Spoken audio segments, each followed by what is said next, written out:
ख्वाबों के मक्का से हम लेकर है आए वो तेरे सपने ये वो तेरे सपने वो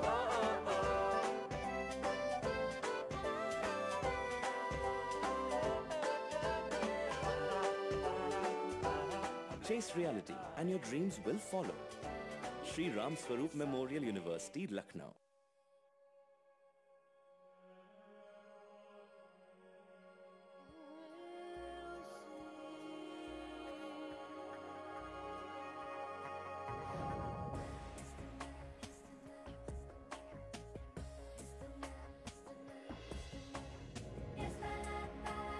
Creating designs across India in a uniquely Unitech way, where nothing is left to imagination. Unitech. Dream. Believe. Create. All right. Yeah.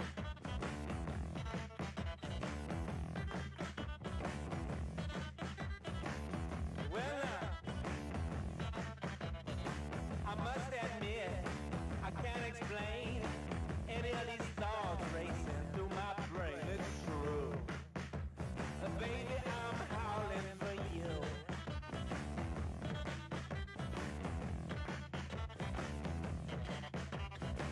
Mockingbird, can't you see? Little girl got a hold on me like glue. Baby, I'm howling for you.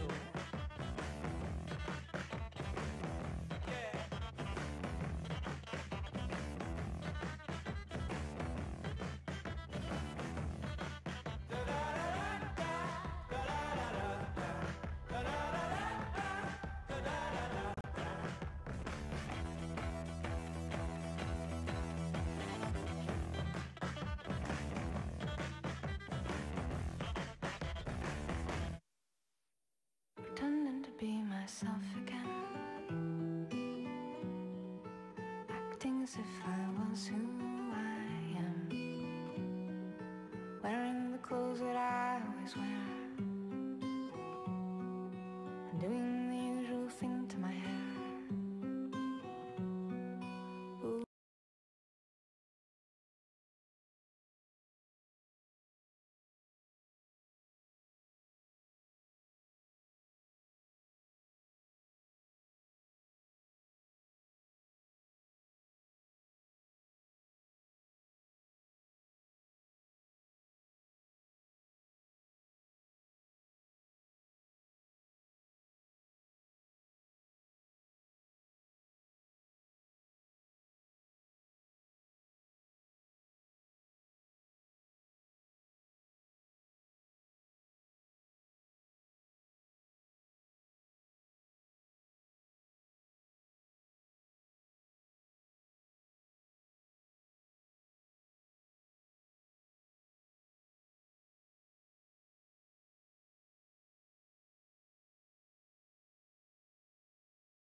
for the event.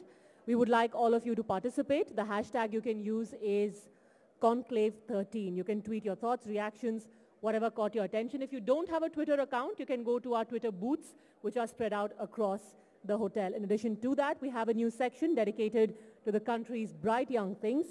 It is a series of mini sessions by rising stars in their respective fields, and they will present, demonstrate, and even sing their ideas and insight for you today. And also introducing this year, at some of our mainline sessions, we have an expert table right here in the front, but we'll tell you more about that as the day goes by.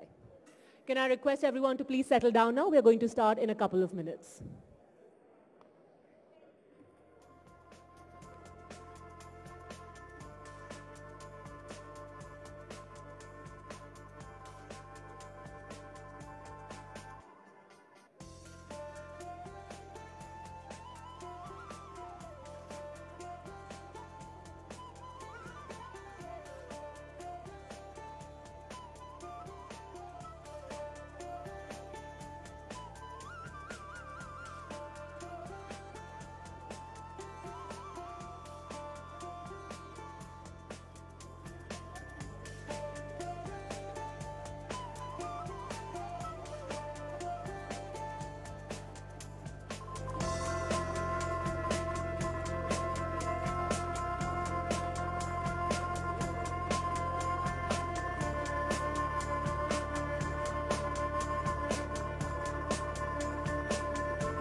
Aditya Birla Group, taking India to the world.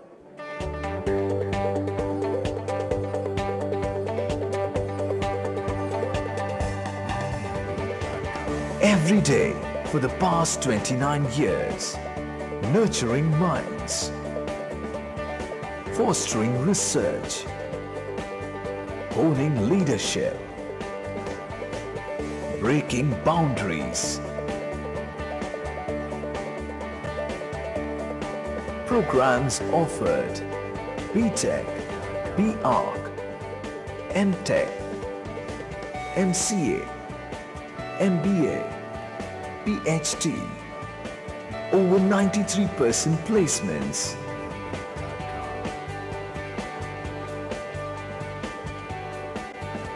Bharat University. Think ahead, stay ahead.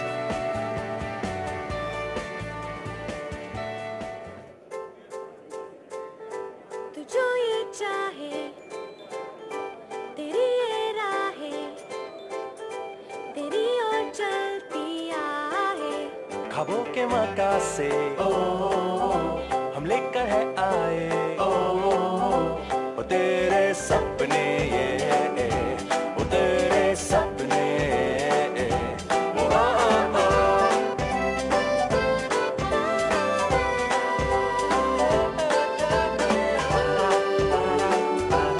Chase reality and your dreams will follow. Sri Ram Swaroop Memorial University, Lucknow.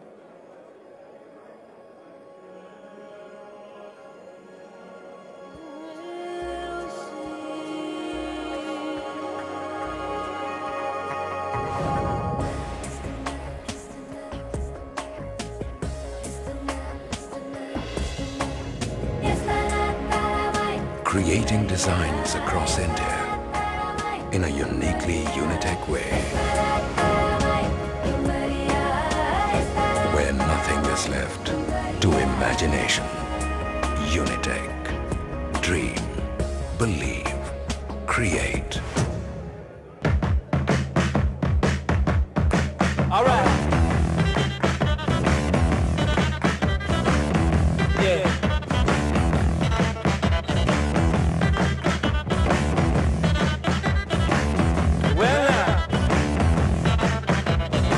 I must admit, I can't explain any of these thoughts racing through my brain. It's true.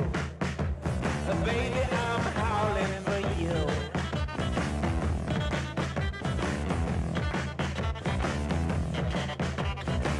Mockingbird, can't you see? Little girl got a hold on me like glue.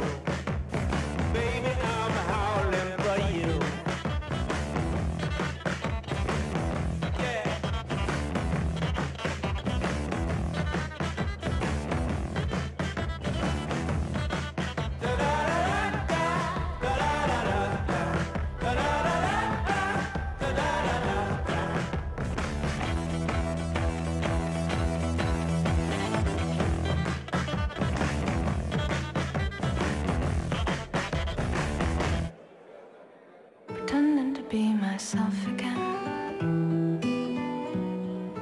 acting as if I was who I am, wearing the clothes that I always wear,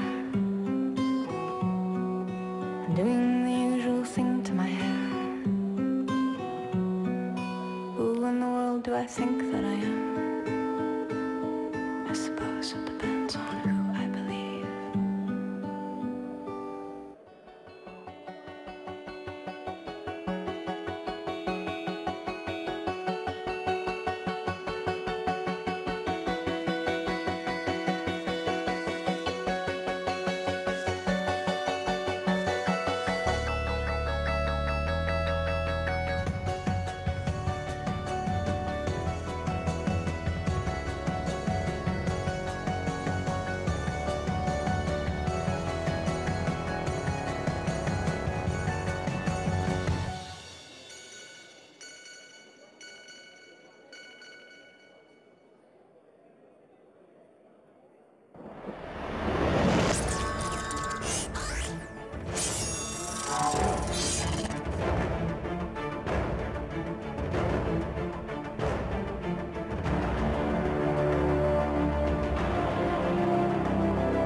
Aditya Birla Group, taking India to the world.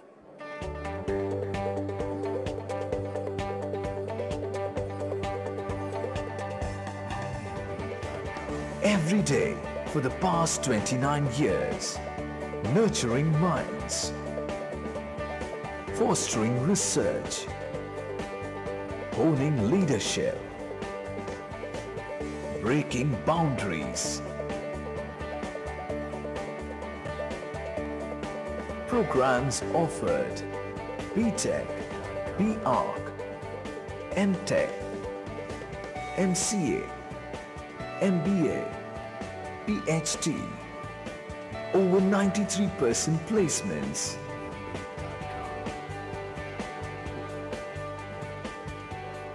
Good morning, everyone. It's Bharat fabulous to have you here. University. Can I please request everyone to settle down now?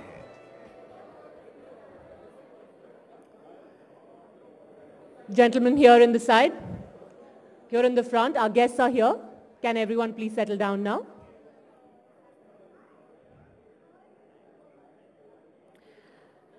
Ladies and gentlemen, it's a pleasure to welcome you to the India Today Conclave 2013. This year, as we talk about reinventing democracy, we've got a few new things right here at the Conclave. There's the Twitter station where you can share your thoughts, give your feedback on Twitter, even if you don't have a Twitter account. There is also a high table right in front of the hall. You would be wondering what that is. We'll have experts from various fields, and these experts will be quizzing our speakers in the related fields. Also, we have a new section this time.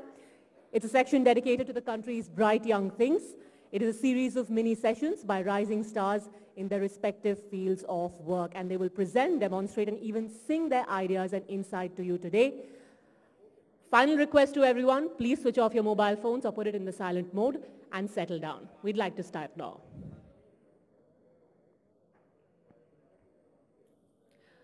Thank you for cooperating. Can I please request Mr. Arun Puri, Chairman and Editor-in-Chief of the India Today Group, to please come on stage now and deliver the welcome address.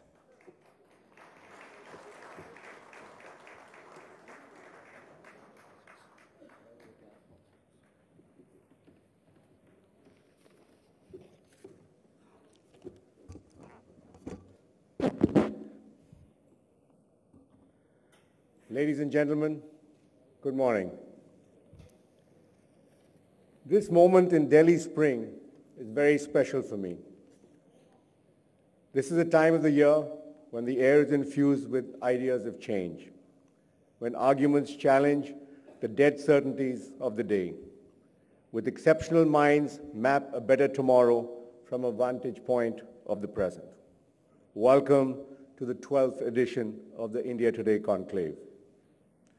Well, 11 years in the life of a nation may be a flash in history, but I'm sure you'll agree with me that India is not just another country. It's the world's largest democracy, but it's the most volatile. As a nation, we're in a constant state of astonishment, displaying the best and the worst instincts of democracy. Blessed are those who are in the news business like us, as there is no dull moments in the life of India. Whether it's a blessing for the nation, that's doubtful. Our past 11 conclaves, in retrospect, were a conversation in making sense of the democratic evolution of 21st century India. The conversation goes on this year too, with a list of eminent speakers that is worthy of our theme: reinventing democracy. We could not have thought of a better subject in an age defined by struggle within democracy and the struggle for democracy. In the 21st century, the Middle East best exemplifies the painful struggle for democracy. The Arab Spring gave us yet another reminder that the quest for democratic freedom is contagious. The struggle is far from over, and the romance of spring has not resulted in full-fledged liberal democracy either. In Libya and Syria, blood continues to be shed as the world looks on. In Egypt, life after dictatorship is not really democracy's finest moment. This only vindicates the truism that the management of freedom is a task far more difficult than the struggle for freedom. While this struggle goes on, the world's leading democracies are in crisis too. American politics is gridlocked between the president and Congress. European governments are floundering in their efforts to avoid the collapse of a single currency, and reviving their economies. On the other side of the world, Japan too has had 5 changes of government in the past 4 years, while the country remains mired in 2 decades of economic stagnation. Not to be left behind, India's democracy is on trial too. More specifically, the political class is in the dock. In the age of resentment, the street is the obvious court, and the arguments out there reflect the citizens' loss of faith in politicians. When governments exercise power with brazen moral callousness, when lack of accountability and transparency becomes the hallmark of governance, the elected class loses legitimacy. Nothing brings out the magnitude of a mismanaged democracy more clearly than when the ruled lose the faith in their rulers. There seems to be an all-pervasive disgust in India about the way politics is being conducted. Let me give you an obvious example. The number of days for which sittings are scheduled in Lok Sabha from April 2012 to March 2013 was 70, out of which the number of days lost was 31, that is over 40%. It was also a period of bad economics aggravated by weak political leadership. As the growth rate plummeted to its lowest in 10 years, the go-to India story for foreign investors descended to when India ducked the next downgrade, credit downgrade. This morning we have 2 fine economists, one of the chief economic advisor to the government and the other a specialist on development and poverty to talk on the fault lines of our economic management. Even amidst the economic slowdown, one industry, however, has thrived: corruption. Politics of greed and crony capitalism conspired to make India a looter's paradise. In the recent years, India was home to a series of humongous scams ranging from telecom to coal. India ranks today 94th out of 183 in the Corruption Perception Index, worse than countries like China, Malawi, and even Burkina Faso. Living up to India's newly acquired dubious status, we're in the midst of another mega scam involving defense contracts, in which for the first time in India's history, a service chief has sadly been charged. Not surprisingly, corruption in India is even party agnostic. Even the leader of India's main opposition party had to leave the office in the wake of allegations because of financial finagling in his business establishment. I'm sorry to say they're all in it together. I wonder whether the largest democracy is on the verge of becoming a rising kleptocracy. To answer the question, how representative are the people's representatives, you might find the following facts interesting. 58% of our Lok Sabha members are crorpatis, while only 0.01% are in that category in India, and I'm talking in terms of assets. The percentage of criminals in Lok Sabha, I'm sorry to say, based on total criminal cases filed in 2011 under the Indian Penal Code and special and local laws, is 30%, while only 0.5% Indians are criminals. The average age of Lok Sabha members is 54 years, while that of India is 27. That perhaps partly explains the disconnect between the people of India and their elected representatives. Much has changed from the days of the license Raj. Our economy has grown in the last 2 decades from 300 billion to 1.85 trillion, and in purchasing power parity, we are the 4th largest economy in the world. But we have not changed our process of decision-making in the government or in the way we deliver public services in tune with a modern economy. Today, post-lunch, we have 2 exceptional speakers to analyze a system that has lost its bearings. The first is Comptroller and Auditor General of India, Mr. Vinod Rai, who has shaken the government to its roots with his scathing audit reports. He will talk about accountability. And later, a former cabinet minister and one of India's leading public intellectuals, Mr. Arun Shourie, who will talk on how governments can be made to work. One embarrassing instance of how the system should not work was the ugly confrontation between the army chief and the government last year. It belittled the army, which is one of our most respected institutions, and it shamed the government when the controversy spilled onto the front pages. Later in the day, the current Chief of Army Staff, General Bikram Singh, will speak to you on the Army's role in nation building. I'm afraid the dysfunctional state was also a paranoid state. Its crackdown on social media and offending cartoonists was not worthy of an open society. If a government is so fragile as to collapse under a tweet or a Facebook posting or a cartoon or a visit of a novelist at a book fair, it is a sign of weakening national self-confidence. A government that declares war on cartoons is a bad caricature of democracy. We have lined up an interesting panel on social media featuring Mr. Shailesh Rao, International Head of Twitter, and Dr. Amra Hamzawi, a Professor of Political Science from Cairo University, and Ms. Aziza Ahmed from the protest at Shahbag in Bangladesh. Ladies and gentlemen, the power and possibilities of this newly awakened generation can be underestimated only by governments that fail to read the fine print of history. We at India Today don't. Our inaugural speaker this morning is one of India's most admired statesmen and a youth icon. Although he's 81 years old, Dr. APJ Kalam, the former president of India.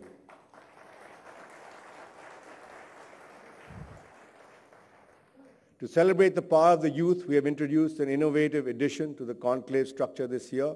In a series of panels titled Bright Young Thing, the conclave will showcase rising stars from fields as diverse as politics, law, music, literature, and technology who will present one idea, one insight.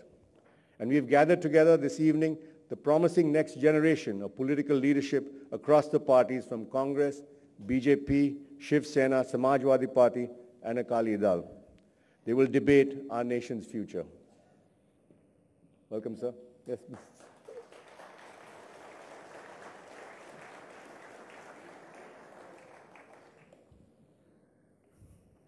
And tomorrow night, our gala dinner keynote speaker we have Mr. Narendra Modi, the rising star of the Indian right, and whose political transformation is the most retold story of Indian politics.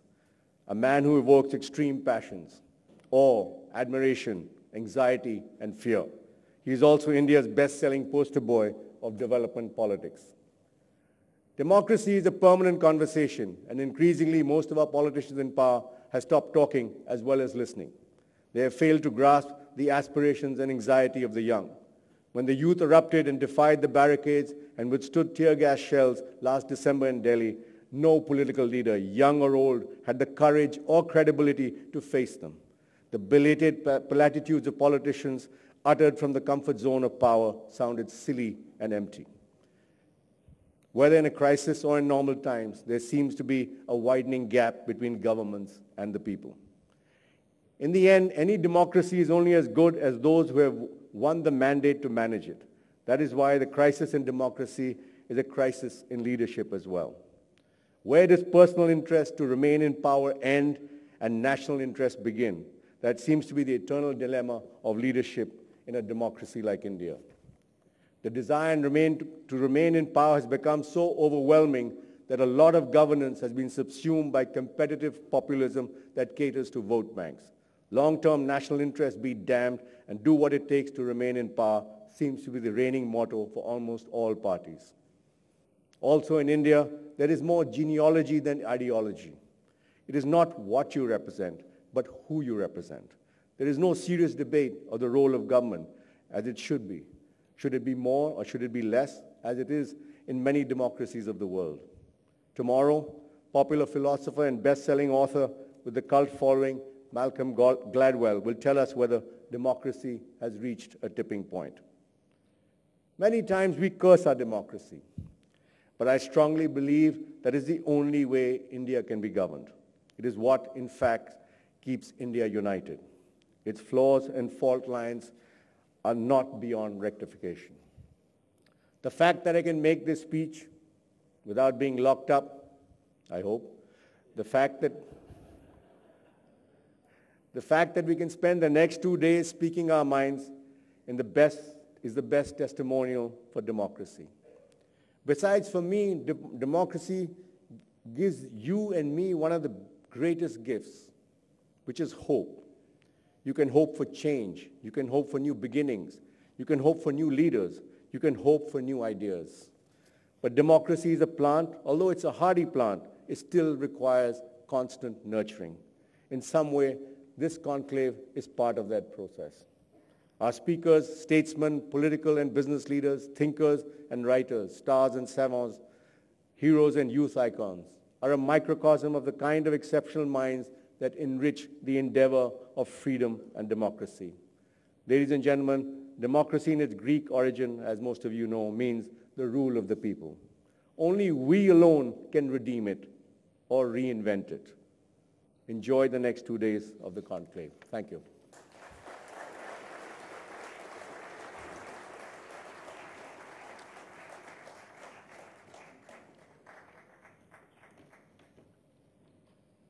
Thank you very much, Mr. Puri. Thank you also, Dr. Kalam, for joining us here at the conclave.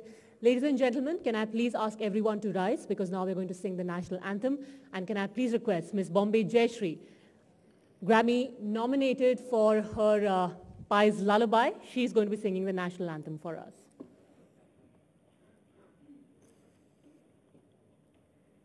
Jana Gana Mana Adhinayak Jaya He Bharat Bhagya Vidhata Punjab Sindhu Gujarat Maratha Dravida Utkal Banga Vindhya Himachal Yamuna Ganga Uchala Jaladhi Taranga Tav Shubha Name Jage Tav Shubha Ashish Mage Gahe Tav Jaya Gata Jana Gana Mangal Dayak Jaya He Bharat Bhagya Vidhata Jaya He Jaya He Jaya He Jaya Jaya Jaya Jaya He.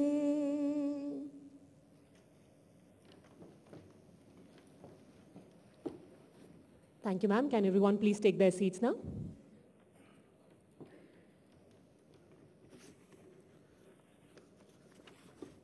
Honorable former President, Dr. APJ Abdul Kalam, welcome here, sir. Ladies and gentlemen, it's a great pleasure and privilege for me to welcome the inaugural keynote speaker of this morning. Statesman, scientist, motivational guru, Dr. Kalam exudes hope and inspiration in the age of cynicism and resentment. It is the second time I have the honor of inviting him to this stage. Dr. Kalam, as President of India, was the inaugural speaker at our second conclave in 2003. Sir, it's great that you're here with us 10 years later. While in office as the 11th President of India between 2002 and 2007, Dr. Kalam redeemed the highest office of the Republic by the sheer force of his personality and earned the title of People's President. Out of office, Dr. Kalam continues to serve the nation with the same sense of dedication, humanism, and humility. He's a globe-trotting preacher of development and innovation with a cult following among the youth. At 81, this sprightly evangelist of knowledge is an icon of young India. Dr. Kalam came to Rashtrapati Bhavan with the formidable reputation of being the missile man, with a rock star aura and a hairstyle which helps. By training an aeronautical engineer, the man from Rameshwaram in South India began his career as the project director of India's first indigenous satellite vehicle, which earned a membership in the Space Club. After an illustrious 2 decades in India's satellite program, he headed our missile development project, and later led the Pokhran II nuclear test, which made India a nuclear weapon state. He also, for 2 years, served as the principal scientific advisor to the government of India In the modernization of our defense technology, there was no leader more influential than Dr. Kalam. In a politically divided India by its first right-wing Prime Minister, headed by its first right-wing Prime Minister, Dr. Kalam became a consensus candidate for the President. It was a tribute to his status as a national hero, but he was not an ornamental president, nor was he a partisan, as was some of his predecessors. Dr. Kalam not only upheld the best tradition of the office, but defied its rigid viceregal protocols to bring it closer to the people. In his own words, he turned Rashtrapati Bhavan into People's Bhavan. He made that hallowed premises on Raisina Hill accessible to ordinary citizens. His invitees included farmers, policemen, postmen, village sarpanches, and most significantly, students from all over India. The first citizen was at his inspirational best when he was with the young. He swayed their minds with his vision for India 2020. If we invest in knowledge and innovation, he believed India would become a developed nation. A Gandhian in his lifestyle, he was every inch modern and 21st century in his working style, and he still is. As president, he was guide, friend, teacher, and national role model, evoking admiration and affection in equal measure. Dr. Kalam is all that even now and busier as a best-selling author and most sought-after knowledge guru. In a country that is growing demographically younger, he is in permanent conversation with the youth. A random selection of his book titles, Wings of Fire, India 2020, Ignited Minds, gives us a glimpse of one of India's finest minds. It is a mind that inspires the youth and ignites ideas of change, a mind in relentless pursuit of a better tomorrow. No wonder the topic of his address today is paradigm shift in thinking. Ladies and gentlemen, Dr. APJ Abdul Kalam. Thank you.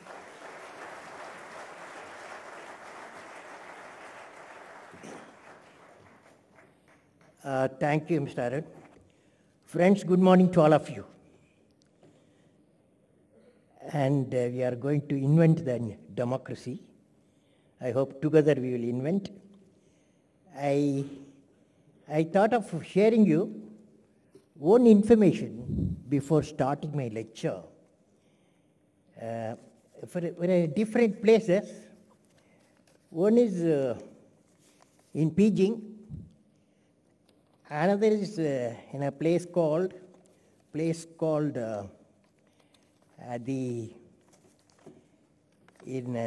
Moscow. It's about 1,000-year-old city.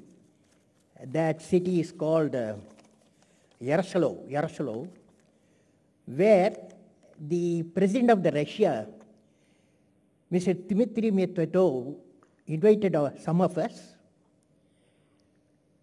to discuss the modern state, standards of democracy, and criteria for efficiency. And 2010, we all assembled there, about 40 in the field of nation building, nation management, and the topic was standards of democracy and criteria for efficiency. Another one I attended last year, that is in November 2012. There in PG Forum, the topic they had is harmony of civilization and prosperity for all, challenges, opportunities, new thinking and new reality. Why I am saying this too, whether democratic nation or non-democratic nations are tending to become a democratic nation, you are trying to see that how democracy can be applied. Of course, democracy has got multi-dimensions. Everybody claims they are a democratic nation, but the method of doing is quite different. So I want to share some experiences, mostly when I am teaching at various places. So far I have met 15 million youth in our country. Last 10 years' time, they ask difficult questions. You must be there when they ask the questions.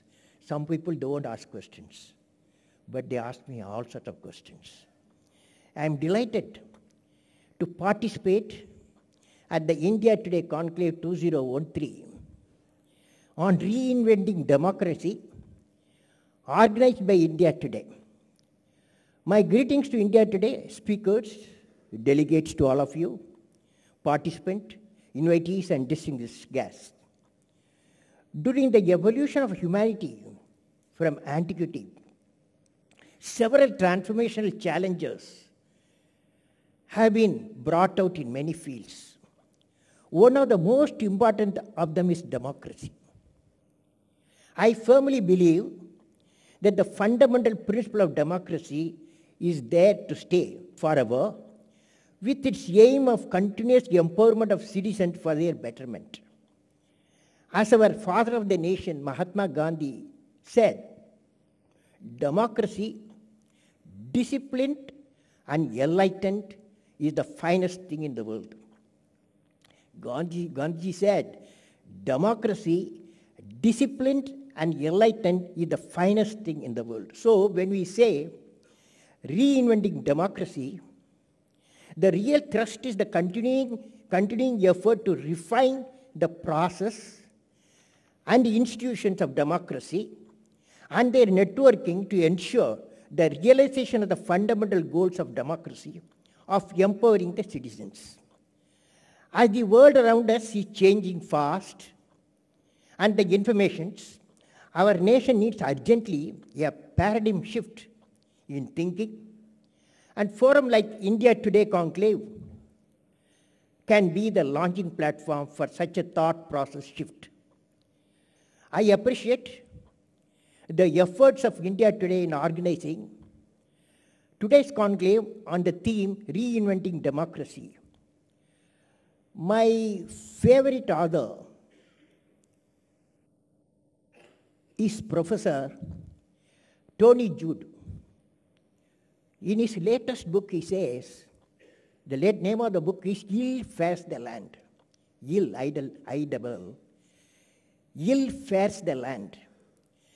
The message starts with, Tony starts with, if you do not talk differently, we shall not think differently. That's the message of the book. If you do not talk differently, we shall not think differently. I am sure India Today Conclave 2013 will help all of us to think differently. Hence, the topic I am going to discuss with you is paradigm shift in thinking. Now, friends, I am going to talk to you one incident which took place in a college. Friends, when I see you all with the cheering faces, some of you very serious, I recall an incident in the year 2001 when I was teaching at Anna University, Chennai, a course on societal transformation using technology. Societal transformation using technology. I was invited, at that time, I was invited by the Presidency College of Chennai to interact with the students. When I reached the venue, Presidency College venue, I saw more than 1,500 students overflowing the hall. It was very tough to reach the dais. After I finished my lecture, Vision Elevate the Nation, the topic I selected, Vision Elevate the Nation, I received a number of questions from the students which I answered. When I was leaving the hall, suddenly a young student pushed himself from the crowd and thrust a crumpled paper in my hand. I put the paper in my pocket and read it in the car while I was returning to Anna University. My mind got elevated with the power of the message from T. Saravanan doing MPhil in Presidency College at that time. I would like to share the content of the letter with all of you, since it is relevant to the subject we are going to discuss. The letter went like this. Dear sir, he is addressing to me, dear sir, the full power of a banyan tree is equal to the power in the seeds of the tree. In a way, he says, in a way, both of us, you and me, himself, the student, myself, you and me are the same. But we exhibit our talents in different forms. A few of the seeds become banyan trees, but many seeds die as saplings without ever becoming a tree.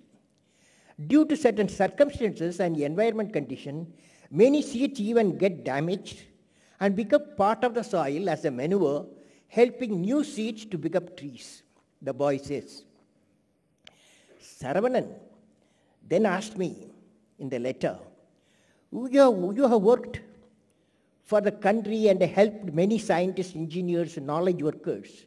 Can you tell me how you ensured their abilities were not wasted or their growth was not stunted prematurely like seeds that never become trees? In your service, what is the percentage of success you can claim? It's a fantastic question. I suitably answered Saravanan and added, it was my great job to see my team members excelling in knowledge and action compared to me. Since Saravanan wanted to know the percentage of success, I replied that it would have been minimum 60%, but the 60% emerged out of 100% worked for the projects. The message I would like to give is, for all of you, the seeds of banyan tree are indeed something like a citizens of the nation. Democracy gives opportunity to every citizen to grow with capacity to perform. Democracy has to give capacity to perform. Every citizen indeed contributes to the success of the few. Let the success of the Indian nation be shared by all Indian citizens. Let every seed nurture. Nevertheless, seeds that become manure must not be treated lesser than the seed that become trees. Now, friends, right to live with dignity. In continuation, every citizen in the country has a right to live with dignity. Every citizen has a right to aspire for distinction in his own levels. Availability of opportunities, just and fair means, dignity and aspiration, dignity and aspiration pays to every citizen is what democracy is all about. This is the axis of our constitution to make life wholesome and worth living in a true and vibrant democracy for all citizens of the nation. In vibrant democracy, empowered human being is indeed the prime mover. We need to bring people out of the suffocation and loss of human rights due to the backwardness, induced economic status, caste differentiation, violence against women and children, and the unjust domination of the helpless by those in power. People are getting restless. If the cancer of corruption and frustration generated by denial of timely justice at an affordable cost are not dealt with soon, a revolution will start giving birth to the empowered human beings. Therefore, the right approach is to strengthen the democracy and take advanced actions. Take advanced actions, short-term, long-term, instead of precipitating the crisis. Keep on reacting on the contingency basis. The roadmap for graduating our people into an empowered, enlightened citizen will have to include three aspects. Number one, education with value system. Religions graduating in the spirituality. And removal of poverty and economically making the nation strong. Let us look at the unity of minds. At this point, I would suggest that at social levels, it is necessary work for the unity of minds. Increasing intolerance for views and lifestyle of others and the expression of these differences through lawless violence cannot be justified in any context. All of us have to work hard and do everything to make our behavior civilized and respect the rights of every individual. That is the most fundamental of the democratic values, which I believe is our civilizational heritage and the very soul of our nation. Let us evolve ourselves into a society that respects differences and celebrate differences. Let our experts, leaders, institutions show in their words and deeds for tolerant for other people's opinion, tolerant for other people's culture, tolerant for other people's beliefs, tolerance for other people's styles, and tolerance of other people's ideas. In fact, such attitude at the individual and community level has been the hallmark of Indian civilization. Now, friends, I would like to share with you certain thoughts based on my experience about the linkage of many disciplines which have to work in symphony for the development and growth of democratic nation. Rule of law. I have studied the development process of our nation last 10 years. As you are aware, there are several interfaces that makes the total system of democracy.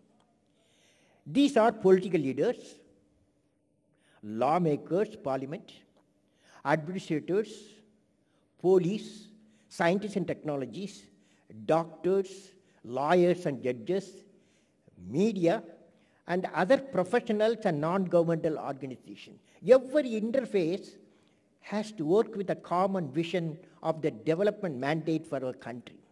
Also, it has to be transparent and pure. All of us, irrespective of the segment of the system to which we belong, have to regulate ourselves by a code of behavior ordained by the Constitution. Freedom available to a segment seemingly unfettered by the mandate of the so-called majority is a formulating wholesome legalistic stipulation within the framework of the Constitution for common good, not for imprudent enactments aimed at transient appeasement of one another section of the people. Likewise, the virtue of discreetness must be cultivated among those who hold power. The pen having writ can certainly move on with telling effect, to say the least. Friends, I am voicing the thought as a concerned citizen. The promise of rule of law made in the Constitution of India has not been kept. Privileges cannot be used to make others to suffer, and certainly they are not meant to flaunted. Rights are meant to be exercised for achieving the right thing. They are not to be brandishized. Politeness and moderation are virtues of good public life. Self-restraint by each of the social organs coupled with respect for the others should become conditionally, consciously remembered and followed with a sincerity and honesty. The earlier the realization comes to each of the pillars of democracy, namely the legislature, executive, judiciary, the better for all of us. This is indeed a prescription for a healthy and resurgent democracy system. Indian democracy has many challenges which have to be seen as a great opportunities. The successful experiment done by us to improve the lot 1/6 of the world population will have lessons for the entire humanity. Let me talk to you the political system democracy. Democracy works on the foundation of people's dreams and aspirations, which have to form the manifesto of the political system. It is not democracy that has to be reinvented. What is to be reinvented is our political system with its responsibilities and its boundary conditions. When I see you all in front of me, dear friends, I would like to recall my 10 addresses in the parliament during my period of 5 years, and my address to the 15 state legislative assemblies on the mission for the development of the states in a time-bound manner. I gave an equation in the parliament. What I said in parliament, I said political system is equal to political politics plus developmental politics. Any parliamentarian or legislator has to go through these two political components. Political politics is to focus on election and getting elected with a declared agenda. Development politics is to focus on the development of the constituency as a part of the mission for developed state, thereby developed India. This requires vision, measurable mission targets, feedback on progress, even mid-course correction whenever necessary. I believe that a member, once get elected, should spend only 30% of the time for political politics, and the remaining 70% time must be devoted to development politics, but reverse taking place. To illustrate the development politics, one political party will declare and work for the nation to be transformed into an economically developed nation within 10 years. Another party will say in 10 years' time, not only nation will achieve economic development, but also will transform the economic power in the world. That means the goal of the parties will be same as far as development is concerned, and the vision of the country is the driving force of taking decision.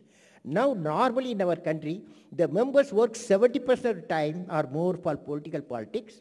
In recent election, there are indications in our country, in recent election, 5 states, there are indications in our country that citizens prefer and re-elect multiple times such of those leaders, chief ministers, who according to them bring in development results, fast development results. So it's a big message.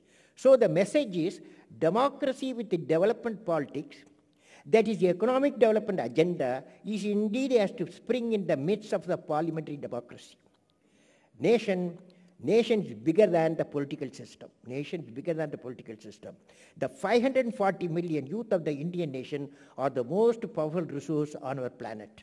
I will conclude with sharing a glimpse of what Indian youth thinks about our democracy.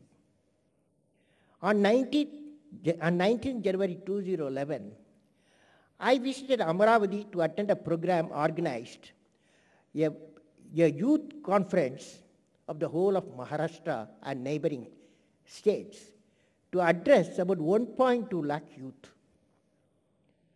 I gave a talk in the dais, all the political leaders were sitting there. I gave a talk on the subject, I am unique. In the presence of many political, societal development leaders, teachers, and education. After I finished my lecture, among other questions, which I answered, one interesting question came from a rural boy. He asked a question, sir. He asked me a question, sir, can you please tell me, our media and my friends always say China is economically progressing well and faster compared to India. Tell me, sir, why India cannot go faster in development? Tell us what we youth should do. It's a fantastic question you asked. Tell us, youth is asking what I should do to make India go faster in the development. Now, what has happened there? There was a full ovation for this boy's question. 1 lakh people, they cheered that boy who asked the question with the message that the crowd of 1 lakh youth needed answer from me. They wanted answer from me. Okay. How do you answer? Do you have an answer? Do you have an answer, any of you? Dear friends, do you have an answer for the boy's question? Of course you may have. But in Amaravati, I have to answer in front of all the young, energetic fellows. My friends and dais were looking for me for an answer, reflecting for a brief moment. I asked the boy, what is your name? His name was Vineet. He said, Vineet. I said, Vineet, you have powerful mind. Also love your nation. No doubt about it.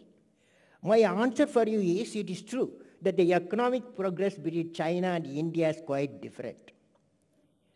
After both nations, India is following democracy based on the parliamentary system elected by the people. Democracy is accompanied by lift and drag, and we must keep flying. Lift and drag, that probably you will discuss about that. What is lift, what is drag?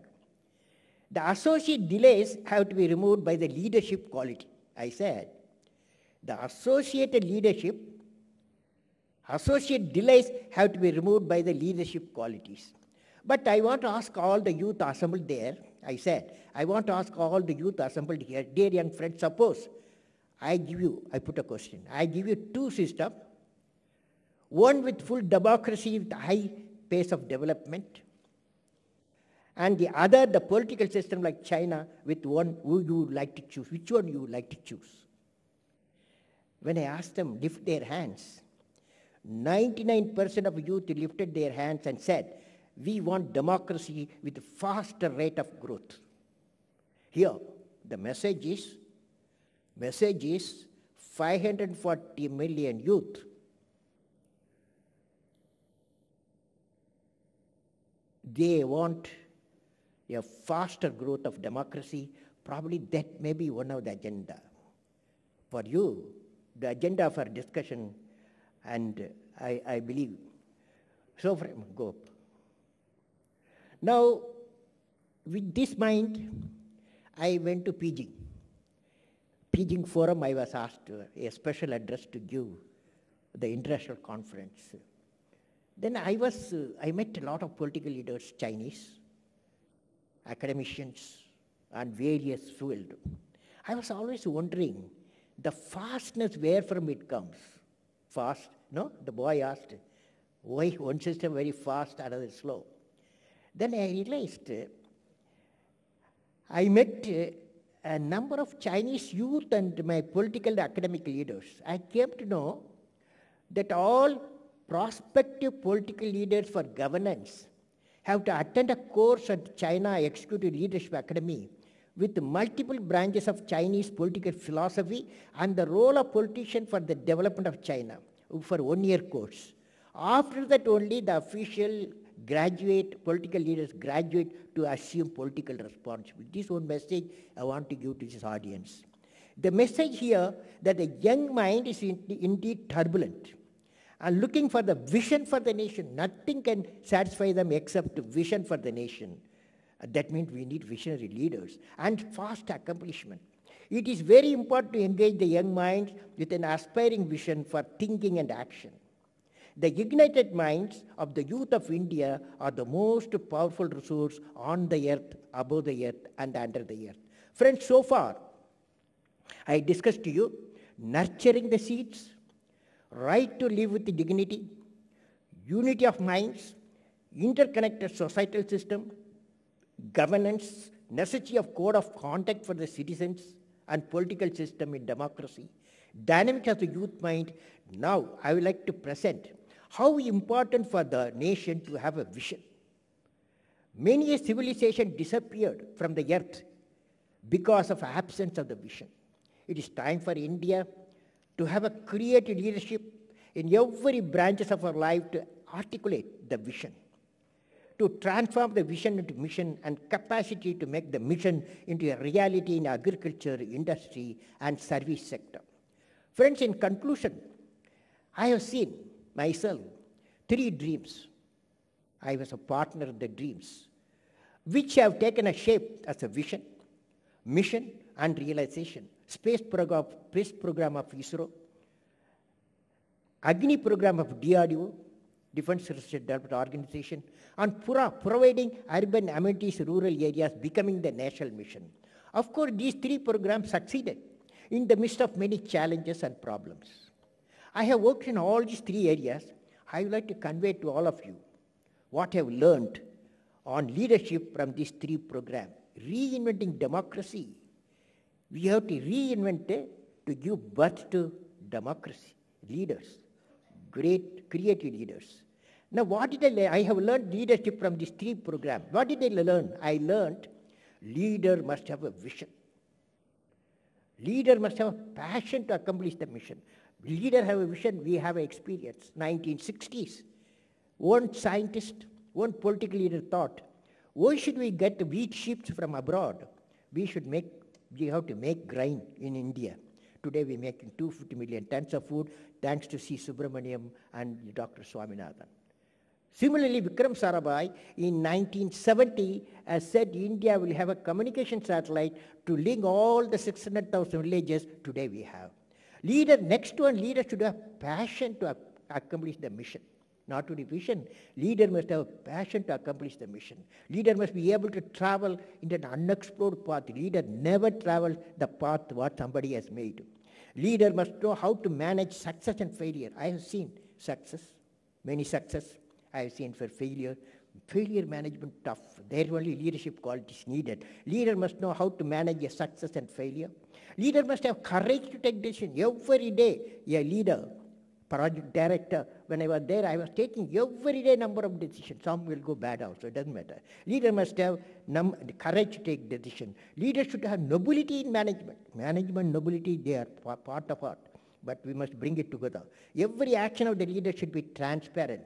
Last one, but the most important, leader of 21st century leader, one of the greatest quality what he or she needs, leader should work with integrity and succeed with integrity. Leader should work with integrity. Leaders should work with integrity and succeed with integrity. I have been discussing these essential traits of creative leaders with people of eminence in different areas and students from India and abroad. Let us move on with the spirit of I can do it, we can do it, and India will do it. This quality of leadership will certainly empower the billion people of India with sustainable development as it is focused on the evolving nation of renaissance. Nation of Renaissance, I dream, a book is going to come. Name of the book is Squaring the Circle. Squaring the Circle, name of the book is going to come shortly. That is going to talk about Nation of Renaissance. My best wishes to all of you. May God bless you all, friends. Wish you all the best. So you'll find solution for reinventing democracy, creative leaders, and also make citizen with capacity building. Wish you all the best. My best wish to all of you. May God bless you.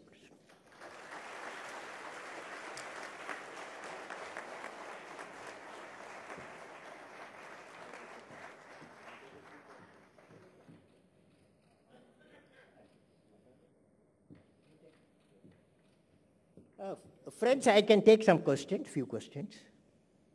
Anyway. Kalam has rendered me useless. Thank you, sir, for a very thought-provoking talk. May I ask you the first question, sir? Sir, you've seen Indian politics at very close quarters. You've seen Indian politicians at very close quarters. You're a scientist. You believe in numbers. How would you rate Indian democracy on a scale of 1 to 10? Well, it's a good question. Good question. I personally believe, see, when I see from 1947 to 2013, we had a constitution. The constitution is a mover, is a dynamic step for keeping the democracy on. I felt, in spite of all the problems we had regularly, we had the election, electing the leaders. One trouble with us is, when you are electing the leaders, we have to elect leaders who can work with integrity and succeed with integrity. Okay, that we have to add that one. So answer to your question, I will put 5 out of 10. 5 out of 10. Okay. That's not very good. Well, pass mark.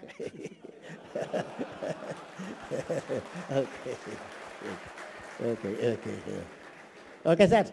Anyone? Anybody? Yes, Please. madam. Get up. Sir, Javed. Is there any one leader, if you had the final choice, who would you choose? Is there any one leader who you think fulfills all those criteria? You are great, sir. You know, I worked with 2 prime ministers, okay? When I was a president, I had to work with Vajpayee ji and Manmohan Singh ji. Vajpayee ji, I have seen with him, half I worked, 50% with him in 5 years, 50% with Manmohan Singh ji. Now, Manmohan Singh is an expert in the field, in the finance. No doubt he is an expert in the field. So I value his judgment on the economy and his suggestion to various issues, and that respect I have got for him. Whereas Vajpayee ji takes fast decisions, okay? Fast decisions. So this my mind says, these are 2 different. So I hope both are complementary. Okay, sir. Yes, madam. Yes, madam. Yes, go ahead. Get a mic. Mic, rush mic. Sir, you gave an absolutely beautiful description of what a leader ought to be. But do you think without really bringing about a change in the education system, we can create such leaders? Because the system itself It's a very good question. You see, education, madam, has 3 components. Primary education, secondary education, higher education. I don't have much comment on secondary education and higher education. Both are going somewhat good. But my comment is on the primary education. Up to age 15, children we need creative teachers. Children need creative syllabus. Children need creative classroom. All the three are missing. So we have to make a lot of reform in the primary education. Okay? I have a question. Yes, sir. As you rightly said, democracy reinventing is like reinventing a wheel, actually. It's actually the political system. Keep this like this, sir. It is actually the political system which should take a change. Now, to create leaders, how do we get these leaders, actually? Is there any structural changes which political parties should do in order to groom, create leaders at the grassroots level so that they take up positions later on and make the change happen? See, I have seen political leaders, some political leaders in India. They can spot, for me, I was spotted by Professor Bikram Sarabhai because I was not highly qualified. But I was working hard. I was acquiring the knowledge. At that time, when he spotted me as a young scientist, then he gave the full responsibility to grow. Not only he selected me when I am in the lower bottom, but he gave me a responsibility to grow and ensure that I succeed. If I fail, he was by my side. Okay. The greatest quality of a leader, whether political or scientist or technology or industry, when the success comes, the industry or the leader give the success to his team. When the failure comes, the leader absorbs the failure. This is the greatest quality in politics you need. Okay. That is, this I have witnessed actually in my life. I have witnessed. When I failed in SLV3, that is first launch of SLV3, putting the satellite in the orbit, it went to Bay of Bengal. It's a failed. On that day, the Professor Satish Dhawan, he took a press conference, national, international press conference. There, he announced that we failed today. Definitely in a year time we'll succeed. I was the project director. I am the mission director. He is taking the responsibility of failure, chairman of the ISRO. Next time when succeeded, he asked me to, you go and conduct a press conference. Do you follow? That means when the success comes, he gives to his people. When the failure comes, the leader absorbs. This is the quality, including media it is needed. Everywhere it is needed. I'm afraid we have to end on that very wise note, sir. Don't worry. If my mail is apj@abdulkalam.com. Send a mail. 24 hours you get a reply. apj@abdulkalam.com. Okay? Send a mail. This talk what I given. This talk what I get is my website www.abdulkalam.com. It is in the website www.abdulkalam.com. Any question you send me. Wish you all the best. God bless you. Thank you very much, sir. Thank you so much.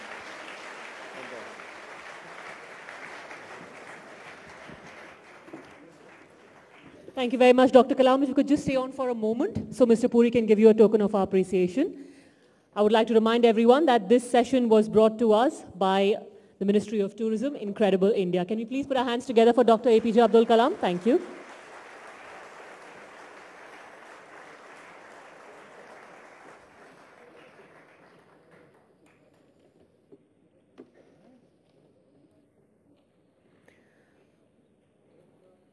All right, please stay in your seats because immediately we are going to go into our next session, which is Global Economy, Fault Lines of Free Fall. And for that, can I please request on stage the session chairperson, Sandeep Bamzai, editor, Mail Today.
All right, Sandeep, can you please come on stage with the next two speakers, Raghuram Rajan, Chief Economic Advisor to the Government of India, and Abhijit Banerjee, Ford Foundation International Professor of Economics at the MIT. Let me also tell all the members of audience here that this is the first session where we are going to have the expert high table.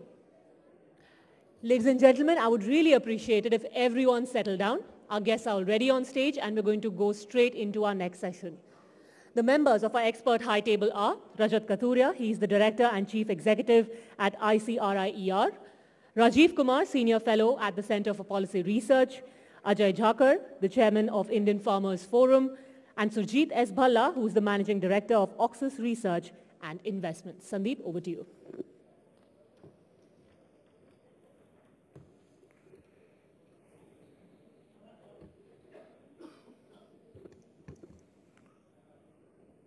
Morning, everyone.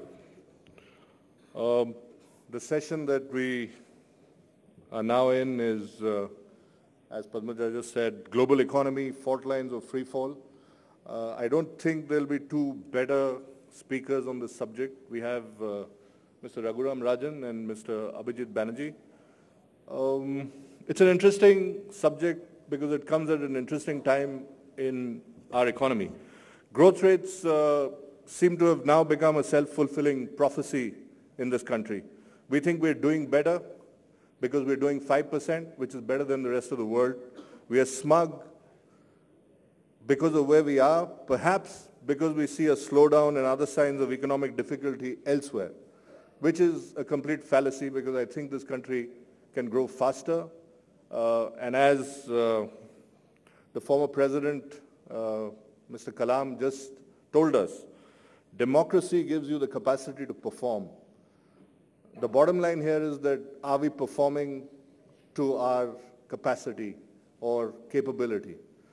So have we failed to seize the chances over the last 9 years?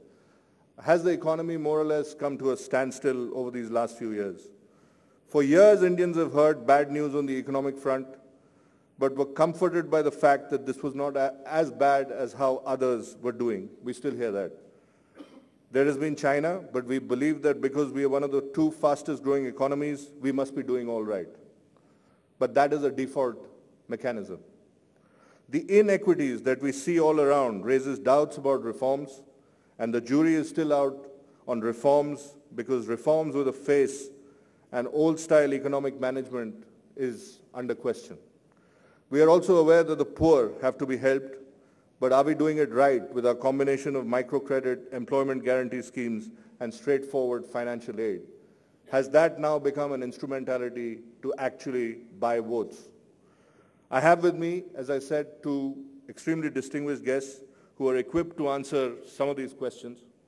Dr. Raghuram Rajan, Chief Economic Advisor to the Government of India, and Dr. Abhijit Banerjee, Professor of Economics at the Massachusetts Institute of Technology, and both of them have turned their work into something of an art form.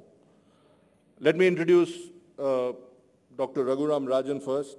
It's only appropriate that Dr. Rajan, the author of Fault Lines, How Hidden Fractures Still Threaten the World Economy, should be here today to talk about the global economy, fault lines or free fall. He has been Chief Economist of the IMF, Professor of Finance at the University of Chicago's Booth School of Business, and been on the government's Committee on Financial Sector Reforms.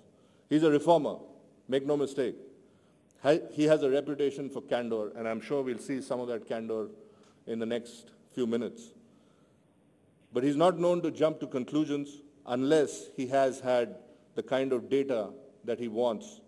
It has been said that he's a bit circumspect about making prognostications because of the volatility of the Indian situation. This morning one read that Raghuram Rajan had said that he can actually see green shoots in the economy. This is why it is heartening when we heard him say, while speaking about the economic survey, that a turnaround is around the corner with a likely 6% growth over the next financial year. Ladies and gentlemen, I give you Dr. Raghuram Rajan.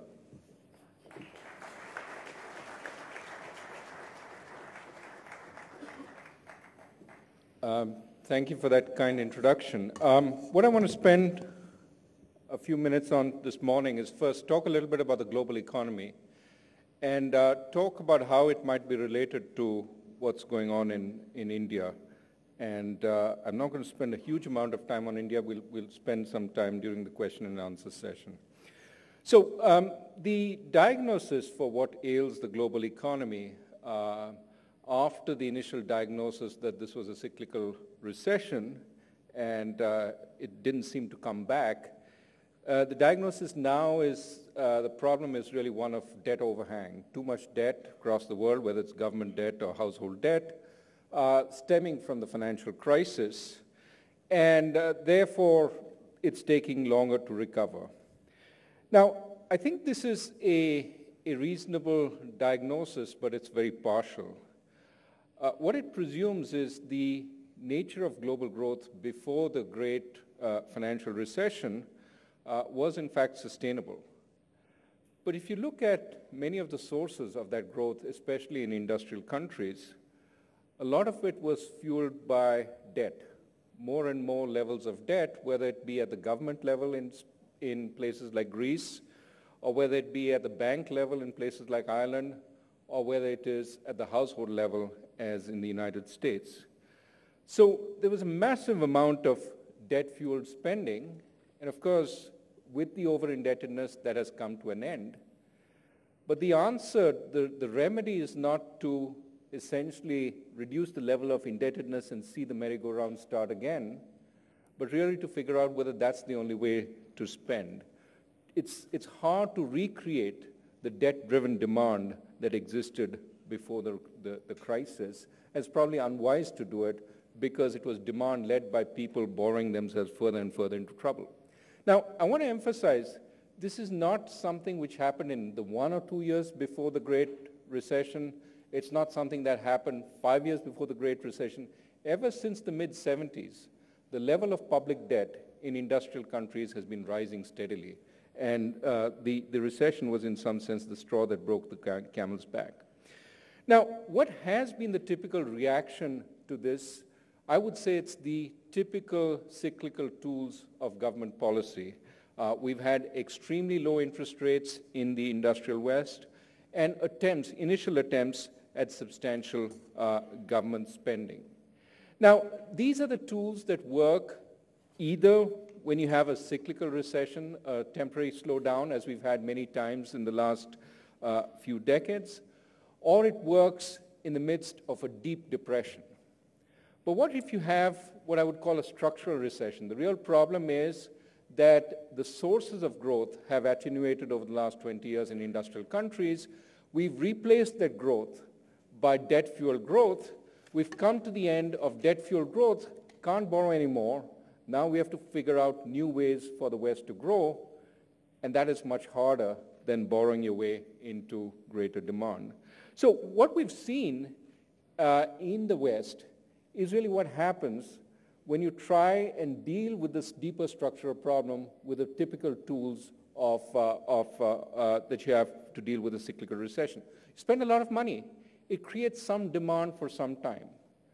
But when you stop spending that money, as a number of industrial countries have had to do because they've seen their debt levels increase tremendously, they can't keep pumping money into the system. They can't keep running large deficits.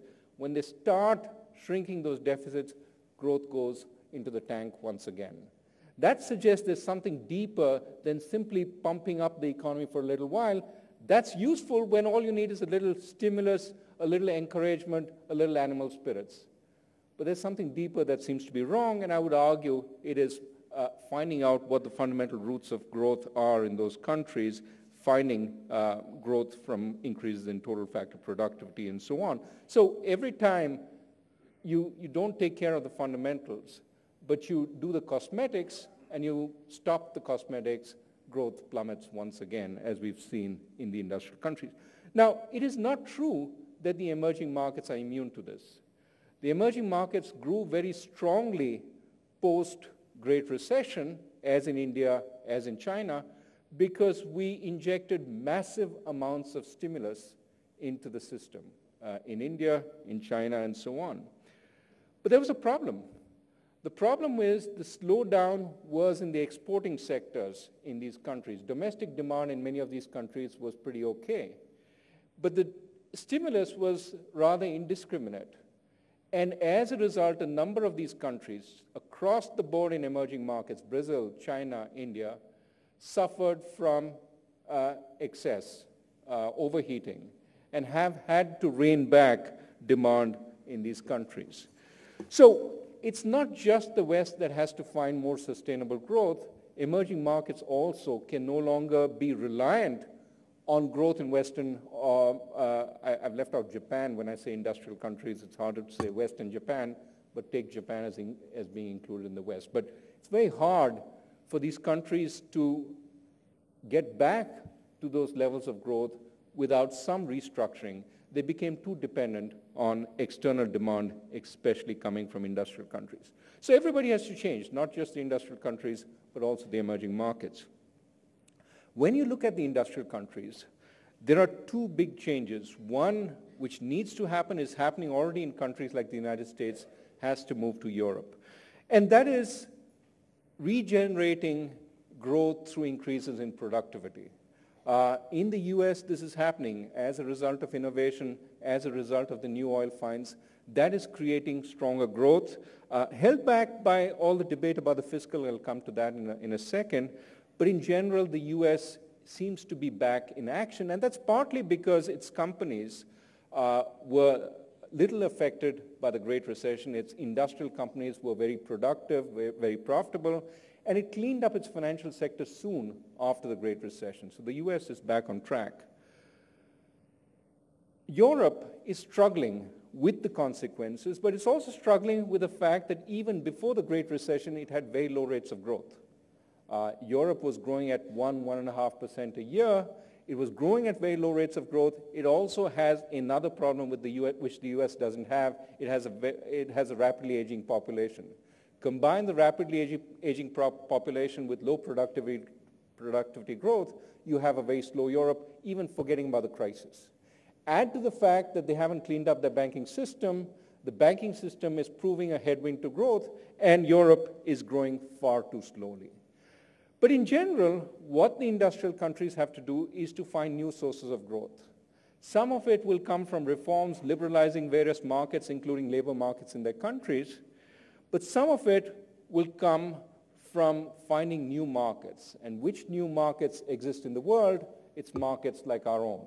India, Mexico, Malaysia, these are the markets that are growing. Africa is a promising market. These are the markets that the West will turn to once it's fixed its problems. So one is finding those new markets, finding those new sources of growth. The second important thing that the West has to do is default on old promises. What do I mean by that? The promises that were made in the 60s of the welfare state in the US, in Europe, are now unsustainable. They were made, in fact, the Social Security promises that were made in the US enacted Social Security in the midst of the Great Depression, when they saw many old people in extreme poverty. At that point, they said, you get Social Security, you get a pension when you cross age 65. The average life expectancy at that time was 65. So in general, the expectation was that few people would benefit from Social Security. It was a very affordable program. Now, of course, life expectancy has increased considerably, but also healthcare costs have increased considerably. And the system that was put in place when growth was strong in the post-war era, 50s, 60s, 70s, and when life expectancy was relatively low, when the healthcare was relatively cheap, that is now unaffordable. Okay? It's true of Europe also. With its aging population, the kinds of promises that have been made are now unaffordable. So these countries have to default. They either have to default on their Social Security promises, they have to default on their healthcare promises, or they have to default on their public debt. My sense is most of these countries will not default on their public debt, at least explicitly. There might be higher inflation, but the kind of explicit defaults that you've seen in Greece is not going to become the norm. But that does mean they'll have to renegotiate their pension promises, their healthcare promises, expect a lot of political conflict over the next few years in these countries as they deal with that. But the net effect, once they deal with that in the next 5 to 10 years, will be a leaner, more efficient, much more hungry West, which is trying to grow in order to meet the needs of its population.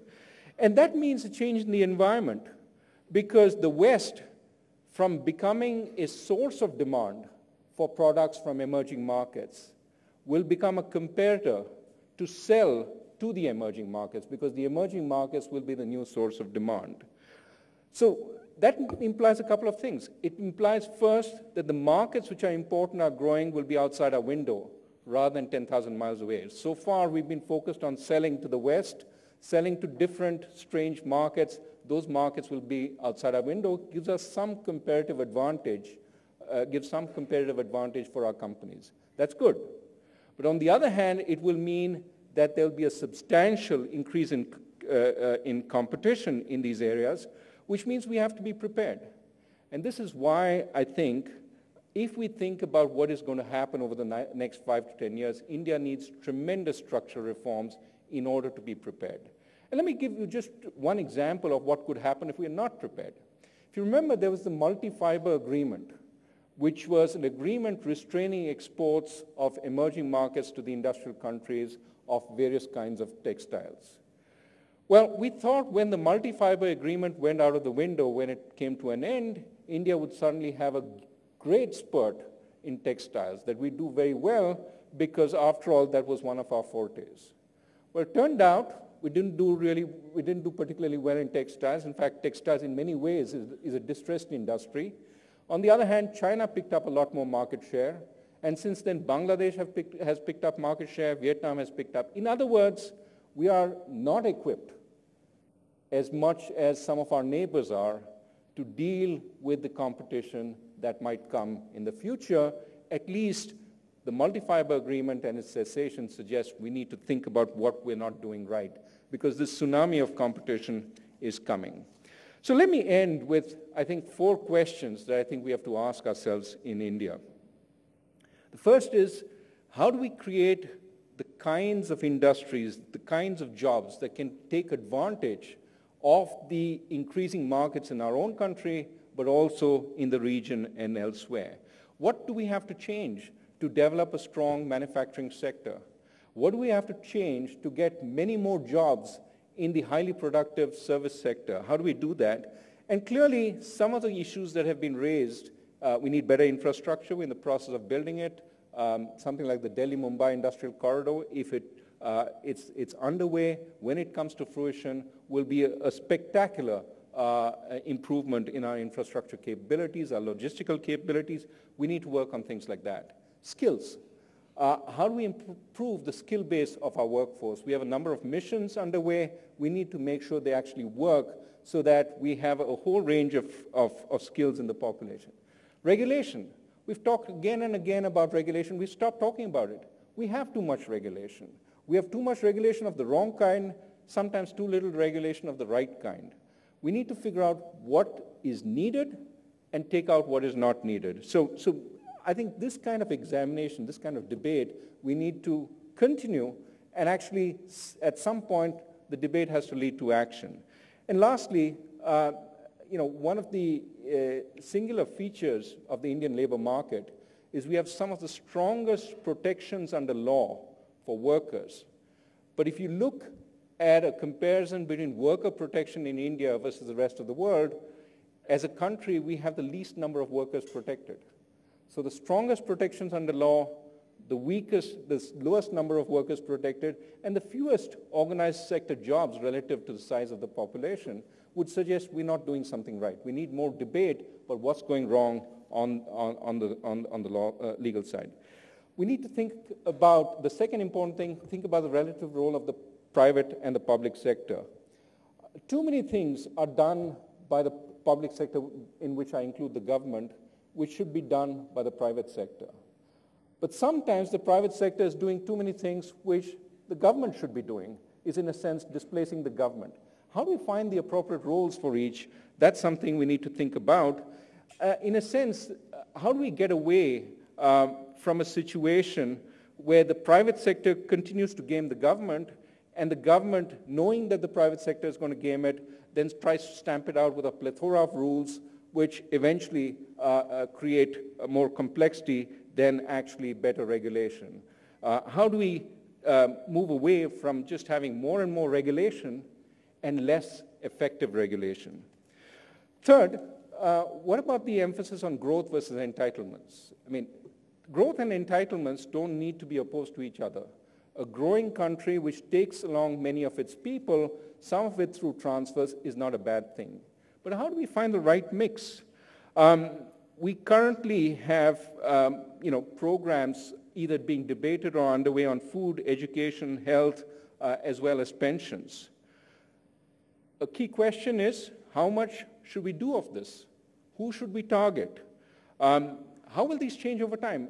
Remember, Social Security in the United States, promised when it seemed like it wasn't a big deal. You're only giving Social Security to few elderly people. Anyway, most of them will die before they actually take it, right? But over time, what happened is it changed. And it changed to the point where the West cannot afford its safety net. Are we sure we can afford the safety nets that's building up? Remember, in some ways, the problem with Latin America and why it stopped growing was before it grew to a reasonable position, before it grew wealthy, it essentially created the social safety net of Western Europe. And that created problems in its growth. So we need to debate how much. Certainly some is important, but we need to debate how much, both in terms of equity, but also in terms of productivity and growth. And finally, the last point at which I'll stop, we need to debate the relative merits of catch-up, which we have many years off, but also innovation. How do we leapfrog from where we are to a more advanced economy? How do we get more innovation in the economy? What are the things we need to do on education, on spending? Does it have to be innovation through the universities? Can it be innovation through new labs set up partly by the government, by the private sector? But we need to think about whether we need to follow the same pattern of growth that other countries have followed, slowly doing the industries like textiles, et cetera, and moving upscale, or whether we can leapfrog some of the old industries and move into new sunrise industries. What do we need to do for that? So let me stop with this as a preamble. Happy to take questions, and I know Abhijit wants to pile into whatever I've said and criticize it. So we'll have an exchange immediately after that.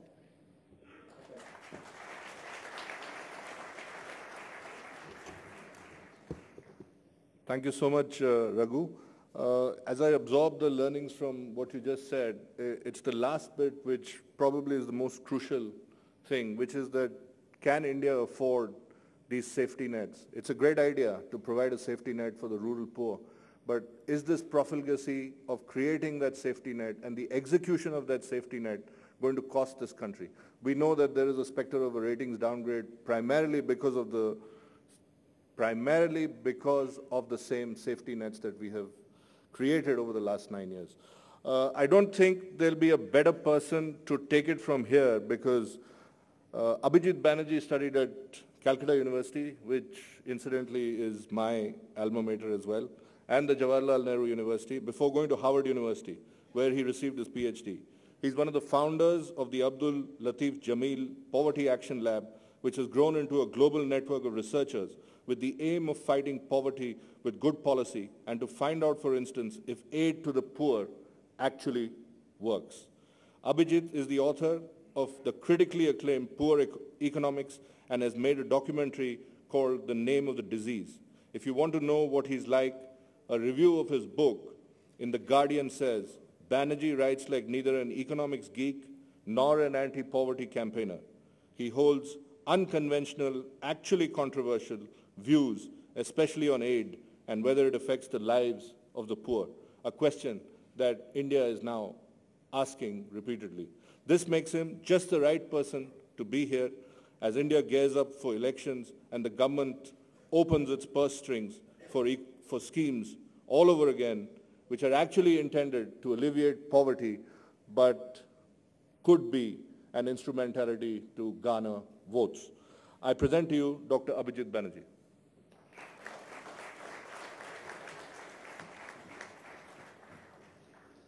Thank you for that kind introduction.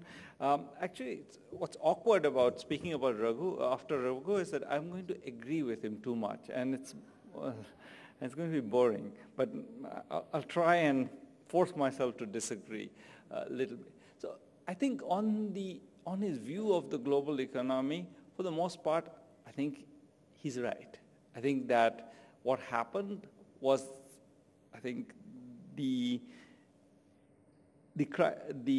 global financial crisis, in a sense, brought out a set of, I think, critical fault lines within economies in both Europe and the US, which were already there. This is so, I think the primary diagnosis of where we are is that there were problems. We were somehow chugging along without facing them, and I think the global crisis has made us face those problems head on. And I think where I'm maybe more pessimistic than Raghu is in the recovery. I think both the US and Europe are, in my view, in throes of crises which are not yet resolved at all. I think the US, what happened was, the US is a country which has, I think, a paranoid fear of government action and of taxation. And what happened in the US, so the US, I think, primarily, all these worries about fiscal unsustainability are made-up worries. US is undertaxed by OECD standards and could easily afford to have higher taxes. The problem in the US is political, and it's a theme that I'm going to keep coming back to. The problem in the US is mostly that the US as a country was conceived of in the middle of a tax revolt. Maybe that's not how you conceive of a country to start with, but as a result, it's a country where taxes, there's a paranoid, I think, hatred of taxes, communism as delivered by, for example, the famous communist Barack Obama and other such, intrusions of socialism. So it's that paranoia in the US is what you see shaping the fiscal debate right now. And it's a paranoia that I think was accentuated by the financial crisis. That let the genie out of the bag, because in some sense it made it clear that the government was suddenly looming large. It was doing stuff. It made everybody's fear of government and taxes and stuff like that come out. And we're in a phase where the amount of, I think, irrational, just random rants that you hear from the Republicans all the time is sort of, I think, by a sort of a historical high. So I don't actually think the US is out of the woods. I think the US will lurch from fiscal crisis to crisis, and that's going to do some damage. I think the economy is recovering. There's lots of good things about the US that make it such a powerhouse, and such a powerhouse that we would like to emulate, but I think there is a crisis. Europe has, in a sense, a very different crisis. What this brought out was basically, the crisis brought out was, it forced a certain amount of borrowing, and that brought out the basic fact of fiscal unsustainability throughout Southern Europe. Basically, there was some bad luck. I think Spain had some bad luck. Italy, I think, mostly got what it deserved. France may get what it deserves. So there's a bunch of stuff there which is just very poor use of resources. Lots of transfers from the middle classes to the middle classes, which go through a government mechanism which manages to lose a substantial part of it. So you take money from A, give him to A, but takes 40 cents out because you wasted it along the way. So Europe has, I think, the question of entitlement reform in Europe is key. It's very political, and certainly right now Europe is not in a place where it thinks that that's the popular view in Europe is not that that's what it needs to do. So it needs to be there's going to be a set of, I think, heart-wrenching choices to be made. I don't see it happening I think it's going to take 15 years for Europe to get into shape. I do think that there will be, the euro will need to be renegotiated, and hopefully what it will renegotiate to is a debt compact of some kind, but could be that it will fall apart, part of both. But I think lots of things going to go. So that says, I think, to reinforce what Raghu said, I think if we look to the West for a source of growth, I think we're going to be waiting for a while. I think there's going to be now that's I think we also should say that that's less of a worry than we made it out to be. Our growth, if you take the years 2008, 2009, 2010, was domestic driven, but that's been true most of the time. We are a very large country with very little actually trade, so we live off domestic demand. So I don't think that we are going to be, I don't think there's a huge amount of, this has consequences for us, but there's lots of demand out there. Africa's growing, Brazil is growing, China's growing. In principle, I don't see this as being as much of an issue as sometimes it's made out to be. Now, having said that, we are kind of, our problem in a sense is interesting, because it's not that we have a unsustainable debt and that we are, but somehow we have a little bit of a flavor of being Italy. So in a sense, Italy is the worst of, in my view, of all. This is a good day to be bashing Italy in India, but it really has the worst of all worlds, because it's undertaxed and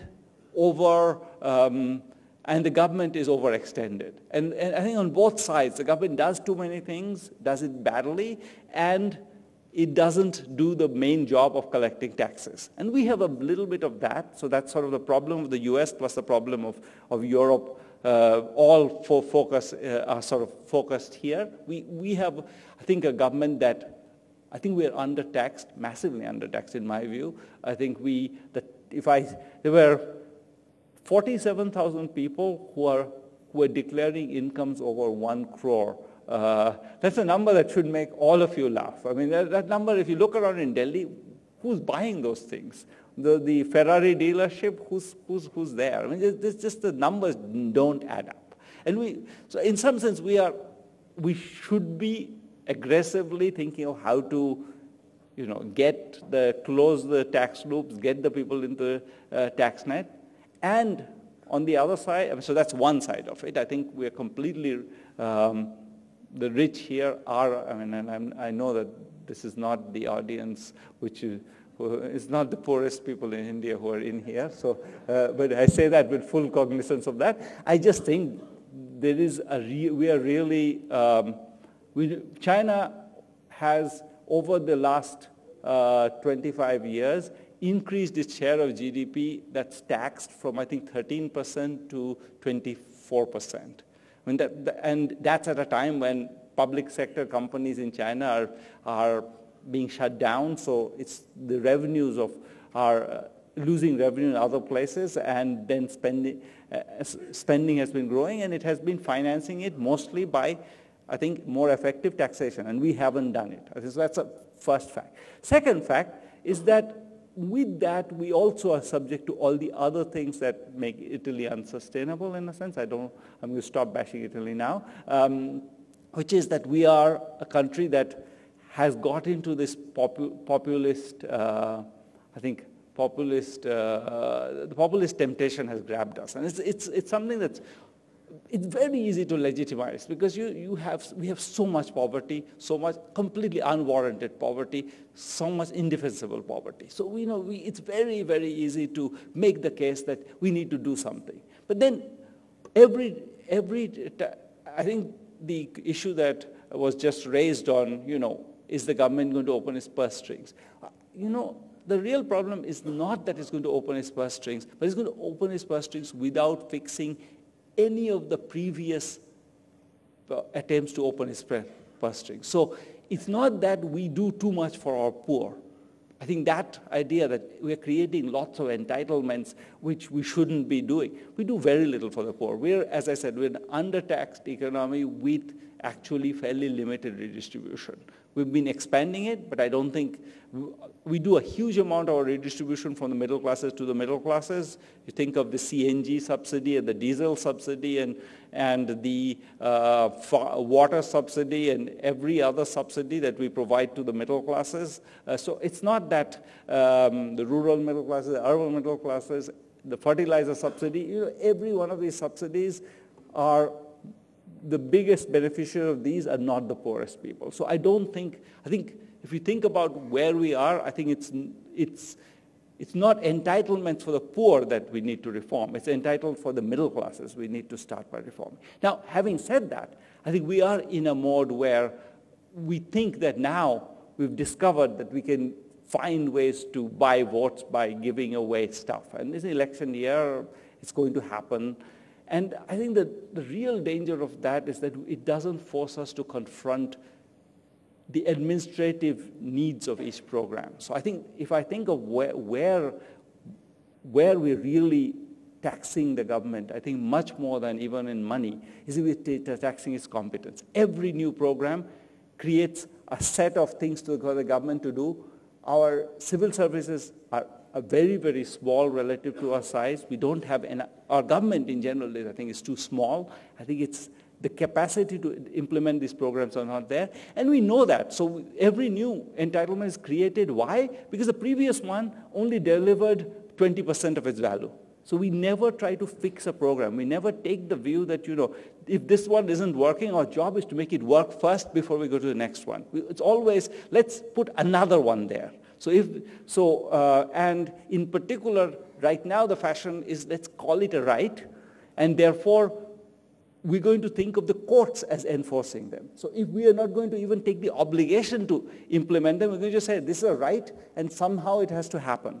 And now we think that the courts are going to do it for us. But the courts are, then like any other Indian institution, if you've been to a court, you know that, the hopes that the court will make 4 million people who are cheated of their NREGA rights all be able to get those rights. This is just not going to happen. So in some senses we have shifted, we haven't taken the question of how we implement head on at all. And I think that's our central challenge. Our central challenge as a nation is not, I don't think we should worry too much about we're giving away too much money right now.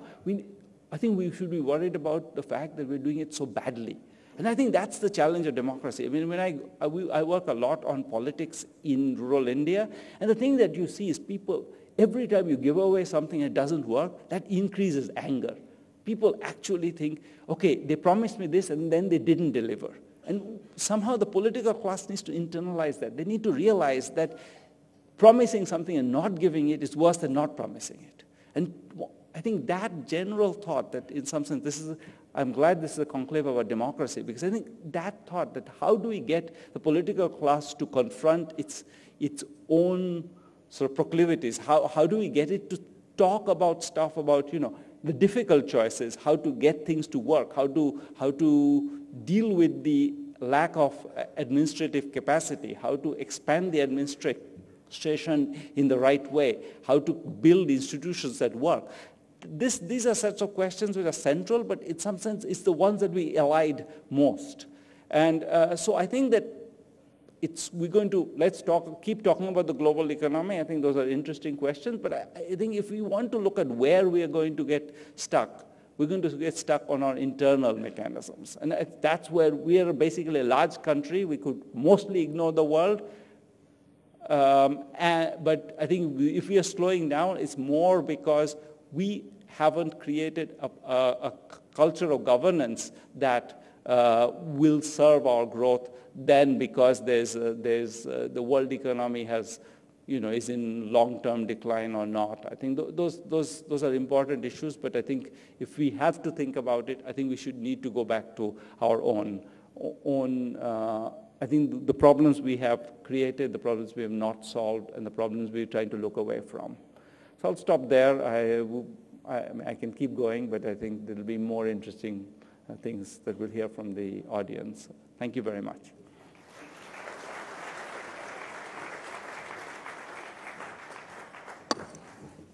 As you know, without wasting too much time, as you know, we've started a new segment this time at the Conclave.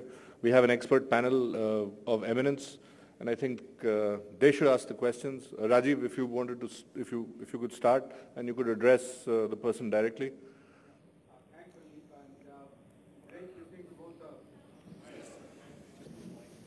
Hello. Yeah, sorry.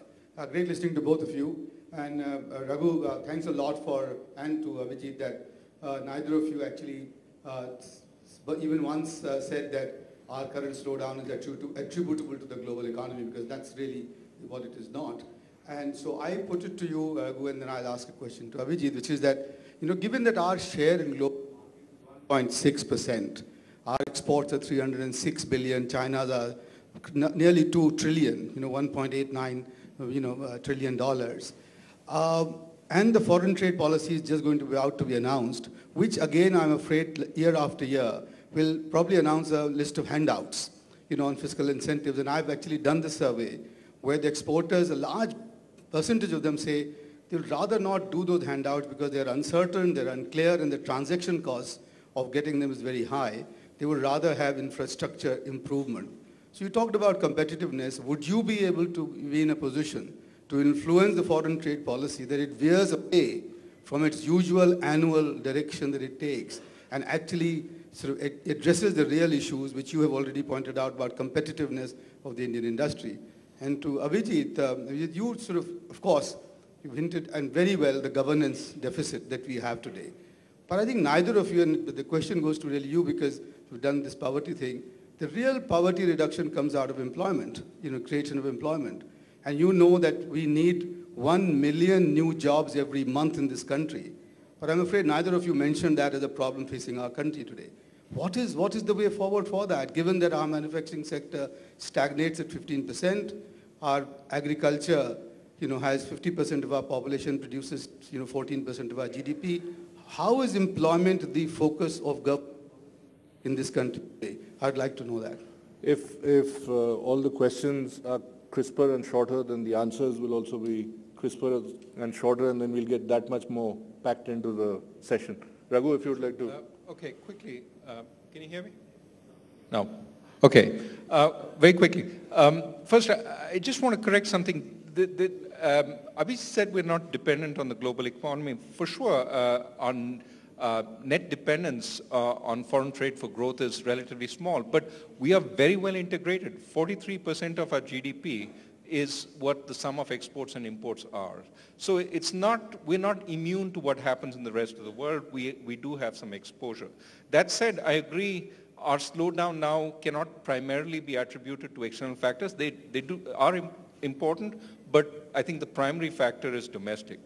That goes to the point about jobs that you mentioned. I think absolutely, and I was trying to mention it, it probably didn't come out clearly. Jobs are, in my view, the best form of inclusion. Can we train that person up to become a productive plumber, a productive software engineer, or something even better? But I also agree with Abhijit that in some sense, I'm not disagreeing with the need for transfer programs, for welfare programs. But I think what he was trying to say, which I agree with, is they have to be very carefully targeted and they have to be efficient. We cannot, as a relatively poor country, afford poorly targeted and inefficient welfare programs. We have to make every rupee count there. And therefore, I would say we need to go more in that particular direction. On employment, the problem with, I think, lots of people say employment. The problem is employment is an outcome. It's not an instrument. We can talk about labor laws. We could talk about skilling. We could talk about productivity improvements through other interventions, and all of those are important. I think the thing where I feel that particularly, I think if you look at the current Asar results, they should freeze our blood. I mean, the last 5 years, the proportion of people who have the most minimum skills, like children in class 5 who can do class 2 math, has declined by 10 percentage points.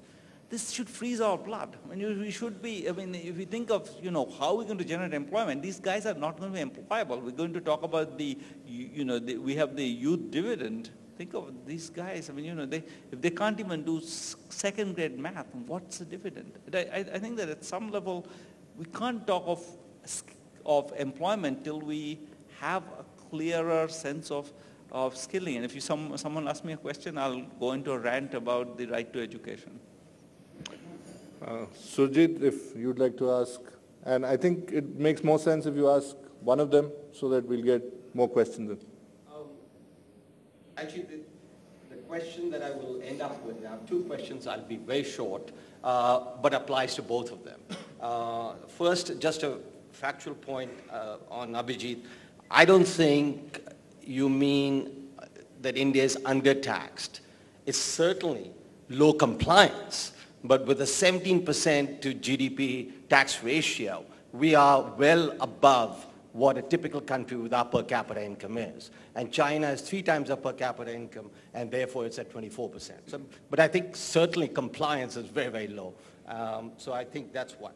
Second is Europe is overtaxed and wasted welfare expenditures, and US is undertaxed and too little welfare expenditures. So which would you prefer? Now come to the third and final question, that both of you, and you're the ideal guys to help answer this question, have a lot of experience with a lot of countries in the world. Do you come to the conclusion that India is unique in its decision making? Have you seen the kind of policies that we make and that we do not make in any other country of the world? And if so, which ones?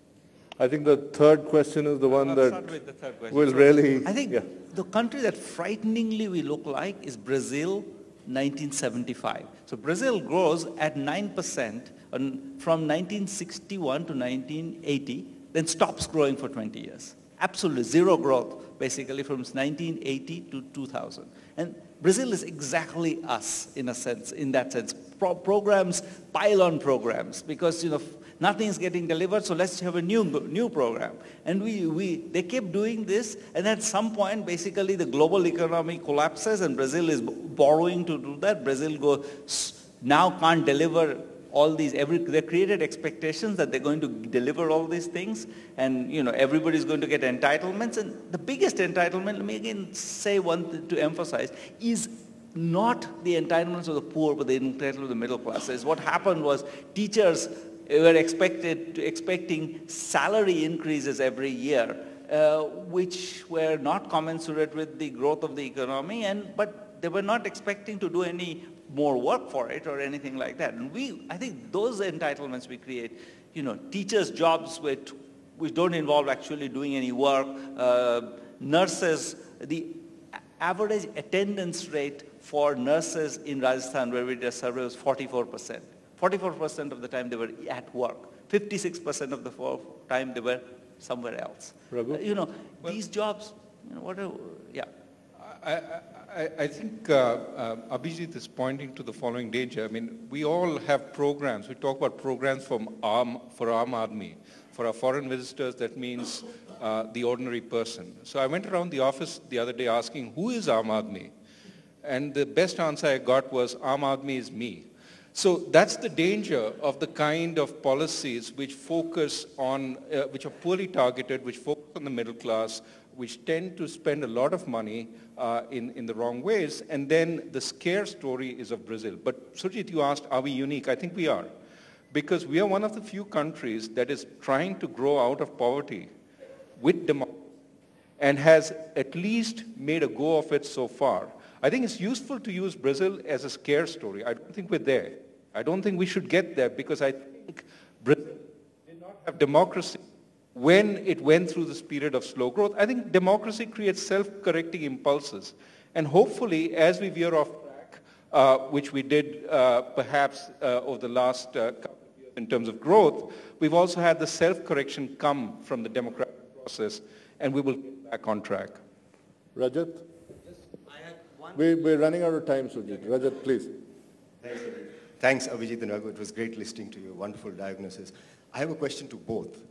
or it's in the nature of both a question as well as a comment, and both of them kind of hinted, and Abhijit talked about it a little more, is the governance deficit and the need to actually put our own house in order, and a lot of structural changes that Raghu mentioned. And even in the previous session, President Kalam mentioned that the rule of law has not delivered what it had promised.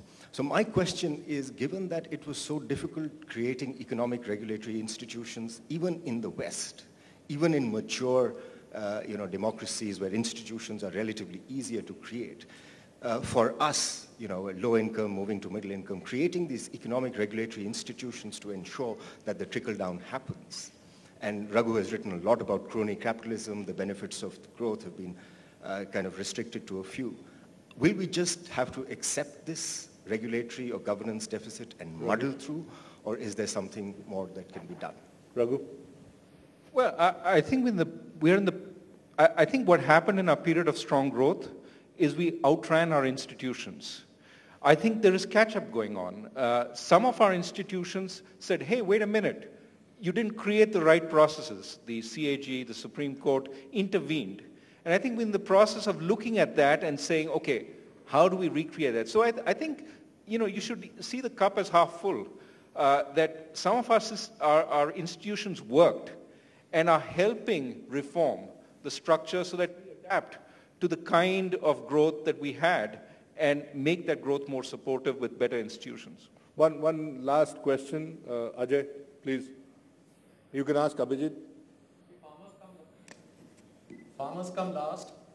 And the question is very simple. Both of you have talked of growth, and it's been absolutely not equal for farmers in India. We have missed the growth story. 50% of farming people are involved in farming, and for most of them it is unprofitable. Do you think removing farm subsidies will give equitable growth to more than half of India? Because you have consistently talked about capping farm subsidies. Do you think capping farm subsidies will make farming a profitable profession for 50% of India? Because that's creating jobs on the farm. Raghu? I think the longer run solution cannot be keep subsidizing farming. I think it has to be to make farming more profitable for the people remaining in farming. And that's why I think part of the answer has to be what I think Rajiv talked about earlier, get more jobs outside of farming for the people in farming, so you leave fewer people who can use more land and therefore make a better go of it. One of the factors that you must have noted is the increasing fractionalization of farms, which is part of the reason for unprofitability. They're getting smaller and smaller. How do you make it such that a farmer can earn a decent living? Sure, there might be subsidies going forward, but what you want to do is make sure that farming itself is a more productive occupation. How can you create more productivity in farming? That should be our focus. Abhijit, if you'd like to add quickly. I think if we want to subsidize farming, we should stop doing it the way we do it, which is through using water subsidies. It's a disastrous way to subsidize because the water table is falling. Punjab is in crisis and many other places will be soon. And fertilizer subsidies. I mean, those are just the worst places to subsidize. We're distorting the environment. We're distorting all the resources, scarce resources. We want to subsidize them. Let's just give them money. It's much easier than doing all this loony stuff. Thank you. Sir, We'll have to close. Sir, I'm sorry. I need to say this because I definitely disagree with it. As far as fragmentation of land holding is coming, Mr. Jairam Ramesh has given a statement that land holdings are very large in India today, and we need to fragment them further. And so that's what you have to go along with it when you make policies. And farming needs to be profitable. It does not have to be through farm subsidies or fertilizer subsidies. But first you have to make it profitable, and then you can talk about removing these subsidies. You cannot say we'll remove subsidies, make farming profitable, and move people out of the farming sector. We could carry on, but time is of the essence, and we have a timetable to keep. I'd like to thank both the panelists, Raghu and Abhijit, and thank you so much.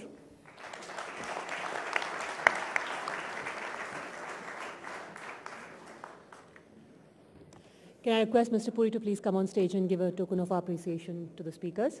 Can I please request both of you to stay on for just a minute?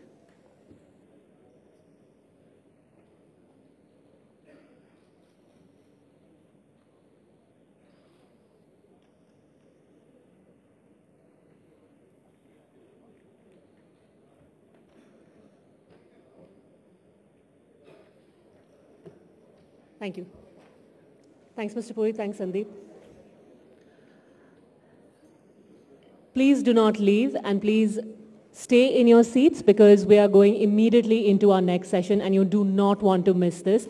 I'm very happy to inform you that a lot of you have been tweeting here. Thank you for that. The Conclave 13 is also trending on Twitter, which is very nice.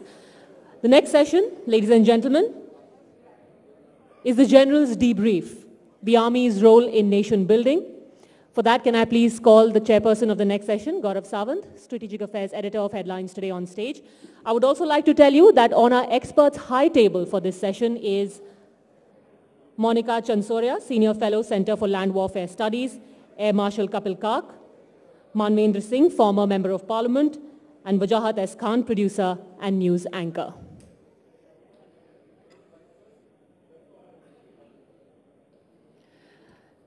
Ladies and gentlemen, I'd really appreciate it if all of you settle down. We would like to begin our next session now.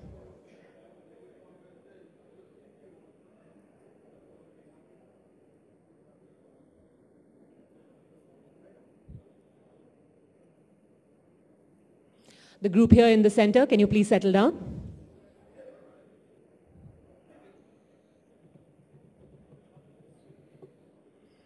All right, Gaurav, can we have you on stage? Thanks.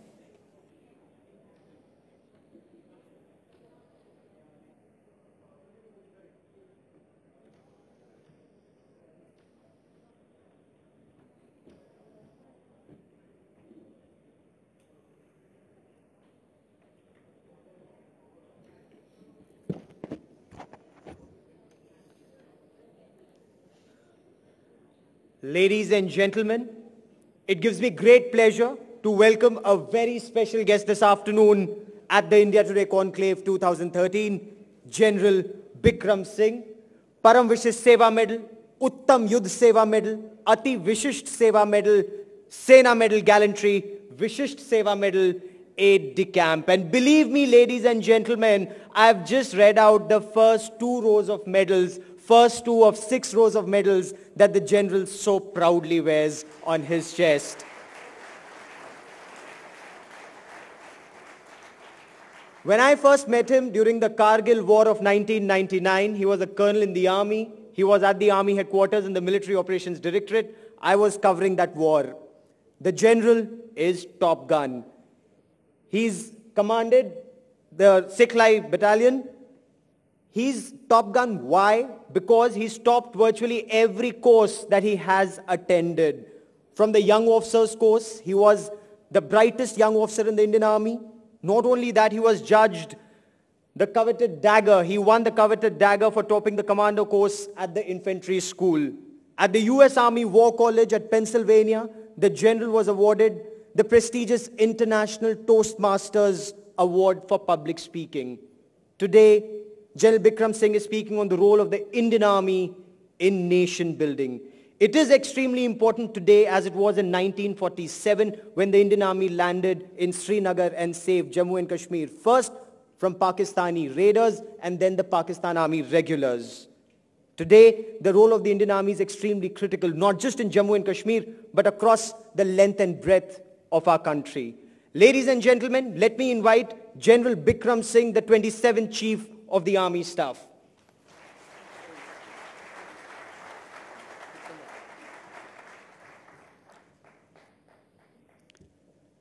Jai Hind, ladies and gentlemen. My greetings to you all, and at the very outset, let me thank the India Today group for this invite. And I'm indeed privileged to be here because I grabbed the opportunity when I was made this offer for only one reason, that I thought it's important that you all know about your army. Your army, when I say it's a people's army, it's a national army. It's important that you know how we do our business. Because generally what is seen of the army is what you see on the television, gun-toting soldiers moving around in Jammu and Kashmir, in the northeast. And you perceive army as only using force. I shall touch upon the use of force as well as to how we calibrate the use of force and how democratic we are in the use of force as well. But ladies and gentlemen, Army since 1947 has done a lot in terms of nation building. Now, besides fulfilling our constitutional obligations in terms of safeguarding the frontiers of our country, ensuring sovereignty of the country, ensuring territorial integrity of the country, we have, to a large extent, contributed to nation building in terms of ensuring, generating, and bringing about unity in the country, upholding the secular values which are enshrined in our Constitution. We have undertaken socio-economic development in rural areas, which is done in concert with the state governments, and we have done a lot to bring about national pride. Army's role in nation building within the overall theme that has been selected this year by the India Today Conclave, I thought about it. The overarching theme of reinventing a democracy, ladies and gentlemen, does also impact the Army, because Army is a democratic institution. It's an element of national power. It's an accountable, disciplined, responsive, a potent element of national power that has to adapt. It has to adapt to the national policies framework, the policy framework that is laid down by the government. This seminar, this discussion, this conclave, would be contributing to certain facets of democracy, which in turn would impact on our policy issues in times to come, depending on the decisions taken by the government. But what I'm trying to bring out is that the Indian Army would have to remain relevant to those changes. That's very important. And we are very conscious of the fact that, that the change is something that is constant in the environment, and we've got to adapt ourselves to the changes in the environment. And changes, they come about by the virtue of the change in environmental realities, the change in terrain configuration where we operate, the changes in our adversaries' methodology of waging war and the use of force, and keeping all these facets in mind, we tend to change ourselves with the view to remain relevant to national aspirations. In fact, something very interesting before I go any further. I was generally prepared to speak for about 40 minutes, but then I was told the total time allotted is about 45 minutes. And then I told my officer who was coordinating with the India Today Conclave, I said, look, I generally warm up after 20 minutes. So he told me, he said, sir, by the time you warm up, you'll be required to sit down for question and answer session. So I said, anyway, I'll be prepared and warmed up for question and answer session. And therefore, ladies and gentlemen, I shall be very brief to talk about various phases which I talked of. Firstly, in the context of our constitutional obligations.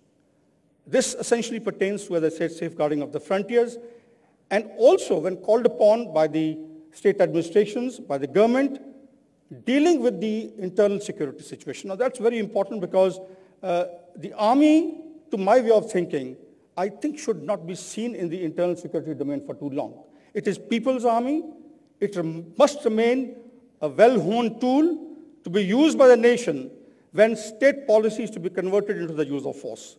And therefore, that notwithstanding, when the nation takes a decision, the Army does get involved.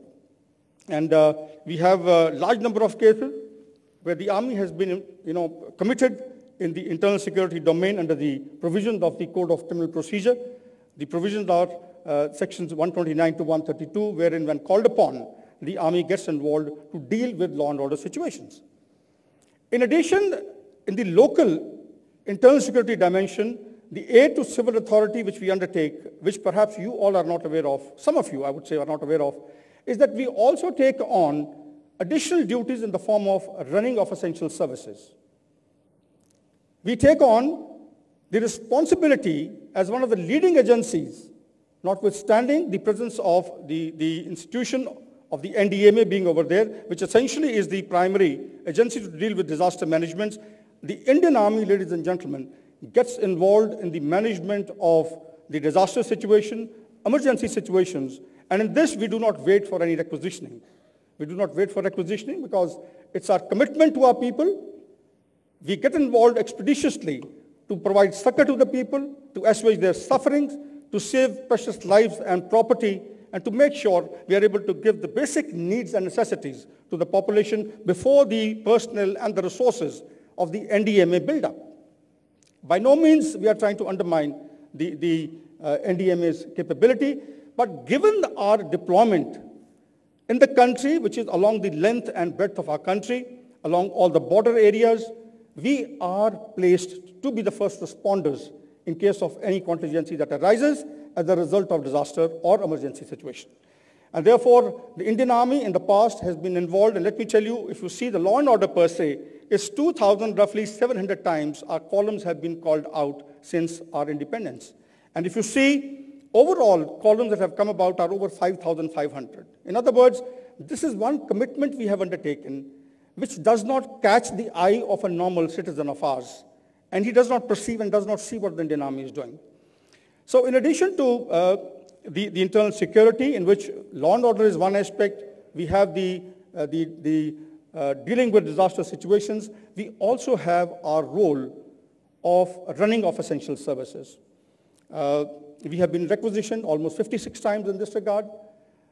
We do run essential services which are declared by the government as essential services, and in case there are strikes, in case there are impediments in the functioning of certain services, we do get involved with our resources. We got our TA resources, which are specialized units.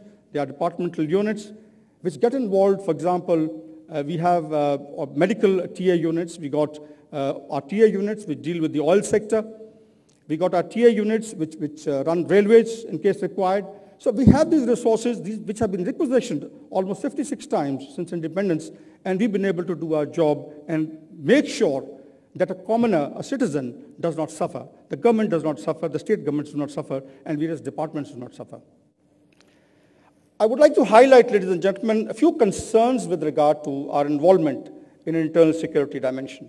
When I said that the army should not be seen for too long, what I imply is that this instrument of national power should be kept honed ready to deal with situations which warrant the government to use force against any external threat.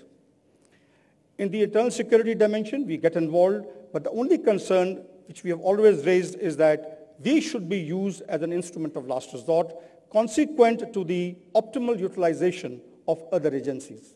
Now, when I say this, our involvement as per CRPC, which is of the vintage of 1973, ladies and gentlemen, in the last 40 years, a lot of changes have come about in India. Changes with regard to development of our communications, the prowess of our police forces, the capacity of our central armed police forces, and given this kind of ability, the capacity and the capability which today exists with the state governments, I suppose we should be able to deal to the extent possible with situations given the resources of the police and the paramilitary forces. And the army should be called in as an instrument of last resort for the reasons that I just spelled out. Now, the other thing which generally we get back to the government, while it's a constitutional obligation, since it is given in the Code of Criminal Procedure, and we have to go in as per law of the land, we do get back to the government, ladies and gentlemen, in situations where there are religious overtones, where there are ethnic overtones, or where we find the students involved. Now, why? The reason is that the Indian Army champions the core value of secularism. We champion the core values of our Constitution. And therefore, it's better that we do not get involved in those, because we are a heterogeneous lot. Being a secular army, we respect all religions. In fact, for that matter, in the army, the religion of the troops is the religion of an officer. That's how we operate. And the other thing when I said about the students is that I think it's better we don't get involved in situations where the students are involved for only one reason, that students are the reservoir from where we are going to get our recruitment and we are going to get our officer and JCOs and our other ranks and our all ranks.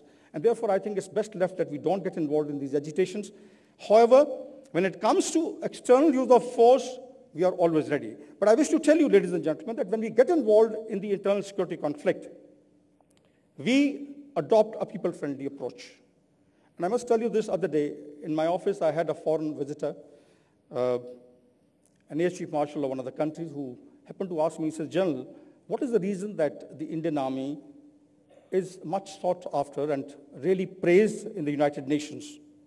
And the only thing I told him was that, look, the basic fundamental difference is that our use of force is more to assist in the return of rule of law and state authority. Our use of force is to ensure the right of that particular host country. It runs in the entire area, in every nook and corner of its territory.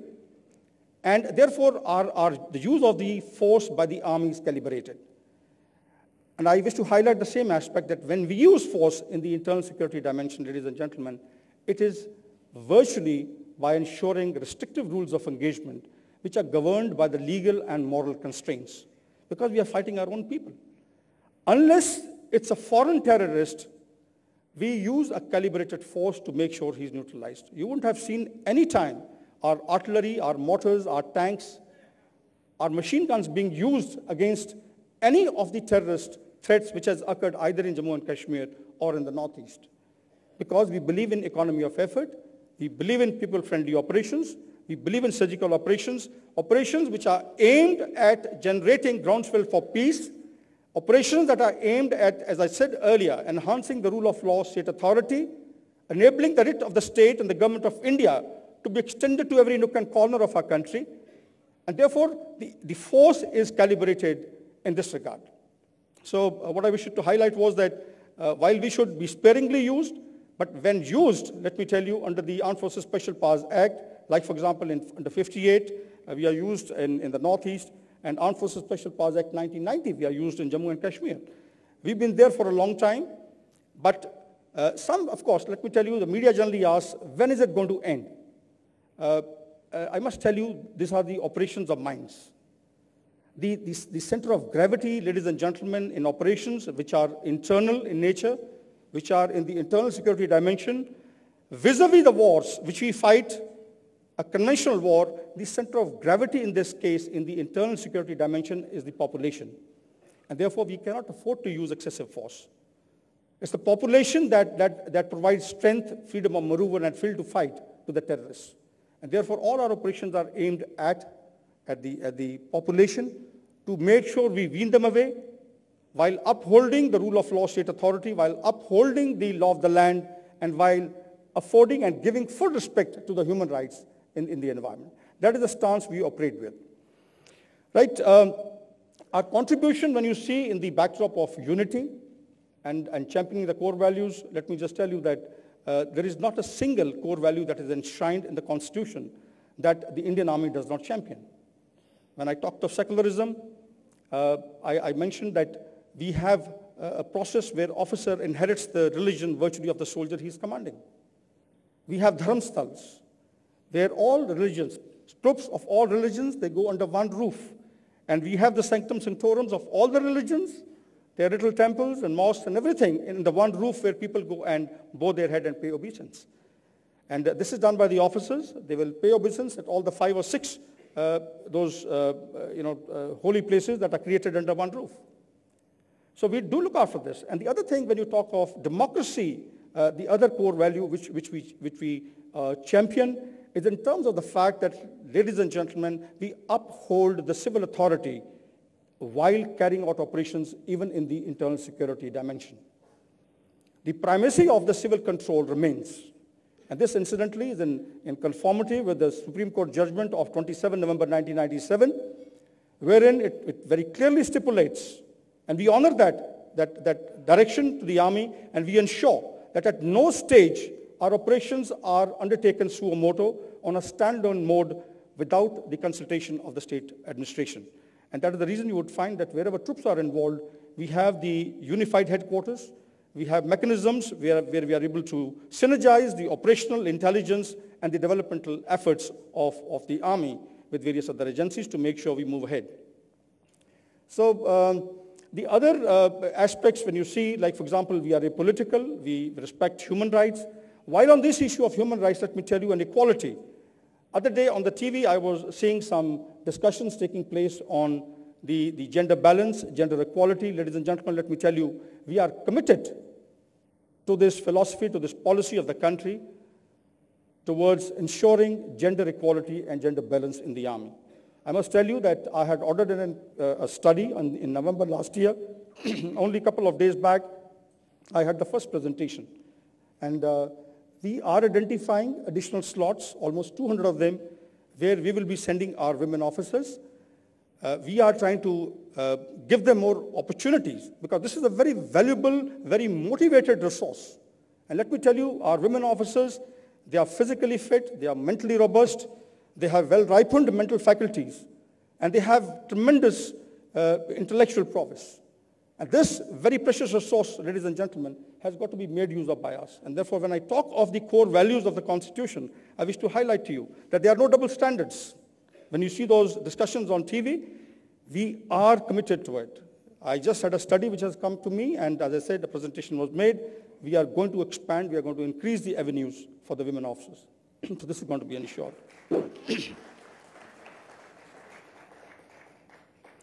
Right, when you talk of, along with this, contributing to the unity of the country, I think the greatest way we have been able to ensure this, that we have been able to deal with and neutralize every possible centrifugal force, every possible vociferous tendency in the areas that have been declared disturbed or where we've been committed. We've been able to deal with every inimical element and force which had secessionist designs.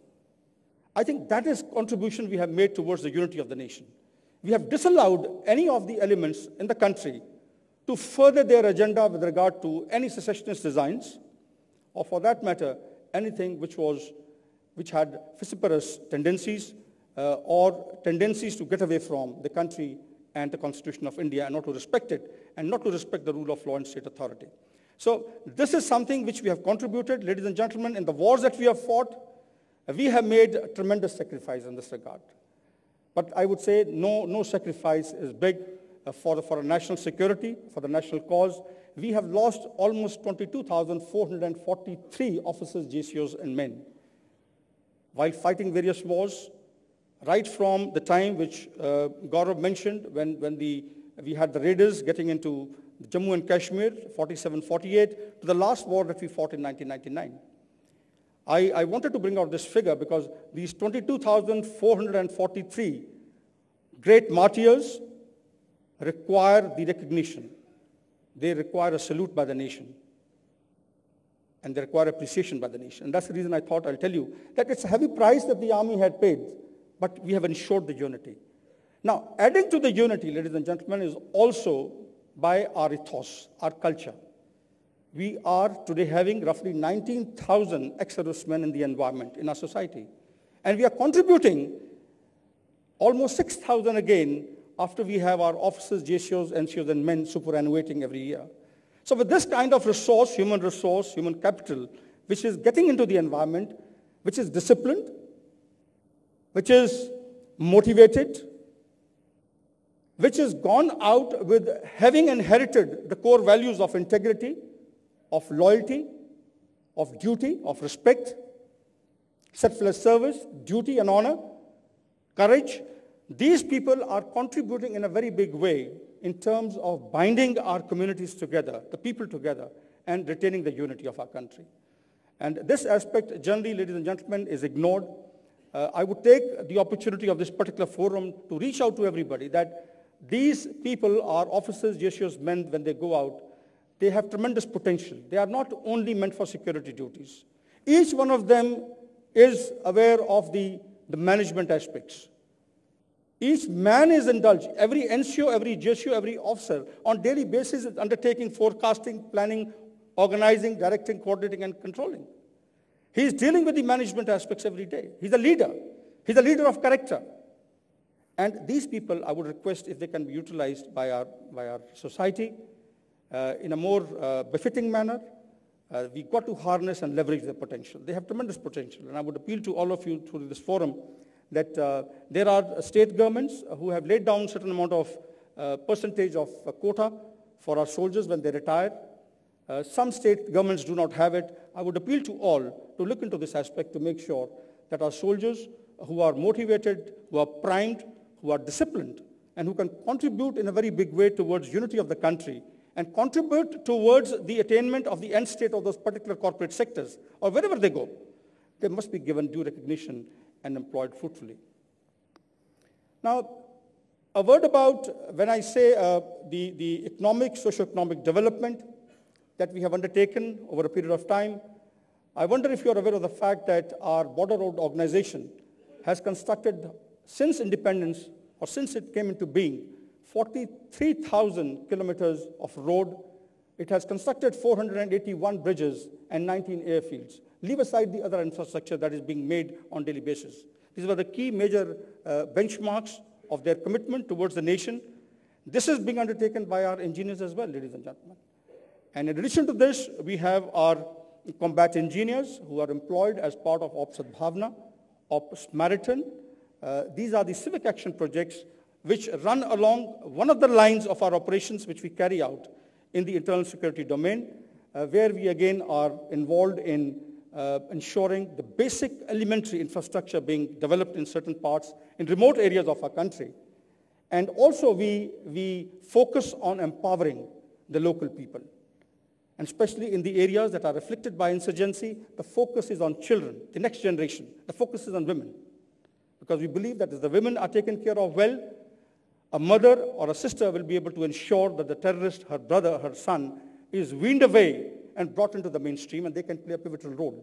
And therefore, as part of our healing touch, as part of our people-friendly operations, our stance, we are dealing with the people in a manner, we are carrying out these operations in a manner that we are able to provide the basic elementary infrastructure, and we are empowering people in certain areas.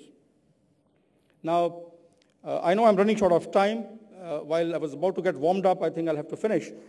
But as I said earlier, I'll take on the questions. Question and answer session that's waiting for you. Yeah, okay, right. Just last point I want to tell you is that we have added immensely again, ladies and gentlemen, to the national pride. You take any sports, you take Olympics, you take Asiad, you take Commonwealth Games. The 2 silver medalists after independence are from the army.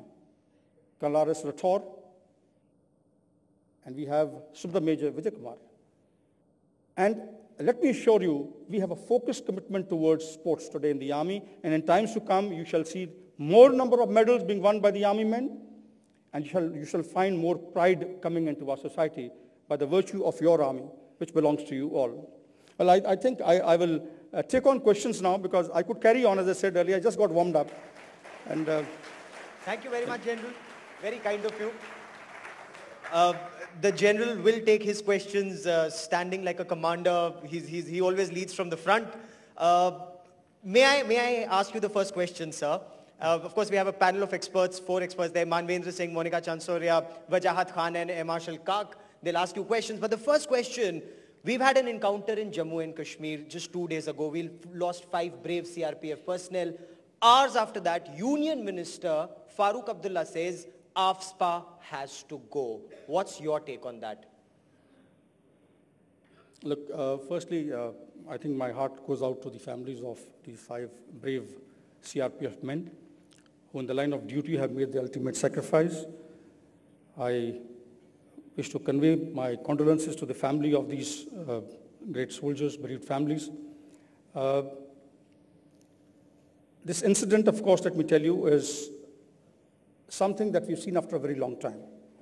This only depicts the emboldened stance of the terrorists, which for a very long time we had not evinced in the internal security dimensions of Jammu and Kashmir, and especially in the counterinsurgency arena. But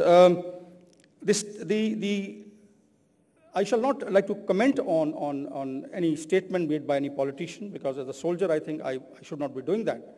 But I shall give you my way of thinking, my own opinion in this regard, and you could correlate that to what has been said. Look, firstly, as I talked about the Supreme Court judgment of 27 November 1997, it very clearly stipulates that the Armed Forces Special Powers Act, its revocation, its extension is to be done by the governor of a state or by the central government. We only make our recommendations. Army is only contributing to decision making. But if I was to be asked, I feel time is not ripe at the moment to tamper with this framework. It's an enabler, it's an enabling act, and we should not take away Armed Forces Special Powers Act at this juncture. I mean, you've seen for yourself wherein they've come and killed 5, wounded 7 and gone away, and I'm told two of the soldiers who are wounded are critical. It's a heavy price we are paying, and I think it's important to remain on guard. It's important to observe, wait and watch how things move. It's important to understand the contours of the security environment before we take a decision. Decision must be pragmatic. It should be in the national interest. It should not be politicized. That's the only thing I have to say. Thank you very much, sir. Monica, would you like to go first? Jerry, let's speak a bit about China. There is a projection that China is boosting its defense spending, 10.7%, approximating to approximately $119 billion. Do you think that in the long run, the growing asymmetry between the Indian military and the Chinese military is going to grow to a greater extent, and that could cause a greater sort of military assertiveness by the People's Republic of China in settling certain disputes with India? And more importantly, how would you define India's current military equation with the People's Republic of China? Right, your second part of the question first. As you all know that, ladies and gentlemen, we are engaged in a strategic and cooperative engagement at the moment with China. Our trade is going to be increasing to almost $100 billion by 2015.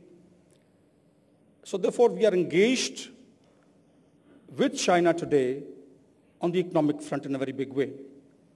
And geoeconomics are very important in concert with geopolitics. Now, as far as military is concerned, we have good equations at the moment on the line of actual control. I must tell you this, I've commanded Eastern Army, and let me tell you with conviction that we do have one odd incident, but we also have mechanisms in place. They are at the tactical level, at the lower level, which are taken care of. And there is, at the moment, peace and tranquility along the line of actual control. In fact, the CBMs are in place, the confidence-building measures, which are going to be further augmented in times to come. We are going to engage them, and therefore there is bonhomie along the line of actual control as far as we are concerned. The other aspect, the first part of your question where you talked of the asymmetry, which you feel might come up given the allocation of financial resources to the Chinese and the way they are coming about. Well, let me tell you that wars, when they are fought, we do create for capability. They have a capability. We are creating for our capability. But we do not perceive the asymmetry affecting us in any way. Because there are facets of operational art, there are facets of strategy. We are also going in for enhancing our combat power. We are getting accretions into our combat power. But this is a capability we are developing. It is not aimed at any particular country. I wish to qualify this. That we are also modernizing. Even China is modernizing. But it is not that they have stated anywhere that that resource of theirs is aimed towards India. Similarly, we are creating a capability. And we are going in for it. We are getting all the support from the government. I'm told our Mountain Strike Corps is in the advanced stages of finalization, and I'm certain about it, that the funds, the financial health will not preclude the national security agenda being put on the back burner. I'm certain about it, that the national polity will ensure that the funds are allotted and the Mountain Strike Corps is created. It's a national requirement. This is required by the nation. But it's a capability, as I said earlier, not aimed towards China. It's a capability India requires to cater for various contingencies which may crop up along any of our borders. Manvendra?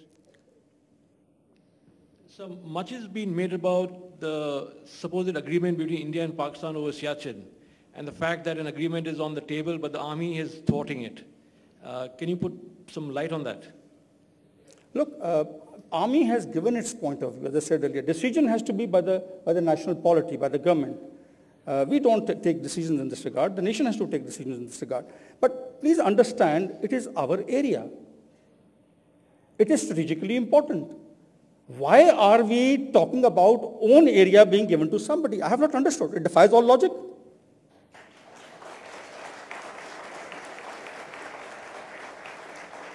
Air Marshal Kag. Thank you, Chief. That was a very focused and very deeply thoughtful presentation. I go along entirely with you on what you recommended, that the army must get out of the internal security role. But as the famous British poet once put it, T.S. Eliot, between the idea and the reality falls the shadow. It perhaps goes without reason that the paramilitary forces and the central police organizations are not equipped to actually perform effective counterinsurgency duties. On the other hand, there are also views expressed in the media that army actually does not want to give the space away in terms of counterinsurgency. Mischievous as these may appear, because it gives them a role in national polity and media and everything else. I don't agree with that. But given that you've been chief for 9 months, when do you think you can actually achieve the idea that you propounded by way of reality? Thank you. I mean, if you ask me frankly, sir, maybe the acoustics part, could you just repeat the later part of your question? You meant that today the police is acquiring prowess, the CAPF are acquiring a prowess, and we are not keen to give away our... No, I was saying that is a general perception. I don't agree with it. Sir. But when do you think we will actually have a situation in terms of time where we'll be able to deal it from... Then we'll be dealing from... Right. Look, sir, the point is that, firstly, ladies and gentlemen, had I known that we have colleagues from the Army, from the Air Force and the Navy, I would have been more military in my profile and thought process. I would have talked off even the Navy and the Air Force. I was basically talking on the Army. But, sir, let me tell you that it's very difficult to benchmark. Very difficult to benchmark because there are large number of external factors which are impacting and impinging on the security environment. If we had entirely our own arena, fully isolated, we would have been able to perhaps explain and decide on certain benchmarks as to when we can go out. In this case, you would have seen that the infiltration, we have the entire infrastructure of the terrorists is intact across the line of control.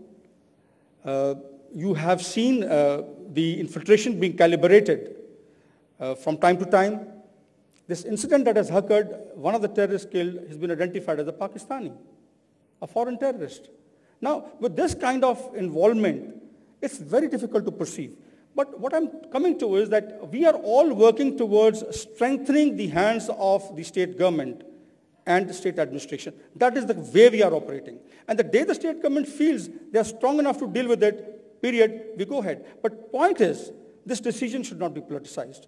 This decision in the national interest has got to be taken in the backdrop of the violence profile. It has got to be taken in the backdrop of what can happen. The futuristic contours we got to see and then take a decision. And I think we should not be in a tearing hurry in this regard.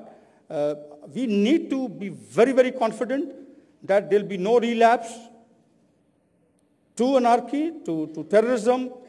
The clock shall not be put back, and we shall not be left in a position of disadvantage. Let me tell you this. That's the only thing I wish to say. It is not that we want to continue with it. Who wants to fight terrorists? In fact, I must tell you this. We are losing our officers, our JCOs and men by the day, ladies and gentlemen. Who wants to die? Please understand this. We are not getting fun out of dying in that area.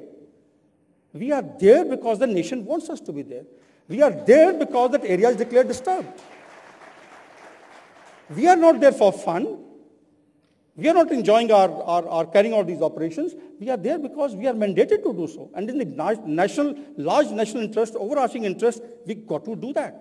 And if we do not do that, and we do not bring about the proper conditions in the arena where we are involved at the moment, which is disturbed, things are going to be bad. And one thing I wish to highlight at the expense of taking 1 minute more. No, please. Ladies and gentlemen, whenever the situation in any of the insurrectionist arenas improves, you will find the level of human rights violations and allegations going up.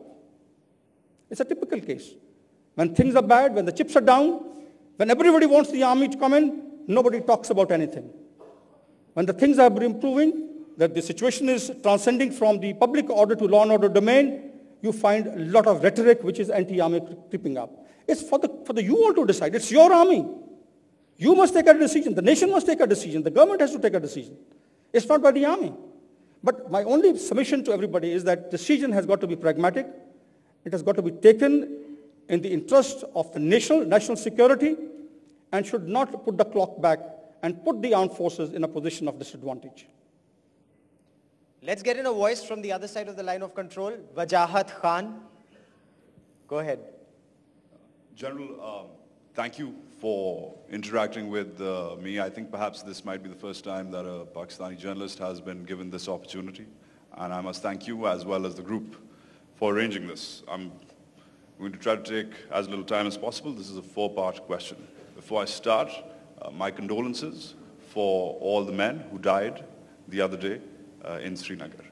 War is hell and terror should be condemned in all its forms, for starters. There was a joke cracked when I came here earlier today by one of the editors of India Today that try not to create an international incident. And then she sort of took the joke a little forward and said, might as well create an international incident. As a reporter, it's not my job to do either one of those things. I'm just going to try to ask a couple of counter-narrative questions, counter-intuitive questions, which should open up the debate a little further. Firstly, it'll be nice to know about Siachen. Siachen is considered the low-hanging fruit of the Indo-Pak military divide. There's people in and out of uniform on the other side of the border who think that it can be achieved as a confidence-building measure to further things forward. The narrative there is that yourself and your institution in particular think that they are in a superior position and there is no need to pluck that fruit. That's part one. Part two is some confusion about the LOC incident starting from earlier this year.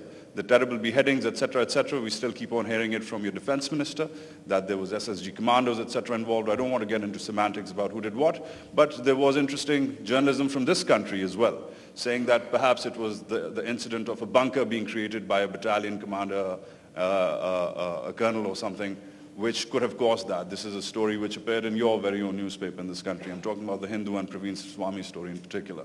That sort of created confusion about who started what. It'll be nice to settle that debate, with your permission. Thirdly, China... Can we take on one by one? Sure. I'll be able to respond better. I'm not going to say no to a four-star general. I'll be able to respond better, because the first thing you talked of Siachen, and I've already given part of the answer earlier. Let me assure you, any confidence-building measures have to be preceded by both the militaries, both the armies, both the countries addressing the trust deficit which exists today. I think that is something we have to go into, because we cannot be talking of something else and doing something else. And I need not qualify this. I think you fully understand. I'll give you a small example. I remember I was the army spokesman during Kargil war, which Gaurav brought out, and Gaurav was a young, budding journalist at that point of time. And I remember the stance that had been adopted by Pakistan, by the Pakistani army, that look, these are not our chaps. And now you have your former chief, who's a great soldier. I do respect all soldiers, and across the board, this is the profession of arms, where we respect each other.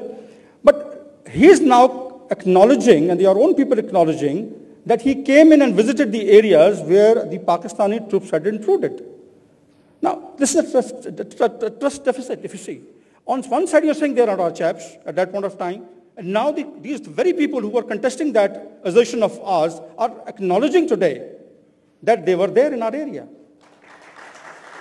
So, the first point is that let's first address this. Let's be sensitive to each other's aspirations. Let's move ahead with civility. Let's underscore the basic norms of warfighting. And I'm coming to the second point along with this, is regarding what was talked of as part of the beheading. Let me tell you, we are a great, robust democracy, and we have freedom of speech. And as a result of this, we had a number of our correspondents reporting on various things. Well, so be it. As I said, it's a democracy, and the strength lies in freedom of speech. But let me, as the Chief of the Army Staff, clarify to you, which I clarified on the 14th of January during the media interaction.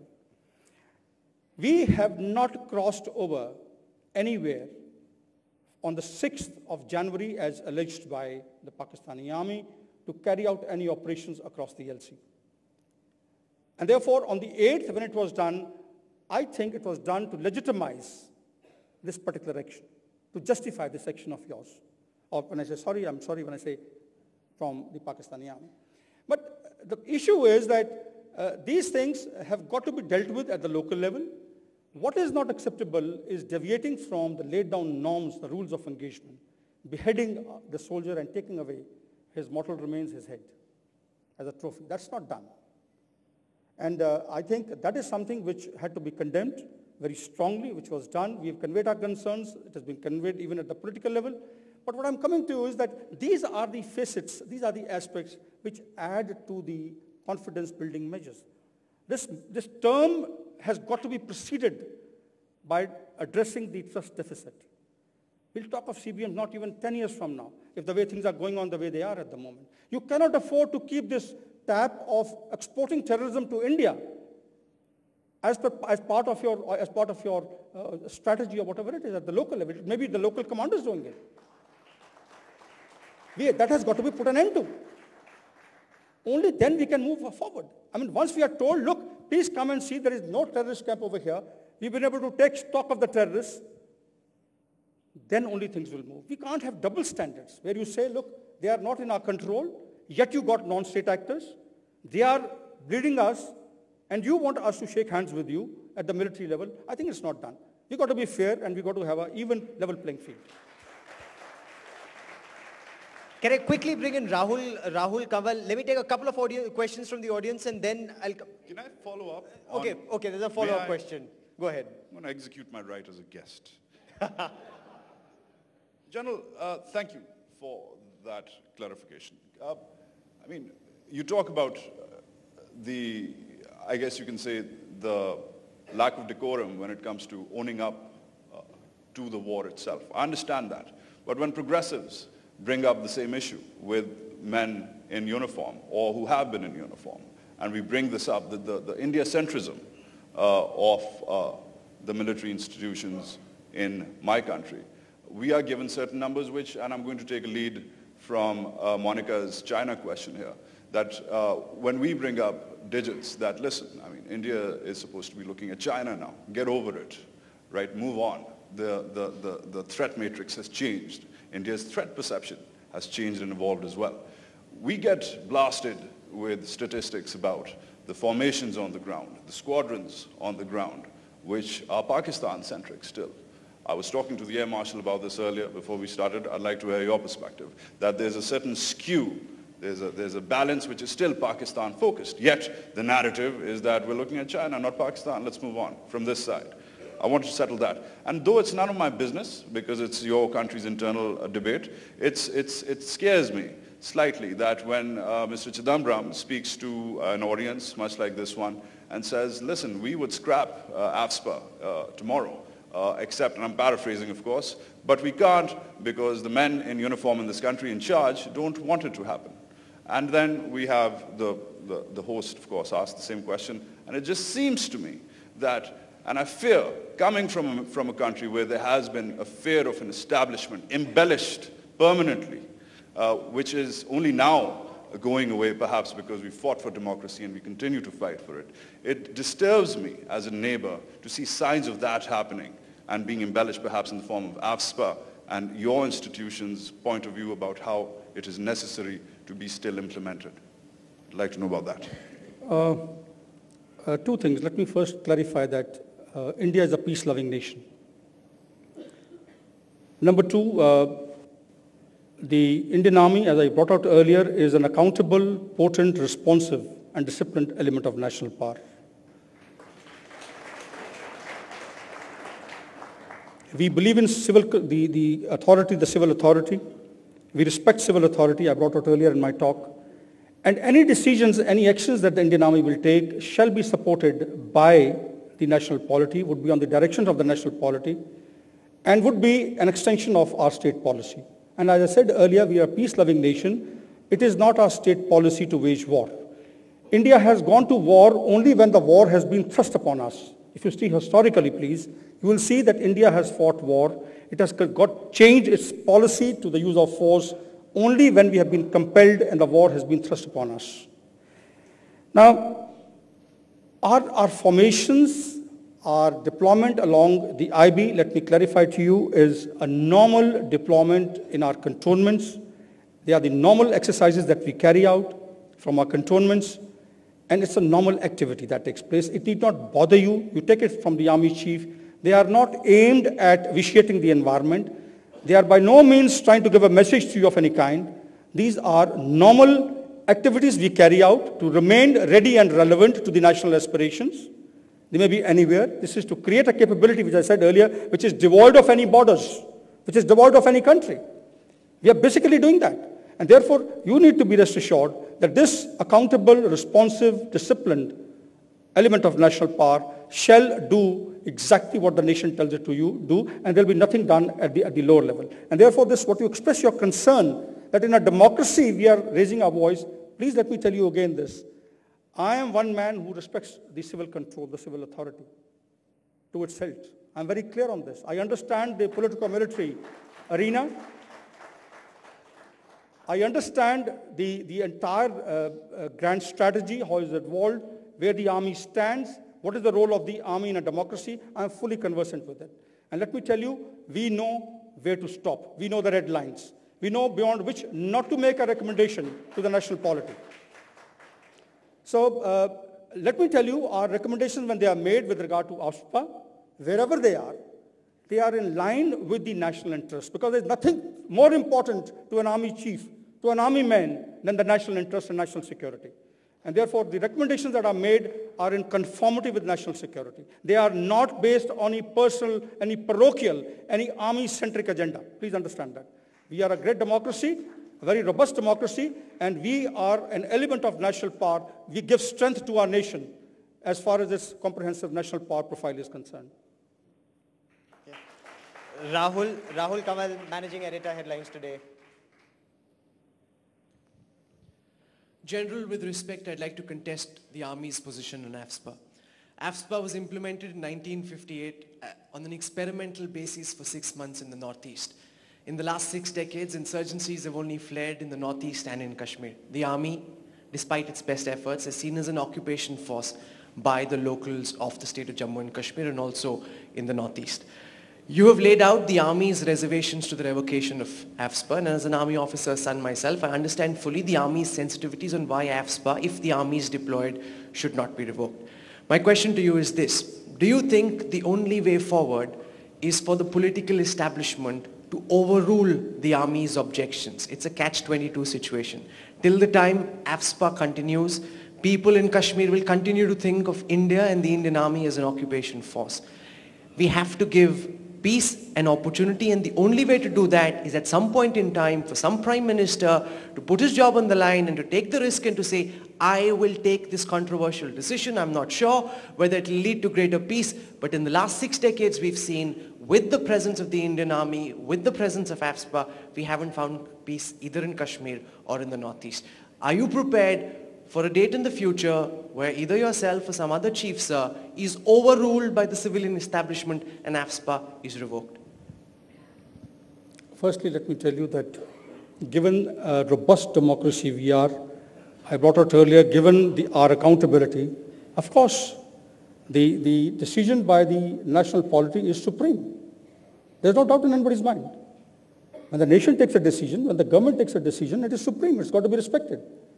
We are only making recommendations to the government. We are only giving out the ground realities and only enabling decision-making from the point of view of our inputs. It's ultimately the decision of the government, as I said earlier. But a word about when you say occupation army, I mean, this is one term, ladies and gentlemen. I've had tremendous experience of carrying out operations in Jammu and Kashmir. And let me tell you, this word off and on comes up. It's used by the media. It's used by a large number of players of the environment.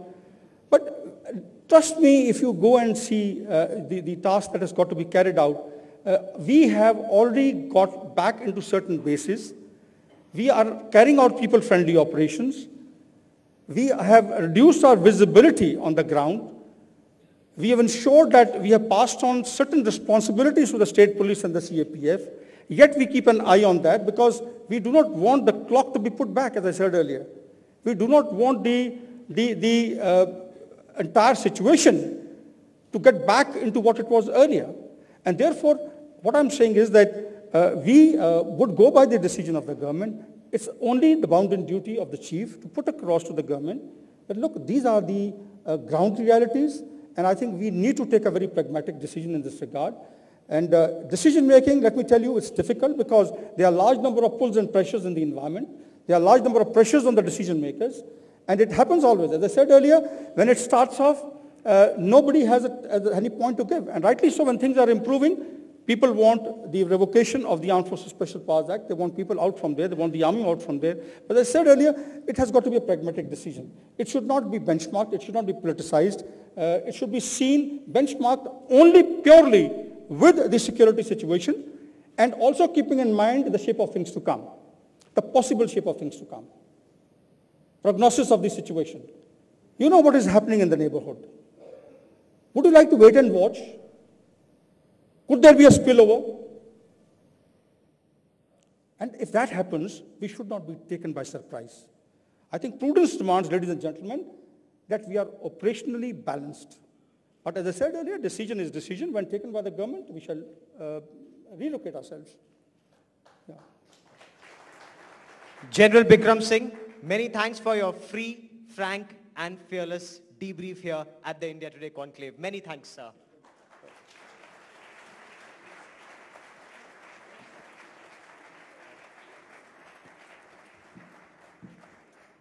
Mr. Puri, if you could please give a small token of our appreciation.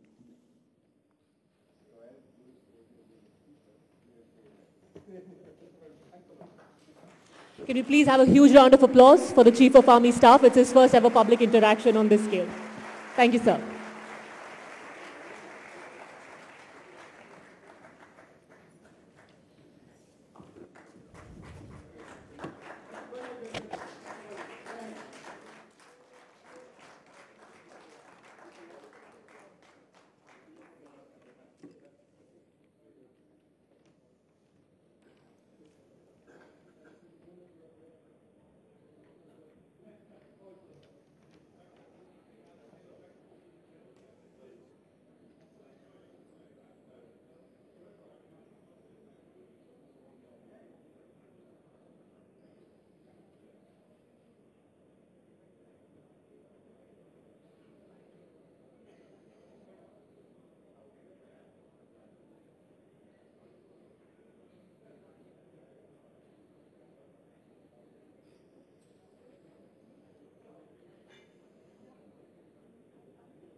Can I please request everyone to stay on your seats because we are going into our next session now. And this is the first session in a new segment that we've started this year, Bright Young Things.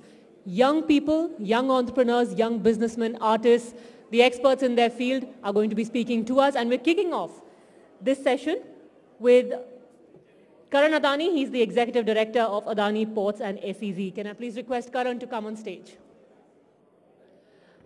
Ladies and gentlemen, I'd really appreciate if everyone settled down because we're starting our next session now. Gentlemen there in the corner.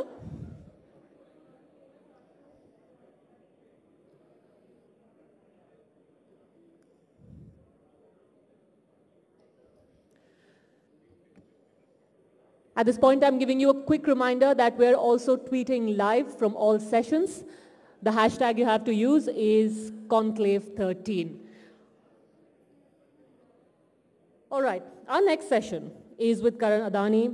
I've already introduced him. He's the Executive Director of Adani Ports and SEZ, and he'll be talking about how to power India's future, focusing on a couple of important things. Just how easy or difficult is it to invest, to do business in India? And if you want to be successful, if you want to build a successful business empire, do you have to get an inheritance and then work on it? Or can you actually start from scratch? So without wasting any more time, can I please call on Karan to start the session?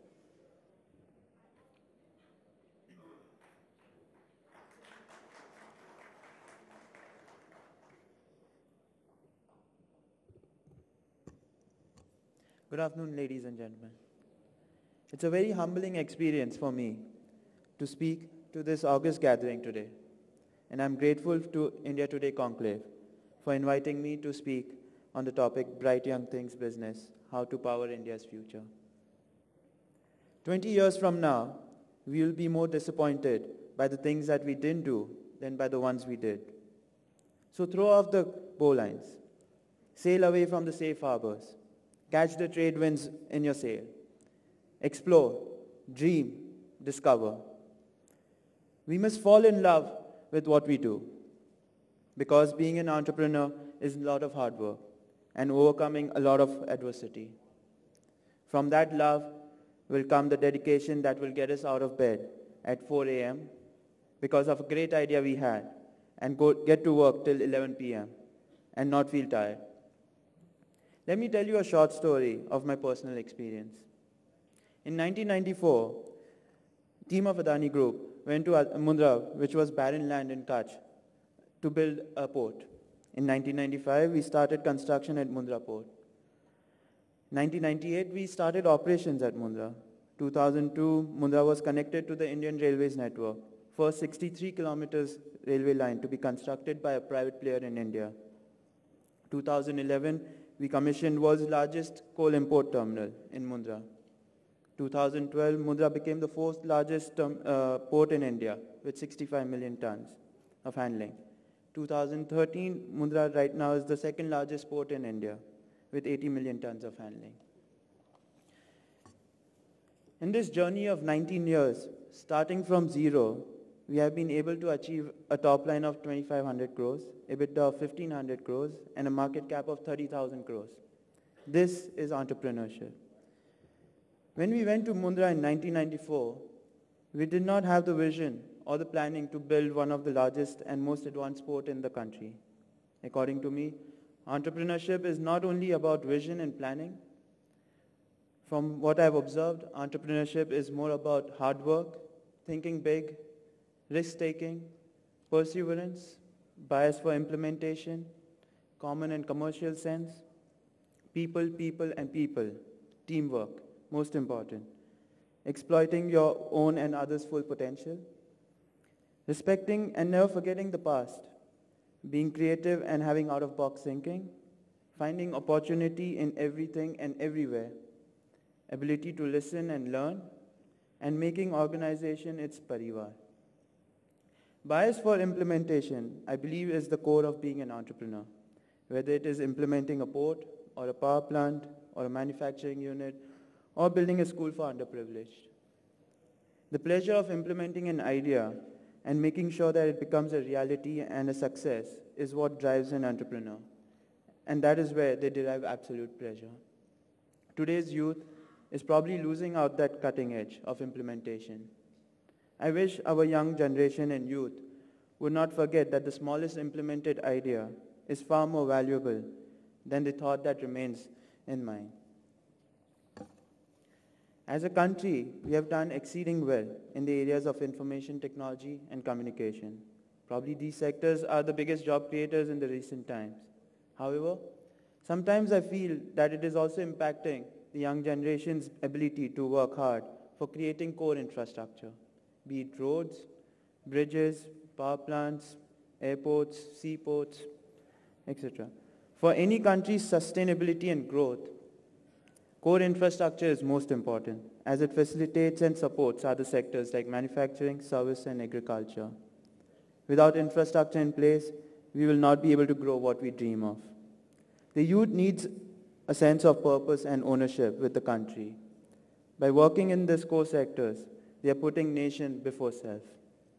Thus, a country we need to have the policy supporting the infrastructure growth, and young generation must look at these sectors to make sure that the solid steps are taken towards building strong and developed country.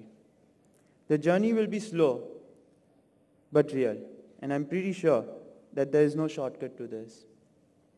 If India wants to achieve status of superpower in coming years, I believe that there are 5 areas that we need to concentrate on. 1, core infrastructure.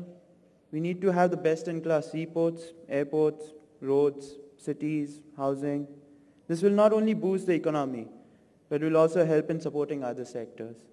By reducing our logistics cost and having access to cheap and uninterrupted power, we will be able to make products which will not only be cost competitive in local market, but also in global market. This will give our country a big economic boost. Agriculture, more than 50% of our population is still engaged in agriculture. We need to make these sectors more professional and organized in order to get higher productivity and to make them more profitable. There needs to be drastic change in how we do farming.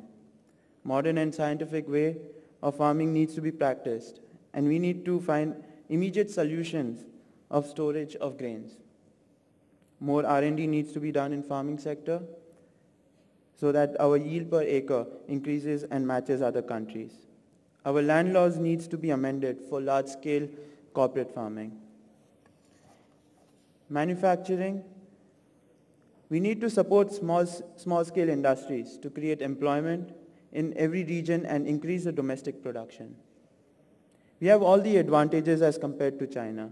In fact, we are better in terms of banking system, legal system, and we have more English-speaking young people in the country.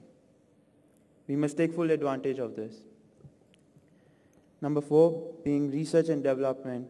We as a country need to develop our capabilities in research and development, whether it is creating new medicine or building a warplane or more sophisticated crane.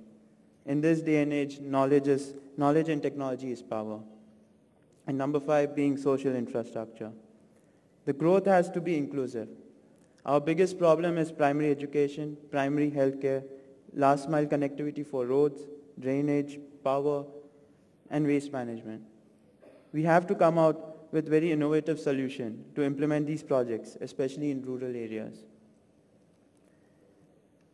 As part of a business family, I understand the advantages of platform that I've got. However, I also understand my responsibility. What has been created must grow. In that context, I believe that inheritance gives you the natural advantage on certain issues, like instincts, business acumen, and risk-taking. But it's not sustainable if we are not able to stand on our own feet on merits, be it right exposure, experience, maturity, global perspective, local issues, people skills, and above all, common sense. At the end of the day, the criterion for inheritance for a business leader should be competence and capability of enhancing the value of the stakeholders. I would summarize by saying, focus on opportunities, not on what you cannot change. Focus on what you can do and take responsibility. There's power in responsibility. Entrepreneurship is all about productivity, opportunity, risk-taking ability, and search for possibilities. And finally, I would like to see a more passionate and aggressive India. Thank you.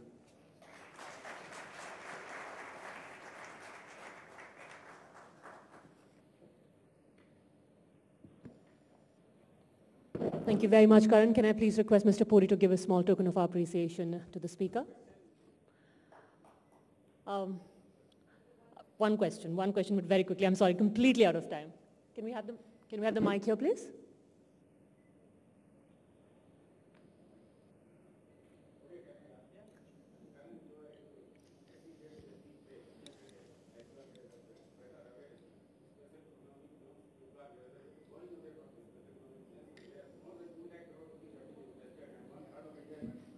Yeah, I'll repeat my question. You are very big in special economic zones, and more than 2 lakh crore rupees have been invested all over India in the special economic zones, but people are either moving away and getting denotified because of the imposition of minimum alternate tax and dividend distribution tax. What do you think going forward would be the fate of this investment where, India's total export 30% comes from the SEZ?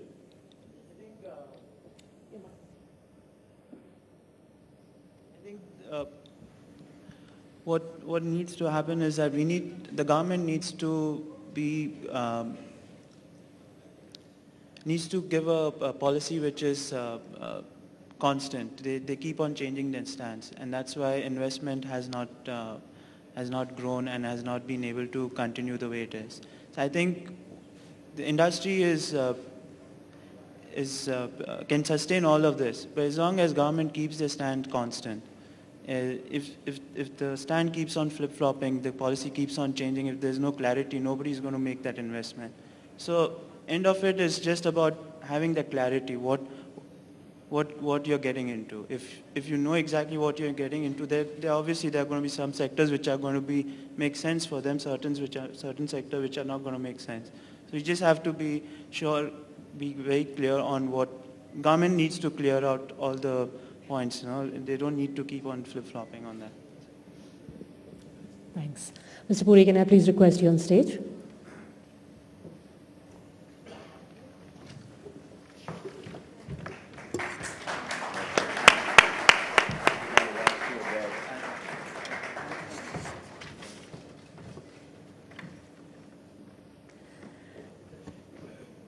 Ladies and gentlemen, for our next session, I would like to invite on stage someone who's made international headlines in the last few months. Bombay Jayashree, music composer and singer, nominated for the Academy Award for her composition, Pai's Lullaby. She will try and answer the question whether fusion is the only way to make Indian music go global. Can you please welcome her with a round of applause? But ma'am, I have to take the liberty to request you to start with the one song that the whole world identifies you with, Pai's Lullaby.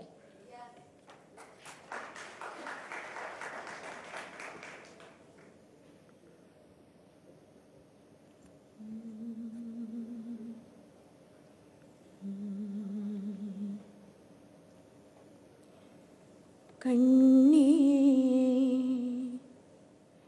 Kanmaniye, Kannurangayo,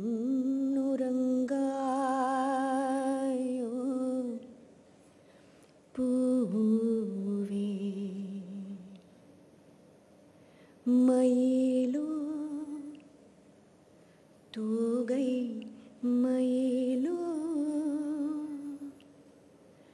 Kuilo, Kuilo, Mailo, Tugai, Mailo,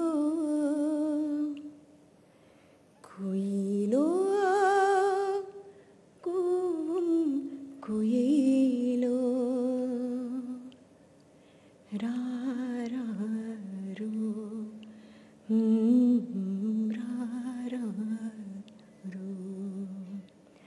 Ra-ra-ru, ra-ra-ru. Nilavu, nilavin oliyo, nilavu, nilavin oliyo. Kaniyo, senkaniin suvayo, ra-ra-ru, ra-ra-ru, ra-ra-ru, ra-ra-ru.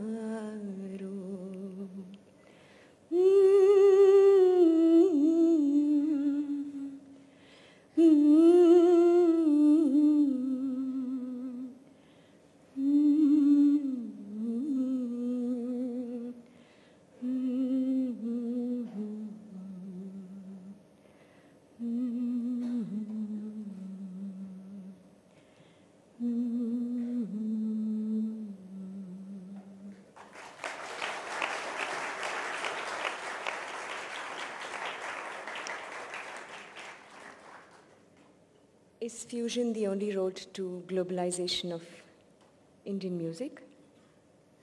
This is a topic we have here. Namaskar and good afternoon, ladies and gentlemen.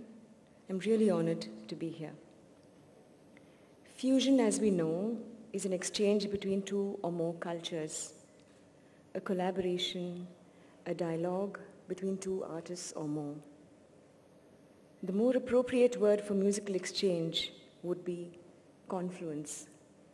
Like the meeting of two rivers, the meeting of diverse musical traditions. The concept of fusion music was introduced to the world by George Harrison of the Beatles, who also played the sitar. Pandit Ravi Shankar collaborated with Yehudi Menuhin. Shakti had John McLaughlin play with so many Indian artists. We see shades of this confluence in Indian cinema music, in the works of C. Ramachandra, Salil Chowdhury, R.G. Burman, Ilayaraja. So the concept began decades ago. The concept has stayed and will continue to. National boundaries or musical cultures no longer prevent musicians who are keen to experiment or explore new horizons. As a keen student growing up in Bombay, I was blessed to be part of a family that encouraged me to listen to experiment with, and learn a variety of styles. That has only been an enriching experience and invaluable learning for me. Confluences, exchanges, fusion music have always been popular. They remain popular even today. But Indian music will continue to retain its originality and tradition, and at the same time adapt itself continuously in the new avenues. There is a lot to search for and create afresh within one's own idiom and tradition. One doesn't need to experiment for the sake of experimenting. Having said that, I believe that as artists, one is constantly searching for that excitement of doing something new, for treading a path less known, for the euphoria or magic of creating something jointly with another culture, another style, another artist. Just to celebrate the difference or to appreciate the similarity with another culture, or just enjoying the texture of melody and rhythm that emanates from these exchanges. And this is the enjoyment that spreads to the audiences. I had the opportunity first to sing with the Finnish Chamber Orchestra in Lapland, next to the North Pole in 2008. As the concert progressed, I realized that the residents from Lapland came to the concert to listen to Carnatic music performed as part of an ensemble that they related to. But in this way, they became aware of classical music, interested, and perhaps wanted to even learn Indian classical music. So when cultures meet and merge, and yet retain their individuality, the outcome is beautiful, isn't it? We are in a modern era, very much influenced by the changes and rifts that affect us, our art. The changes in technology, the access to music at the click of the mouse or the touch of the screen, all these facts impact the art and the artist. As a teacher, I find myself hugely drawing from these cross-cultural inspirations and exchanges to create both a pedagogy and a keen interest in the students. Notions like folk music only for villages, Sufi music only for a religious sect, or classical only for the knowledgeable, all these seem like myths. So, to come to the topic of the day, is fusion music the only way to globalization? It's not. It is one of the ways in which music can be made beautiful with insight and passion. These exchanges create that opportunity, that avenue, and as a result may bring in newer audiences. Having said that, I also believe that even in order to create or enjoy good fusion music, we need to be grounded in our own original tradition. It is only when we understand and appreciate the nuances of our own music that we can really create or enjoy a meaningful dialogue or confluence with another kind of music. So I'd say that there is no substitute to knowing our own music first. But we need not be limited or bound by that knowledge of what is ours. To be grounded, respectful of our original tradition, and yet be free to experiment and soar with that melodic notes of another culture, that is the ideal musical challenge for all of us. It is not either or, but really a case of both enriching each other. After all, music is a God-given gift for all of us to reach out, to communicate, to enjoy, to seek joy and peace. Thank you.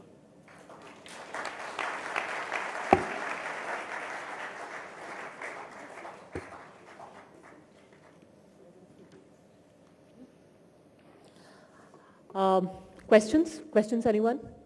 Okay, so I'll start with the first question. Do you think, in your experience, do you think that in India, to appreciate an artist, and that's also a theme that we'll be discussing in detail later on in the conclave, that first international recognition is a prerequisite for people to recognize talent from within our country? I don't think, because as Indians we have a very healthy, a very large audience that appreciate aesthetics. Yes, but if the torchlight is in Hollywood, it makes us a little more alert, that's all. What about classical music, Carnatic music, or classical music from across the country? Has it suffered because of the advent of popular music, the popular culture, the Hindi film industry? You in some way have to get noticed in popular culture before, then you bring out your real traditional music and people listen to you? I heard my mother lament when I was a child, saying that gone are those days, classical music, no more. I remember my grandfather saying the same thing, gone are the days. But if you see me, I sing classical music not only in India, and not only me, all my peers enjoy singing and traveling around the world. So today is a golden period for classical music. And if we stepped into other forays of music, perhaps film or pop, as in the case of some classical musician, it's only because of the urge, our search to do something new and experiment. Are there any other Hollywood projects in India that you're looking at right now? Not right now. Nothing right now. I've hogged a lot of time. Anyone else? A question for Bombay Jayashree? I'll take just one question. All right, so right now we're winding up this session, but can I please request Mrs. Rekha Puri to come on stage and give a token of our appreciation? I think you could be louder with the applause.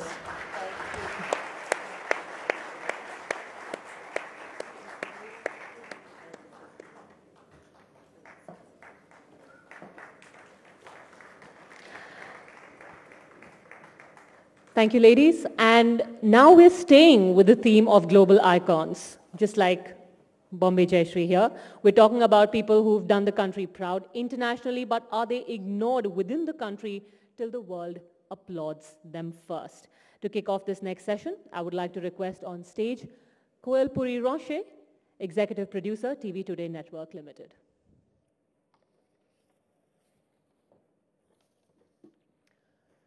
Let me tell you about the next session. It is going to have Freida Pinto and Irrfan Khan on it. And we also have on our high table very soon, at the expert high table, Kalyani Chawla, Vice President Dior India, Adwaita Kala, she's an author, Bombay Jayashree, you already know her, and Suneet Verma, fashion designer.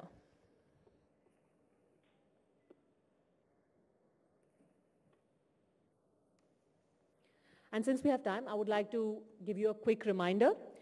We have Twitter stations all over the hotel premises. You can tweet your thoughts to us, even if you don't have a Twitter handle. The hashtag that you have to use is Conclave13. The other thing is that these art pieces you see here on stage have been created by artist Gautam Chauhan, and curated on stage by Appa Rao Gallery. It'll just be a couple of minutes and we're going to start our next session. Thanks for your patience.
Okay, so we're starting our next session now. We've got both our guests, Freida Pinto and Irrfan Khan. Can we please have a round of applause for them as well as for all our experts at the high table right here. Adwaita Kala, Bombay Jayashree, Suneet Verma and Kalyani Chawla.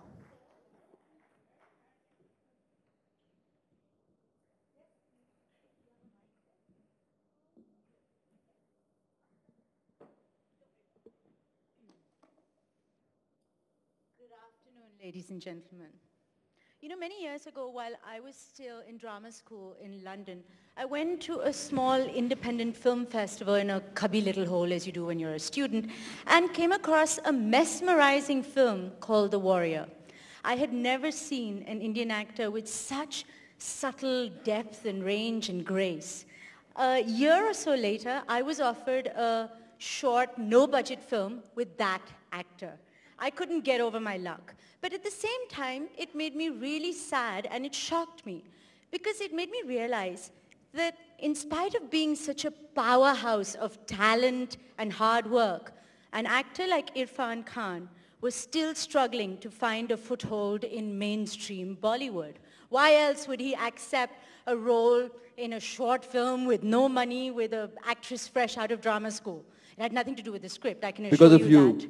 Ha ha ha ha. Okay, I take that.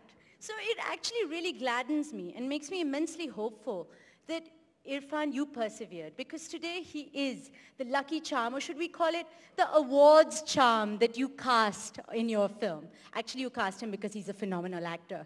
How many of you have actually seen Sahib Bibi and Gangster? How good is Irrfan? He can have a round of applause for that, right? Thank you, thank you very much.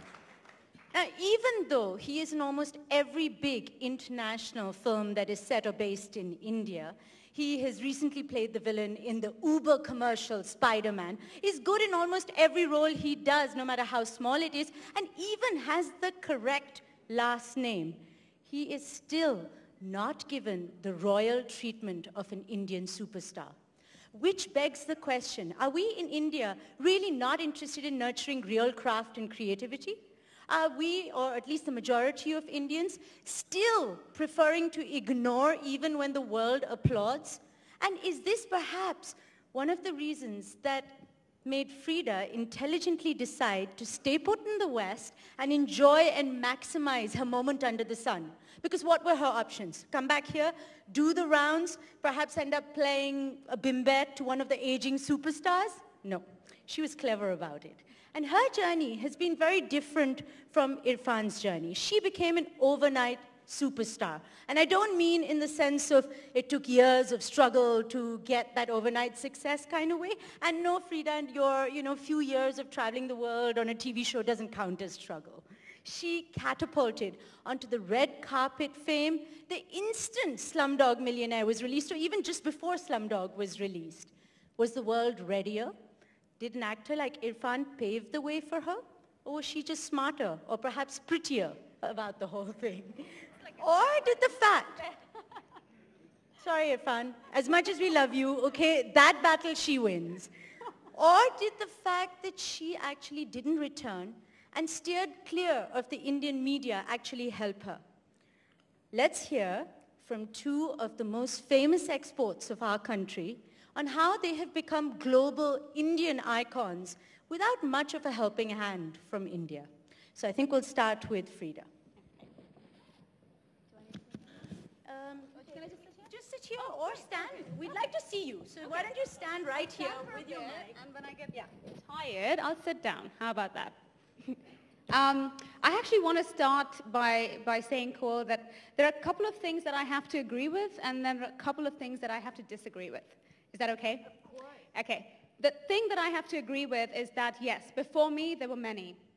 There were, okay, a few, if not many. There was the famous Satyajit Ray, and we know that he did win an honorary Oscar. His film, The World of Apu, till date, when I go into meetings, whether it's in LA or London, they still quote The World of Apu as that masterpiece of Indian cinema. So yes, he did pave the way in a way. Then we have Pandit Ravi Shankar, and he, in the world of music, I think enriched the lives of so many international musicians as well. and famously the Beatles, we all know that. And he took the sound of the sitar to the West, and he made it a not-so-alien sound.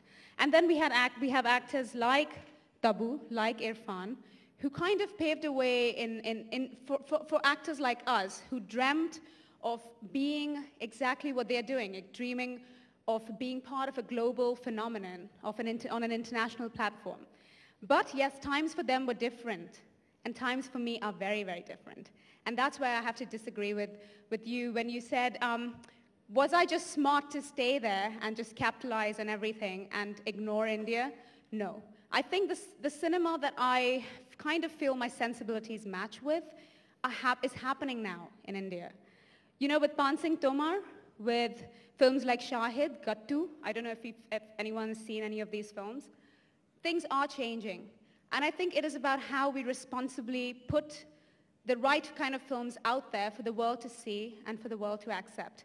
So far, we've been stereotypical characters.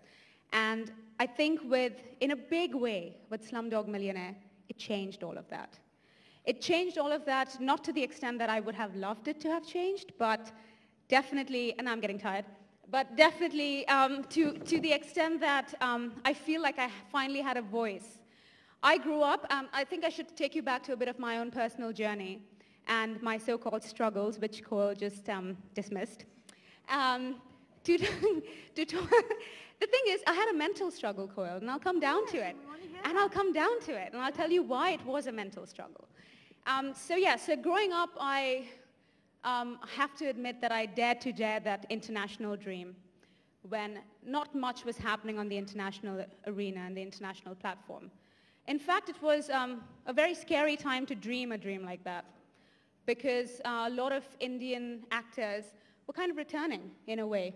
You know, we had the Indiana Jones Temple of the Doom film, and then we had a couple more films here and there, but they were all very stereotypical characters, which for some reason, and I don't blame the Indian media, they would call it the blink and miss role and would dismiss it and almost detest it.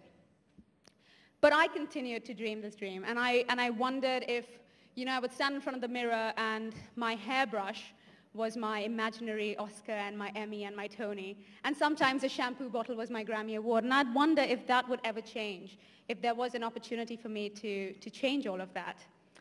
And then, of course, things in terms of the cinema that I was exposed to, and this is where the struggle comes into play.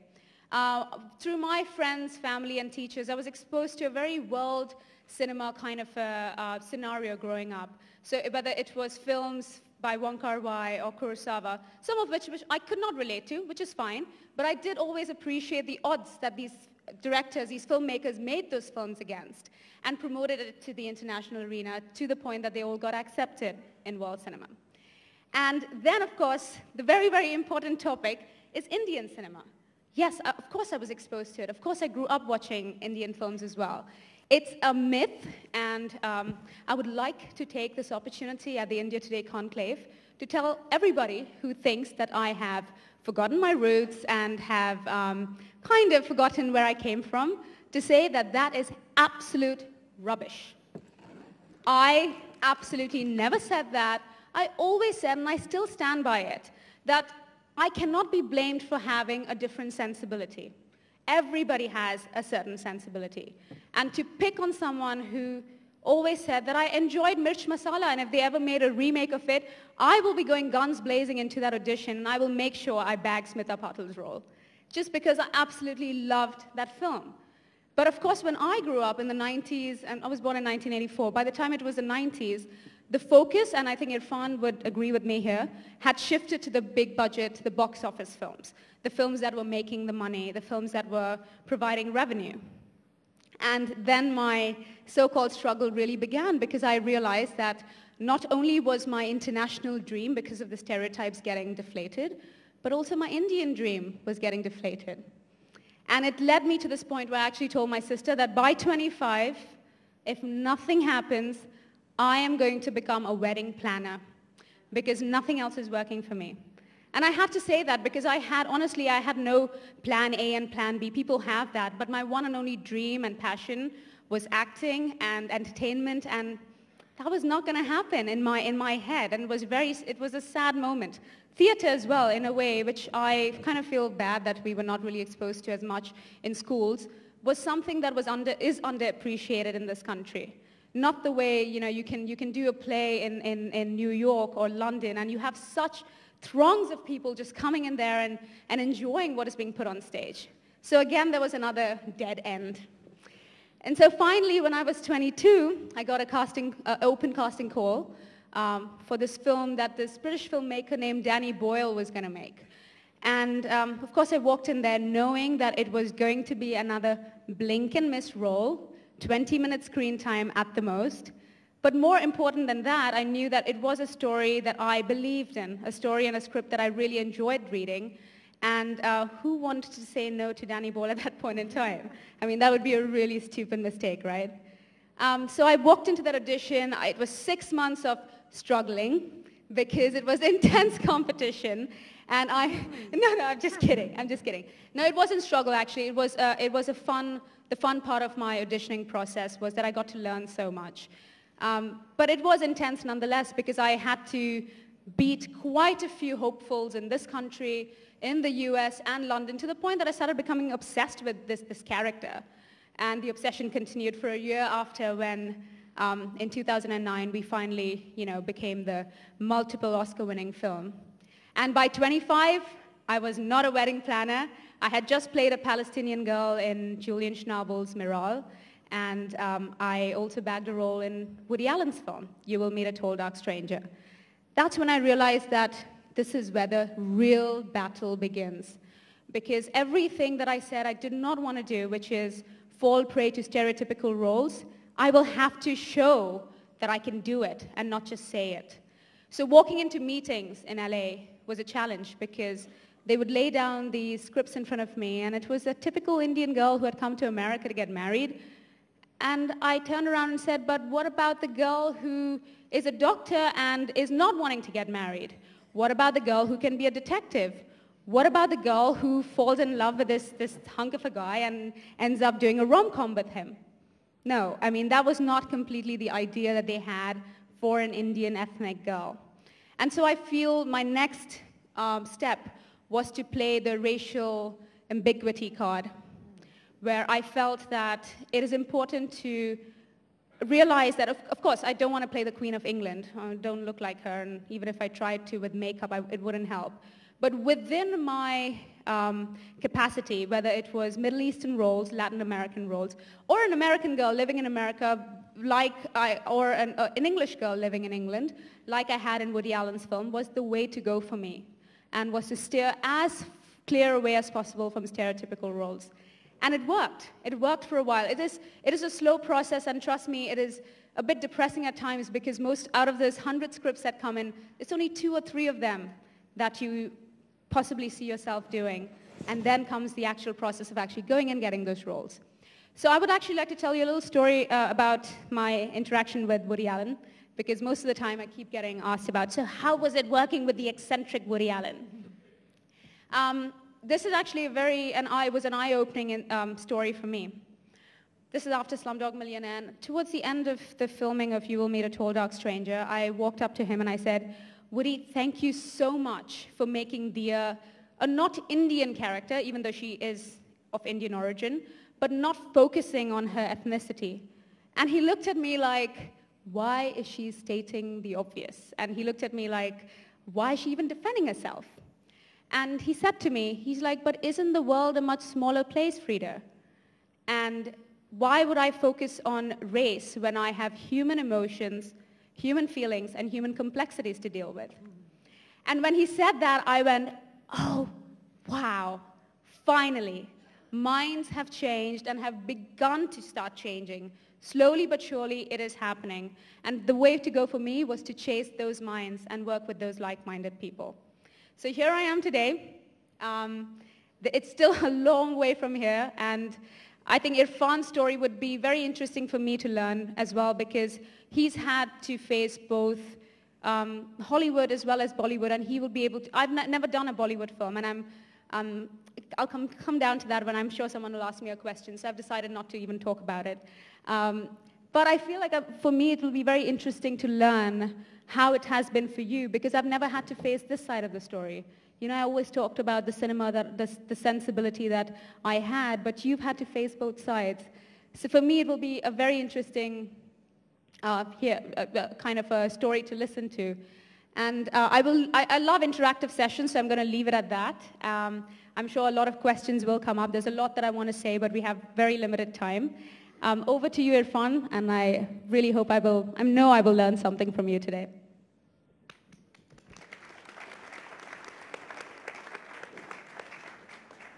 You want to use the podium? You want me? No, I want you to do what you want. You. Really, you'll do anything I tell you to? Okay, top out. Hello, hello, hello. Kiss up, kiss up. Hello. Hello. I think Freida has covered everything. No, no. Right. Talk too much anymore. I've been asked to speak on this line, India ignores till the world applauds. For me, it hasn't been like that. And forgive me, I'm not a very organized speaker. I'll just, my jumbled up thoughts, you have to do the labor to understand what I'm trying to say.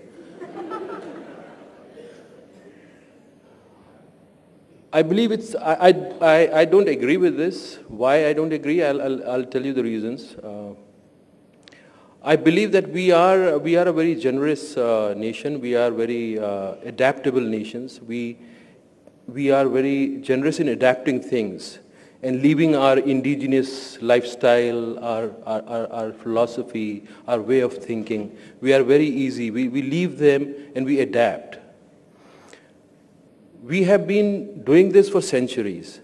And this marketing thing, it is a recent thing. It has just come into our society. And so quickly we have adapted. Now we are selling women, we are selling news, we are selling culture, we are selling sports, we are selling spirituality, we are selling seeking, we are selling everything. And we are so quick in adapting all these things.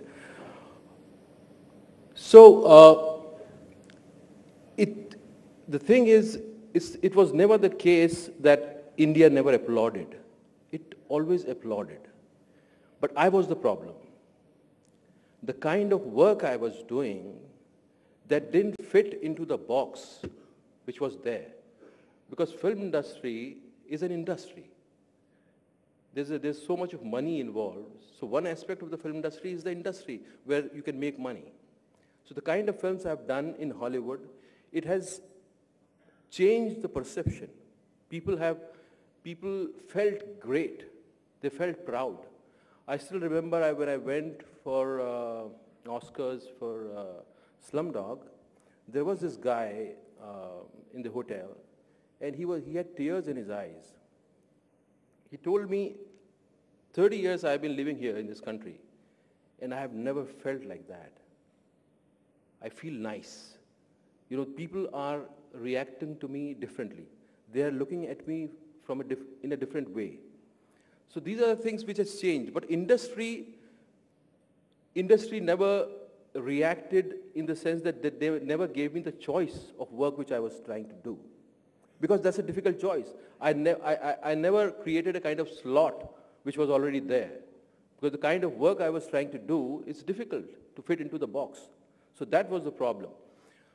So whatever business the film were doing abroad, if that business would have affected the pocket of our producers, then it would have changed my position here. So that's why the marketing becomes so important. Unless and until my film does business here, my choices will not increase. So whatever changed, the change came from the films when the films started making money, the Indian films. So that was the real change.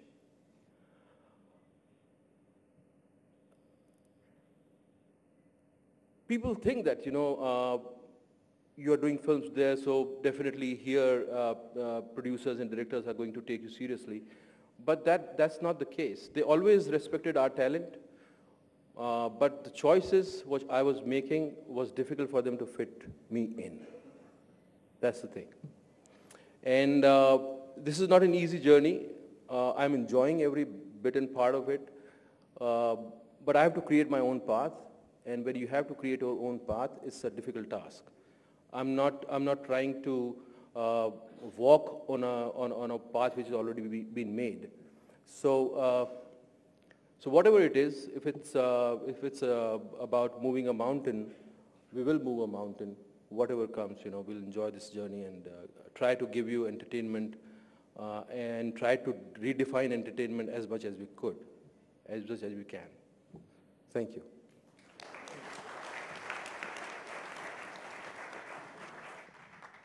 So I'm going to use the privilege of asking the first question. First to you, Freida. You talked about battling and struggling with mental demons. And actually that really, okay, for whatever struggles and whatever stuff that you did before that, but at 24, were you 24 when Slumdog came out? Were you 23, 24?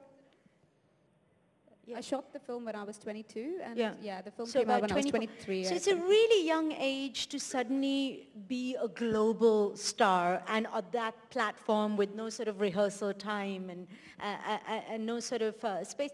I wonder whether you were really dazzled by it and whether you continue to be dazzled by it, or did you get a moment to sort of just regroup, reconnect with yourself and sort of take it in and go, man, this is happening to me, Right. It was a bit hard actually to do that. You're right, because it all happened really too quick. In fact, the first film festival that we attended, which was the Toronto Film Festival, the film had already, there were followers for the film already from a previous film festival. So by then it was already stamped as this film is something different. The people from this film are to watch out for. And it was too hard to digest because like you said, there was no rehearsal. I didn't have any filmy backgrounds. I had never won a beauty pageant, like I was going to win one anyway. But there was nothing for me to fall back on and say, oh, I've had the experience of having done that, so I will be able to deal with this better. None of that. So yes, I was dazzled. And yes, I was absolutely bewitched by everything that I saw in my setting. But the one thing that I have to say that I'm so very grateful for, and I know it sounds so cliched when you say this, is that I did have really a very grounded family and a very grounding group of friends who would not take any of my nonsense, if at all I threw it at them. So that helped me always come back to reality if I ever stepped out of it. And I think that's what you always hope for in your life, a very strong social support system. And remember that when something like that happens, and it's happening for the first time, with many people dubbed as the fairy tale story, the next thing to also do is to strike while the iron's hot.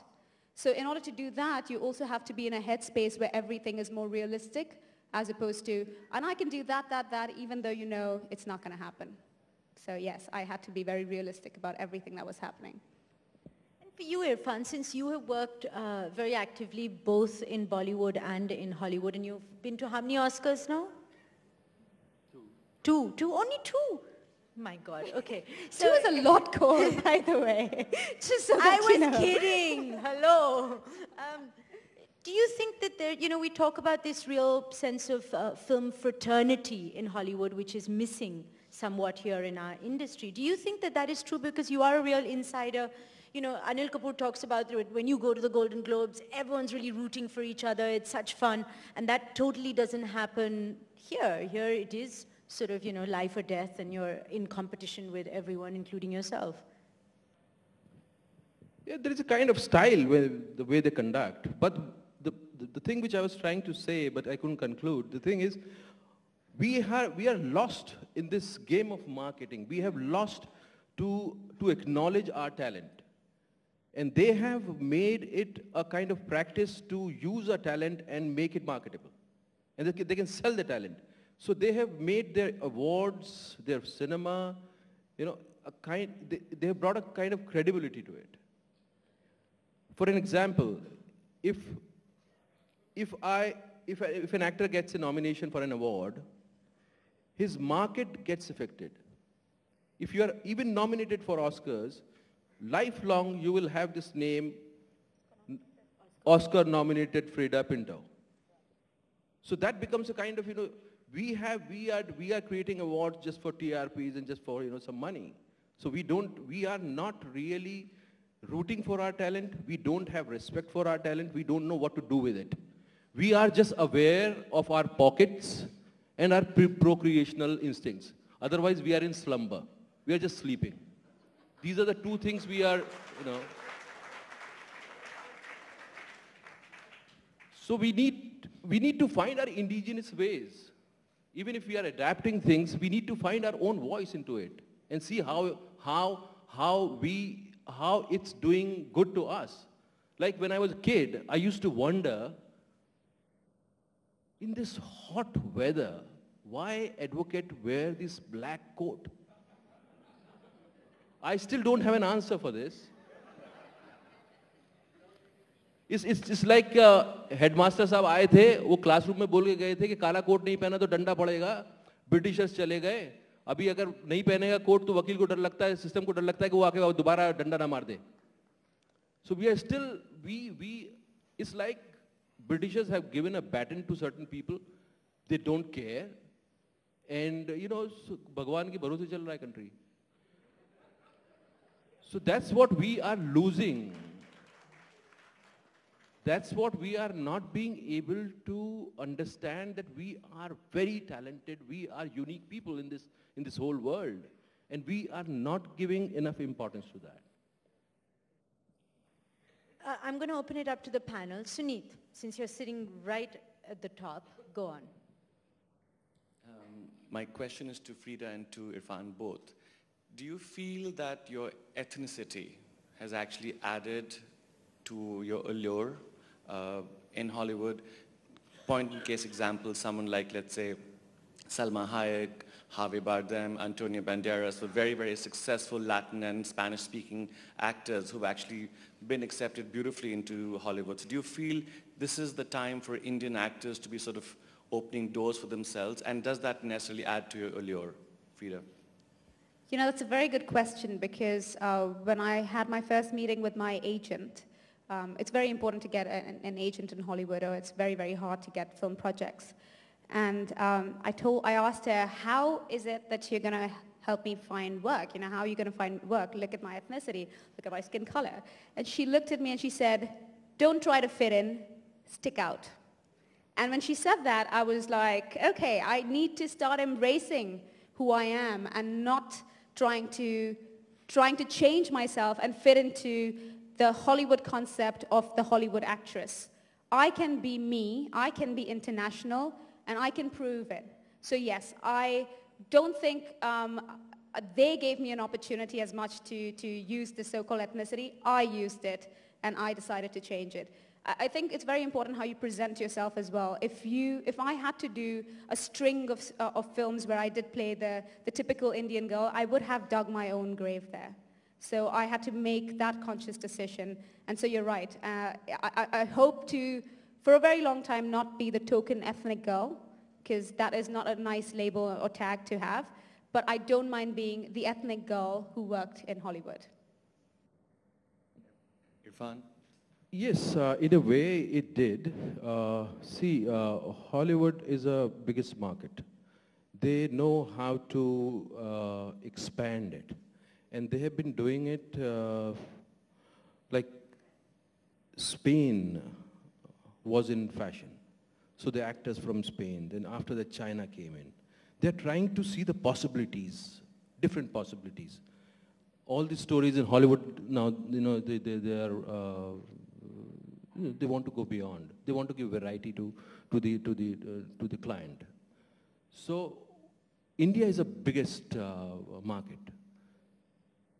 The way it happened earlier, we were getting this Miss World again and again every year.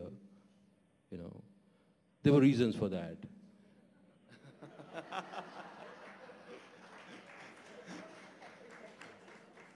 And similarly, they are trying to explore different grounds. Different ground. And recently, Life of Pi almost touched 100 crore here, only in India. So they are looking for possibilities. So yes, India is in fashion right now. And there are chances, you know, there will be many films which will be made in India, where the story will be based in India, the actors will be based in India. You see the technicians which worked in Slumdog Millionaire, if they would have worked only in Indian cinema, their talent would have never been recognized. So they give you a kind of, you know, a platform where you can show your talent, but also it's for them it's a new territory and they will explore it. And there will be many technicians and talent which will find their way through them. Go for it, Madam Jayashree. This question is for you, Irrfan ji. If I may request you to tell us, as an artist, what are the two most fascinating things about accepting a good Hollywood script? Two most... Which perhaps you may not get in an Indian script. Yeah. See the complexity of character, which you don't get it here. You don't get the nuances of performance. You cannot challenge yourself that much. No story or the way it is written or the kind of nuances you have to explore in yourself to portray that character, you don't get that chance. And the other thing is the exposure. The exposure is big. We are sitting here because of that, not for my talent. Also for your talent, Irrfan. Also. Minimally so. Very true. Thank you. Thank you so much. Advaita. This one's for Irrfan. I read a previous interview of yours where you spoke about the credibility of the character vis-a-vis Hollywood and the Indian film industry. I thought that was a fascinating comment to make, and I just wanted you to elaborate on that a little bit. Can you elaborate your question?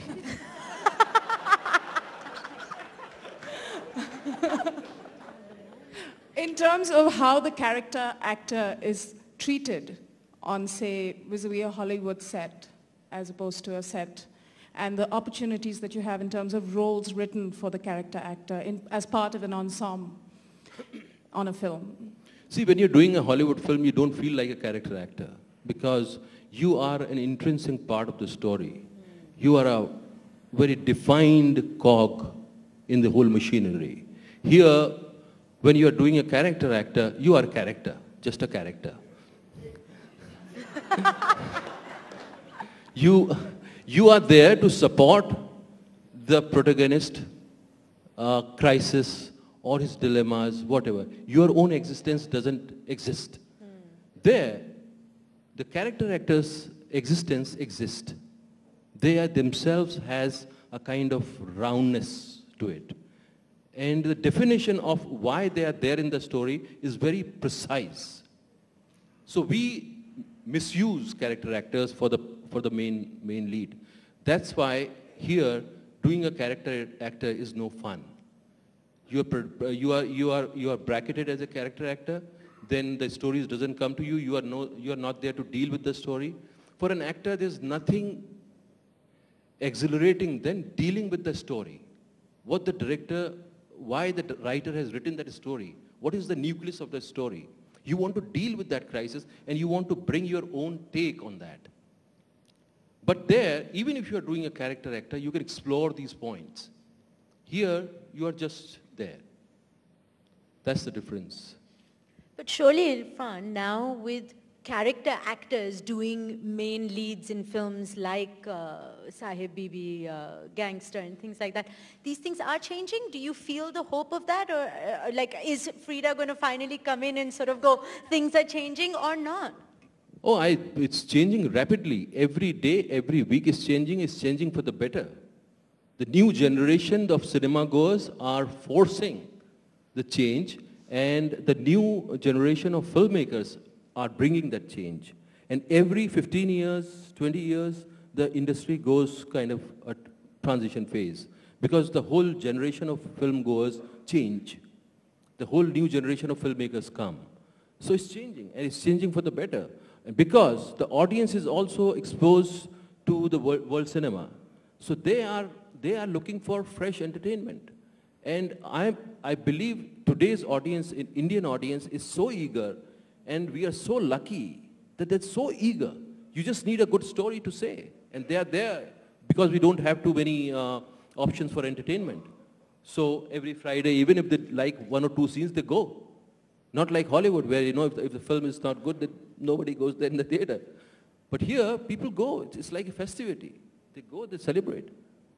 Kalyani.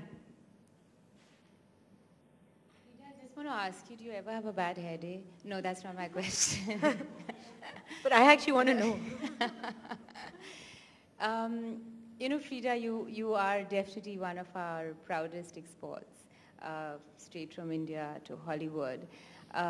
Being involved in an international project, even based in India, but humongous success. You were not really wooed by Bollywood, well, till I think very recently now, which I'm sure you'll tell us about later. Not that it made any difference to you because you were swept in by the likes of Woody Allen and starred opposite James Franco. It's incredible. And Irrfan, you went into Hollywood when you were a very intrinsic part of Bollywood already, you know, mainstream Indian cinema. My question to both of you is, with the kind of experience both of you have had in the West, is what do you think, because there are a lot of people who have tried and, well, it hasn't really worked for them, talent notwithstanding, from our industry. So what really do you think works? I mean, what really clicks? What do you think the international audience or the directors, you know, are looking for, which obviously you all have made such a success out of?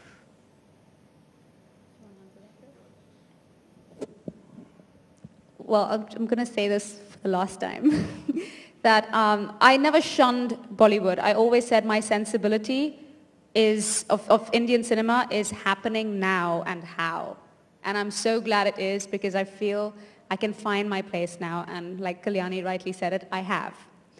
I think if I myself find it very hard to answer that question as to what are they looking for. When I bagged those couple of films, it was right after Slumdog Millionaire. So in my head, I thought it is because of Slumdog Millionaire. But the year after that, I bagged 2 big budget films. And I felt, okay, now the hype has died, so I'm guessing they want an ethnic minority girl in their film. And the year after that, I got a chance to play an Indian character in a Michael Winterbottom film, Trishna, which was received fairly okay in the West, but the fact that it was seen made me realize that it's going to be forever hard for us to pinpoint and say, this is what works for this year. It is forever going to change, and we have to change with that. Not change who we are, but change the way we think along with that. And I feel for me, I'm constantly reinventing myself as well. If I have done something in the past, I want to try something different just to see if that will work. Yes, sometimes I'll fall flat on my face and wouldn't be something that I should have done, but at least I know now. So for me, I think it's something that we constantly have to find within ourselves. And I think more than anything else, the one thing I have learned through going through all those meetings with agents and producers is that they want to see something that is originally yours. And I try to do that as much as I can. They not go in there and just talk about India, that's not what I meant, but something that you can uniquely bring to the film that they have never seen anyone else do before. So I guess that's the only way I can answer that question. I think it's very difficult to put in words what they're looking for. Basically, they're looking for a business possibility, but it's not just business possibility because they treat it as, they give enough importance to the creative aspect as well of this, this business of storytelling. I'll give you an example. I was offered a part in a series called In Treatment. My friend was producing that. But originally, that part was written as a Jew story. This series was about a psychotherapist and his patients. There were 4 stories. So there was one story about Jew. But then because namesake was accepted very well there, so they were thinking, why don't we use Irrfan? So can we change this story to Indian story? They saw this possibility and they did it. And the way they did it, you see that series is an excellent series. It's a unique series. So they are looking for basically for business possibility which has a kind of, where they see that, it has a universal language, they could make enough money on that, and, basically that.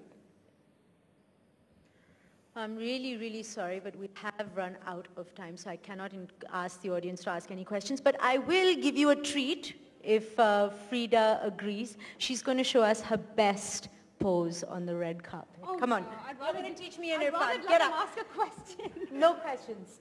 We have no time. She's going to show us how it happens, since she is the darling. Okay, That's your paparazzi right there. Okay. Pose away. Oh man, that's like... Come on, come on. Freida, Freida, Freida, Freida, Freida, clap. I honestly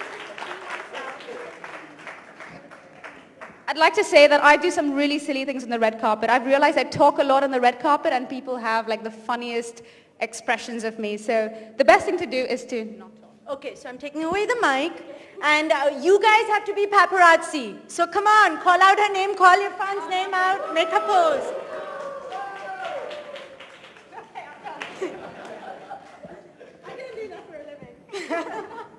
Okay. Thanks, Freida. Thanks, Irrfan. Thanks, Koel. Can I please request Kalyani Chawla from Dior to please come up on stage and give a token of appreciation to both the speakers. Can we have a round of applause for all of them? Thank you.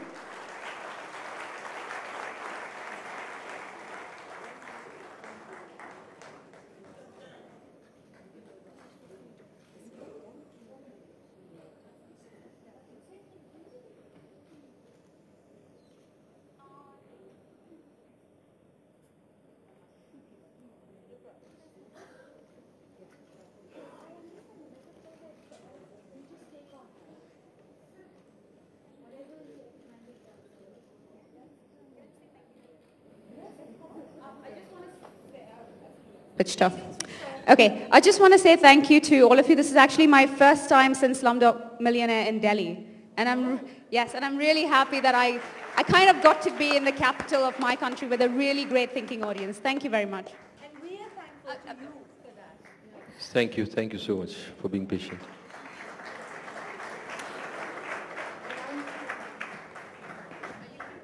So there's lunch at the next door hall.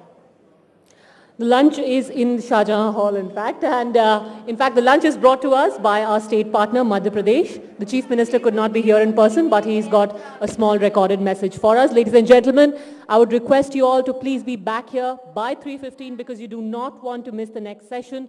It is with the super auditor.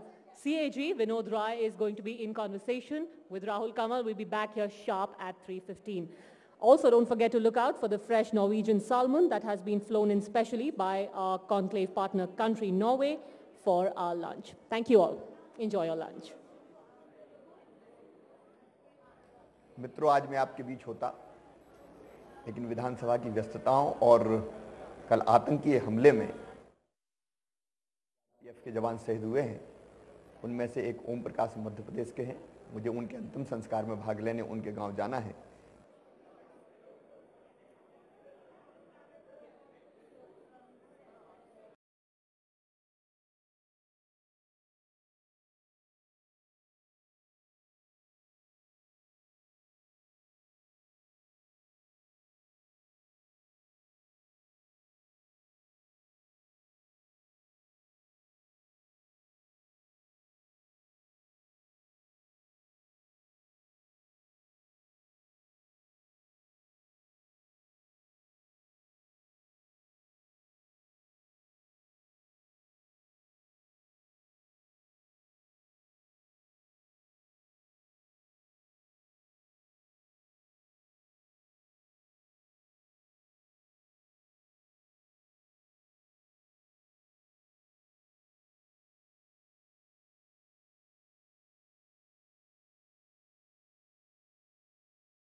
conversation with Rahul Kanwal. We're going to start the session in just a couple of minutes. Can I request everyone in Shah Jahan Hall to please come back and take their seats inside the main venue.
IIT Delhi का extension campus स्थापित किया जाएगा। इस प्रकार से प्रदेश में युवाओं को गुणात्मक शिक्षा प्रदान करने के बेहतर अवसर प्रदान किए जा रहे हैं।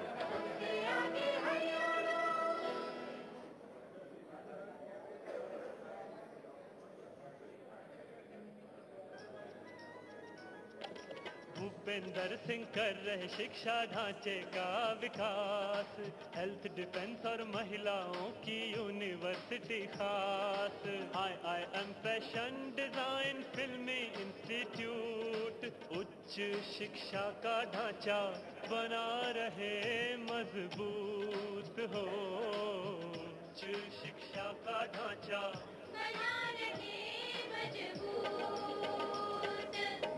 हरियाणा सरकार द्वारा जिला सोनीपत में राजीव गांधी एजुकेशन सिटी का निर्माण किया जा रहा है। इसमें 10 विश्व स्तरीय शिक्षण संस्थानों की आधारशिला 10 जून 2012 को मुख्यमंत्री श्री भूपेंद्र सिंह हुड्डा द्वारा रखी गई। दुनिया में वो समाज, वो प्रदेश, वो इलाका आगे जाएगा जो शिक्षा में आगे रहेगा। राजीव गांधी एजुकेशन सिटी के स्थापित होने से इसमें एक साथ लगभग 1.5 लाख विद्यार्थी शिक्षा ग्रहण कर सकेंगे। इनमें प्रदेश के विद्यार्थियों के लिए 25% सीटें आरक्षित होंगी। हिसार में लाला लाजपत राय पशु चिकित्सा व पशु विज्ञान विश्वविद्यालय, बिनौला जिला गुड़गांव में डिफेंस यूनिवर्सिटी, जाटपाली जिला महेंद्रगढ़ में सेंट्रल यूनिवर्सिटी तथा रोहतक में चिकित्सा विश्वविद्यालय की स्थापना सहित प्रदेश में अनेक इंजीनियरिंग कॉलेज व विश्वविद्यालय स्थापित किए गए।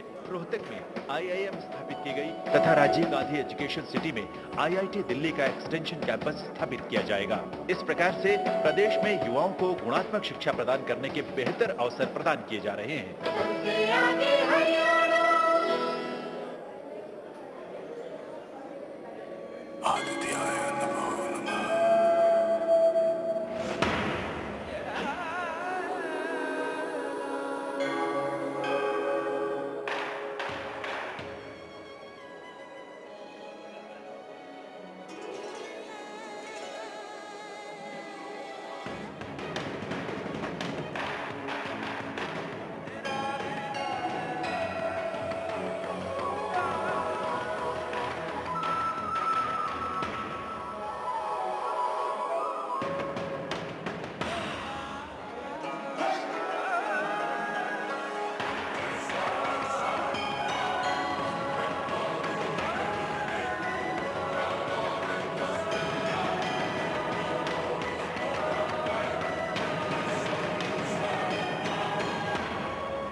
taking India to the world.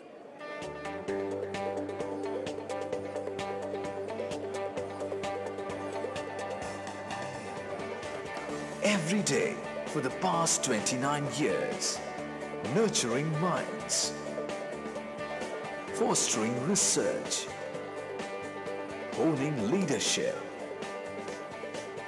breaking boundaries. Programs offered: BTech, BArc, MTech, MCA, MBA, PhD, over 93% placements.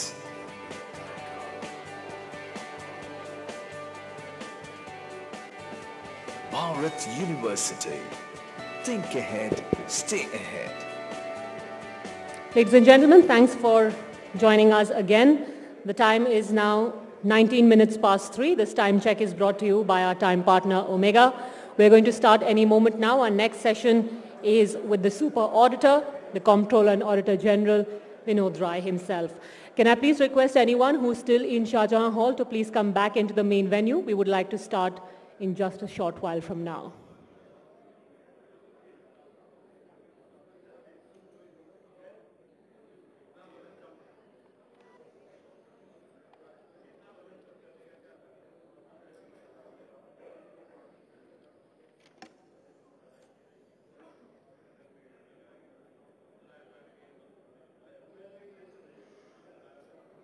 I'm also pleased to announce that our time partners Omega would like to give away a Planet Ocean timepiece worth 3 lakh rupees, super lux.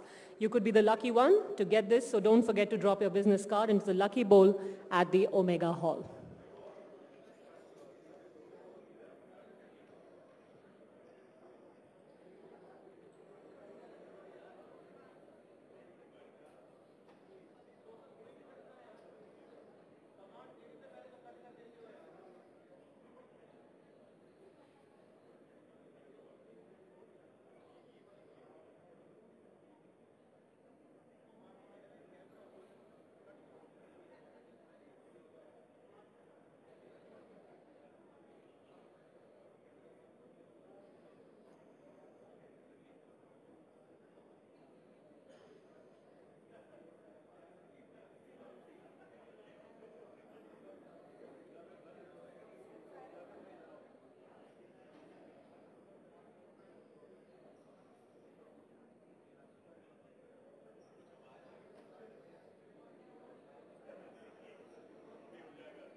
Chase reality and your dreams will follow.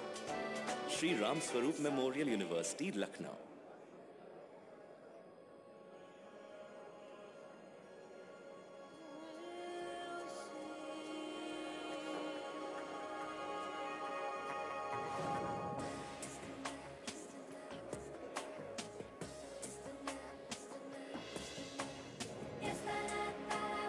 Creating designs across India in a uniquely Unitech way, where nothing is left to imagination. Unitech. Dream, believe, create. All right. Yeah.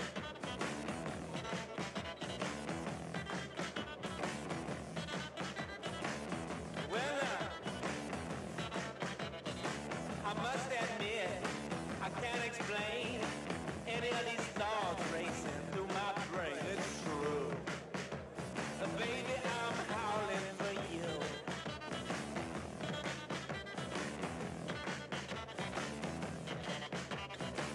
Mockingbird, can't you see? Little girl got a hold on me like glue. Baby, I'm howling for you.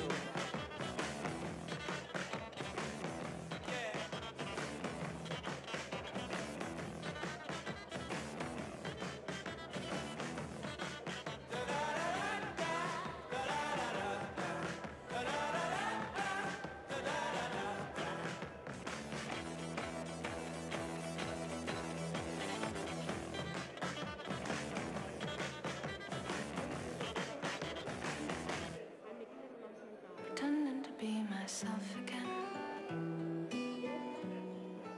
acting as if I was who I am, wearing Thank you everyone for joining us back. Can you all please take your seats because we have an important announcement to make. Hope you all enjoyed your lunch. That lunch was brought to you by our state partner at the Conclave, Madhya Pradesh. And this is a special message sent across by the Chief Minister, Shivraj Singh Chauhan. He could not be here in person, but he sent this video message.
मित्रों, आज मैं आपके बीच होता, लेकिन विधानसभा की व्यस्तताओं और कल आतंकी हमले में हमारे जो 5 सीआरपीएफ के जवान शहीद हुए हैं, उनमें से एक ओम प्रकाश मध्य प्रदेश के हैं। मुझे उनके अंतिम संस्कार में भाग लेने उनके गांव जाना है, इसलिए मैं आपके बीच नहीं आ सका और इसके लिए मैं क्षमा प्रार्थी हूँ। सही अर्थों में सरकार भी लोकतंत्र के बाहर नहीं है। जनता का जनता के लिए, जनता के द्वारा, लेकिन सरकार भी जनता के लिए। और इसलिए सही अर्थों में लोकतंत्र वो है जहाँ विकास में जनता की भागीदारी भी सरकार के साथ साथ 100% हो। और इसलिए मध्य प्रदेश में एक तरफ जहाँ हमने विकास के काम किए हैं, वहीं दूसरी तरफ जनता उन विकास के कामों में सक्रिय भागीदारी ले और मेरा प्रदेश है, मेरा देश है, उसको बनाने में मेरा भी कुछ योगदान है, ये भाव उसके मन में जगे। इसलिए मध्य प्रदेश में हमने आओ बनाए अपना मध्य प्रदेश जैसे अभियान तो चलाए हैं, लेकिन निर्णय की प्रक्रिया में भी जनता को भागीदार बनाया है। हमने जितने बड़े फैसले किए हैं, वो फैसले केवल सेक्रेटरीएट के सभा कक्ष में बैठकर हमने नहीं किए। पंचायतें बुलाकर, किसान पंचायत, महिला पंचायत, मजदूर पंचायत, आदिवासी पंचायत, कारीगर पंचायत, छात्र पंचायत, पंचायतों में हमने फैसले किए हैं।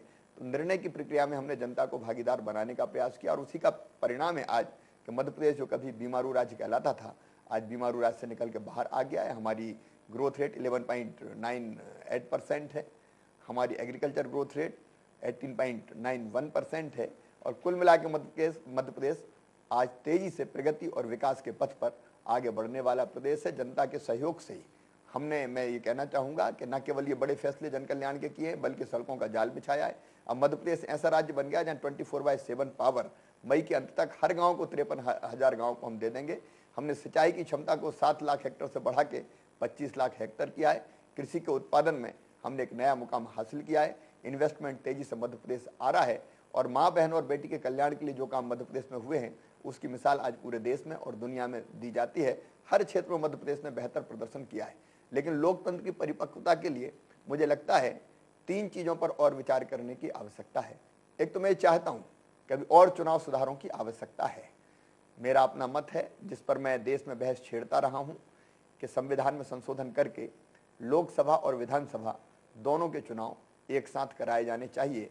क्योंकि विधानसभा के चुनाव अलग अलग राज्यों के अलग अलग समय होते हैं, फिर लोकसभा के चुनाव होते हैं, तो सभी राजनीतिक दल बाकी काम छोड़ के अगले चुनाव की तैयारी करते रहते हैं। उससे विकास बाधित होता है, जन कल्याण बाधित होता है, अनावश्यक खर्चा भी होता है। इसलिए दोनों चुनाव एक साथ हो और विधानसभा और लोकसभा का कार्यकाल स्थिर 5 साल का हो। इस दौरान अगर कोई नेता बहुमत खो देता है तो सदन फिर से अपना नेता चुने और 5 साल के पहले चुनाव ना हो। और तीसरी जो सबसे महत्वपूर्ण बात है, मैं कहता हूँ, स्टेट फंडिंग की व्यवस्था होना चाहिए। चुनाव का खर्च सरकार उठाए। इलेक्शन कमीशन को सरकार पैसा दे सकती है। 5 साल में एक बार जब चुनाव होने हैं तो जितना आवश्यक धन है वो चुनाव आयोग को दिया जा सकता है। चुनाव आयोग उम्मीदवारों को खर्चे के लिए सारी व्यवस्थाएं कर सकता है। पोस्टर छपा सकता है, मैनिफेस्टो छपा सकता है, टेलीविजन पे टाइम दिला सकता है, एड कैंपेन के लिए भी व्यवस्थाएं कर सकता है। और उससे ज़्यादा अगर एक नया पैसा भी कोई खर्च करे तो उसको चुनाव के लिए आयोग घोषित कर दिया जाना चाहिए। एक और मेरे मन में ये भाव था कि जब 16 साल की उम्र परिपक्वता की निशानी है और हम ये मापदंड मान रहे हैं कि 16 साल में बेटे बेटियां नौजवान अपना फैसला करने में सक्षम हो जाते हैं, तो फिर हमको वोटिंग राइट भी, मताधिकार भी 16 साल की आयु में दे देना चाहिए। और अभी चुनाव लड़ने की उम्र 25 साल है। अब जब हम ये मान रहे हैं कि परिपक्वता पहले आ रही है, तो 21 साल की उम्र में भी नौजवानों को चुनाव लड़ने का अधिकार मिलना चाहिए। तो नौजवानों की भागीदारी और बढ़ेगी, क्योंकि सबसे ज़्यादा युवाओं की संख्या आज दुनिया में कहीं है तो हमारे भारत में है। और युवा अगर सीधी भागीदारी करेंगे लोकतंत्र की इस महत्वपूर्ण प्रक्रिया में, तो उससे लोकतंत्र और परिपक्व होगा।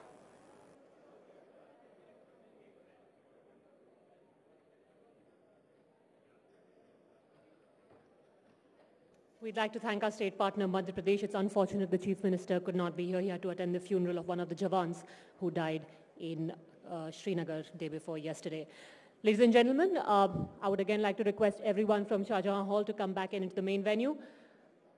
The speaker for our next session, Vinod Rai, is already with us in the venue. And can I please announce the next session? Super Auditor, the role of accountability in a democracy. And for this session, can I please call on stage the chairperson, Rahul Kamal, Managing Editor, Headlines Today.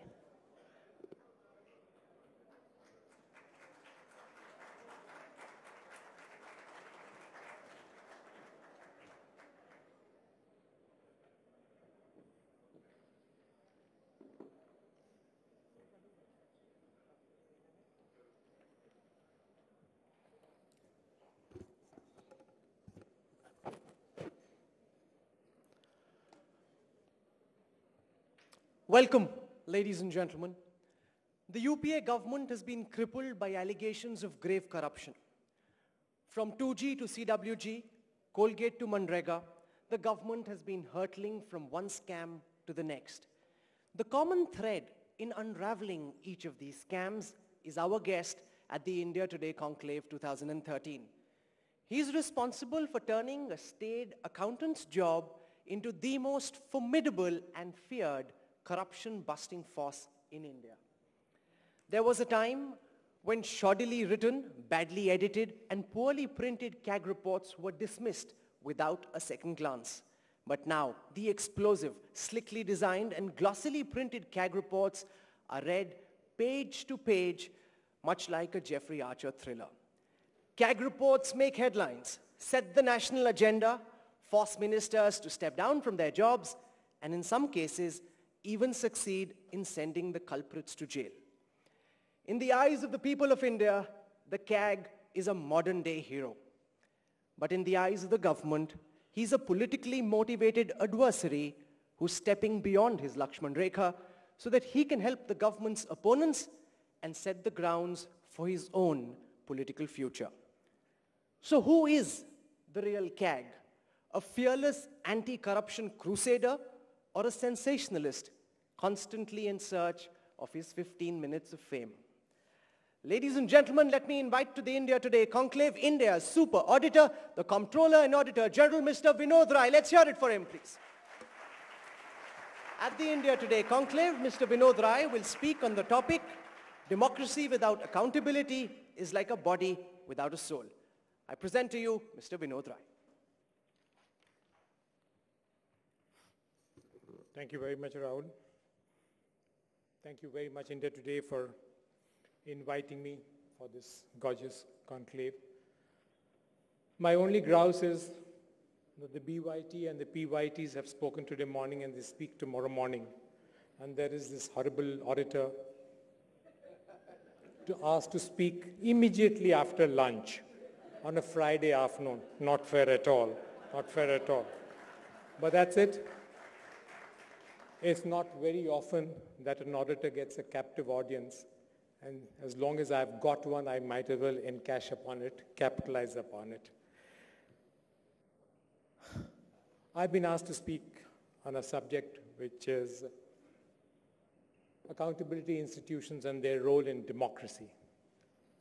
Now, we the people of India have given to ourselves a parliamentary democracy. A democracy, of course, of which we are all very proud. And a democracy which has consistently, excepting for the last couple of years, given us double-digit, near double-digit growth, inclusive growth too. A truly vibrant democracy where each pillar of the democracy has delivered its role in a very scintillating fashion. And we in this country are very conscious of the right to freedom, liberty, equality, etc., that is not available to lots of citizens across the world, and we are very proud of that also. The three pillars, which is the legislature, the judiciary, and the executive, have done tremendous, commendable work. The fourth estate, 24/7, has done equally commendable work, often on overdrive. But then they represent the people in a large number of ways, and the role in the entire fallout of various events has been remarkable. But every institution, even if it's expected to deliver efficiently, must have an element of vigilance put into it. Especially in a participative democracy like ours, where power ultimately vests with the people, there needs to be an element of vigilance, and that's where the accountability institutions come in. That's where institutions like, there is a parliament, there is a judiciary, there is an executive, but in addition to that, the institutions of horizontal accountability like the Vigilance Commission, the Information Commission, and then the poor auditor also falls in that category. Then there are the horizontal, the vertical institutions beyond the horizontal, which is of course the press, the NGOs, and lots of other citizens who today have come center stage. And it's a wonderful situation because what I've been saying all along, that these are the people who constituted the silent majority. And this silent majority today wants to be heard. And all kudos to the media, which is ensuring that the voice of that silent majority, which till today was not heard by anyone, is really reaching those places where it is meant to be heard and where it can make a credible difference. Now, go down to the days of Kautilya, you go down to the days of the Athenian state, you go down to any other place in history, and you find that these accountability institutions were put in place. Kautilya, as mentioned, is a Arthashastra, that just the way a fish which is swimming in the water, you don't know when it is drinking that water. Those who deal with public monies need to be put on focus, on notice, made to be sit in glass houses where each of their actions is seen by the public at large, activities are made transparent, and they are held accountable by institutions which democracy has put. Now, modern day democracies where those whom we elect to power, those who represent us, those who exercise power on behalf of us, must be obligated to ensure that all the actions that they take gives assurance to the public on the street that those actions are for the benefit of the man on the street. Because that is the obligation that they need to do. And by virtue of having been elected and given that power to act on behalf of the normal person, they must be accountable to the man on the street. Now, most modern day constitutions are also based on the principles of separation of powers. These are being done as it is, but at the same time, accountability institutions are the core institutions of a successful and performing democracy, because these are the only institutions who provide a restraint on the abuse of power and ensure that there is no arbitrary behavior of the executive. These are the institutions who are an independent mechanism to ensure that things move in the manner they are expected to move, and that public trust is created in these institutions or the government that they represent, so that the public feels that the monies which were collected from them, and believe me, these monies are collected compulsorily, there is no element of any kind of discretion in collection of taxes. Taxes have to be paid. But I must know, the public must know how the monies which have been collected as taxes have been spent. Have they actually been spent for the public good? Now, just the fact that today we are at a critical juncture. The ability of the system to deliver account or enforce accountability cannot be challenged and should not be challenged. But bottlenecks which impinge upon accountability and have been created in accountability need to be removed. Accountability cannot be regulated or relegated to a secondary position in pursuit of power and money. Typically, people with vested interests in the system attempt to subvert the rules of government accountability on the one hand and free market competition on the other hand. Several transformational developments taking place in the country present opportunities for this section of players to try to divert decision-making in government and public institutions for their personal agenda.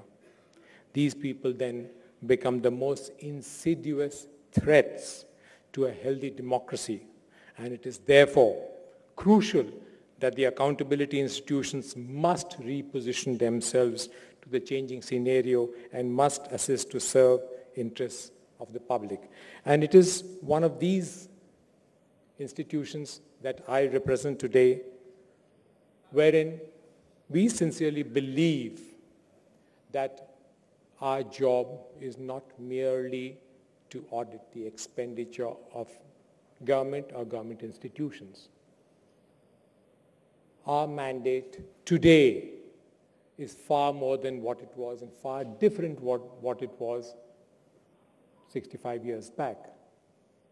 The entire job of the public auditor today is to ensure that the executive, that the government is held financially accountable to the legislature. And the ultimate power rests with the people. They have elected the legislature. Now, in doing so, it's not enough for us to conduct audits, prepare reports, and plug them into Parliament. We feel that we owe it to society, to civil society, to people who are interested, that where expenditure has been made on developmental institutions, developmental schemes, or health schemes, education schemes, rural employment, or whatever it is on, we need to sensitize public opinion on government spending. And as Rahul mentioned, that our reports neither have content nor are they packaged well, you said in the beginning. Okay, previously. He corrected himself. Media never does that. He says previously they were neither had content nor packaging. Now at least they have packaging. He's doubtful about the content. He says it's like Jeffrey Archer. And everybody believes that it's more fiction that we write and it's not content. So, but we thought we must sensitize public opinion. And in doing so, wherever we do audits in health and education kind of sectors, we need to prepare documents which are easily readable, small, concise, and bring out the true picture. And that's why we brought out concise booklets which we call Noddy books. Enid Blyton's Noddy, the books were roughly of this size, say same shape, didn't have more pages than what this one has. This has 18 pages. This is on the Rural Employment Guarantee Program. anybody who reads this booklet would have sufficient knowledge of what our findings are, because it gives you the trend of the finding. And if anybody wants to read the entire detailed report, we have put a CD inside it in the end. The entire idea is social sector, where we need to sensitize public opinion. Because most of the parliamentarians, believe me, after I've signed a report, I don't read it again. It's not very inviting. But this is enough to, this one is on rural employment guarantee. This is on the rural health mission. The idea is, and we give them out free just to ensure that the NGOs, the media, schools and colleges, the citizen at large, citizens groups, etc., are properly sensitized about huge programs in which the spending is nothing less than 45 to 50,000 crores every year. Now, worldwide, governments have been repositioning audit institutions. I must give you the classic example of the Auditor General of the United States. The 110th Congress in 2004 passed a resolution which, inter alia, said, just as the Auditor General in India is called the CAG, in the US, the institution was GAO, General Accounting Office. But in 2004, they repositioned it. They continued with the same acronym, GAO, but they have started calling Government Accountability Organization. That makes a sea change in the entire focus of what the institution should be doing. And in the words of the Auditor General of the United States itself, he says, worldwide, there is nothing that the United States government does or spends on which is not available for us to not only audit, but to see whether the optimality or suboptimality of that policy initiative has been worthwhile or not. And that is why in India, we have repositioned ourselves.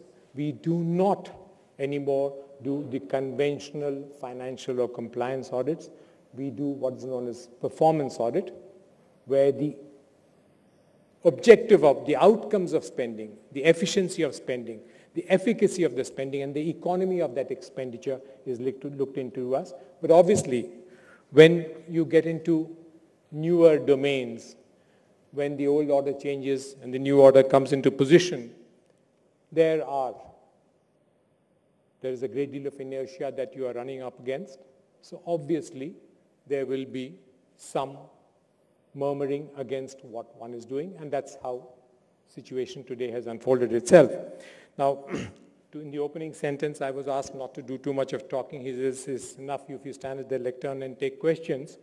So I'd like to conclude by saying just one paragraph, which I thought we should, as citizens who have become sensitive to executives, to legislature, or to anything that's happening, even the judiciary, I think we have a role to play. And that role is a very significant role. And as I stand before you, I'd like to remind you that we are poised at that juncture in Indian history, where the pledge of the framers of our Constitution places a huge challenge on us. The challenge is that we were entrusted with the leisure, the blessing of democracy, which brought within it an opportunity to practice and succeed in self-governance. Today, we need to remind ourselves that democracy is an experiment in government which succeeds or fails on its own merit. On the merit of the people who need to actively engage in nation building, on the merit of those in whom we place that fiduciary trust to control public monies and thereby our own welfare itself, and on the merit of the institutions that we create to ensure that indeed all actions and programs of government are architectured for the good of the people. I stand before you to remind you that there is really no Bharat or India. And there's been so much of talk about it. We are one homogeneous whole. And we the people, along with our geographical boundaries, constitute the nation. And we, the people, have given ourselves a government or a state. This responsibility enjoins upon us to ensure that the state works for our benefit and that the nation can never be subjugated to the state, and that our institutions are strengthened to ensure that those in whom we place the trust to administer on our behalf indeed do so, placing our welfare as paramount. And I stand before you to remind you that ultimately it is we the people whom posterity will hold accountable if today we do not ensure that we bequeath to Gen Next an India richer in all respects than what we had inherited. Thank you.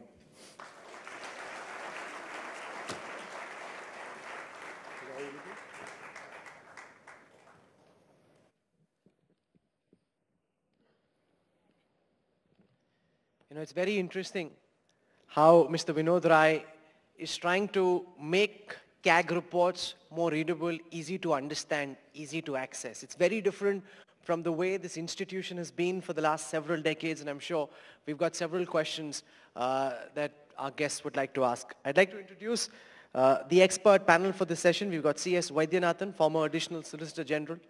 We've got Yamini Iyer, Head of Accountability at the Initiative, Head of Accountability Initiative at CPR, and Deepak Kapoor from PricewaterhouseCoopers. Mr. Vinod Rai, there's been a lot of talk over the past several months about the government being very unhappy with you. You know, from the Prime Minister, the President, the INB Minister, they've all spoken about how you're crossing the veritable Lakshman Rekha. What is it that you want to tell those who think that you've gone beyond your mandate, which was to audit accounts, created a monster, a monolith which it was never meant to be, where you now comment on policy matters which the government believes was never the CAG's mandate, sir? Really, nobody in government has been able to point out to us where we have questioned policy. We have looked at policy in, well, 3 of my reports that I can immediately think of. First page says, somewhere we have said, policy formulation is the sole prerogative of government. Audit cannot get into that paradigm. Audit's job is to audit the implementation of that policy. And that's exactly what we have been doing in each of the audits that we have done. Now, I've said it earlier, unfortunately, external auditor comes post the event. Yes, we are wiser by hindsight, but that's our role worldwide in 191 countries. External auditors of my kind do a job which is a post-mortem. We unfortunately cannot be seen, as I've said earlier, to be cheerleaders for the government. And it is a kind of an adversarial position, but we make recommendations. We try to suggest mid-course corrections. We give early warnings. And if those are accepted, society benefits. If they are stonewalled, society loses. You know, a senior minister in the government, when he was speaking to me, said, you are the chief nitpicker of government policy. And because of all these CAG reports, there's so much paranoia and fear in bureaucracy that no one is prepared to put pen on paper because they're scared of Vinod Rai coming after them. They say, we'd rather squat on files, not move these files, let no decisions be taken, let the economy grind to a halt, but we will not be hounded because in hindsight, it's always easy to find fault. They called you the chief nitpicker. Well, by profession, we are fault finders to the nation. There's no doubt about it. We are fault finders. We are expected to. The only thing is where we see good practices, we bring them out, we try to disseminate them. Well, as regards the fact that somebody fears that we will come chasing them, I must say those are alibis for non-performance.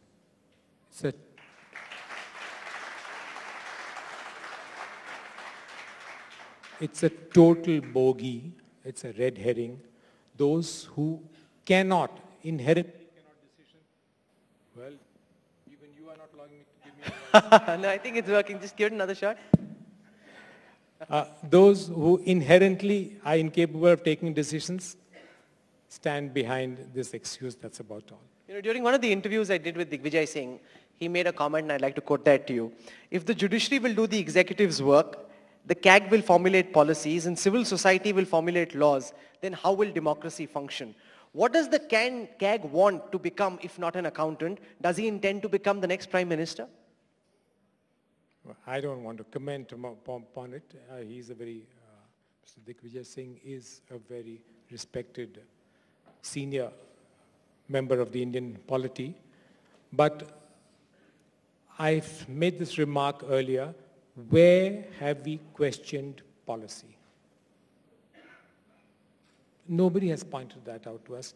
We have seen policy formulation and we've said, okay, this policy was formulated, but in the implementation things have gone wrong. And that's just what we've done.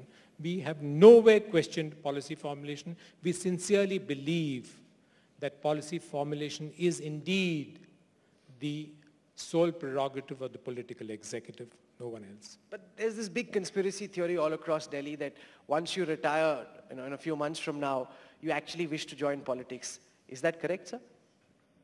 Look, Rahul, if I deny it, you won't believe me. If I accept it, well, then I'm going down the road. I best leave it to time to decide what actually I do. I would believe you if you were denied, but you're not denying it. Pardon me? I would believe it if you were denied, but you're not denying it. And that lack of denial also seems to indicate something. Will you get the sole affirmation of all those collected here? Well, at present, and indeed in my entire career, I've been totally apolitical. I hope to continue in the same fashion. You will not join a political party in the future? I've made my statement. Okay. Let's take the questions from our expert panel. I want to begin by getting C.S. Vaidyanathan to ask the first question. Roy, you had mentioned that you have never questioned the policy of the government.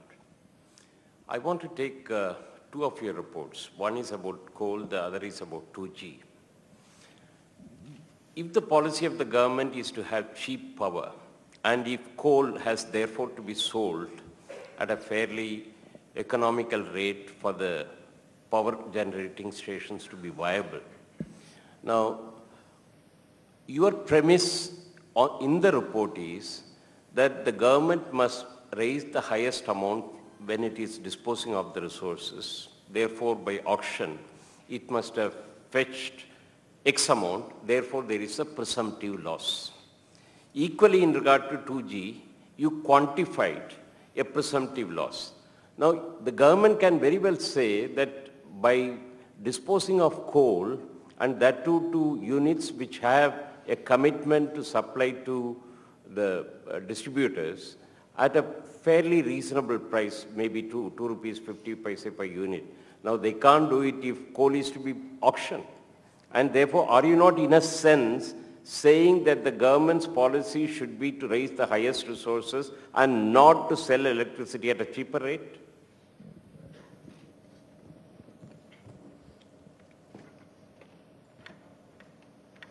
I need to stand up and answer this. I'd love to have taken off my jacket and answered it. But since I can't do that in public, Mr. Vaidyanathan, yes, that question has been put to us. Let me take them one by one. In terms of the coal report, we have nowhere said coal should be auctioned. Nowhere in our report. Please go through it with a fine-tooth comb. We have not even remotely recommended that it should be auctioned. All that we've done is 2004, in the month of April, the then Secretary Coal said that coal mine blocks are being allocated on a screening committee procedure. Up till now, from 93, it was all right. There were no demand for these coal blocks. Prices globally for coal have gone through the roof. And he used the expression, now, the allocatees, and he used the word allocatees. Normally, we've been saying allottees. The allocatees of these coal mines are making windfall profits. He's used the expression. And hence he's recommended now we need to go in through a more transparent process of auctioning the coal. Within 7 months of his making this proposition, the then coal minister, on 1st of November, has approved this recommendation and said, yes, I agree with the recommendation, I agree with the rationale, we need to go in for a process of auctioning the mine blocks henceforth, and said, bring forth a cabinet note for it. Of course, from 1st of November 111 till 2010, when the bill was actually introduced in Parliament, all kinds of things happened. All that we've said is, when the decision was taken to allot these mines by auction, why did it take 7 or 9 years to follow that policy which had been enunciated? We have not recommended, we have not. In the case of the 2G, nowhere have we said that maximize revenue. The Planning Commission in the plan document has said that national resources should be utilized such that we generate revenues, not maximize revenues. We generate revenues. That was what the Finance Ministry was saying repeatedly over 1.5 years before Spectrum got finally allotted. We have not said maximize revenue. Planning Commission said revenue generation, and so did the Finance Ministry. Now, if you want to ask me about presumptive losses, auditors, you know it, you've been in this profession, worldwide do enunciate the shortage of revenue, potential losses, and the word presumptive has come not of our creation. It is word presumptive, which is in the direct tax code. The word presumptive is used by the International Monetary Federation and any number of accountants bodies across the globe. I'm going to get Yamini Iyer to ask the next question. I'm going to shift gear a little bit. A lot has been spoken about your reports on coal, on 2G, but I think the most critical role that you play is in tracking how money flows all the way down for people's direct and basic entitlements. You talked about the naughty books, and that was an extremely important step forward in taking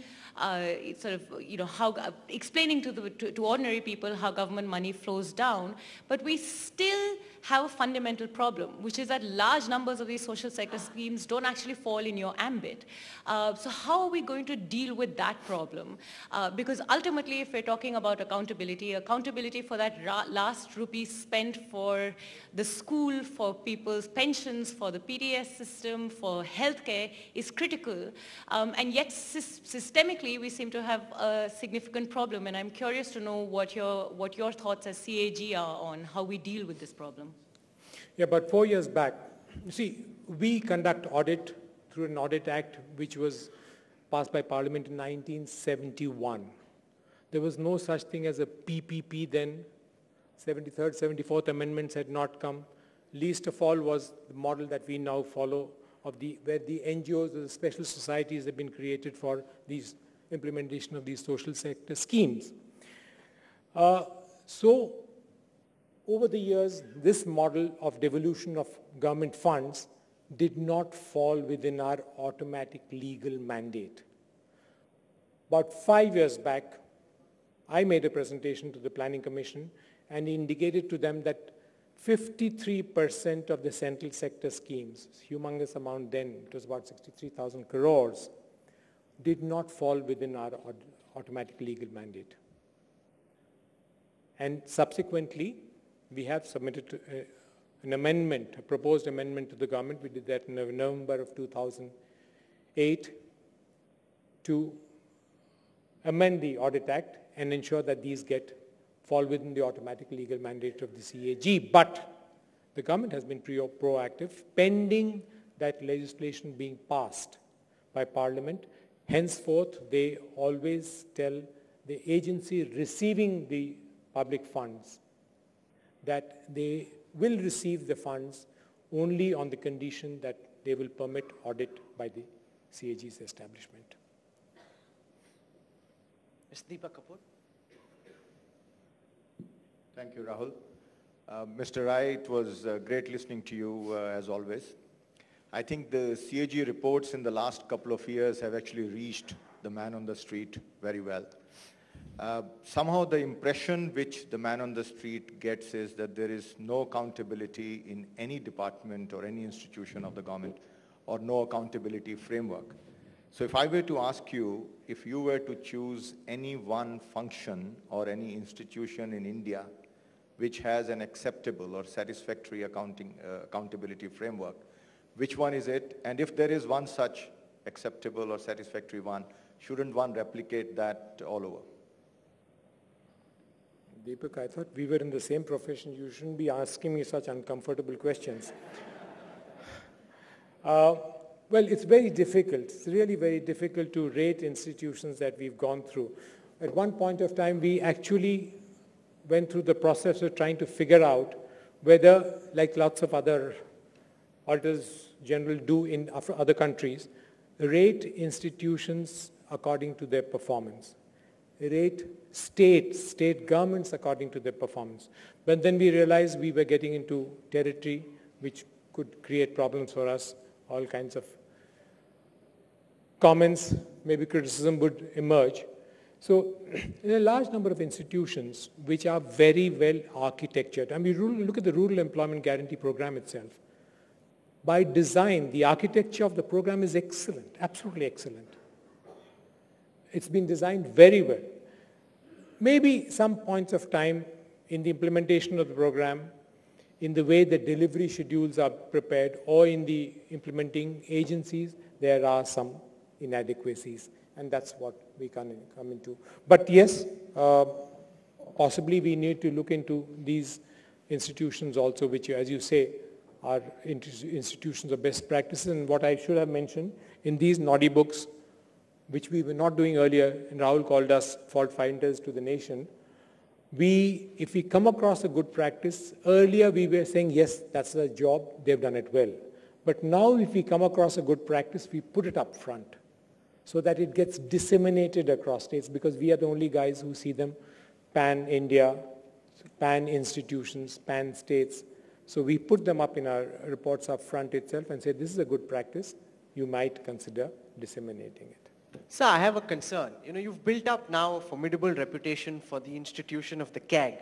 How confident are you that going forward also, the CAG will continue in the same vein? Because no matter which government, they will try their best to ensure that the next person who comes to do the job that you do will not be half as uncomfortable as you. Mr. Seshan created the CEC in his own image, and in a way the CEC then reached a certain level and went on to consolidate and grow further. Do you think that after you go, they will find the one bureaucrat who will be most pliant and ensure that no other uncomfortable CAG report ever comes out? Or do you think the institution has now been strengthened so much that that won't happen? Well, it's hardly a question which needs to be answered, but since it's been in the public domain, it's best to try and attempt it. Institutions define their own destiny. Really, single individuals do not make that kind of a difference. And let me assure you, I've worked for about 40 years plus. I'm really not that old, but anyway, I've worked for 40 years plus. I've worked in the state, I've worked in the center, I've worked in the public sector also. But in terms of sheer human resource endowment, in terms of sheer professional skills, the Audit and Accounts Department is second to none. They're absolutely professionally the best that you can get. And the reason why I'm saying that is the profession is recognized so well abroad. The International Atomic Energy Association, or agency, the World Intellectual Property Organization, two United Nations bodies, international bodies, who up till now had never been audited by any institution outside Europe. We are the first country who were nominated to audit them from last year onwards. It's a recognition of the professional expertise of the human resource endowment of this department. They're totally apolitical. The professional skills are upgraded in national and international institutions year to year at every stage, maybe 12 years, maybe 18 years, maybe 26 years. These are the 3 that I can remember. They are sent to institutions where we think that professionally they will be coached to imbibe globally the best that is available in the world. And hence we've built up expertise which absolutely is remarkable. And believe me, with the strength that the right to information has given us, with the same strength that Information Commission has given us, the institution is not at the mercy of any one single individual. It will continue. That is the writing on the wall. And the earlier all of us get accustomed to the fact that there is an institution which needs to function in a proper way, the better it is for us to realize and function that much more transparently. Sir, in November 2012, Minister of State in the Prime Minister's office, Mr. Narayan Swamy, said that the CAG should be split into a multi-member body. Instead of having one person who's got all powers vexed in him, it should be split into a multi-member body that will create greater transparency. Former CAG, Mr. Shunglu, accepted that suggestion and said, one person is too powerful if he's CAG, make it a multi-member body. What do you think, sir? See, there's nothing wrong with that suggestion. There are models, different models all around, all over the world. There are multi-member bodies. These are called courts of audit. Court des comptes, for example, in France, it's called. They sit as a court. Believe me, their powers are fantastic. They can punish defaulters. Good enough. Have a multi-member body, make them sit as a tribunal or a court, let them punish defaulters also. There are models which is called a commission of audit. Again, they have very far-reaching powers. So in terms of power, it's the poor CAG of India who actually has no power. He just prepares his audit report and plugs it into Parliament. This suggestion of a multi-member body was made by the Venkatachalaya Committee, I think in 2002, when it was going into amendments to the Constitution. At that time, the comment from the institution of the CAG was that it should not be made multi-member. But we, in about 2 years back or 3 years back, we have said, yes, make it multi-member if you want, but then multi-member means with the attendant powers and responsibilities, and it can be a very powerful body. Okay, Mr. Vinod Rai, for sharing with us your thoughts on accountability and transparency and for doing the commendable work that you've done. Thank you so much for joining us at the India Today Conclave 2013. Thank you very much for being patient with me. All we're hoping for is the way you build CAG is the way CAG stays and governments are on their toes forever. Thank you very much, Mr. Vinod Rai. Thank you. Thank you, Mr. Rai. Can I please request Mr. Puri to give a small token to Mr. Vinod Rai? Can you please have a round of applause for the Comptroller and Auditor General?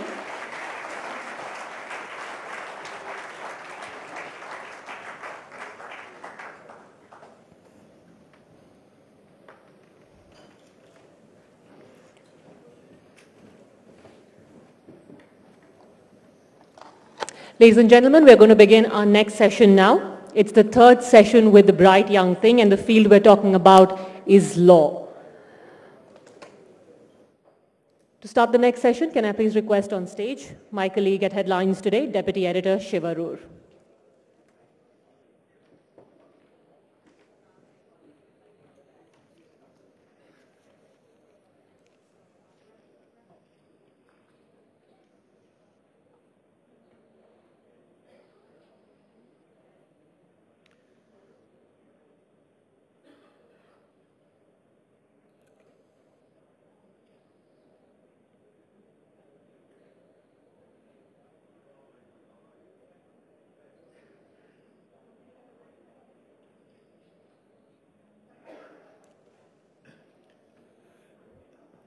Perhaps 10 years from now, I will be able to say that our next speaker needs no introduction. but given how humble I've actually heard he is, and I've never actually had a chance to meet him before, I am actually going to now tell you a little bit about him, just like a couple of lines. A couple of weeks ago, this man's picture was in India Today under the title, Weapon of the Week. Now, he's got a famous father, he's got a political surname, but I can tell you that Akhil Sibal happens to be one of the brightest young lawyers in the country. I've had a chance to read about the work that he's actually done. And the reason why he fits in with a conclave of this kind is because this is a man who has thoughts. There's stuff that keeps him up at night. He's bothered by a lot of things, and I've had a chance to look at some of the things he's going to talk to you about today, and they're fabulous. They completely integrate with reinventing democracy. Ladies and gentlemen, Akhil Sibal.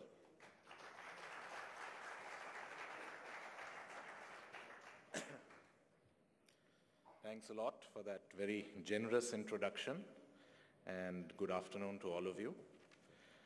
10 minutes, I feel, is a little too short to delve into any one issue in too much depth.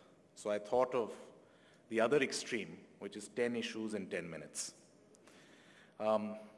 Given that we live in an era of headlines and sound bites and instant gratification, I thought that this is just about it's opposite, and it's just about the level of attention span that we all have. So let's see how it goes. Now, the question posed today in this session is whether the law is guilty too. I think not, and that's because the problem, to my mind, lies in the implementation, in the enforcement of the law, and that's something which everyone has, that distinction is something which everyone has heard, often made. And the reason is that the law itself is intended to be something which, in the way that it's framed, is flexible, is something that is meant to last, something that is meant to endure. And so when you make a law, frame a law, articulate a law, you never do it with the kind of specificity that can take care of each and every situation that the law intends to cover. If you do that, then you run into the problem that it will apply to too narrow a set of scenarios when the purpose of the law is much larger and greater. Now you might ask that, well, there must be something wrong with the law if in its implementation problems arise. Maybe there isn't enough clarity, there isn't enough specificity, but that's precisely the point. There can't be. And if you were to try to bring that to bear within the law, then you would make it far too narrow. So I think that is the distinction that people often forget, and the problem is not with the framing of the law, and the solution is not always with the reframing of the law, but it's about the implementation, how it's enforced, who's enforcing it, and where that implementation is going wrong. Now let's take another issue, which is topical, which is trial by media. Now what do I mean when I say that? I mean two things. One is, of course, the obvious meaning, where you have a case that is at the stage of investigation or at the stage of trial, and you have the media constantly scrutinizing the case, talking about it, having debates about it, going into the course of the investigation, what the statements of the accused or witnesses may or may not have been, what the judge said, and so on and so forth, and the possible impact that they may have, that kind of scrutiny may actually have on the course of the trial. Now, the popular reaction is, well, it's a good thing, because trials generally don't go, is the perception, in the way that they're supposed to. And therefore, if there is this kind of scrutiny, if there is this spotlight, then that will only help matters. And we have seen that in a number of cases, it has helped matters and things have been fast-tracked, and what we believe to be justice has been perhaps done.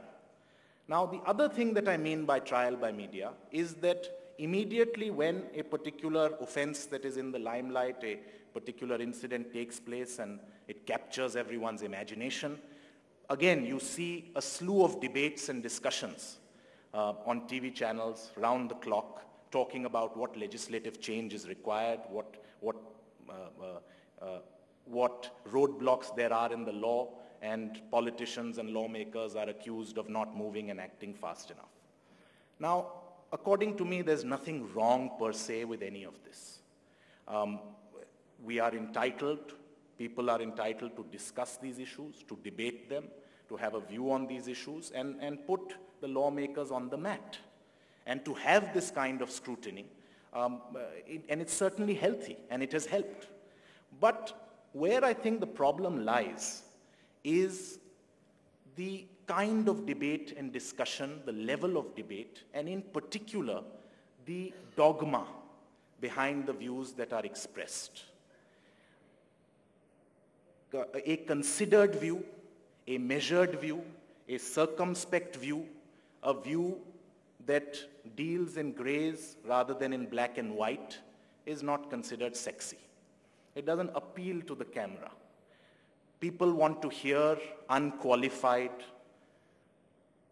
unhesitating views that are unequivocal and absolute.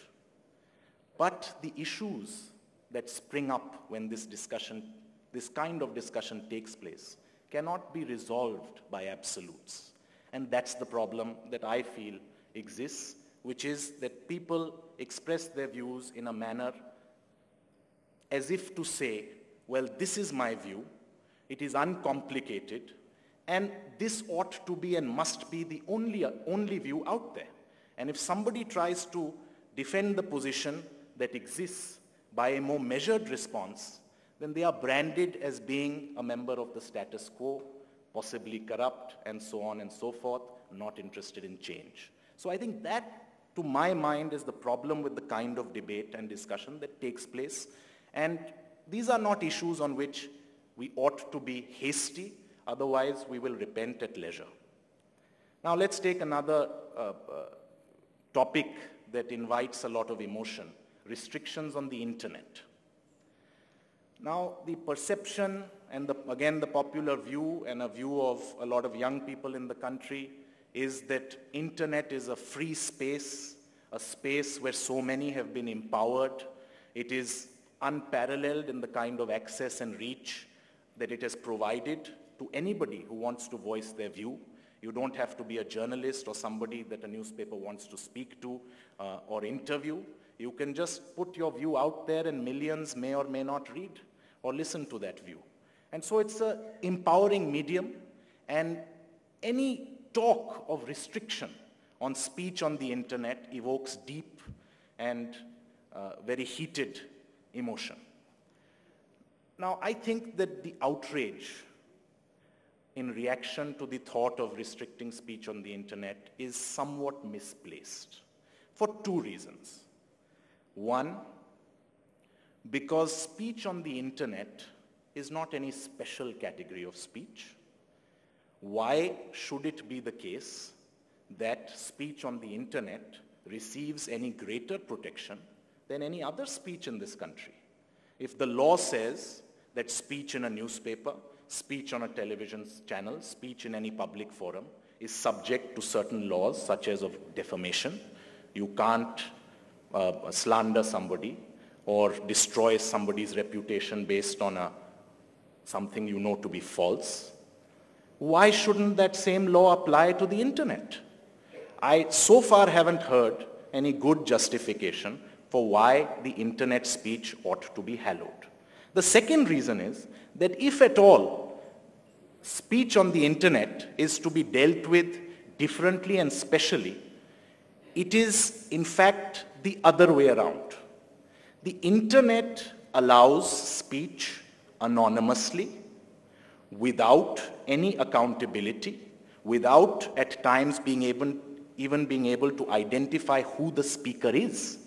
With a newspaper, you can go to the publisher, the editor, the journalist concerned, and haul them up if they are responsible for something which falls foul of the law. What do you do with the internet.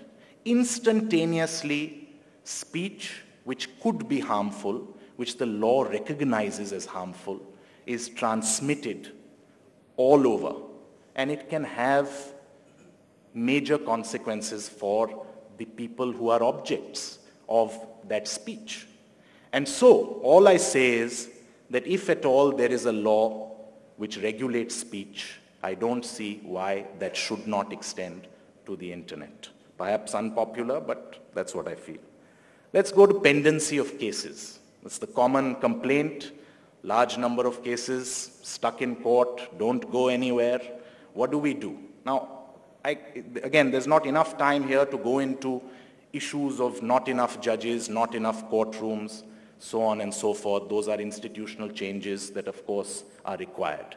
But let me, by way of an illustration, suggest certain other techniques. There's a retired judge of the Supreme Court, I won't say who was appointed to a particular legal tribunal. And when he took over, there was, of course, a long pendency of cases in this tribunal. So when matters came before him for hearing, and lawyers, as they are known to do, asked for adjournments, he said no. Go on or suffer a judgment. Now in the first few months, 6 months, maybe 8 months, lawyers complained bitterly. There was a deep outrage, a lot of criticism. They all, told each other their tales of woe and how they were stuck in this court and that court and couldn't make it, and the gentleman judge was unsympathetic. But after those 6 to 8 months, they fell in line. They realized that this judge is not going to let us off. And so they made sure that then when they committed to a matter in that court and it was going to come up, they were more often than not there to argue the matter. And as a result, in a relatively short period of time, all that pendency was taken care of. Now, the problem is that these initiatives, and this is not just true within the law, I get the feeling that it is true with all our institutions, that change of this kind happens despite the system, not because of it. We have in this country an enormous human capital that just cannot be suppressed no matter what the system is. You have people who are committed, dedicated, brilliant, innovative, honest, and these people effect change in their own individual sphere no matter what the system is. But this change, more often than not, does not translate into systemic change, into capacity building. Now, that judge would ultimately cease to occupy that chair, and another judge would come and occupy the same chair. And it is very possible that the same pendency of cases will happen all over again. So the challenge is that how do you turn these individual initiatives of individual good judges, of whom there are a sizable number, into collective action, which results in at least some change, which can be achieved in the very near future. Now, one of the issues that interests me is the thought of whether court proceedings should be televised. Now, what's the argument for it? Most court proceedings, by law, are public. Anybody can go, sit in, watch the proceedings. There may be a special category that are in camera, have to happen behind closed doors, which are of a sensitive nature, but that doesn't apply to most categories. Now, if most proceedings are public, then why shouldn't they be televised? We are in the age of television media. Why should the country not know what is happening, what is being argued, what is the judge saying? Personally, I am against it. This is a good argument in theory, but the reality is that if television cameras were to come into the courtroom, it would, to my mind, have an entirely chilling effect on the business of the administration of justice. When I argue before a court What I want most of all is for the judge to speak his mind to me, to convey to me why he's not convinced by my argument. What is troubling him or her? And it is only once I learn of that, once that is communicated to me, that I can persuade him to the contrary. Now, what will happen if a television camera is there? The judge will simply not say anything. Most of them won't, because they'll be afraid. They'll be concerned. How will it sound? How will people interpret it? Those who don't understand the legal processes, what will they think of it? They'll misunderstand. So the judge will only speak through his or her judgments.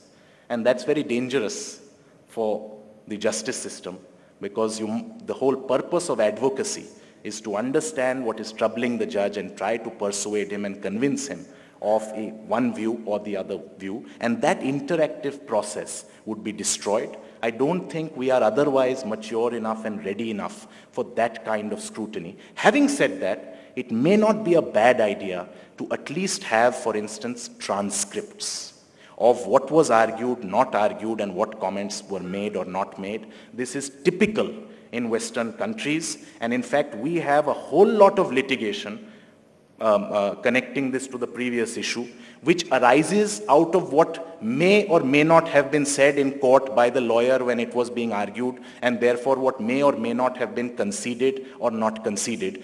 The reason is that any case is often heard by several different judges. And so various issues arise as to what was argued last time, and there's a lot of litigation that arises from that lack of clarity. Now, let me tackle very quickly corruption.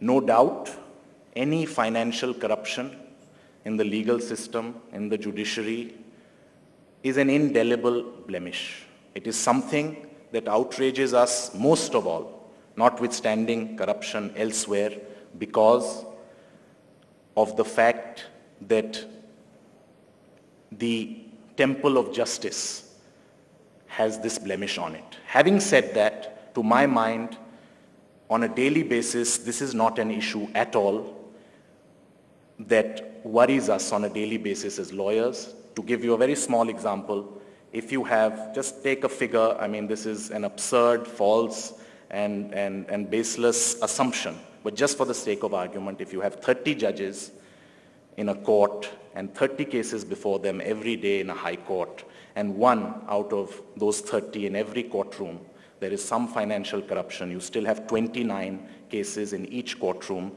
multiplied by 30 courtrooms every day where there is no hint of any corruption. As I said, this is a baseless assumption, highly exaggerated, not true at all, but even if you look at it in that sense, it is not a daily problem. The daily problem, the real issue, is what I like to call intellectual corruption.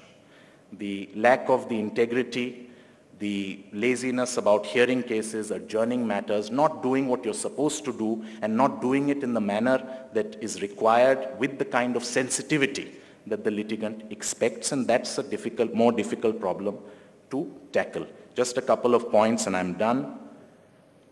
The court being interventionist, again, there's a perception that it is overzealous. At the same time, the justification is that other institutions have failed us. There's always a problem where, and this is one of them, where the medicine or the solution is worse than the disease, or can be. The court is right, and I think it is justified. It is driven by the right motive. We can't impute any wrong motive, but the simple problem is this. A client, an expert who knows what the situation is, what the ground reality is, communicates to the lawyer. A lot is lost in translation. The lawyer is not an expert on the issue. The lawyer then puts the view across to the judge, who is also not an expert. And you have a second level of loss in translation. And ultimately, the judgment that you get is often misdirected. I think let me just make one point and I'm done. Last point, which is this, that people often think that the law is something dry, there's a lot of jargon, there's a lot of rhetoric, it is esoteric, opaque, difficult for people to access. That is true in large measure, But I just want to say this, that behind the cold print of the law resides a great deal of emotion. The Constitution is a great example of this. You have a document which seeks to protect those who are unable to protect themselves. It seeks to engraft rights for the individual, to allow the individual to take on the might of the authority, of the majority. There's a great deal of humanity and emotion behind that thought. Lawyers, of course, are sharp talkers. They are masters of sophism. But I think the law perhaps is a little less guilty. Thank you.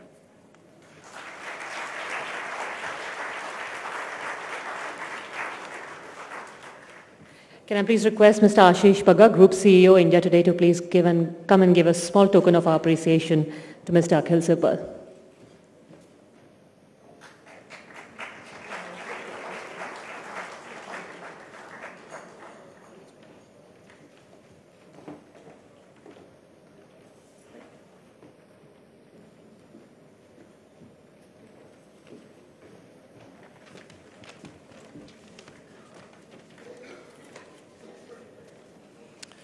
Thank you, Akhil.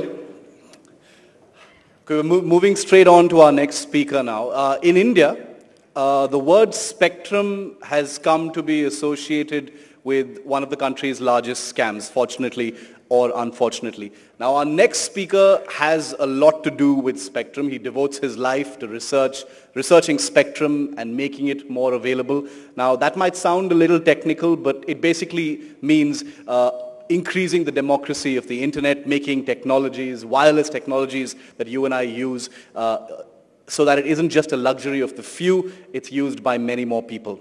Now, like our last speaker, like Akhil Sibal, our next speaker is also the son of a famous father, the iconic Narayan Murthy of Infosys. Rohan Murthy, make no mistake, ladies and gentlemen, and if you see the kind of stuff that he's doing at Harvard, is well on his way to carving his own identity out. And I really hope the government is going to be listening to what he has to tell us, because the kind of work he does is something that pertains to and is very important to the manner in which the Indian government, the Indian establishment, is opening up spectrum and making the internet a tool of empowerment for the Indian people. May I invite on stage now Rohan Murthy.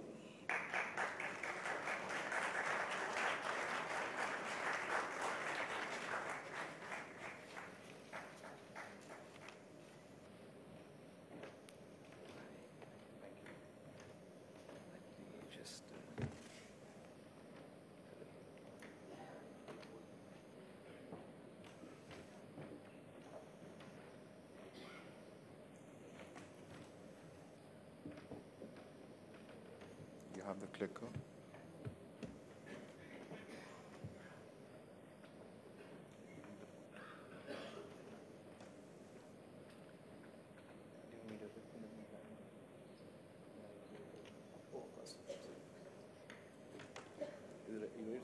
No, I need to. I want to be able to connect this and sort of use this. Are they yeah.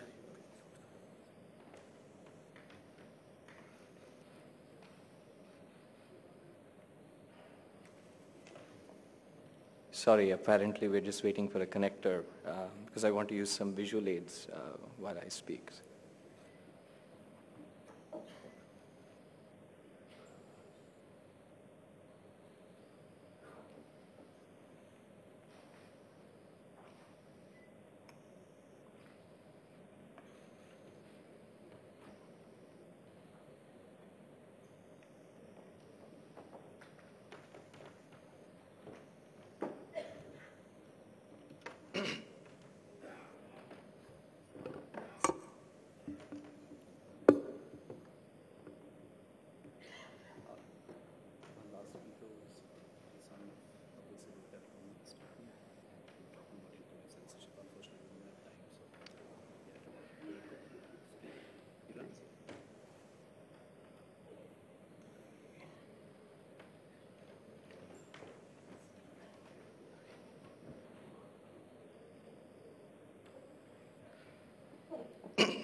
I thank India Today for inviting me to speak today. particularly on a word that has come to mean many different things in many different countries. But I'm a computer scientist. I will talk about it in terms that I understand best, and maybe it'll prove to be of some interest. And keeping in theme of the conference, so I decided I'd take all the work that I've done in the last 7 years, and my work is on networking, on wireless networking, on mobile telephony, and so on. And retrofit this into the theme of the conference. And what I'm going to talk about, hopefully by the time I'm done, maybe you will get a sense of this is not just a problem about technology, but it's a problem that grapples with technology, with law, with policy, and with economics as well. And if you take that away from here, I think I'd be very happy. Okay, so the truth of it is we are living in a world where increasingly more and more people are communicating with each other or will communicate with each other via wireless communications. And in fact, this is very important because if you think of a country like India and you want to dig deeper and connect deeper into India or pretty much any other country, the most scalable and cost-effective way of doing this is to connect people with wireless. Because think about it, you don't want to have to dig roads and sort of put down cables and redo the roads and then redo this periodically and so on. And so really wireless communication is becoming the most dominant way of connecting people. And as of this year, I believe the fact is that we have more wireless devices than human beings. And this is only bound to get better or worse, I guess, whichever way you look at it. And the reason all of this is really important is that once you can connect people, you then have a foundation of providing services to them or enabling whole new paradigms in terms of interacting with people. And so that's why this is important. And a key bottleneck in realizing, in terms of scaling wireless communications is the need for more spectrum. Spectrum, of course, is the medium over which devices communicate, where you transmit signals between devices. And due to technical reasons, it turns out that spectrum is a limited resource, and very often it's a scarce resource across the globe, and in some cases it's a very expensive resource. So if you talk to regulators, in the US or UK or perhaps even in India, you'll find these sorts of statements being made by them. In fact, this is actually a statement made time and again by the chairman of the FCC, which is the regulator for spectrum in the United States. And pretty much the reason why this statement is made, approximately, it's something like this, where you have an increasing demand for spectrum, and our ability to provide spectrum is actually severely limited. So it's really a problem where the demand is far outstrips the capacity. And so really the goal has been, how do we bridge the gap between these two? So let's dig a little deeper and look at and examine spectrum through an analogy. So let's talk about the highway system. Let's assume we have just 7 lanes in a highway. And you can't build more roads or you can't build more lanes. Okay, we are stuck with the number 7. And you can only drive a car in a given lane. And you're assigned a lane and you can't move between lanes. Okay, and so each one of these lanes here corresponds to different portions of the spectrum or different bands of the spectrum. Okay, so once you're assigned a lane or a portion, you're stuck. And this is pretty much what happens today. And so now if you begin to look at world over, how are these lanes used or allocated, you'll find that most of these lanes are actually licensed to some entity or individual and so on. And what does it mean to be licensed? Well, it means that for each lane, perhaps you have an owner who has the right to exclusively use the lane, and so nobody else can use this. So an example of this, of course, are TV and radio and so on. So you could have a lane for TV, a lane for radio, a lane for cellular, and a lane for whatever else and so on. So most of the spectrum today is actually licensed. And then, of course, you have a much, much smaller part of it that is unlicensed. Unlicensed is one where you don't really have an owner or there is no incumbent, so it's this free for all. And examples of this today are Wi-Fi, which I'm pretty sure everybody in this room uses, or Bluetooth, or cordless phones, or microwave ovens, and so on. But this is predominantly a minority in terms of how spectrum is used. So for the last 50 years, regulators by and large have looked at spectrum through these two colors, that is licensed or unlicensed. Okay, and world over this has been the case. And so it turns out if you go out and actually measure how is this spectrum or how are these lanes being used, here's what you typically find in, even in large cities like say New York or Chicago, and several people have done these measurements in the last say 10 years. You find that there is an increasing amount of congestion because more people are, sending their cars onto the streets, or more people are demanding spectrum. So some part of it has a lot of congestion, which is why we're not able to scale. But a significant fraction of this, of these lanes, or of spectrum, are actually lying unused. They've been allocated to somebody, but most of these people use it sporadically or barely use it at all. Maybe they used it 30 years ago, they don't use it today, and so on and so forth. So there's a lot of inefficiency in the system. So really the observation that several people have been making in both the research community and in the industry is that spectrum broadly is underutilized. And so really the problem is we have these fixed allocations where you're stuck to a lane, combined with underutilization, which has really resulted in a poor use of the available capacity.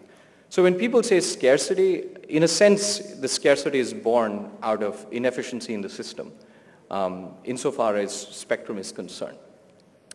Okay, so what can we do? And there have been many smart people working on this problem world over. But in the last couple of years, there's been a paradigm that has really taken hold and is causing sort of this new wave in terms of wireless communications. And that is the following, and I'll simplify it. So we're back to the same situation, which is what we find today, and we say, okay, there are all these other empty lanes where the owners really are not using them at this point in time. So let's just, move these cars apart.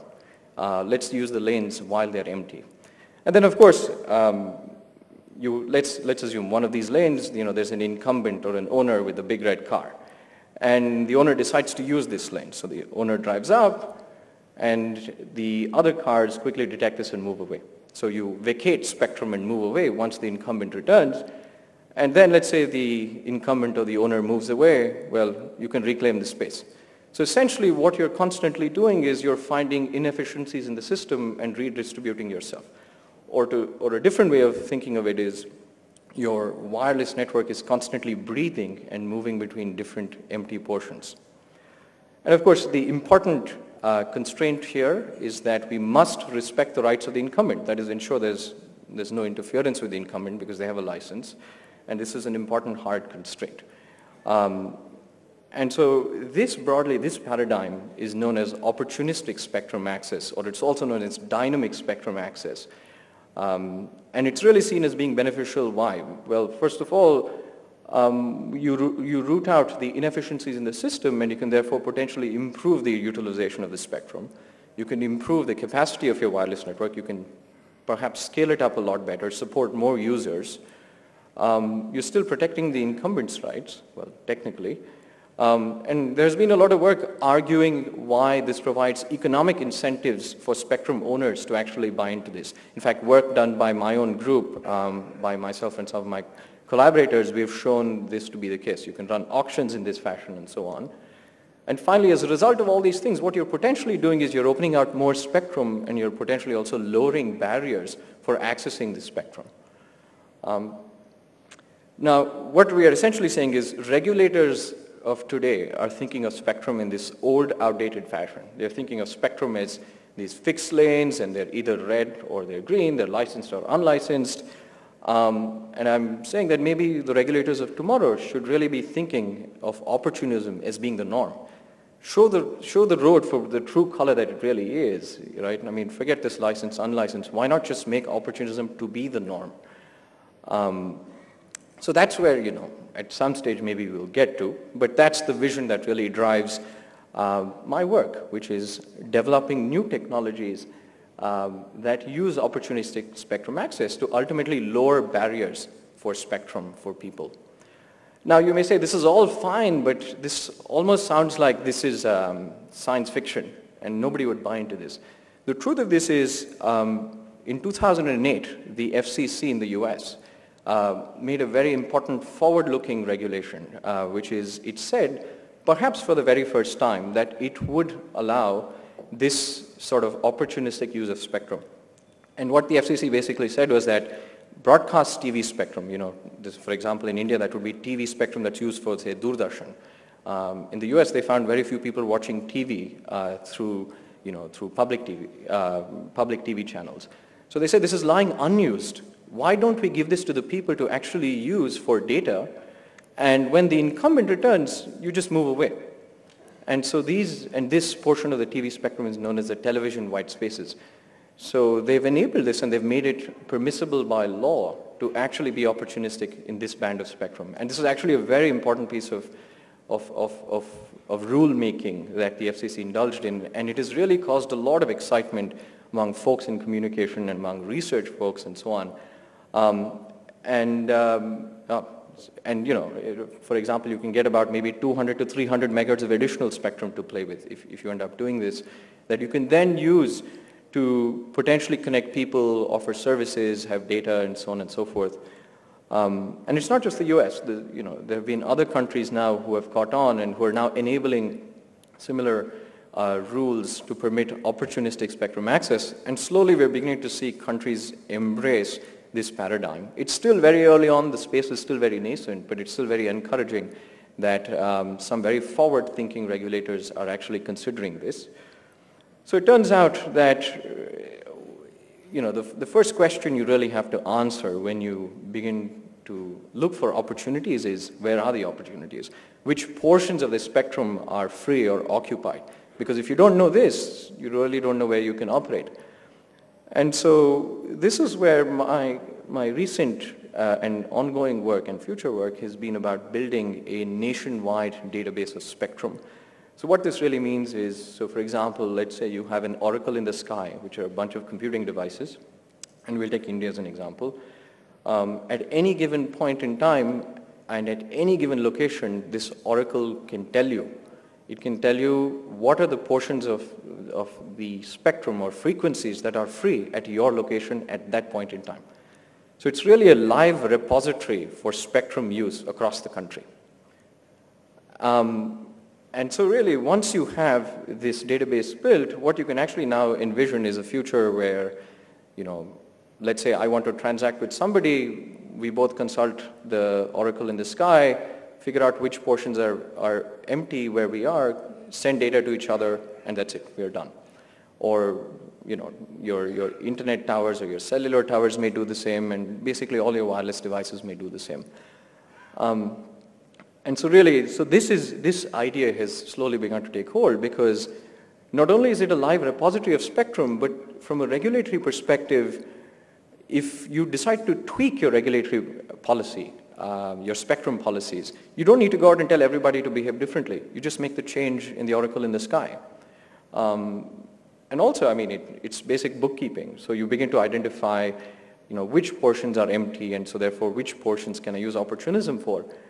And really, it begins to lay a foundation for, and this is where we have a lot of work, my collaborators and I, where we have shown you can now build spectrum markets, you can have brokers, you can buy and resell spectrum, you can run auctions in a much more efficient manner on top of such a foundation as opposed to where we are today.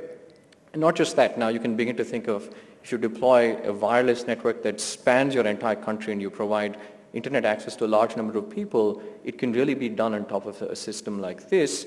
And it can also potentially enable new services, applications, and there are lots of people who are working on these aspects of the problem.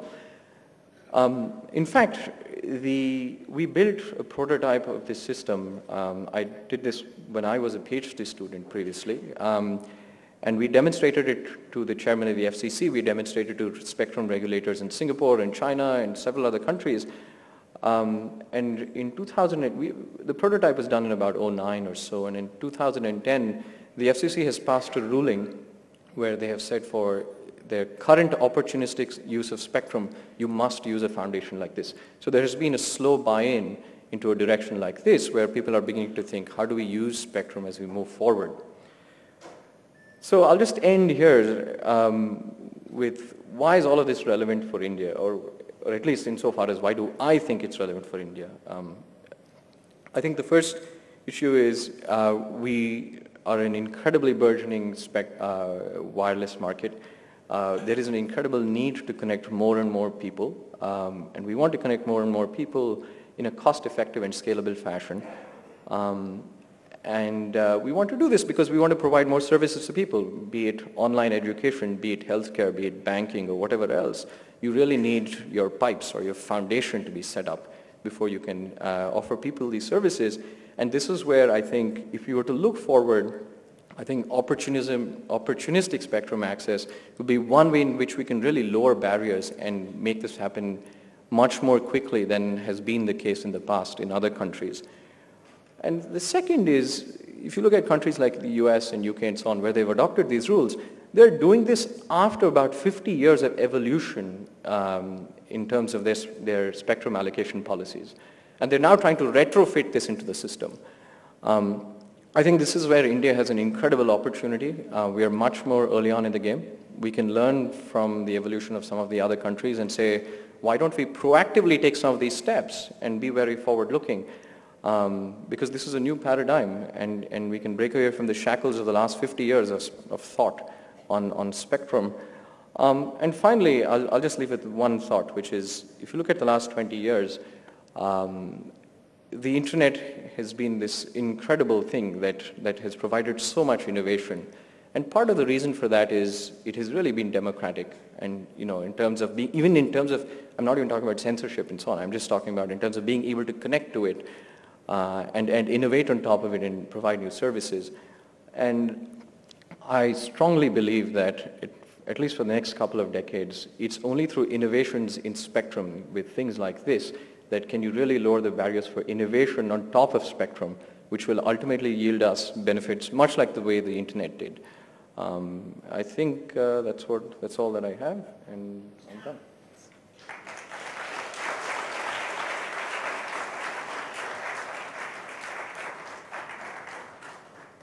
Thank you, Rohan. I don't think anybody here needs convincing about how relevant the ideas you've just put out here, have with India. And I think one of the nice things about the ideas that Rohan Murthy has just put out is nobody ever needs to look at him and say, come back to India, because no matter where these ideas are born, technology has no barriers. If they are proven, they will definitely come to India. Thanks very much, Rohan. Could I invite India Today Group CEO Ashish Bagga to please come on stage and give Rohan Murthy a token of our appreciation.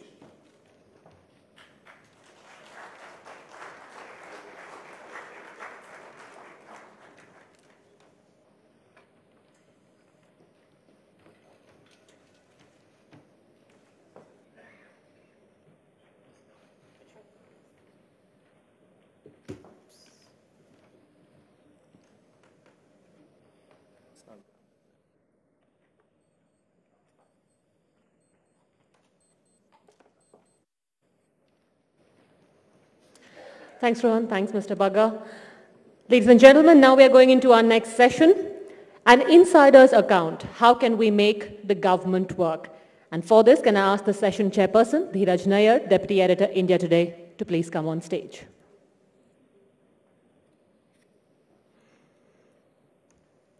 Ladies and gentlemen, can I please request you to put your hands together for Mr. Arun Shourie?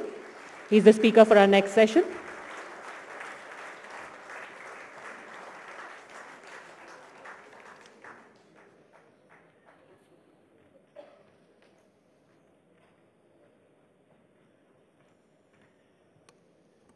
Good evening, ladies and gentlemen.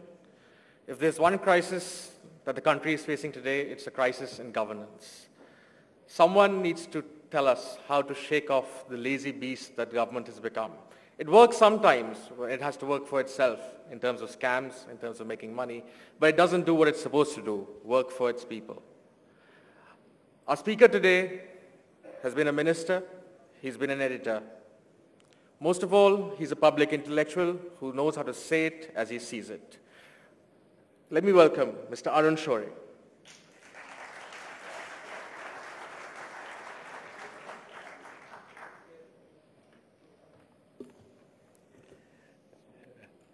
My dear friends, actually, there is not the idea on how to make the government work, which has not been given.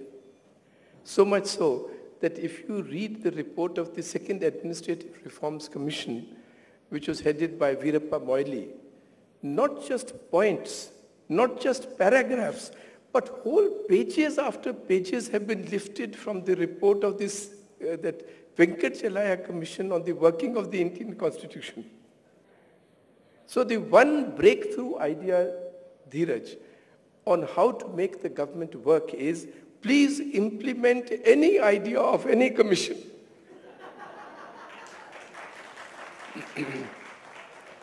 I think the second point to remember is that our society is much healthier, it is resilient, it is much more creative than the apparatus of the state.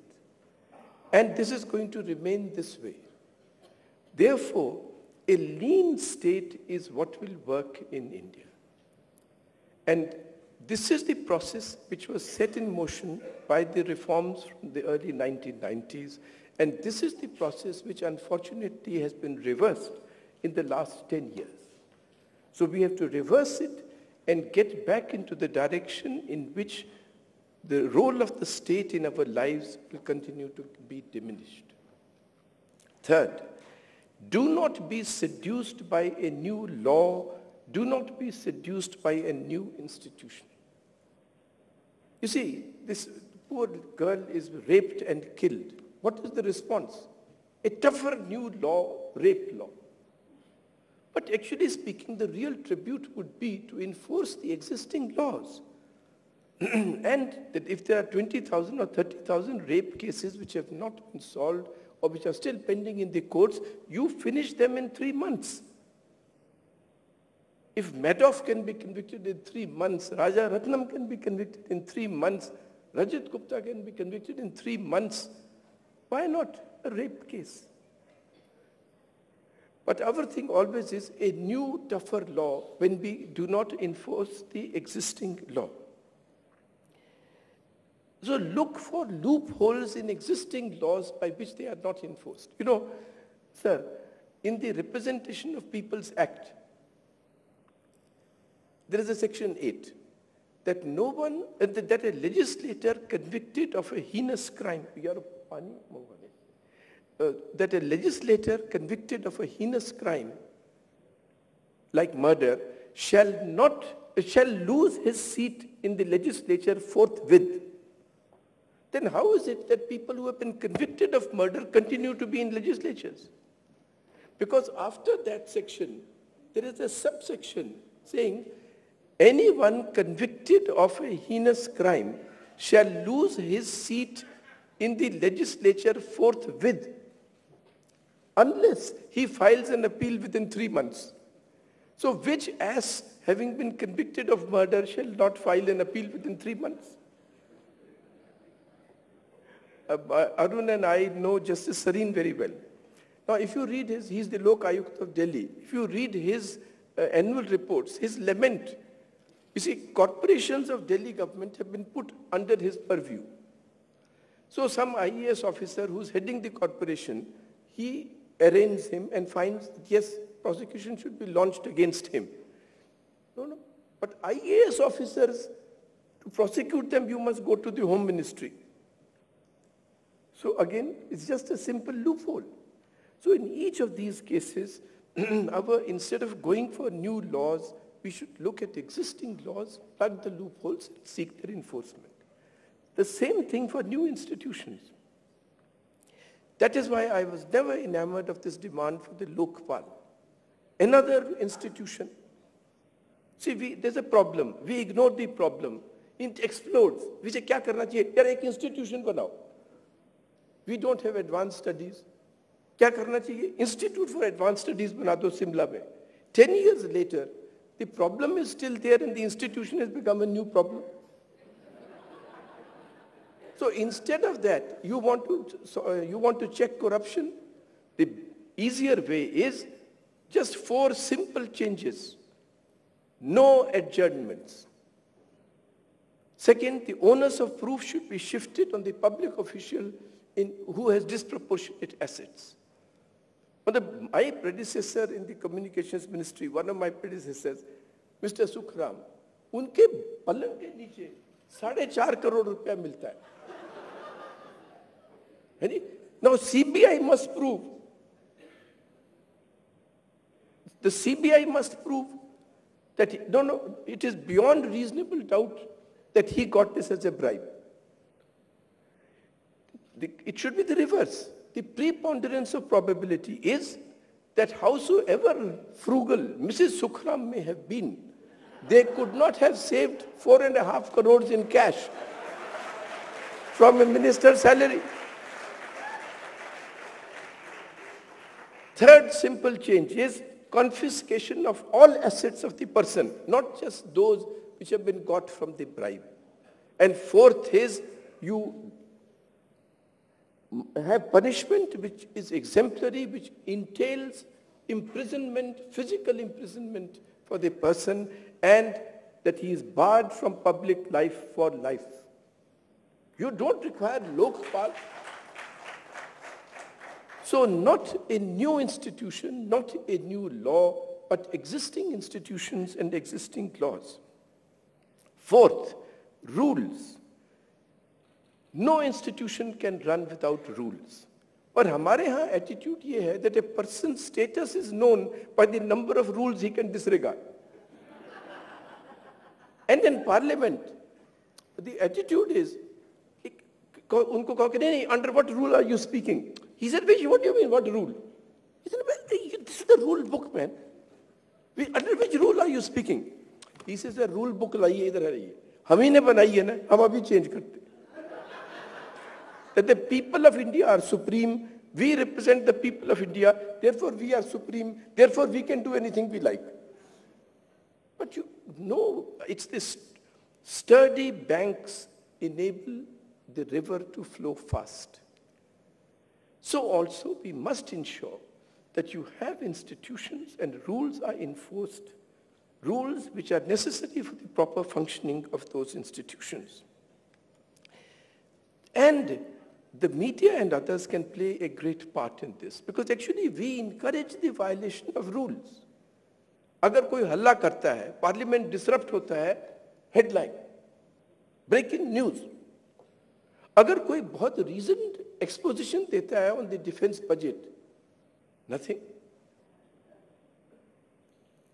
So Mrs. Thatcher used to say about the terrorists that publicity is their oxygen. Don't give them publicity. Publicity is the oxygen for terrorists. It's also the oxygen for politicians. When they violate the rules, just black them out. So enforcement of rules is very important. And I believe that this is, the time has come for this. You know, there's a sequence, Arun will remember, in the 1960s and 70s. Every strike was a struggle, in quotes. Every trade union leader was by ex officio a paragon of virtue. But then, with an integrating society, fewer and fewer people, their strikes would inconvenience larger and larger numbers of people. So strikes went out of favor with the people. Trade union leaders came to be looked upon, nahi, datta samant hai. And militant trade unionism finished in India. I believe that the same thing is happening, that people are getting fed up of persons who disrupt parliament or who prostitute courts. Therefore, a great moment has come in India for us to stand by institutions and stand by the rules which are necessary for them, for their proper functioning. Fifth, scrutiny.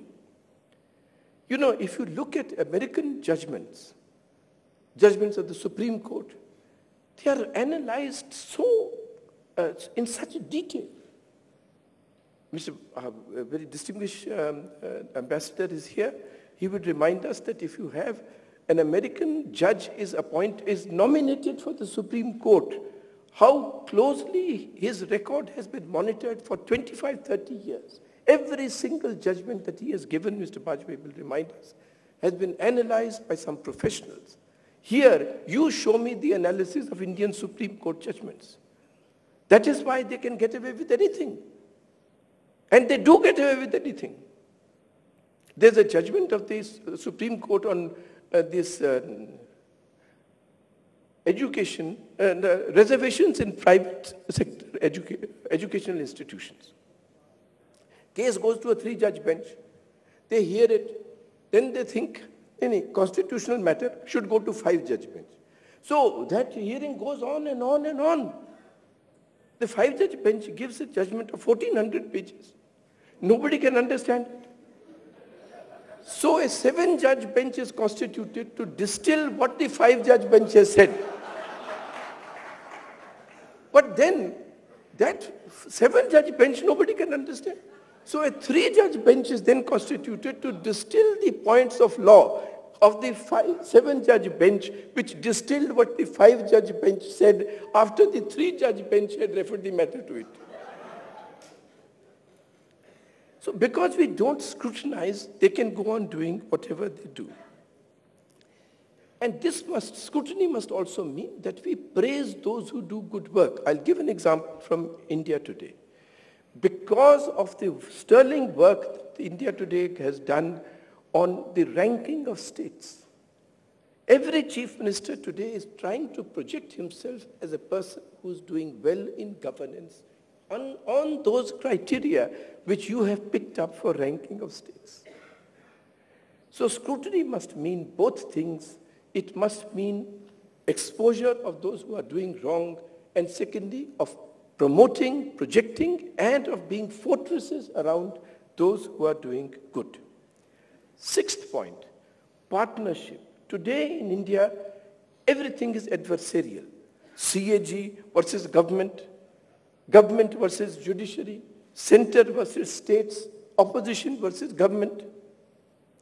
But this is not how it should be. I believe that in 4 areas, definitely there should be partnership. First, center and states. I would think that a prime minister in India should disregard the opposition in Delhi and make the state chief ministers the partners in governing India. Why do they have to come here as supplicants? Why does the NDC only meet here and they come with petitions? You hold the NDC anywhere in the state capitals. And secondly, I think there should be a partnership of government and judiciary, and here the media as well as industry can play a part. Like all journalists, most judges, none of them would have been in a factory. They would not have been on a work site, but their pronouncements affect those. So why not engage them in a dialogue? That these are the conditions. This is what investment entails. This is what your delay in going in your hearings and adjournments has the consequences on the ground. So that dialogue should be done. Third, I think there is a critical problem today which is not well enough recognized, and that is between defense and the civilian establishment. The defense forces, I have never seen them, I have known them well personally as part of my work for 30 years. I have never seen them that much suppressed anger and resentment as you find today. I don't mean partnership just in a weapons system, choosing a weapon system, but partnership in the strategic posture of India, in the strategic outlook of India. They don't feel that they are parts on determining these things. Next, and finally, that is private-public partnership, not just in individual projects, but in policy formulation, in formulation of our stance on climate change, on WTO, and so on, that is very necessary. In telecom, the whole relationship has again become adversarial. If I may just recall an incident, when I was given a charge to clean up this particular sector, I found all the operators had cases against the government, all the operators had cases against each other. And when I called, when I requested all of them to come for a meeting and said, let's jointly, you set up a group among yourselves to propose solutions to government, I will be your champion within government. Many journalists who were covering telecom at that time said, oh, how is this possible? They are fighting each other, this, that, and the other. But they came up with solutions within 2 weeks. The same persons, Mukesh Ambani, our Sunil Mittal, they were all in different places, fighting each other in courts. Everybody withdrew all cases against each other and against the government. And the result was that a transparent policy was instituted. And that has many benefits. In this hall, I am unique. Because in this hall, there is nobody else who has a certificate of honesty from the CBI as I have. Because everybody worked in the open, and they worked as partners. That please compete, not in suborning a minister or suborning a civil servant, compete in the market. And that's what they did. That's how the telecom sector grew. So partnership would be this. But the fundamental point is individuals matter. It's a point that Narendra Modi had made. It's an apparent point. The same constitutional system, one prime minister is able to deliver, the other person is not able to deliver. One chief minister is able to take his state up, the others preside over it, stagnation for 13 years. Individuals matter, and this is the central failing which we must address in the Indian constitutional system. This filtering mechanism is not yielding, is not placing power in the hands of persons who have competence, integrity, and dedication to the country's interests. And the root of the problem is the legislator, because it is from the legislature that the Council of Ministers is selected. And it is from that Council of Ministers appoints judges, it appoints vice chancellors, it sets the ethos of the police, it sets the ethos of the civil service. So qualifications for legislators is the one, if somebody asked me for one reform, it would be this that I would urge. Eighth, we must formalize what has happened in practice. We have transited to a quasi-presidential system. We should formalize this matter. Because you see, in the state governments, does the assembly matter? No. In fact, other ministers also don't matter. The chief minister matters. And here, the parliamentarians are ensuring that the parliament becomes less and less relevant. Therefore, I feel this is a welcome move. This is the Indian way to reform in the political system, and we should formalize this. The first way would be curtail the sessions of parliament. And media should not be upset that this time, out of the 60 days, there were only 4 days work was done. Actually, we should say that the next session, the number of days to be allotted shall be determined by the moving average of the last 3 effective sessions. Effective days of the last 3 sessions. Second, I feel that the ambit of parliamentary discussion must be reduced. It must be confined to legislative proposals and to the great macro policies.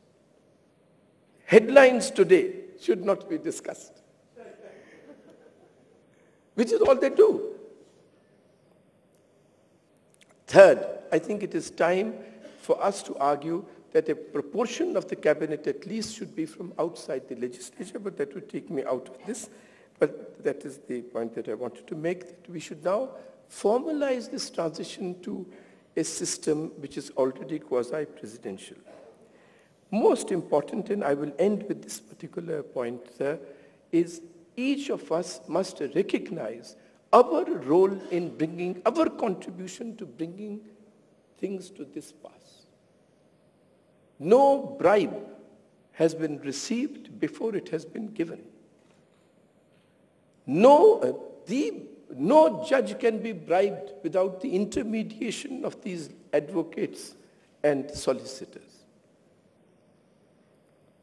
No minister can make money without the paperwork being done by civil servants. They are to be civil servants of society. they become very civil servants. So, could Satyam have happened without chartered accountants? How is it that the biggest criminals get the biggest lawyers in India? So, their evil is done with our hands. We must recognize that. And therefore, the first step to reforming things is that we must desist from evil ourselves. So that when Gandhiji says, be the change that you want to see in the world, that is not a cliche. Actually, most cliches are very true. So like all cliches, it is a fundamental truth. And that doesn't mean just do something once. It means, I had an occasion to quote this sentence earlier in one of India Today's conclaves. One of my favorite sentences from the Dhampad.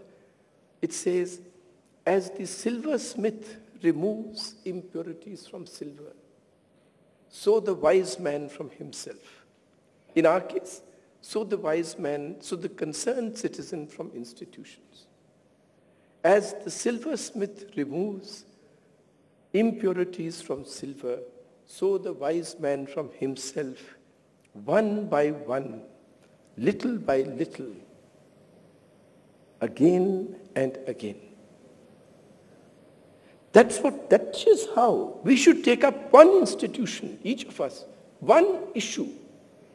And on that, we should work for 5 years, and you will see the great difference. One ministry, one municipality, and we make it accountable and make it work, it will really make a difference to the functioning of government in India. Yes, there will be costs, but cost does not mean going and standing with a candle. A commitment does not mean going and standing with a candle once. It doesn't mean shouting a slogan. It means that we are willing to cheerfully bear the consequences of doing what is right. Therefore, I'll conclude in a word, to make the government work, institutions, for that conduct, for that character, and character means to willingly undergo the costs of doing the right thing. Thank you.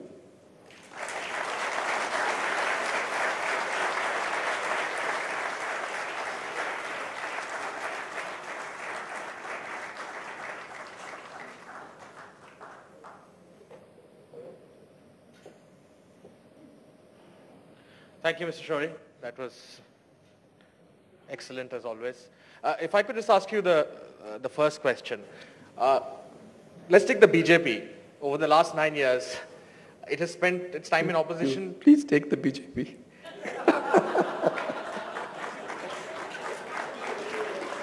It has spent the last 9 years ensuring the government doesn't work in one way or the other, opposing things like FDI in retail or even other FDI policies which would normally stand in favor of. So should it come into government, how do we expect it to make government work? Sir, of course, I can only speak for myself. So there is a great altruism in Indian politics. Each party works for the other party. BJP works for the Congress. Congress government is working solely for the BJP. Nobody is making the case for Narendra Modi as much, I don't want to say as the present Prime Minister, but as the present government. Can make a strong leader now. So also in the case of the BJP. You see, this is actually a very important point that you have said. This adversarial politics has gone to such a foolish extent that whatever you do, Dheeraj, I will shout against it. When you are in office, when I come, you will shout against it. I'll give you an instance. This happened. Mr. Pranab Mukherjee is going to come just now. I tell you, there was Mr. Yashwant Sinha had presented a budget. Then in October, there was a discussion on the economic some situation. And Mr. Pranab Mukherjee had spoken on behalf of the Congress. He said this government does not know what it wants. It does not have clarity of thought. It does not know what it wants to do. It has said, see, in February, the finance minister announced that they will bring proposals for a new reformed labor law. We are in October, and no reform proposals have come on labor law. Because there is no clarity of thought. So I was to answer on behalf of government, and I said, sir, I don't know about the government. Maybe they don't have clarity of thought, but I have complete clarity of thought. I have studied the labor law. So I will now read out to you a few clauses and tell you in 2 sentences each why that should be changed, and the new draft. I have the draft also of the new section. So if you permit, I will now do.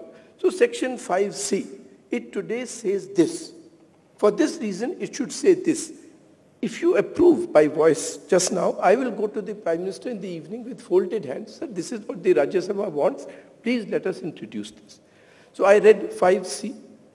Then for this reason, it should be this. Everybody started shouting, no, strike breaker, this, that, and the other. I said, okay, not 5C. Now, section 7. So I read out section 7, why it should be changed, what the new draft will. No, shouting, screaming. This went for 3-4 times. Then I said, sir, now I should tell you what I am reading. This is the industrial policy resolution of the Congress government of Maharashtra. You see, when the Congress government in Maharashtra proposed these changes, the BJP and Shiv Sena brought Maharashtra to a halt. Now, at your asking, I am reading all this and you are bringing parliament to a halt. मगर यही होता है. मैं आपको बतलाता हूँ, if they don't mind my betraying a confidence, 2 of the senior most leaders of the Congress during this disinvestment time, they said to me, one of them said, they were both standing in the lobby, they said, you know, this reform is a very lonely process. In this privatization business, only you can do it. So you must continue to do it. Our people will shout, but don't worry, you do this. But their people kept shouting so much. और अगर आप नाम पूछोगे तो बड़ी मुश्किल होगी.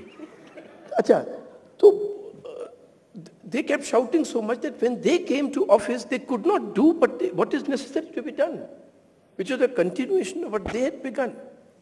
And now in desperation, they are selling minority shares. So this idea of yours, of shouting without examination, that our job as an opposition, whoever is in opposition, is just to oppose, is a very short-sighted policy. It can only result in harming the country. And just to follow on, the other set of people who also make it very difficult for government to work are judges. You've already spoken about 1,400-page judgment and so on, but now they believe they have a view on everything, including policy matters. How do you solve that challenge? No, first, as I mentioned to you, by a dialogue. Second is that actually speaking, we just cannot have a situation. The judges are becoming more assertive because the government is not there. They appear as giants because we are on our knees. It's Karl Marx. That's the case. Otherwise, I'll tell you, I'll give you a frank thing, that in the judgment of the Supreme Court on the telecom matter, there was just a paragraph which is an obiter dicta. It was not the issue before them. The policy was not the issue before them. But they just said all natural resources should be auctioned. You want to auction uranium? All scarce natural resources. Drinking water in India is scarce. Ask Gurcharan, should that be auctioned in urban areas? Magar, the moving finger writes and having writ moves on. But why did the government why was it not able to argue its case well and oppose it in public? Because in its own eyes, it has so little legitimacy. That is why the judges have become so assertive. Take a couple of questions from the audience. Yes, ma'am. Can we get a mic here, please? In front.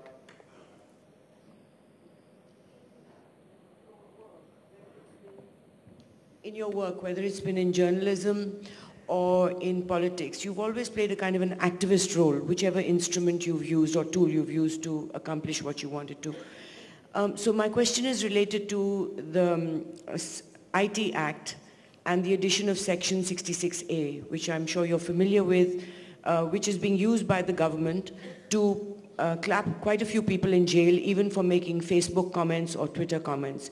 Now this was passed in the parliament when we were sleeping right under our nose with our eyes and ears closed. It happened. They were also sleeping. But how could they have been sleeping? They passed something which they can use against people, even if a tweet or anything causes anyone inconvenience, embarrassment, the mildest sort of emotion. If, for example, somebody tweeted against Chidambaram's son, he was clapped in jail. 111 people who posted on Facebook against Kurian about the rape case, they were booked. So, and you know about the two Facebook girls when one objected to the funeral, the closing down of Mumbai for the Thackeray funeral.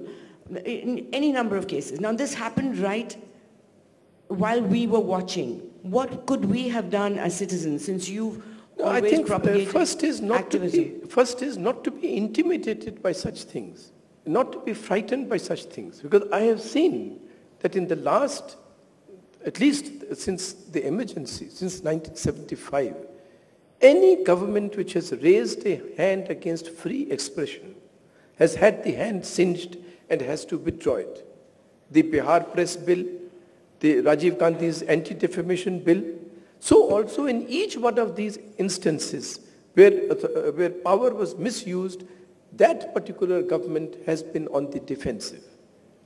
And at some stage, I'm sure the movement will arise, as it used to be in Gandhiji's time. You repeat the offending clause. There is no doubt that on the internet there is a lot of nonsense going on also, and that harms the reputation of individuals. I'm not talking of that. But if in a righteous matter, somebody is done in or put behind bars, then each one of us should repeat the same, whatever has been said. फिर देखते हैं कितनों को, फिर वो jail भरो programme उस पर होना चाहिए instantly. फिर क्या करेगी सरकार? Then they will realize that the moment they touch anybody, then the whole issue, then the whole thing becomes much, gets much more publicity. Right, sir. Thank you very much. We're completely out of time, but that was excellent. And I hope that this government, or perhaps the next government, will take up some of your suggestions or suggestions of some of those commissions you mentioned. Thank you so much, sir. Thank you. Thank you. Mr. Shourie, can I request you to stay on for just a moment? Can I request Mr. Puri to come and give a small token of our appreciation to Mr. Shourie? Can you please have a round of applause for both gentlemen? Thank you.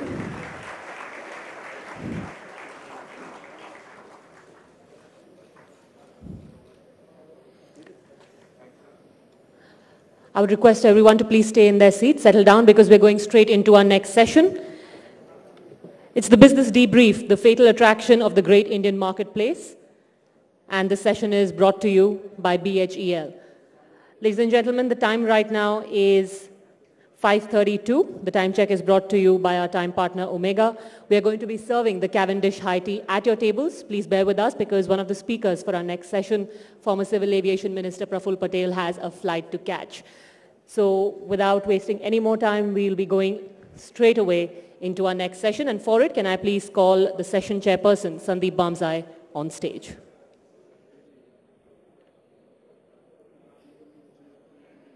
I would also like to tell you that on the experts high table for this session is Shailesh Pathak from SREI Shrey Infrastructure Finance Limited, Dheeraj Mathur, Executive Director and expert on aerospace, Jaideep Ghosh, partner and telecom expert from KPMG.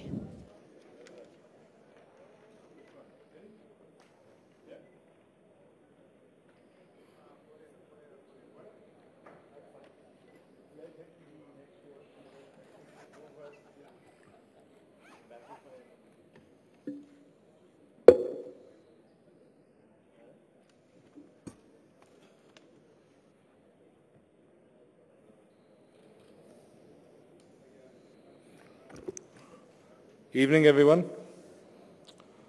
We're running late.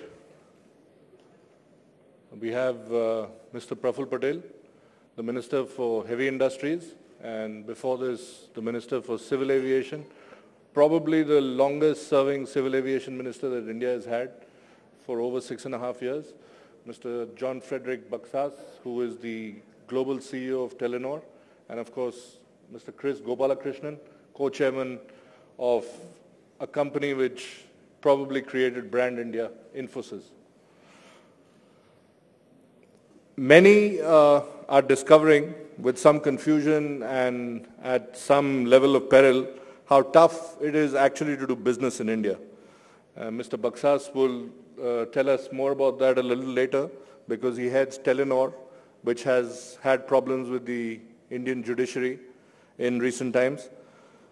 India remains the second most populous nation and the second fastest growing economy with huge resources, but it's also one of the youngest nations in the world.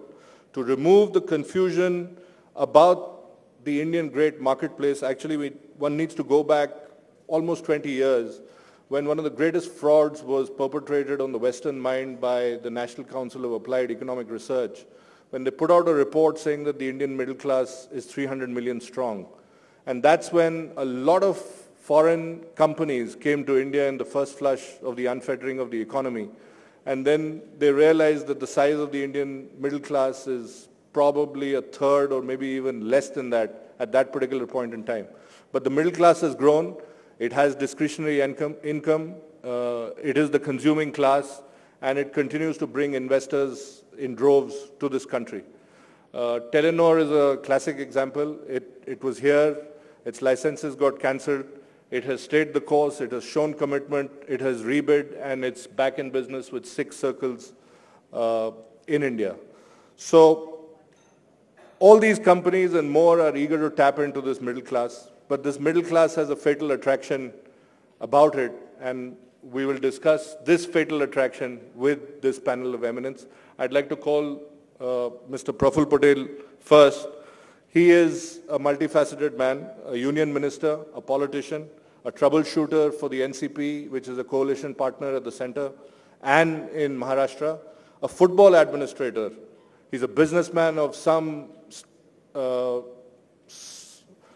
a rather large businessman in Maharashtra, and he's also a lover of the arts. He has had a quiet time in the last couple of years after he took over as the Minister of Heavy Industries and Public Enterprises. But his earlier stint as the Civil Aviation Minister was very, very... a lot of people give him credit for building airports. If we have airports today in this country, it is thanks to Mr. Praful Patel. He also opened up the skies, made Indian aviation more competitive. It would be interesting to pick his brains on how the aviation sector can pull itself out of this mess. But I think what he can tell us as a reformer is what this fatal attraction about the Indian marketplace is. So let me just cut to the chase and invite Praful Bhai to tell us what the fatal attraction is.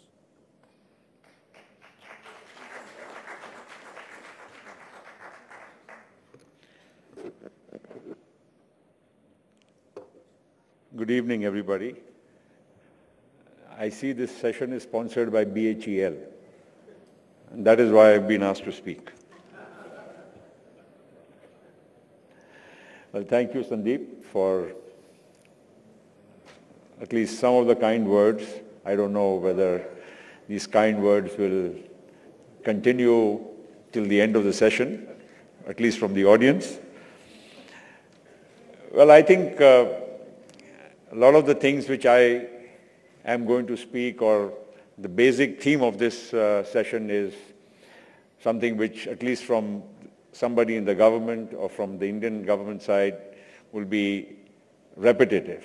So I do not want to go into too much of the same thing which you have been hearing over and over again, that India is probably the largest market in the free world, and therefore everybody would like to come to India and do business here, and nobody would like to be left out in this huge market and the emerging opportunities arising out of this big market.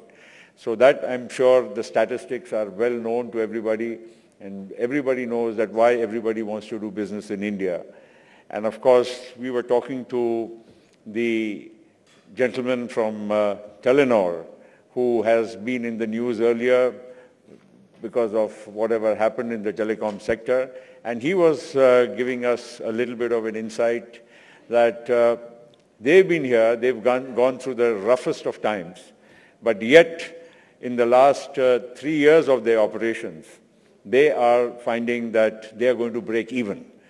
So it is, and that also after their business out of Mumbai, which is the biggest or probably one of the most profitable circles, they've had to pull out, and they are not existing a pan-India at the moment. But at that notwithstanding, they have got 25 million customers.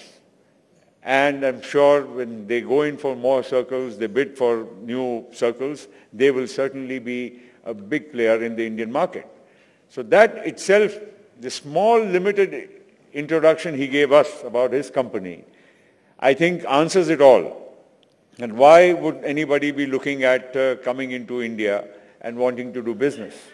So that notwithstanding, there are other things also that people perceive India, of course, for the future, but I would like to put it in a very different way, that I think India is not achieving its potential, and largely it is also due to the kind of structures we have created over the years. One of them being government itself. I think Arun Shauri was talking about the way government works. I didn't get a chance to hear him fully. But at the same time, I can admit, while being on the side of the government, that we ourselves have been one of the biggest stumbling blocks in the way of success for the country.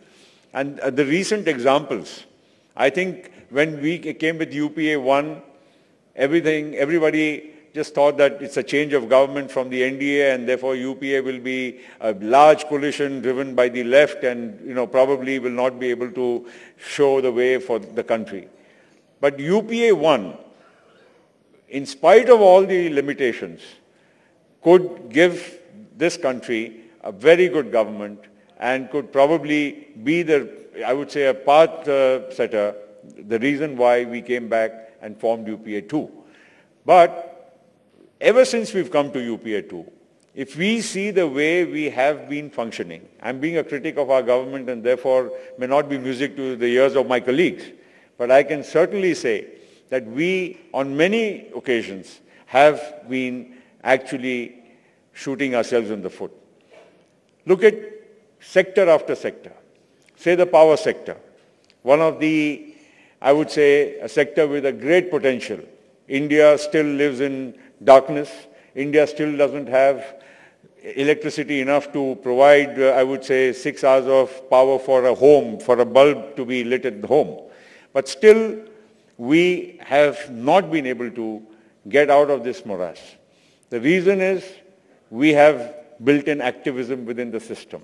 We have built in a lot of roadblocks which I think can certainly be overcome in a very, very simple fashion. And that is why when people like Chris are sitting here in this panel, I would like to say that look at the IT sector.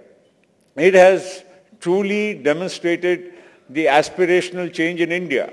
It has shown that how young Indians who are in the age bracket of 18 to 25, they have built a new model for their future. If you just go by the numbers of the companies, TCS has got 250,000 young people working in their force. Chris has got 150,000 plus people working in their force. If you look at the force multiplier of this number, I think it itself is a reflection of what is possible in India. And that is truly the strength of India. That is the reason why people from all across the world, whether it's Telenor or anybody else, will look at India with a huge positive and would like to say that, hey, I cannot miss out to be in this place. And that, I think, is something which we all as a nation will have to explore and try to take advantage of this opportunity. Some ways, as I said earlier, we have missed the boat. But that's not the end of the road. I'm sure we can gather our resources back again, mobilize ourselves, and try to take India and catapult it into the next league. Now, we've been recently talking about coal and issues regarding coal and the scams involving coal. We have got 100 years of proven coal reserves in this country. And I'm sure that in 30, 40 years, coal, thermal power will become a redundant source of energy because the way the world is changing and the way the world is moving towards cleaner energy. But in spite of this, we go all the way to Australia, to Indonesia, to mine coal, bring it from there and try to use it in our power stations of India. Net result being that past projects are delayed, power projects are getting more expensive, the cost of power is getting more expensive, driving Indian business and making it uncompetitive, and also passing on the high cost of power to the consumer. So net result is that if we were to harness that coal within our own country and invest that same money instead of in Australia or Indonesia or South Africa or Mozambique into our own resources within the country, I think the opportunities would be infinite. And that is something which we need to look at sector after sector after sector. Sandeep, you mentioned about aviation. I mean, I don't want to talk much about it, but I certainly feel that if whatever we've done is just, I think, the tip of the iceberg. In India today, even after all this growth, what we see and you talk about, we have probably 3 to 4% of the population which flies only once a year. If 10% of India flew only once a year, probably the investment alone in one sector would be more than $150 billion required in the next 10 years. So that is the kind of, I would say, the force multiplier I was talking about, that if you replicate that model again and again and again over every sector, I think the opportunities, and except creating economic development in the country, except for the economic prosperity we need to bring to our country, I think there is no other model. Everybody talks about inclusive growth, everybody talks of a sympathetic approach towards a large section of our society, and that is absolutely the need of the hour, but how do you get the resources for that? I think very little people invest time and energy and effort into seeing that how are we going to generate the resource, and all this has happened in the last 20 years. The economic development, I think we don't need to reinvent the wheel. Everybody knows the model is in front of us. Pre-91, what was India? Post-91, what is India? I think the answer is very clear. And if all the opportunities, if Infosys was born, it's born post-91 in the real sense of the word. If anybody else has succeeded in India in big time, the new generation of businessmen in India, it is on the back of a 91 reform process which we took forward in India. So we cannot go back on that. We cannot slow down on that. I think if we talk of 5% growth, I was hearing Mr. Chidambaram giving his speech on the budget day and yesterday replying to the budget. I think we are talking of 5% growth. And that is true that 5% growth by any standards in the world, especially when you look at Europe or the US, it's fantastic, but it's nothing so good for India. And why is it 5%? Is it because of the global factors? Yes, it is. But it is not only because of the global factors. It is also because we ourselves have not been able to do as much as is required to make that happen. So I don't want to go into too much of detail. I'm sure the other speakers also. There are many people who would be wanting to ask questions to my other co-panelists. So without going into too much of further detail, all I can say is that yes, everybody looks at India with a future in mind, and I'm sure India itself has so much of potential and talent that we from within our own country can generate so much of potential for our country, and that is exactly what the generations of Indians are looking forward to. I don't want to extend my speech, but a thought came into my mind. Somebody came to meet me this morning and said that they're doing some business in Africa. And they were saying that the way the entire African continent, country after country after country, is being taken over economically by China. And the way the things have proceeding, I think we really, all of us, need to wake up to the fact that there is so much more potential within the country and outside the country. And Indian businesses have demonstrated across the board, across sector after sector, that they are capable not only of doing extremely well within our shores, but even outside of India, they can go and be world beaters. I think that is an opportunity. India, while everybody is talking, and this session is talking of India from within, I think we also need to focus our energies and look at India outside of India. And that would be, I think, a change which will have to be fundamentally brought in. Indian businesses cannot just survive now within the shores of the country. If companies like Infosys or many others have to grow out of their current position and they want to continue to expand and be world leaders, I think they will also have to reinvent India outside of India. And that is exactly the point I was trying to make this morning when somebody mentioned to me about China. And it's not that we don't know about it, but I think it just re-emphasizes the fact that if we have to look at the future of India, we also have to look at within and outside. That is the limited point I would like to make. Thank you very much.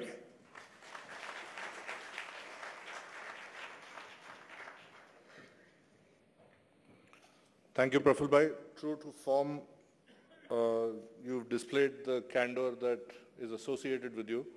You are a voice of reform in a government which seems to be dragged down by socialist dogmas.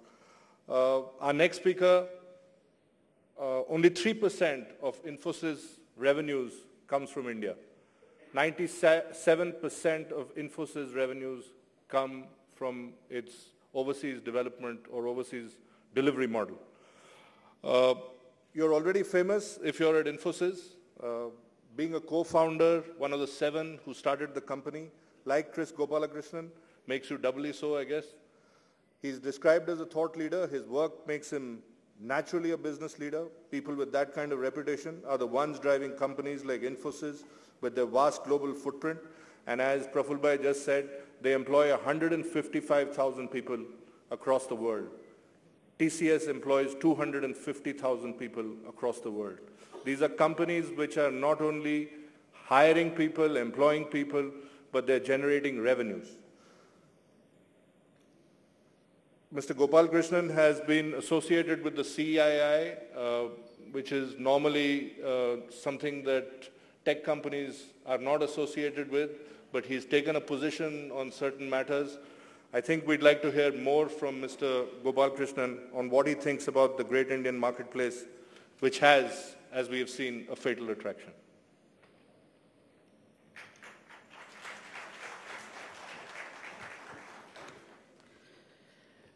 Thank you very much, Sandeep, and good afternoon to every one of you. You know, when I saw the title, Fatal Attraction,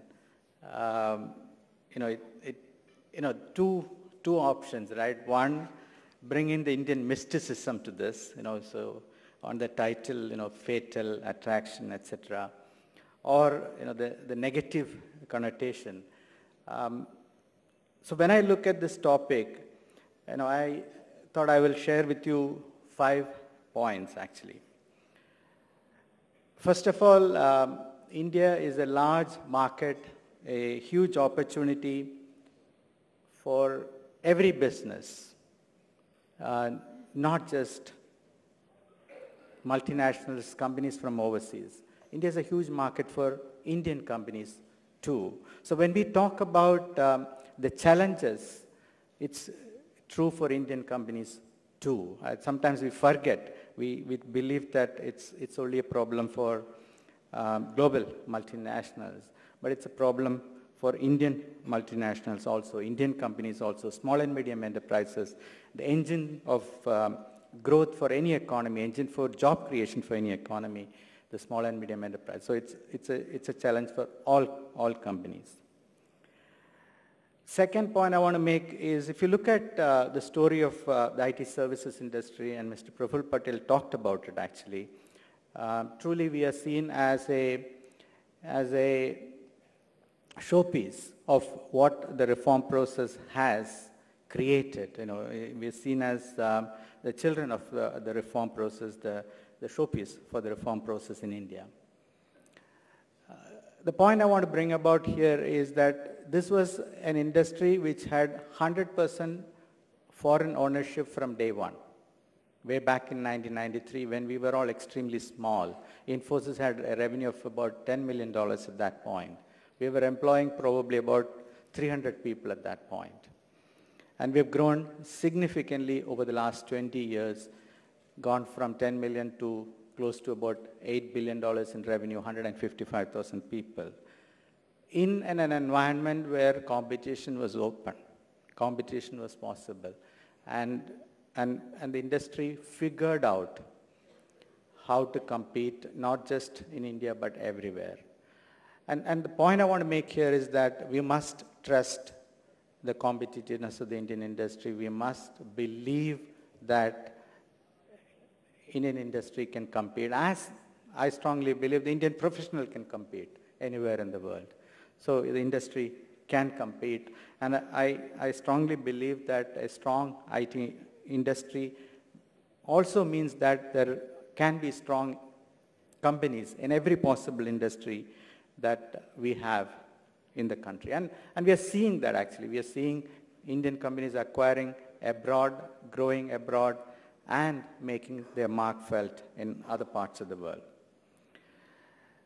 The third point I want to make is we are a society in transition. We are a society that is going through significant change in a very short period of time. We need to build institutions. Institutions have to be built from sometimes scratch as we develop. Now we can look at other models, but we need to also remember that the time we're doing this is very different from the 20th century, where people have tremendous power in their hands by leveraging technology. Today, you can record something and upload on YouTube or something like that, and before anybody can stop, millions of downloads are possible. What does that mean? It means that you are always in public eye. You are doing things when, if even one person is going to oppose it, he or she can have a global voice around it. So we need to figure that out, and so it is all the more important to figure out how to make democracy work in the 21st century. And I believe that we would be probably one of the first countries to do this.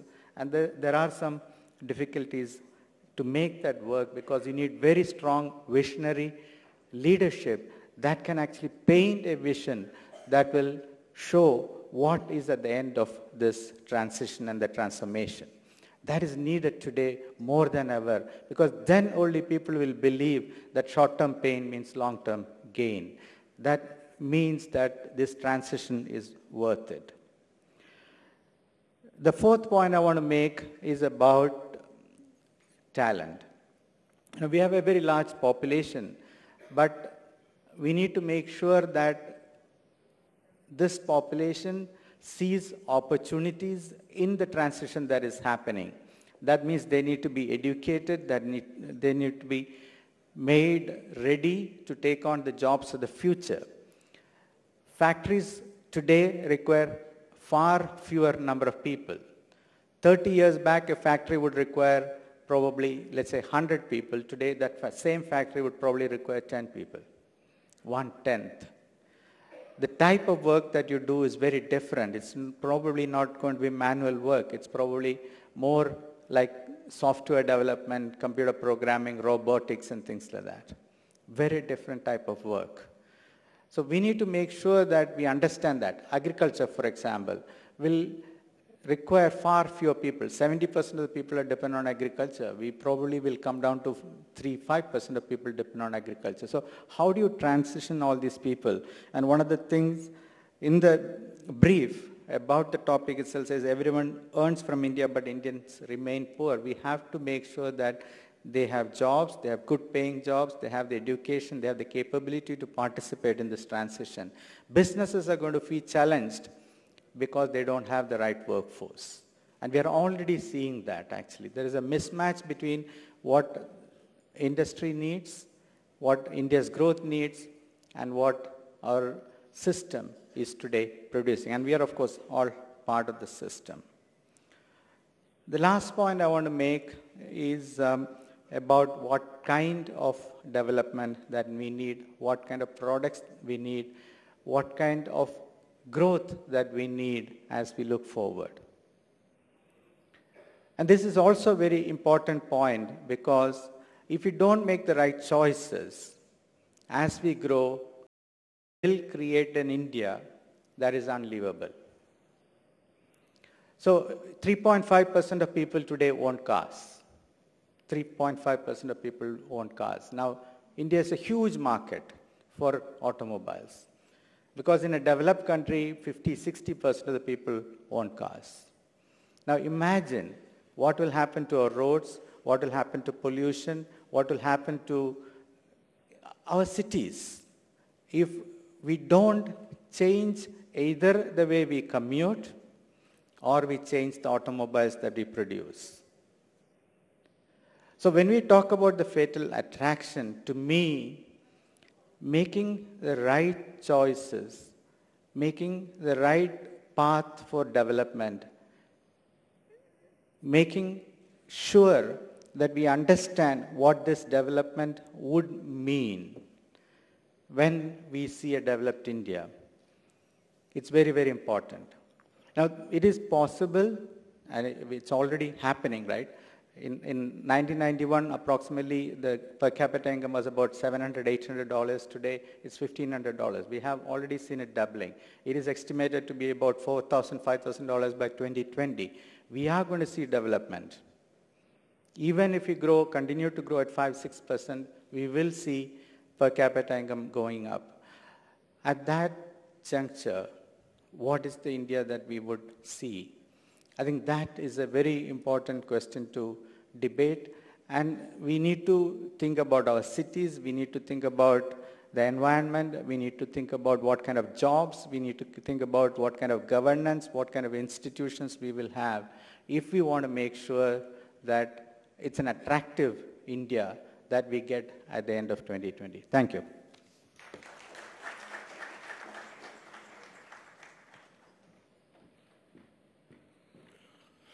Chris spoke about short-term pain, long-term gain. Our next speaker heads a global telecom behemoth, Telenor, $21 billion in revenues, 150 million subscribers around the world.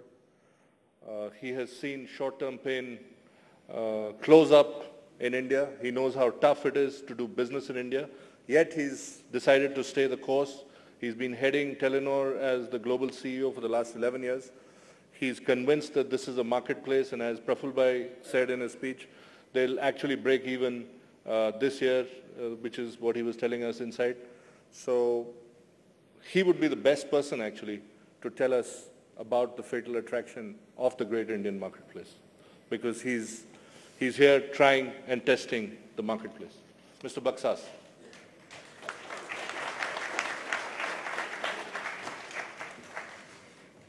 Well, thank you, Sandy, for your kind words. Whether I know these things, I'm not really sure, but we have some input at least. Minister and Excellencies, thank you for inviting me for this occasion, and realizing that I'm probably the latest person, the last person between you and the coffee, then I have to be brief on my comments.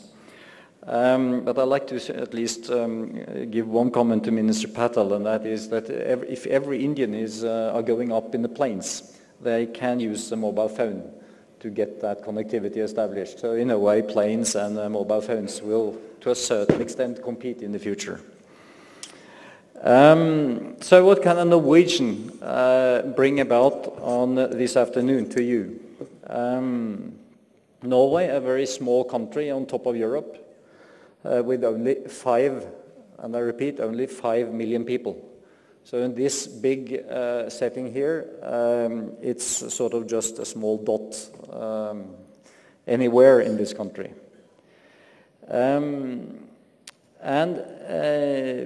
Coming from Norway, being minus 10 centigrades outside yesterday evening when I left for India, coming here, that's also kind of different exposure. But we have some experiences in the Nordic countries on social democratic systems, which basically have worked all since the Second World War was coming to an end in the 40s. And if you look at the Nordic countries collectively under the democratic model, which is at play there, that model has basically delivered economic growth, distribution of revenue, and pretty good societies to work in. So in a way, we don't have the answer to democratic processes in other countries, but we have at least a reference and a story to tell around how these things have been done up through the years. And one of the very important cornerstones in that is the principles of equality. The principle of equality between people is standing very high in the Scandinavian countries. And we as Telenor, when we take that culture with us to our international ventures, also here in Asia, where of which there are 5, then we also try to use that equality kind of principle in our organization and how we develop our business culture. So there might be something there that in a way works in the long term. Compared to India also, our democracy is characterized by a great deal of consensus. There is a broad political consensus on the direction, but then there are of course different views on the means at play. There is also a high respect of institutions, and that institutions act both in a responsible way and that they are generally trusted. And in that sense, the institution building is very important the way we see it. So, to the topic that I've been invited to to say some words about how to address the Indian market, an enormous market by size, but not necessarily by affordability. Attractive, yes, and for us, not fatal, where we stand today. But it hasn't been easy. And the ability to stay the course and to have the stamina to go up against decisions or decisions to be with your arguments is quite a marathon run to take on.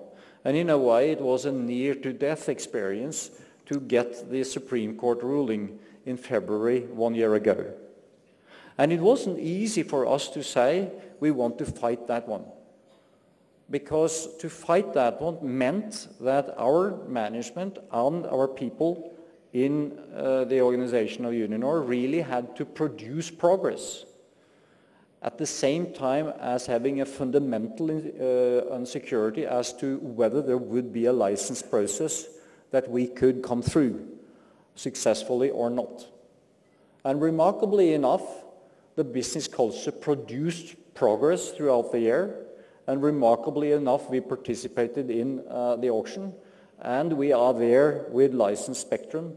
And it's not the spectrum that we heard about previously this afternoon.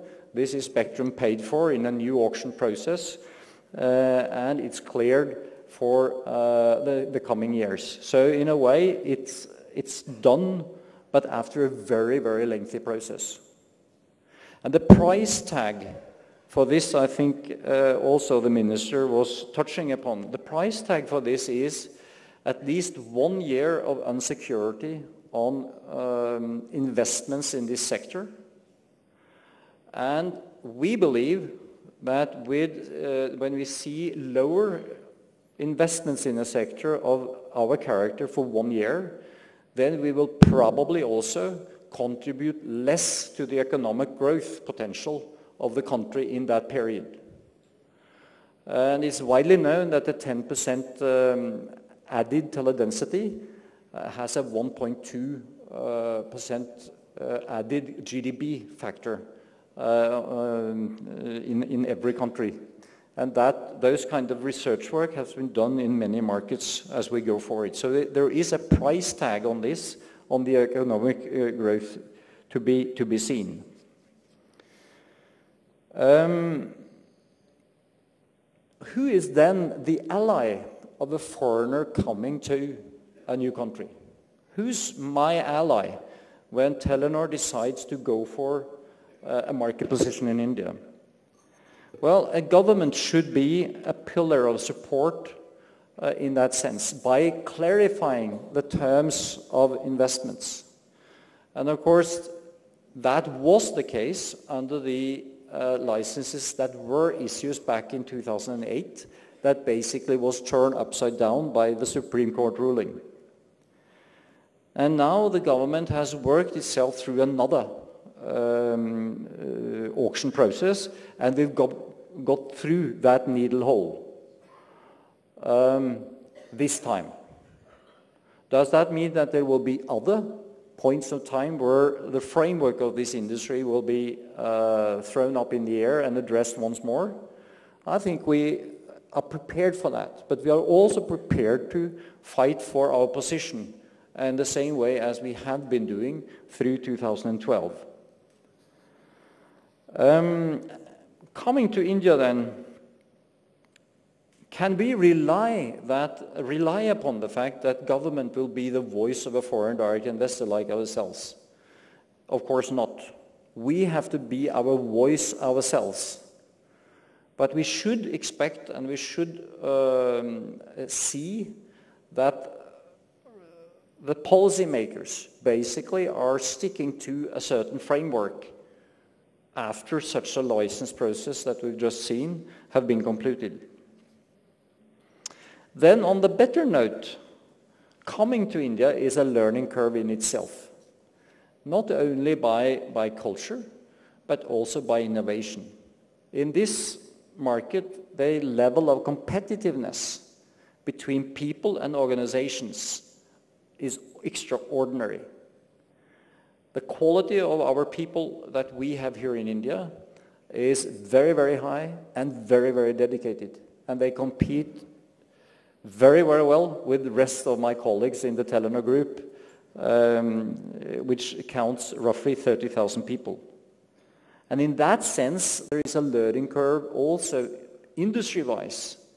You come here, you see different and other models in play, and you take them under your arm and you apply them in other markets. As, of course, we take things from other markets that plays in this market up front. So the learning curve is also on that dimension. My last comment today is that telecom is a phenomenal enabler. It's a phenomenal enabler and it's taken for given by all the people in this room. But we have in the Telenor Group adopted very early the belief that the mobile phone was an instrument for everyone. And to connect everyone is a phenomenal tool to integrate people into the information flow in the society and to have people connected on things that other parts of the society takes for granted. And the difference of being connected as to be not connected is so enormously important for the individual that we must never forget it. And in that sense, the job is not concluded in India. There are still a lot of people that should be connected, and not the least, the mobile internet side of it has not yet given a kind of national impact. This will only come as the industry managed to connect also the remaining part of the Indian population that still is not internet connected. And on that note, there is a lot of optimism in that marketplace going forward. Thank you.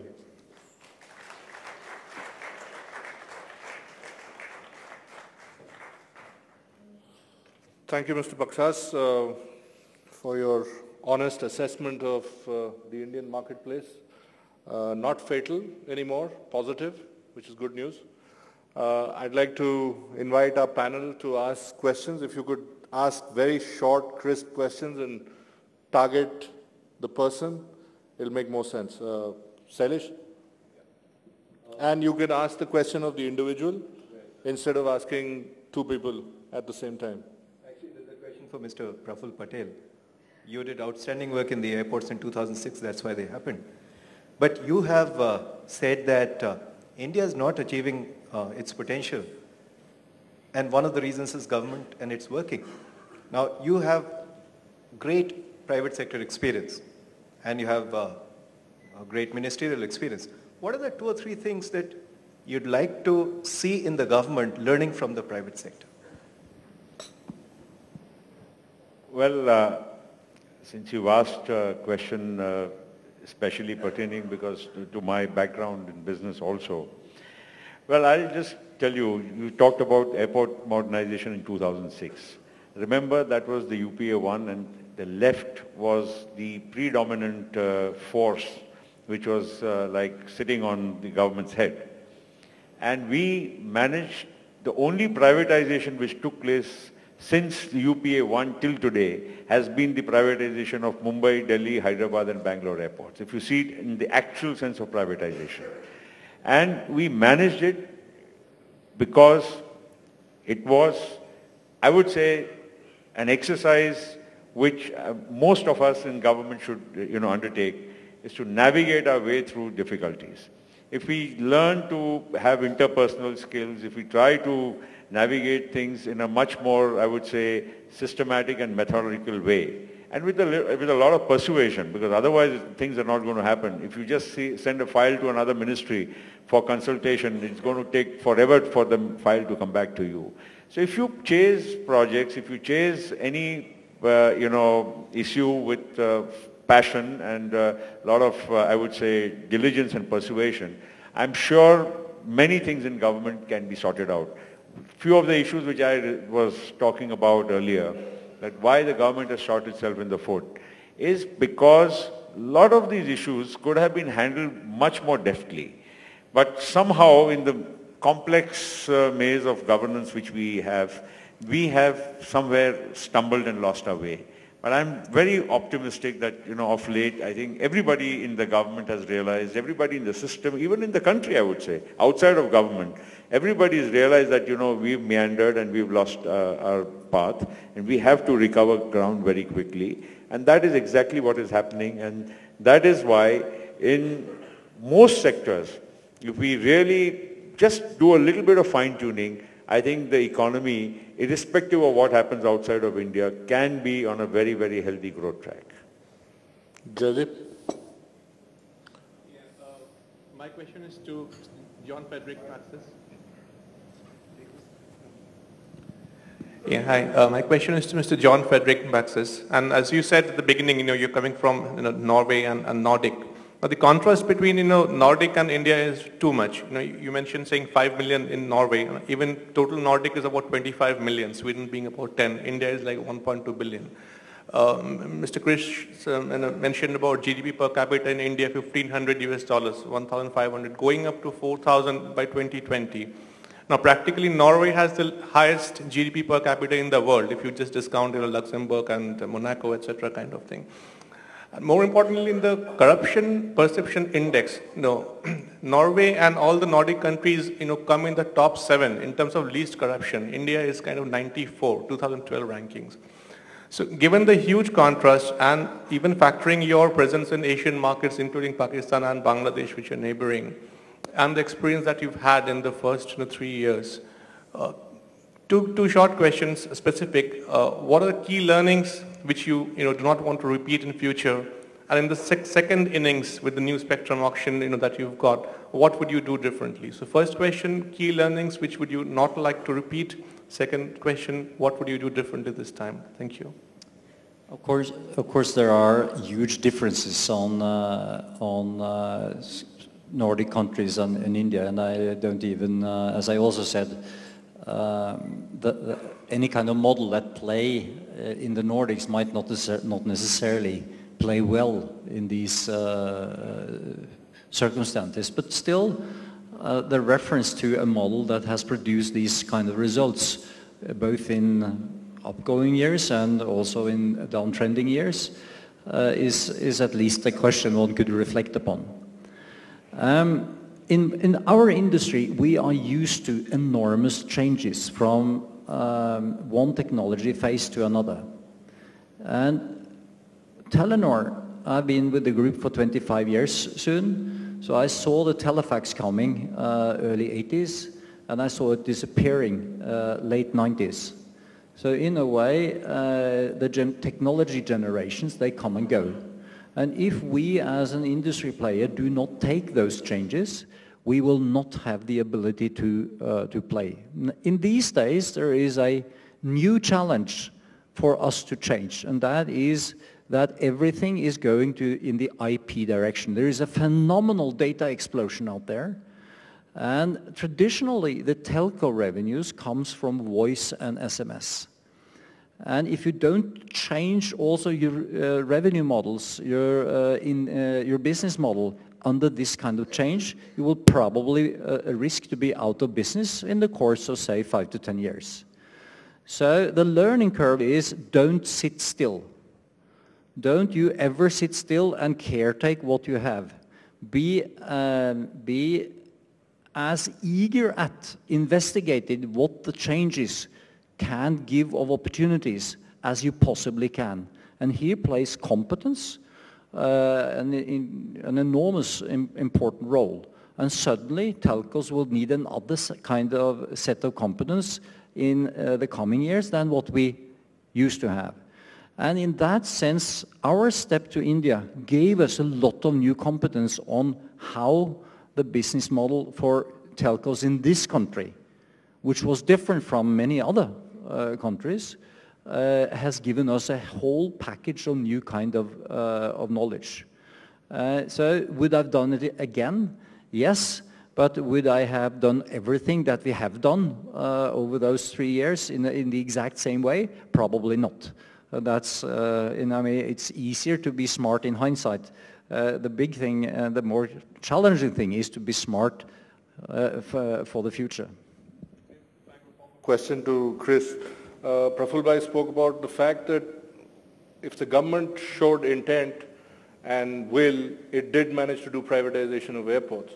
We were discussing how when the Satyam failure took place, the brand India story was imperiled, and yet the government acted with alacrity and moved in and saved the company, auctioned it, gave it to Mahindra. So if this government or the same set of people want to show intent and will, they can act.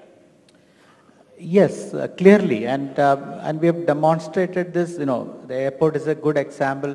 We talk about infrastructure, and you know, here's a great example of infrastructure that has changed dramatically. You talked about that. You know, sometimes we step up and we show leadership, and then we get lost. And I think we need to figure out consistently, and maybe what we probably need to do is say, okay, these are the 20 things that needs to be done. On those 20 things, we say, let's come together and do it. And then maybe we debate and discuss and disagree on the remaining 80 things or something like that. But I think it's feasible to do. In fact, you know, if you look at the telecom industry itself, you know, it has given access to about 900 million people, one of the lowest tariffs, one of the best services. A lot of entrepreneurs are building applications on top of the infrastructure that's already built. Huge ecosystem has been created. So there is a success story behind it, as well as, of course, some challenges also. Dheeraj, if you'd like to ask a question. Mr. Puri, would somebody? I want to ask to Mr. Praful Patel, you mentioned the fact of coal, and you know that power is fundamental to any industrialization, and India's coal reserves you also mentioned. Why is it that we can't privatize coal? Why is it that the Coal India is one of the most incompetent, inefficient, corrupt organizations? Why is it not privatized? And this, in the next 20 years, as you say, we only have a window of. After that, maybe this fuel won't be used. Well, I think, in a way, I was answering your question earlier in a different way. But I think to be more specific, let's not think of privatizing Coal India and run into too many difficulties. The answer would be what was being attempted earlier is to allot mines to whoever is wanting to produce power. That led to many issues, led to issues of the CAG's report on the coal mining or whatever it was. But the fact of the matter is that certainly a much more effective and a quick time-bound mechanism ought to be found, A, to allot the mines, either you auction them or either you allot them in some transparent manner. And also more importantly, you see the real issue here is, Arun, is not just about the mines being privatized or allocated. I think the whole ecosystem in governance, that's what I'm trying to, instead of ascribing blame on any particular minister or ministry, I was trying to say that because we have too many, multiplicity of decision-making processes, that today, like on environmental issues, yes, there are some laid down stipulated guidelines of the Supreme Court, there's a Green Tribunal and all that, but given all that, I think we must be able to find a solution to compress decision-making within an allocated month, 2 months, 3 months, 6 months, whatever it be.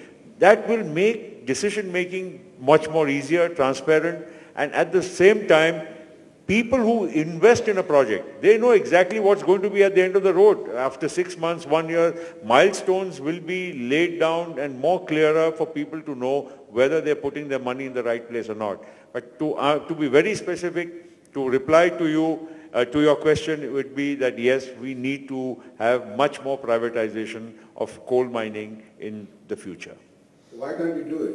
No, I think we are all working towards it, and yet I agree. In fact, the point of admission was in the beginning itself that we have lost our way. We are now trying to gather back all what we have squandered away, and I'm sure in the last 6 months to 1 year, you would have also seen a change in the mood of the government, at least in terms of trying to see that, yes, we have lost many opportunities. We need to make sure that we do not do so in the future. Chris? Can I just very briefly add to this, actually? See, when there is so much development, so much money to be made, few people are going to make that money. Now, I think what we are trying to do now is to decide who those few people are. I think it's going to be a very difficult question. Every economy, when it goes through rapid development, few people make money, few businesses make money. I think we can't predict these things. I think we have to understand how development happens and figure out probably a reasonable way. Like Mr. Praful Patel said, we can't keep on waiting till we figure out how and who makes money. I think we have to say some people are going to make money and we need to say, okay, these are the rules and let's go forward and make sure that it benefits the maximum number of people it's like power generation, for example. It's necessary for the market to develop. So that has to be given priority and we have to decide and go forward. I'm a firm believer in the principle which you are trying to tell me is... Do something, huh? Yes, I agree. Well, to the limited extent, what I could have done personally, I have tried.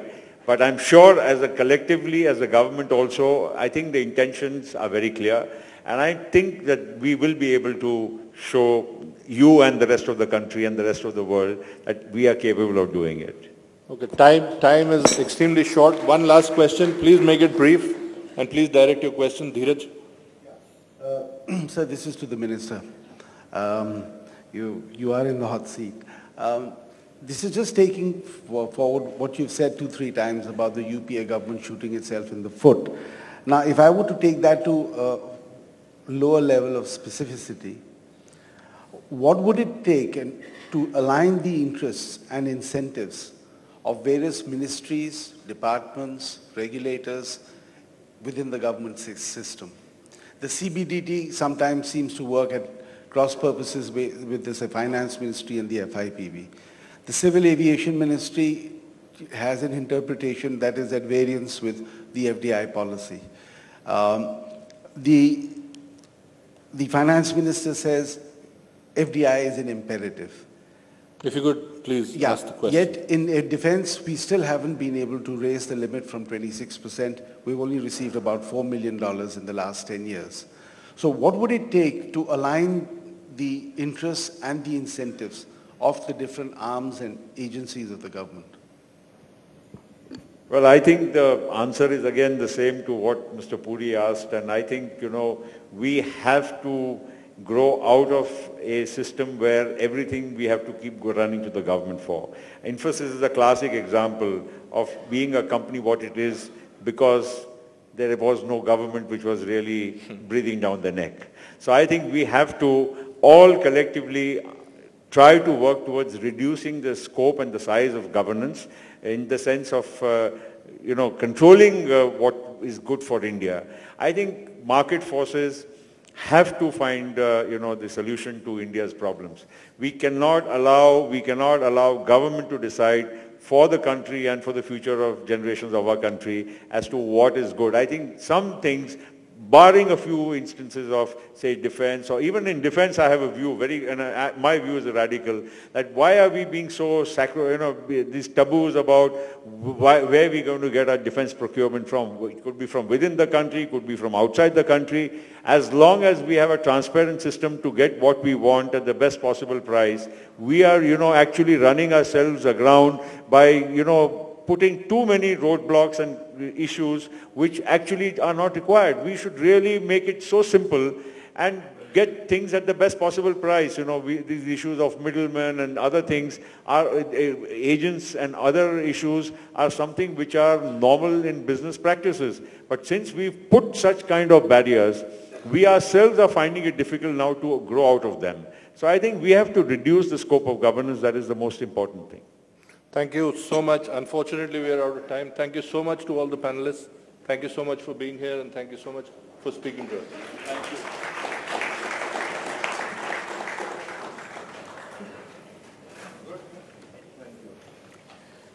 Thanks, Sanjeev. Can I please request the speakers to stay on for just a minute, and could Mr. Rajiv Bhatnagar, Head of Corporate Communication at BHEL, to please come on stage and give a token of our appreciation to all the speakers.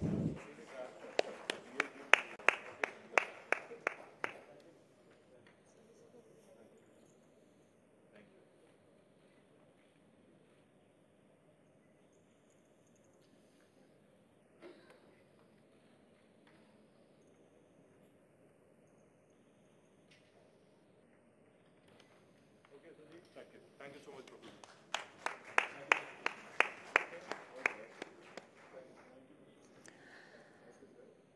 Thank you, everyone, and please stay in your seats because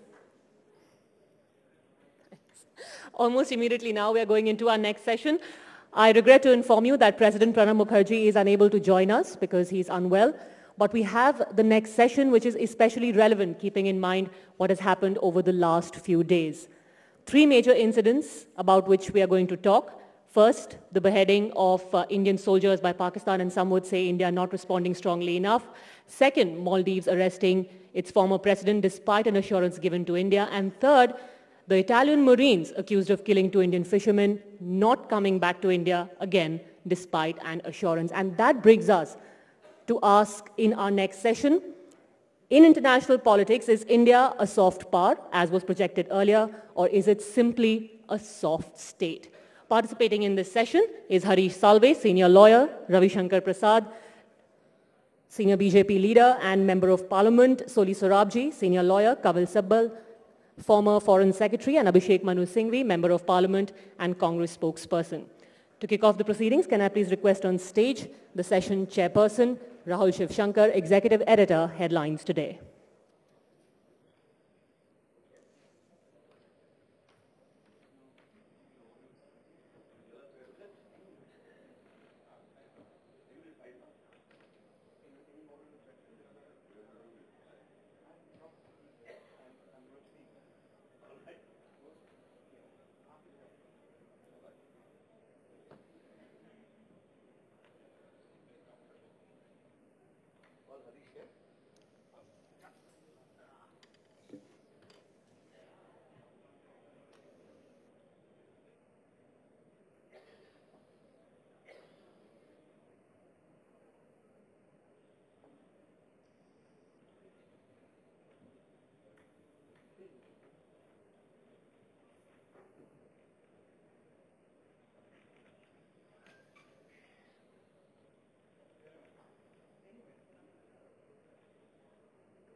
Very good evening. I'm Rahul Shivshankar. The topic for this session is India's soft power or soft state. Let me first situate the topic for discussion. Over the last few months, India has been provoked by Pakistan, dared by Italy, and thinly manipulated by Sri Lanka. Many strategists believe that India's response has been soft. The principal opposition, the Bharatiya Janata Party today, going as far as to state that India needs to review its gamut of foreign diplomacy, its commitment to co-option or projecting soft power, in other words. The government argues that India is emerging at a time when the rigid and grating contours of power blocks have crumbled into a world without borders. In this world, it is important to project power without arousing apprehension. Why? Because in a flat world, as someone said, it takes more than an army to win. So as we balance the provocations of our rivals with the imperative of the world power we want to be, we might ponder the question, is India a soft power or is it just a soft state? And who better to do this than our eminent panel this evening? Joining us from the extreme left, Harish Salve served as the Solicitor General of India and is one of India's leading lawyers who primarily practices at the Supreme Court of India. He's been in the news because he recused himself on principle on the issue of the Italian Marines. Mr. Ravi Shankar Prasad, the extreme end, is a deputy leader of opposition in the Rajya Sabha, the Bharatiya Janata Party, distinguished senior advocate at the Supreme Court. Justice Soli Sarabji is an eminent jurist and former Attorney General of India. He has been honored with the Padma Vibhushan for his defense of the freedom of expression and the protection of human rights. Mr. Kamal Sibbal, the only former serving diplomat on our panel, India's former foreign secretary, is a veteran diplomat who has served as India's ambassador in Russia, France, Egypt, and Turkey. Also, Dr. Abhishek Manu Singhvi, Rajya Sabha MP, national spokesperson of the Congress, and has served as the additional Solicitor General of India. Let me first begin by asking Mr. Sibbal. Mr. Sibbal, it might come across as a facetious question, but we've survived partition, fought 4 wars, countless insurgencies, annexed Kashmir, Nefa, Goa, Pondicherry, imposed AFSPA, Pota, Tada, Misa, hung terrorists, rapists, and murderers, snapped ties with Pakistan, hung on to Kashmir, Arunachal, yet each government, with the exception perhaps of Indira Gandhi's, has been called soft. Explain this to me. I don't know how this works. It depends on what the results are today. But even if you went back to 1947, look at me, we made a very grievous Jammu and Kashmir. And there's something wrong with them. We'll have to listen to you again once more because I think we've had audio drops. Maybe we could use another one of these mics. There you go. Sorry about that. All right, let me. I don't know what. I think I have to hold it right next to my mouth then. In 1947, 1948, when Pakistan tried to occupy Kashmir, we stopped and went to the United Nations, the whole of Jammu and Kashmir, with the result that today Pakistan has a common border with China, and we don't have a common border with Afghanistan. We have no strategic sense. And the geopolitical situation would have changed completely if Pakistan did not have a common border with China and we had a common border with Afghanistan. What did you do with China? We ceded all our rights in Tibet. We recognized Tibet as part of China. And China, on the basis of their military of Tibet, is now claiming large parts of territory even today, including Arunachal Pradesh.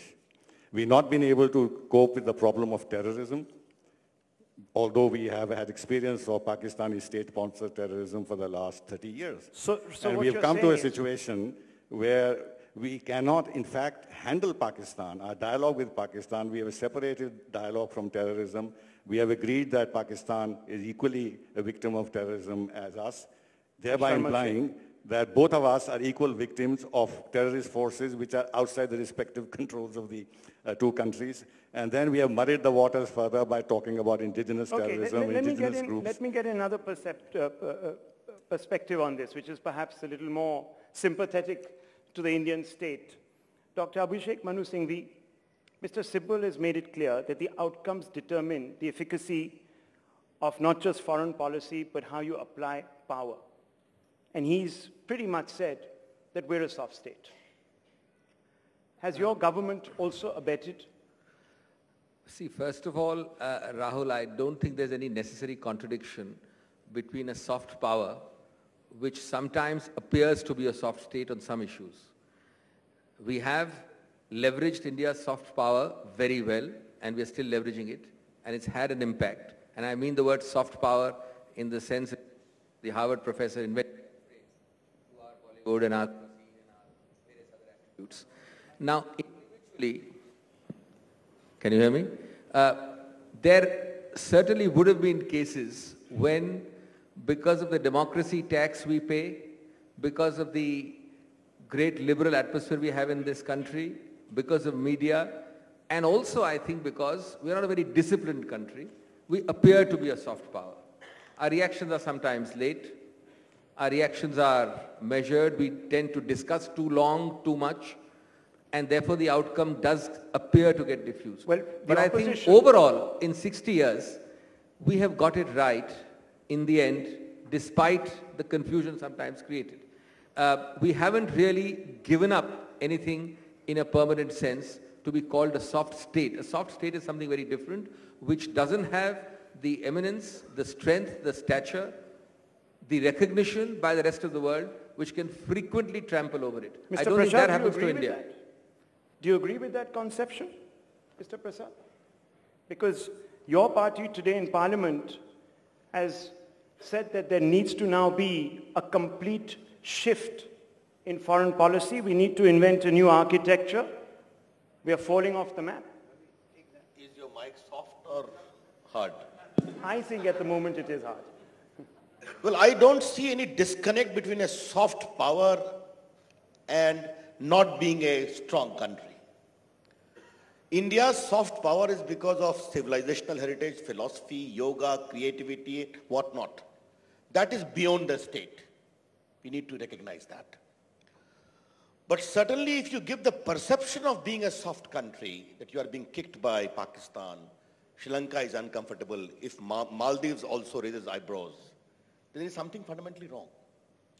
With a huge country like India, extraordinary population, human resources, did not suffer this. And what I would say, history Mr. Sibal talked about, I would like to talk about the present.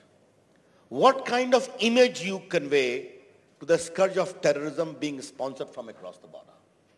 It is there. Governments will have to face it. But I would say, let me give you one concrete example where I have serious reservations. The security forces wanted tough law. The Supreme Court validated that tough law. I am talking of POTA. A sponsored campaign came, it is likely to be abused, and the government annuls it. Apprehension of abuse cannot become the basis for annulling any law. Indian Penal Code is there from 1860. In Delhi, the station officer falsely implicates. Income tax law is from 1922. The ITO falsely implicates. You get relief in the higher court.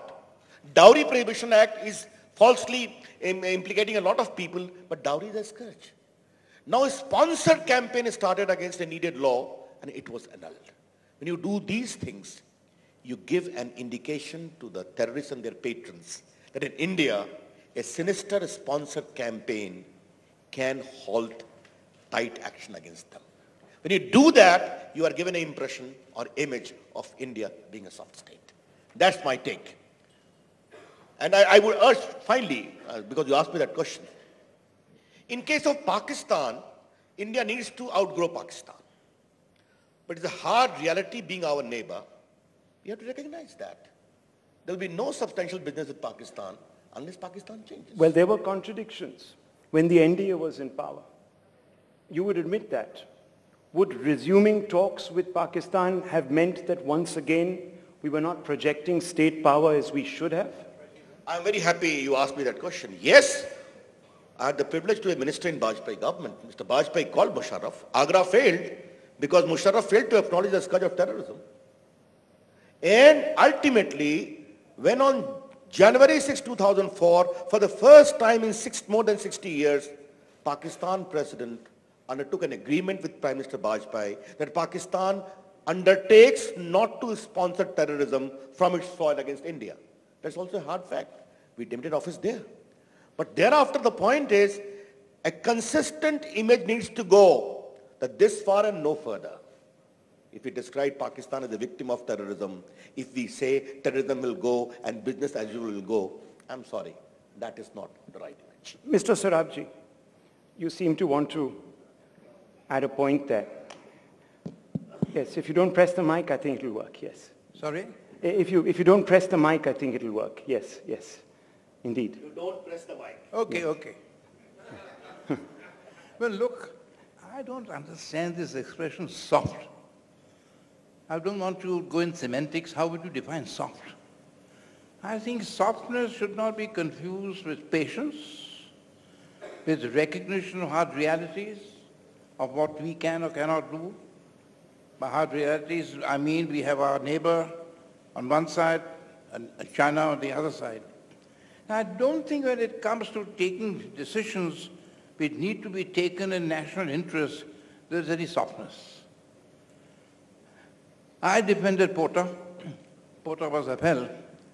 Well, let me tell you, there was widespread misuse of Pota in respect of minority communities. Now, if we repeal a law which has been perceived to be and has in fact been abused in certain cases, that's not being soft. Provided we replace it with another law without those particular provisions which led to its abuse. So I think this debate about soft and all that's very subjective, depends on what is soft. I would say a nation is not soft when it doesn't compromise on its essential principles in foreign policy. Adjustments you have to make. You believe in diplomacy. You have to be patient. But I don't think we can be said to be soft because we don't take extremist actions and knee-jerk actions in face of provocations. I'll pick you up on that point, knee-jerk actions, but Mr. Singh wants to respond. I've had my say, but just to very quickly react to the 2 points made by my friend Ravi. You know, this soft, hard issue, you don't have to be tom-tomming a jingoistic badge on your sleeve to be called not a soft state. There's a difference between tom-tomming something and being focused. You can be respecting human rights, have democracy, have openness, and you can be firm. The 2 examples he gave, just look carefully. The first is based on the fallacy that a law like POTA reduces, prevents terrorism. If you see the statistics, 2 very startling things emerge. 1 point made by Soli just now, the largest number of, the conviction rate was abysmal. The largest amount of misuse. But more than that, Akshardham, Raghunath Mandir, Parliament attack, I don't know, the litany of events happened during POTA. And ironically, subsequent to the repeal of POTA, the actual number of serious terrorist incidents have come down. So don't put that direct nexus that because you tom-tom is a strong government, we have POTA, you are going to be able to control something. And the second example, would Mr. Ravi Shankar Prasad consider the NDA government to be a soft state? because you had the bus trip to Pakistan, followed by Kargil, and then despite Kargil you had Agra, and then you had the parliament attack. This is real life. You can't just sit back sulking in a corner, even though you know Pakistan is. You can be tough with them, but this is not soft state. This is being realistic and dealing with the issues of selfish national self-interest where you can. Okay, I'm tempted to actually hand the mic back to Mr. Prasad, but I won't. I'll go across to Mr. Salve. Mr. Salve, the point's been made by Mr. Sorabji that you cannot be knee-jerk in your response. Now, if several parties in our opposition would have it their way, you would not have ties with Sri Lanka, you'd probably have no ties with Maldives, you would proscribe Italy, you would snap ties with Pakistan, you would be on the way to autarky. In your opinion, do you believe that the Indian government handled adequately the Italian Marine case, for instance? Let's step back and deal with the basic problem. We are a soft state because countries, big or small, push you around with impunity. Nobody takes you seriously. Let's not beat about the bush. There's no question of knee-jerk reaction or no knee-jerk reaction. See, global political power flows either from the barrel of your gun, the size of your treasury, or the adeptness of your political system and your government. And we lack all three.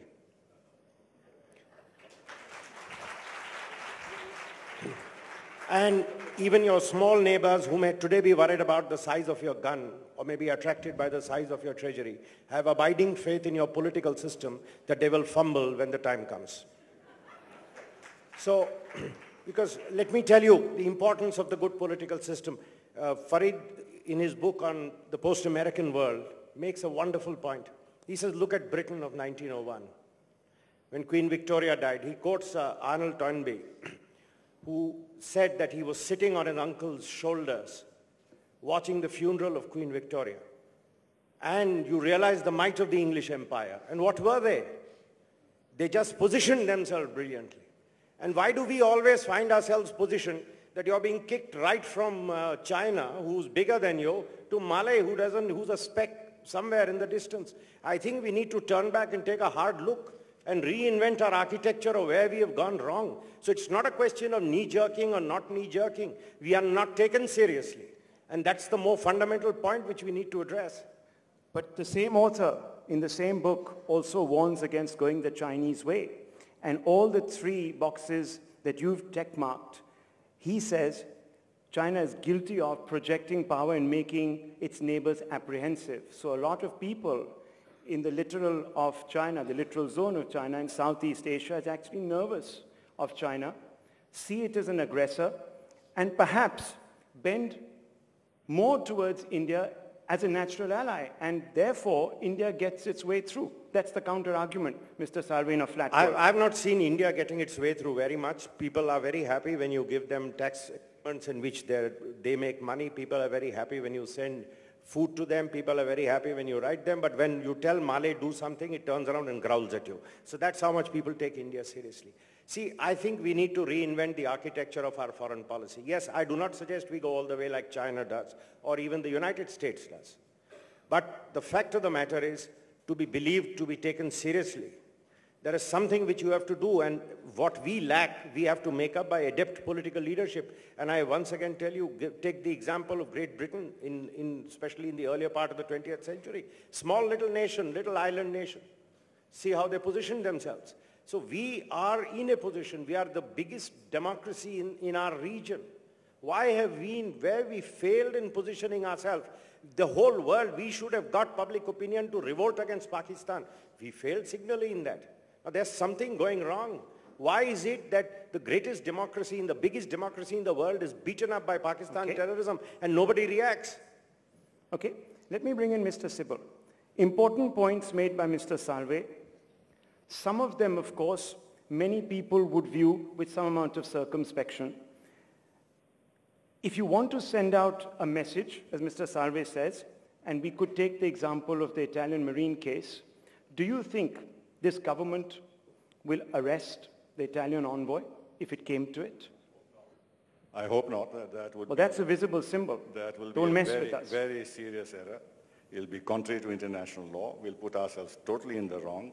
and we'll be accused of questioning the Vienna Convention on Diplomatic Relations and sabotaging it, because this will create a terrible precedent. This is a road which we simply must not go down. The only practical thing that we can do is to expel the Italian ambassador and freeze our official contacts with Italy. And to the extent that there are official business contacts, those can be frozen too. They are involved in large defense projects in India. We have to take a very careful decision whether we exclude them and what it would cost us to exclude them. But tinkering with the Vienna Convention will actually bring the entire world onto our heads, and we'll put ourselves morally completely in the wrong. Today the Italians are morally in the wrong because the Italian ambassador and Italian government gave assurances to the Supreme Court of India that these 2 Marines would return. They have no case. They cannot justify what they are doing. But if we actually escalate matters, that we begin tinkering with an international convention, which goes far beyond India-Italy relations, I think we will be stirring up a very serious hornet's nest, and we'll be putting ourselves in a totally indefensible position. Well, immediately there is tension, because Mr. Salve on your left says, make a stand, take a stand, make a point and an example out of this individual, tell the world that you can't mess with us. Mr. Salve, that's a completely different point of view. That's the point of view of a Mandarin who has served his time in South Block, and you're a legal eagle who was fighting the case and recused himself in disgust. Let me tell you what my position is, and I'm not being dogmatic about it. This is my personal opinion. The position of a diplomat or a country who is being sued is very different from the position of a diplomat who has petitioned. You cannot say, I will move your court, I will take relief from your court, but when my turn comes to pay, I have diplomatic immunity. There is a waiver, and our Supreme Court will decide whether moving the Supreme and giving not an assurance, but giving what we lawyers call an undertaking to the highest court in your personal capacity, clearly worded, saying, take responsibility. Whether you can, when it comes to fulfilling that responsibility, waive the Vienna Convention at the court. That's a matter the Supreme Court will decide. I personally don't think that stands in the way. The situation is unprecedented. Should we deal with him firmly? Yes. Should we send him to jail? I don't know whether that will serve any purpose or not. But some message has to be sent. The first message has been sent. The Supreme Court has said he will not leave the shores of India. So I think if the highest court of India says, if you come to my country, look at what happened to Strauss-Kahn. He showed the Americans his diplomatic passport. They said, sorry, you've committed a crime. In America, there are so many instances where if you appear in a traffic court and then waive diplomatic immunity, they say, sorry, no, you have now appeared in our court. Here, he was a petitioner. He petitioned the court. He sought relief. He got relief. When the time comes for him to deliver, he can't say diplomatic immunity. Now, that's a question that the Supreme Court will decide. It's an unprecedented situation, and where this is going to end up, and I personally feel, and this is my big anguish, this has been the biggest setback to the development of public international law. What a gesture of cooperation of countries it was, that India had faith in the Italian Republic and it sent its people abroad. Today, what are we back with? Everybody, including all the TV channels, all anchors, commentators are saying, don't trust anybody. Well, India might have not stirred the hornet's nest, but you certainly have. 3 individuals on our panel waiting to rebut you. Let me first begin with Mr. Sorabji. Mr. Sorabji. I'm substantially in agreement with what Harish said. But one thing, Kamal, you said it's not acceptable what the Italian government did. Please see the bad facts. There is no obligation on India under any law, national or international, to permit the Marines to go abroad. Therefore, the ambassador came to the court. He pleaded, he requested, he wanted a concession. Please let them go. And the Supreme Court did that on the face of his undertaking. Mind you, undertaking is not an agreement, not agreed to do. Undertaking has a certain implication, certain connotation. It's a commitment. It's a promise made to court that I will do it. And if after obtaining the benefit, You turn round and say, I won't do that. It's nothing short of playing a fraud of the court and bringing the judicial institution into disrepute. And that we must save. On that we can't be soft. No one can mess around with our Supreme Court, however high may be or whatever nation may belong to. Now, to what extent do we put that into practice? Proportionality, wisdom must guide our choice. No use saying arrest him. I don't think it serves any purpose. We must send the message. If you give an undertaking to our court, forget your red herrings about arbitration and jurisdiction. Comply with it. That's all. And if you don't do it, you suffer the consequences. I'm sure, but there's a Supreme Court is firm. Now I hope the government does not shilly-shally, as I found in a debate with certain former diplomats, that this would result in this, that would result in that. Forget your Vienna Convention. We are concerned with the majesty and authority of the Supreme Court, and we must maintain it. Dr. Singh, government mustn't shilly-shally, as Mr. Sarabji says. I think we have to start with the recognition that, most unfortunately, something as high as the apex court has been clearly taken for a ride on the basis of a faith and assurance. And I think if an apex court can be taken for a ride, lesser mortals certainly can be and have been. Now I think a good beginning has been made yesterday with the government moving to keep this person from leaving. I have this is obviously a personal opinion, there is no party opinion on this, and ultimately it's for government to take. But I think we should consider and leverage a contradiction here, which can be interesting and a good occasion to show that India is not and doesn't want to be seen as a soft state. At the diplomatic level, there is a move and there is a reason to make him persona non grata. And he's probably waiting for that to be sent off. But at the legal level, in view of his breach of undertaking, he can continue to be restrained from leaving the country. And I see no reason why we shouldn't do both. Both at the diplomatic level convey that anger by making him persona non grata, and continue with the injunction, because that's a separate issue between him and the Supreme Court. And he cannot leave the country till that is decided. I think like that is both embarrassment and punishment, and achieves the occasion of showing that we are not a soft state. I like the way, sir, from day one, when you appeared on our show, headlines today, the government is very relieved that the ball is in the court's hands. That's the sense one got. Mr. Sibal. I think we are picking up absolutely the wrong issue to demonstrate that we are not a soft state. Let me actually say that if the Italian ambassador were to assassinate the Chief Justice of India, he still cannot be arrested and put behind bars.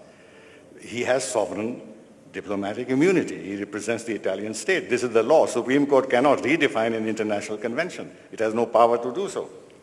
And if it does so, we'll bring the entire world at our doors. We will protest against this rewriting of an international convention unilaterally by the Supreme Court of India. Now, insofar as immunity is concerned, the Italian government has to expressly waiver the diplomatic immunity of the ambassador.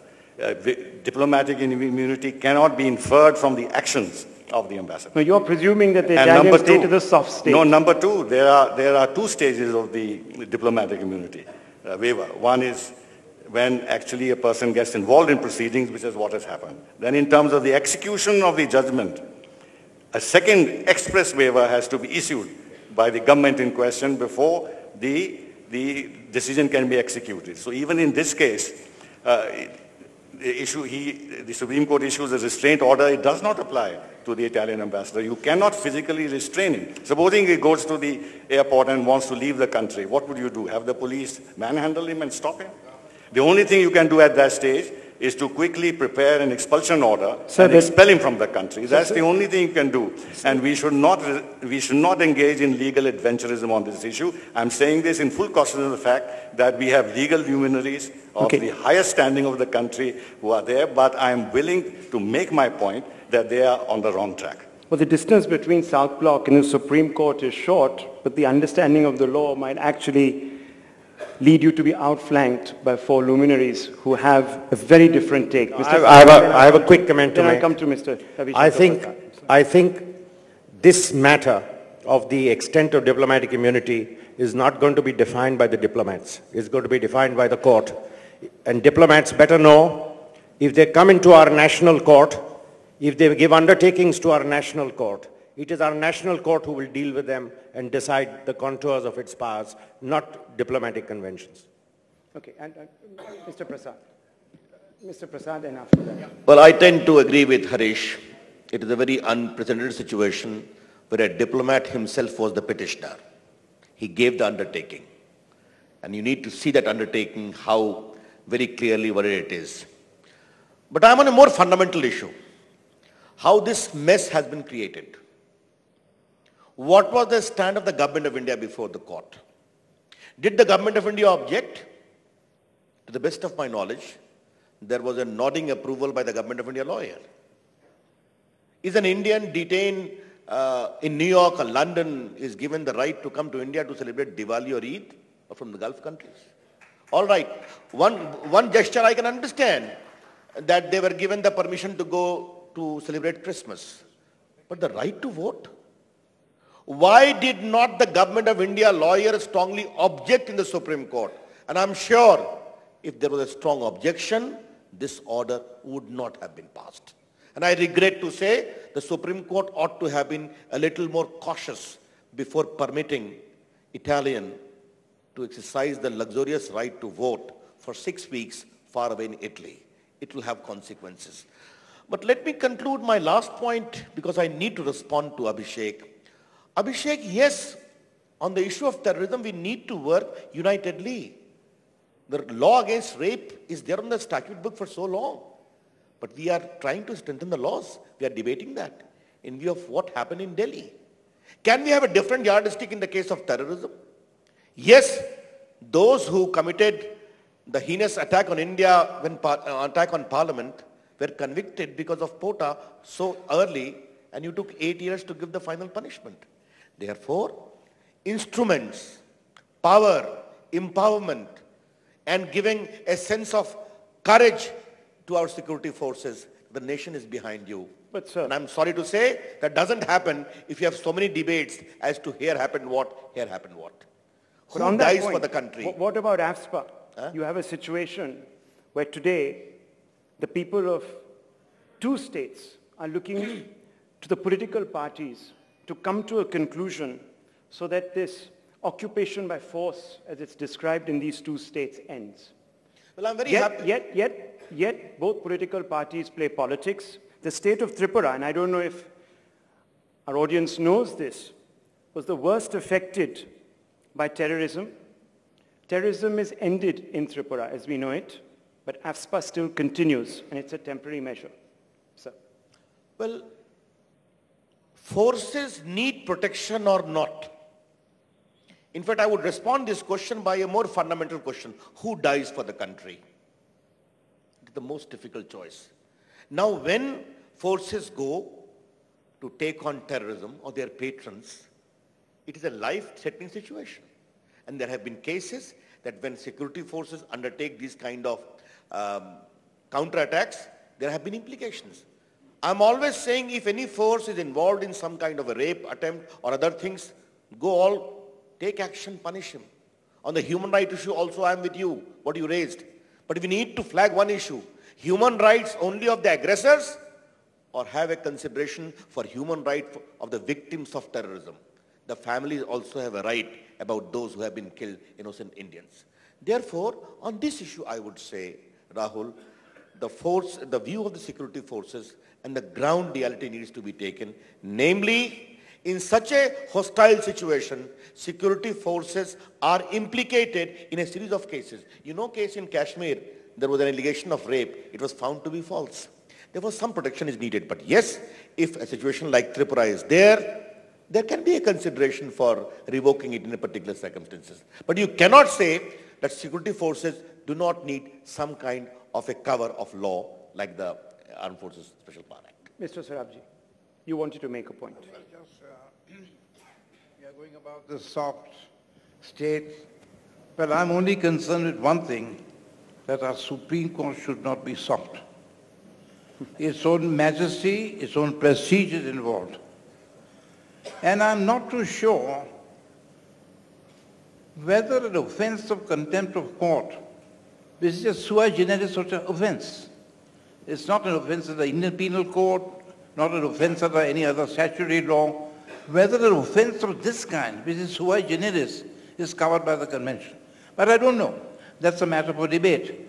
But one thing I want to say, and if I may say in the lighter vein, Ravi said, why didn't the government of India object strongly? But do they know when Harish is on the other side, what do? They're made pulp by his eloquent bureaucracy. And the worst part of the matter is that Mr. Salve was also taken for a ride. And he very honorably has refused to appear to the Italian government, for which I congratulate him.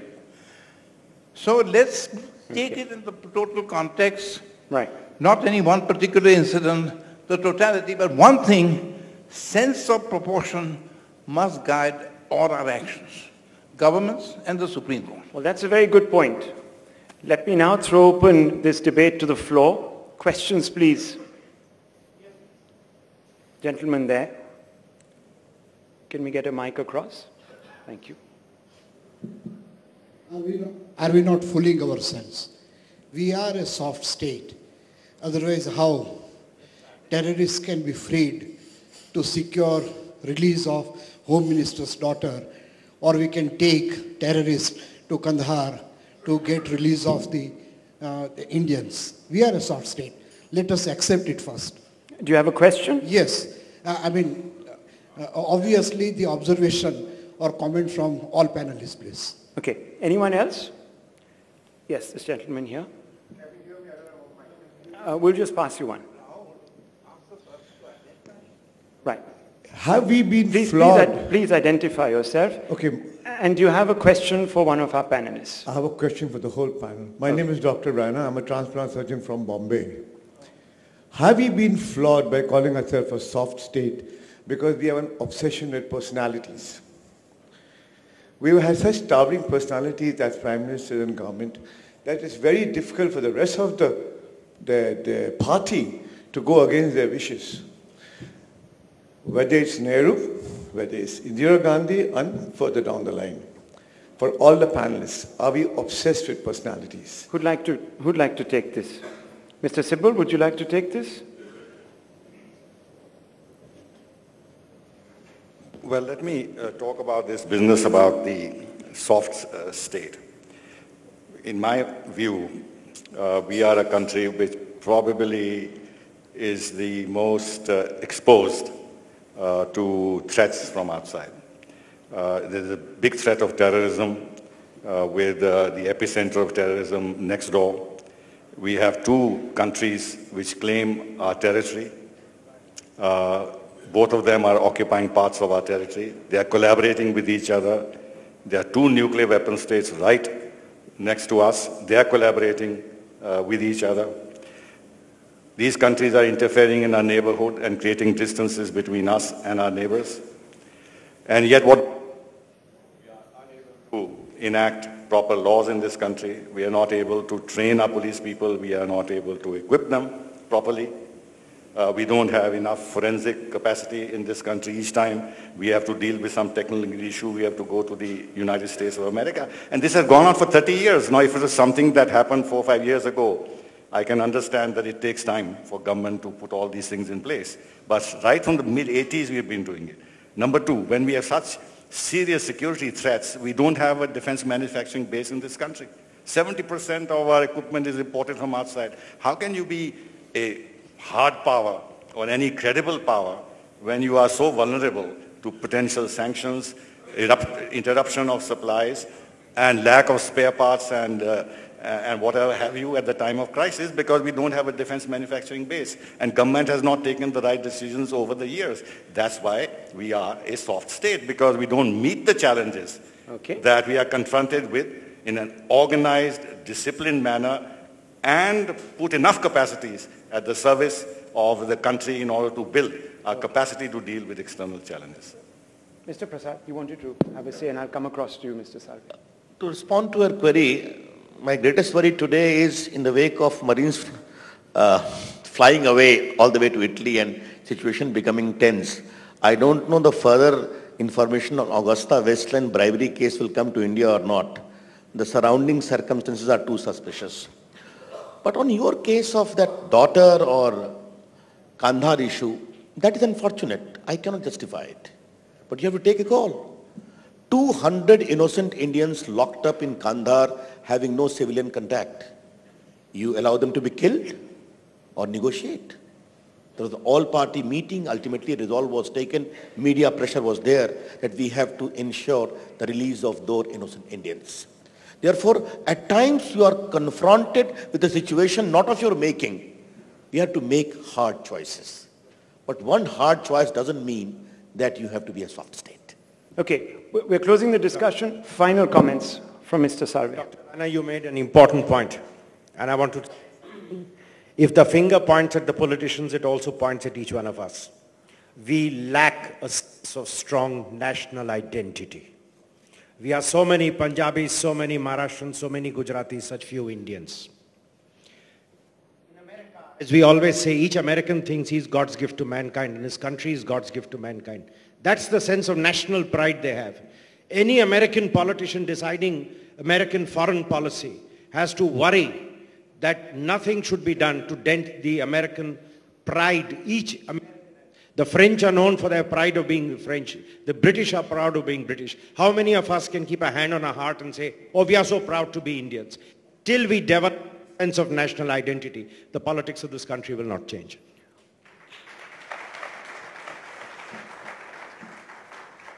Well, we have 5 Indian patriots that we can say for sure on our panel. Thanks indeed.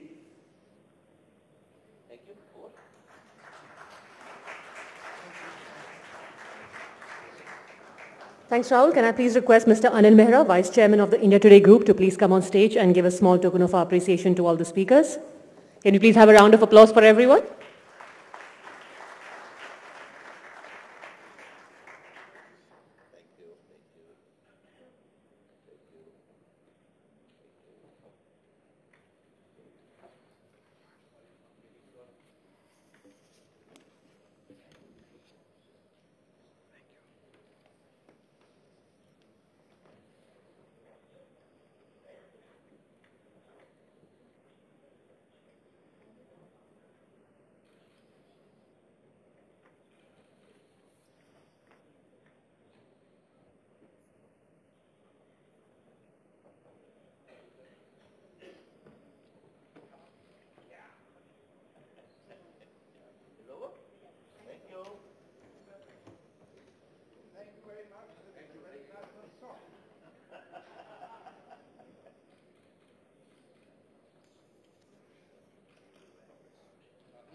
Thank you, everyone. Ladies and gentlemen, now I'm going to announce a special session, in fact. It's called Beyond Boundaries, a Norwegian expression by Mari Klabb Bakken.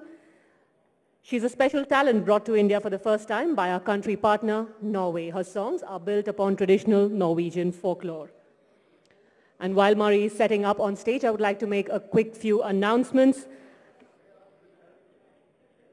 You can drop in at the Adobe Digital Cafe, where you can experience the Adobe Marketing Cloud, also get your picture clicked by a professional photographer with instant prints, and you stand a chance to win a Kindle. Also, our time partners, Omega, would like to give away a Planet Ocean timepiece worth 3 lakh rupees.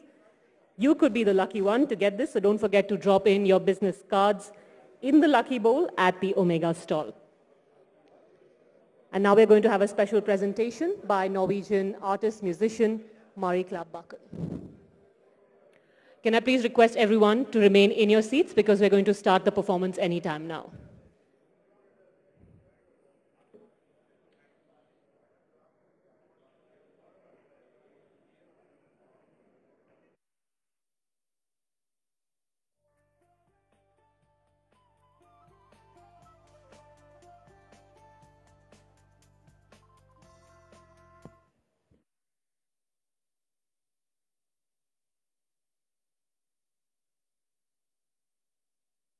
Hello? By the way, I'd like to thank everyone who's been tweeting all through the afternoon. Conclave 13, that's the hashtag that you have to use, and it has been trending pretty prominently on Twitter all day long, nationally and internationally. So keep tweeting, and don't forget to attach the hashtag Conclave 13. Tweet your thoughts, your feedback, any interesting points that you pick up from any of our sessions. Also, if you don't have a Twitter account, you can go to any of the Twitter stations that we have spread out across the hotel. It looks something like that on your left-hand side, right there. That's one of the Twitter stations, and you've got stations like this all across the hotel. So the time right now is 19 minutes past 7, and this time check is brought to you by our time partner, Omega.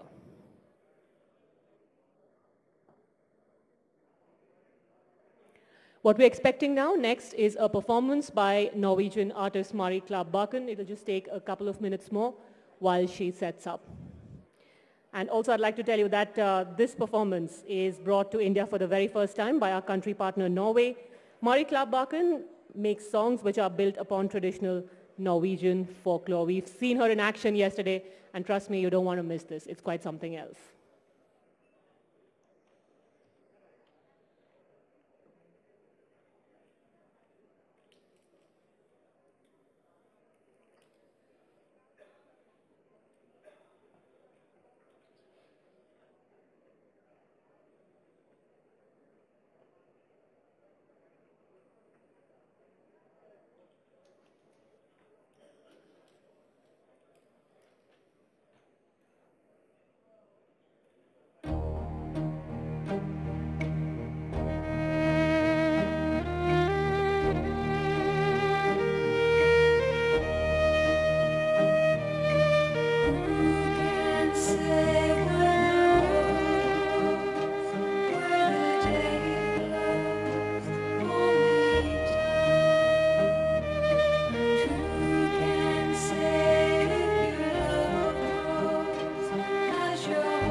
Thank you very much. My name is Marie Klabb-Bakken, and I would like to play a few songs for you. This is a song about a young boy and a young girl looking for the real love.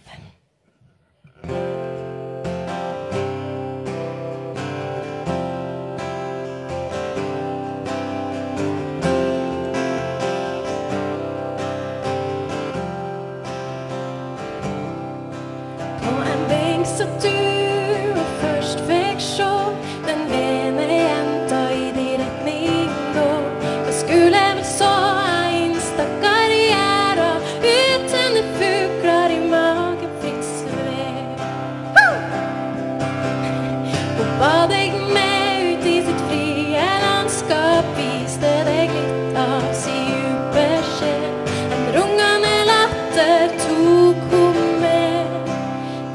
drömmer världar hvor allting sker. Det var et smil som falt for hverandre, to øyne som glitret ihop. Det var en drøm til Gud og en søkende jente, og tro om jeg hørte ihop.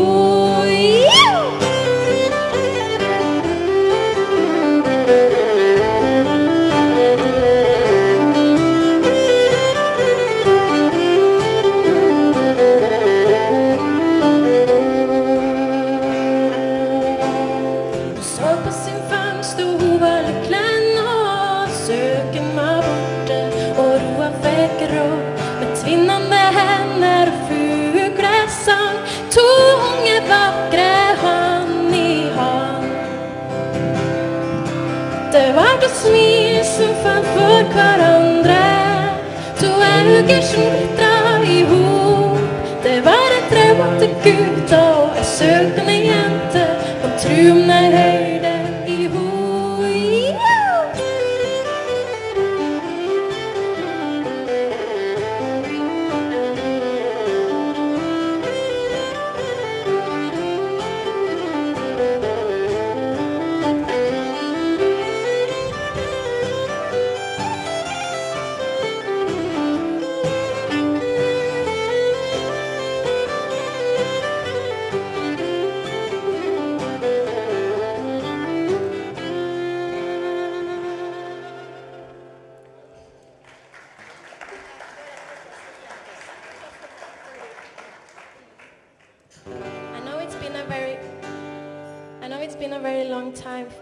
Day for you guys, and I would really love to just take this last song that it's very fast, and it's dedicated to this rickshaw that you have, because I'm really afraid each time I'm sitting in a car here in India.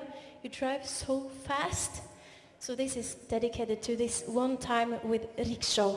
I would never take this again because it was so terrifying. Okay.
Microphone is just going down and down and down. Yes, I'm really happy that I could come to India. I really like this country, and I really like your food. And I would like to play one more song, if that's okay for you guys, because I really, I really enjoy. So. Give a big applause to this sound man Morten and to my guitar player Eirik. And my name is Marie, and I hope to see you all again. Thank you.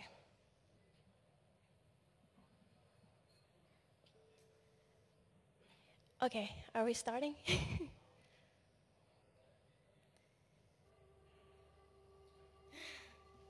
I don't have any jokes, so I hope the music is... There we go. Okay. This is a song about this deep forest in Norway, where all this creature comes up, you know? I don't know if you have heard about this hulder, but it's the creature that has a tail, and it's binding all these men together. So watch out.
Check.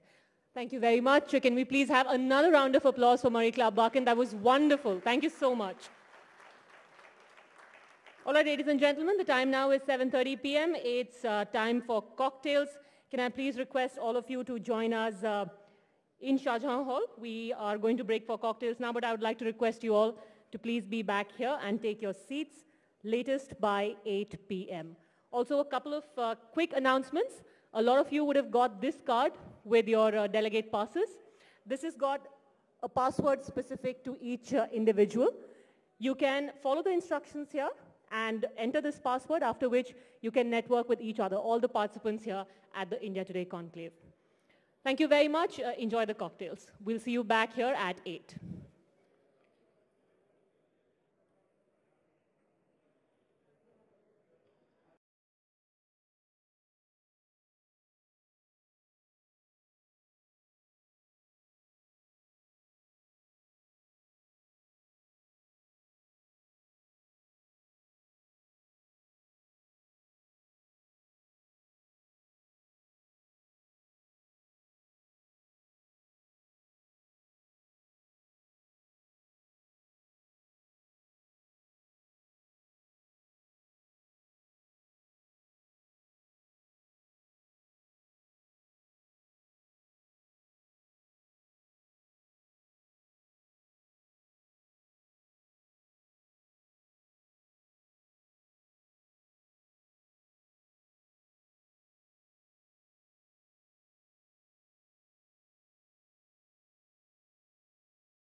A lot of you have been very active on Twitter. The hashtag is Conclave13. I would request you to please keep tweeting if they're at the Twitter stations. And even if you don't have an account, you'll be able to tweet from there. Of course, there's also the Adobe Cafe outside. You can go and take a look at it.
future.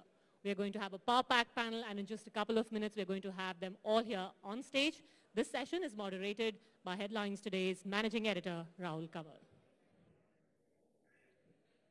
A quick reminder, of course, a lot of you have been tweeting through the day. The hashtag that you have to use on your Twitter account if you're tweeting about the conclave is Conclave13. And if you don't have a Twitter account, you can go to any of the Twitter booths that have been put up right across the hotel. I hope a lot of you have been going to the Omega stall as well and putting in your business cards in the lucky bowl there. Our time partner Omega is giving away a watch, and tomorrow will be the lucky draw. So you only have the next 24 hours. Thanks. Just a couple of more moments. Thank you so much for being patient.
News and current affairs magazine that you guys should read.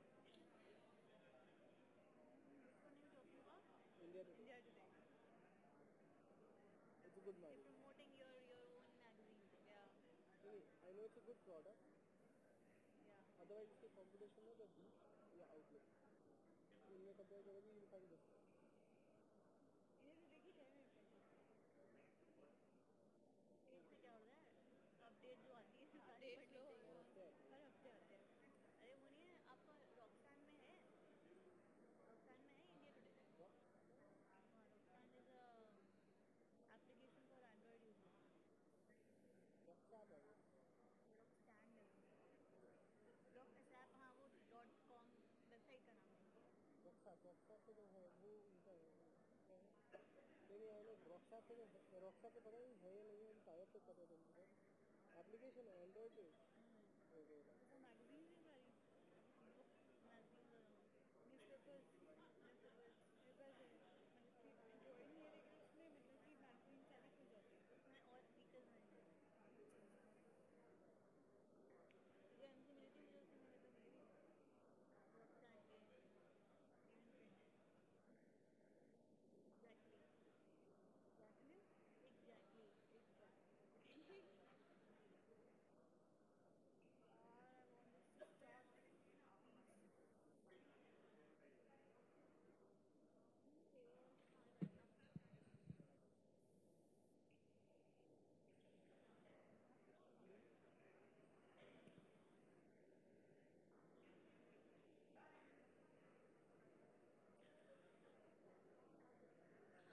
Ladies and gentlemen, the leaders are ready to brainstorm. The youngest nation debates its future. Please put your hands together for the speakers on our next panel. Harsimrat Kaur Badal, Member of Parliament from the Shiromani Akali Dal. Smriti Irani, Rajya Sabha Member of Parliament from the BJP. Aditya Thackeray from the Shiv Sena. Dharmendra Yadav, Member of Parliament from Samajwadi Party. And MOS Home, RPN Singh. And Mr. Manish Tiwari, Information and Broadcasting Minister. Can you please have a round of applause for all the speakers? Thank you.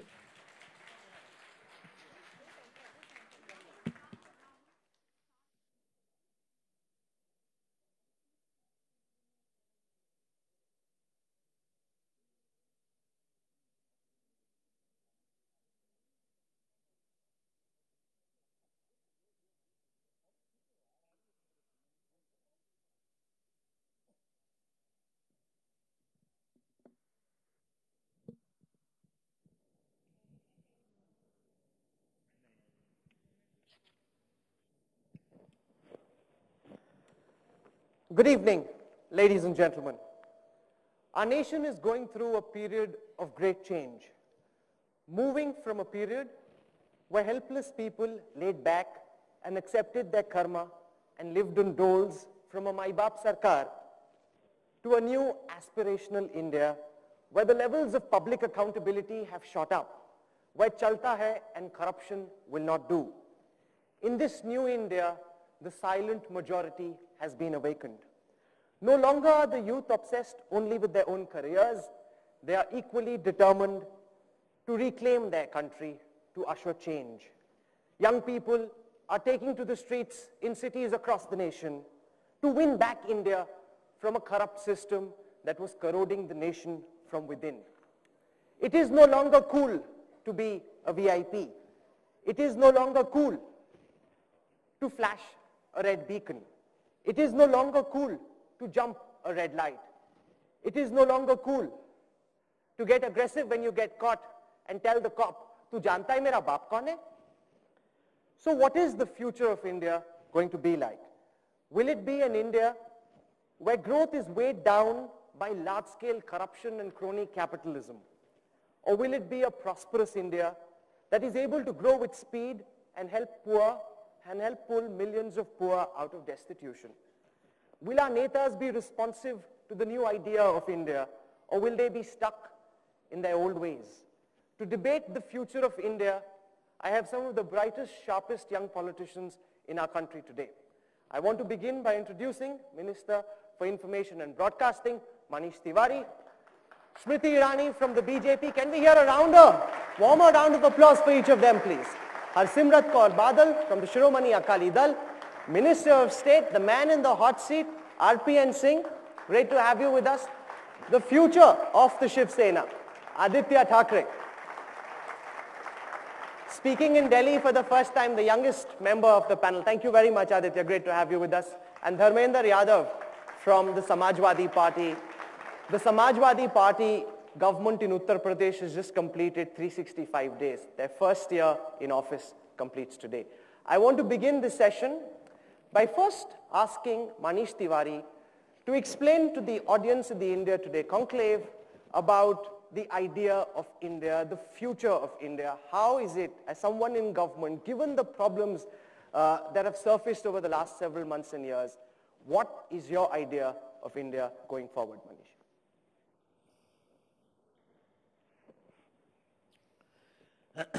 Thank you, Rahul. Ladies and gentlemen, good evening. I don't think the idea of India requires any redefinition. The idea of India, grounded as it is in the pluralistic ethos and the fundamental postulates which were hammered down by the makers of the Constitution 60 years ago, still hold India in good stead and would continue to hold India in good stead as we go into the next 2 decades of our growth trajectory. If I were to extrapolate from 2012 to 2032, what do I see the next 2 decades like? And I see the next 2 decades as the space that we have for consolidation. We have serious challenges of illiteracy, of poverty, of the proliferation of education, internal security that we need to contend with.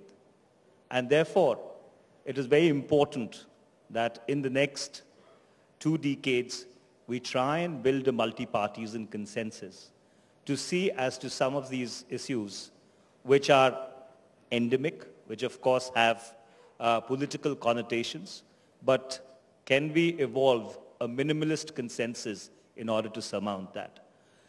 We also, during this phase of the next 2 decades, require peace and tranquility in our neighborhood. There is a need to engage. There is a need to be responsive without letting your guard down. And that is the manner in which, as we go forth, we would be able to translate this Asian century, or what has been called the Asian century, into somewhat of an Indian century also. Smriti, when people talk about all the scams and the allegations that have confronted UPA, they also look at the BJP and see pretty much the same thing happening in your party as well, and wonder whether the BJP's idea of India is any different from the Congress's idea of India, or is it just the same thing? Thanks, Rahul. I very closely listened to what Manish's idea of India is in the next few years. And I've heard deliberations over the day in your conclave with regards to the aspirations of the youth and what the future awaits. I think that there are certain realities today that one needs to confront. You speak about a youth which is aware, you speak about a youth which is not anymore indulging in the chalta hai attitude. And I think that when that youth looks upon the challenges that India has today, they find that while Manish speaks about the century of Asia, they find that 50% of Asia's poor reside in India. They also find that as of this day, 460 million Indians are either underemployed or unemployed. And they wonder at times whether we are applying ourselves to the challenges today so that we can make a better future for them. When I spoke to a few people before I came to the conclave, there was one central theme that came from the youth that I engaged with. They told me that whenever there is a conversation about the youth in our country, it's mostly urban-centric. We fail to realize that 2/3 of our country's youth resides in the 600,000 villages that we have in our country today. So when we talk about their aspirations, that youngster who is not necessarily uneducated or illiterate, that youngster asks us as to why after 6.5 decades of independence, as of this day, we do not have an agricultural scientist in every district. Why is it that we have lost 14 million jobs in the sector of agriculture? And why would a youngster then aspire to be a farmer in our country? So while we are talking about the challenges or we are hopeful about the future, we also need to realize in a country of 1.2 billion people today, when you talk about the youth, you also talk about the challenges that possibly await them in the health sector. And in a billion-plus country, we have only 7 lakh doctors. I had the opportunity of speaking to Dr. Swaminathan, and I said that today the one topic that the youth debates intensely is the race for globally for food security, for water security. And we all know that only those who are best prepared will win this race. And I asked Dr. Swaminathan that when the youth interacts with you, what do they ask? And he told me that we all know that India awaits a future where possibly in our country temperatures will rise due to global warming from 3 to 5 degrees centigrade. And with every degree of change in temperature, our wheat production will decline by 6 million tons. So I asked him, sir, did you propose any kind of solution? And he surprisingly told me that I've been proposing solutions since 1970s. And I've been saying that we need 128 agroclimatic zones. We need to reserve our seeds. We need to increase our yield. And I often wondered, Rahul, that we do have solutions that have presented themselves before. Why is it that we have failed in implementing them? I'm sure that you had panelists today who spoke about India as one of the largest emerging markets which will fuel consumption the world over. And I've always wondered that we are a very talented and hardworking people. Why have we not been able to fuel our productivity, our production capabilities? Why is it that even in this day and age, we're talking about 80% of projects which are stalled? So when you talk about the difference between the Congress and the BJP's approach towards the challenges that the future poses before us, I think today your theme is reinventing democracy. What the youth is saying is that it's not democracy that has failed us, it is the government. So we need to reinvent governance. And we need to address issues of governance. The youth wants to be proactive, not only wants to compete equally, but also contribute equally. So I think the one thing that distinguishes BJP is the fact that we have always believed in minimum government and maximum governance. And I think that is the mantra of the future. Thank you very much, Smriti.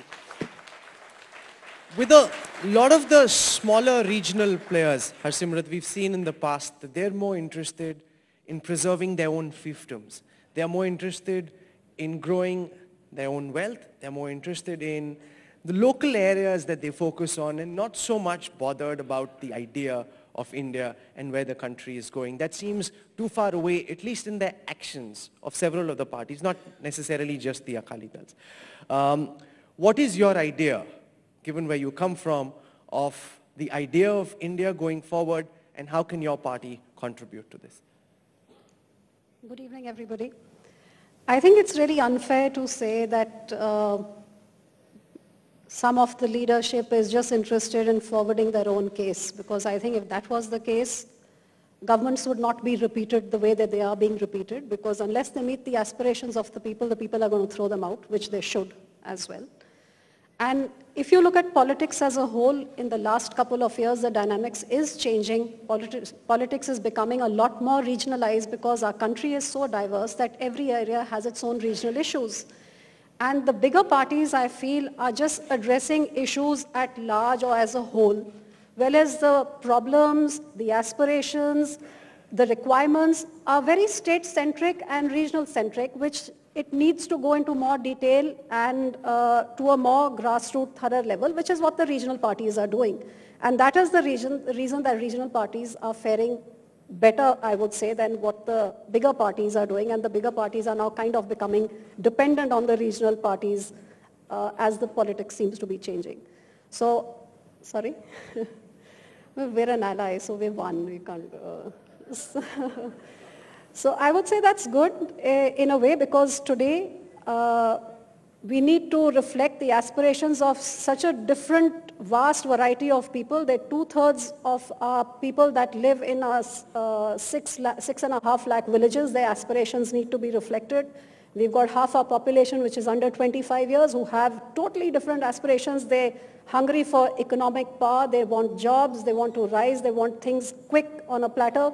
There's 70% of our population which are still living below poverty line. And I think then there is the women, which hold up half the sky, but they don't get even what is enshrined in the Constitution as their right to equality. So there's so many diverse segments that need to be appeased and satisfied, and everybody's needs are as important. And today the government needs to address those. I'm glad that we're a young nation, we're a vibrant democracy, but I think what the need of the hour is that the youth needs to come forward and choose governments that fulfill these aspirations and choose politicians that deliver. And we need to rise above just parties and allegiances and things like that. And I think that's where the change will come, and I'm sure the youth will do that. Thank you.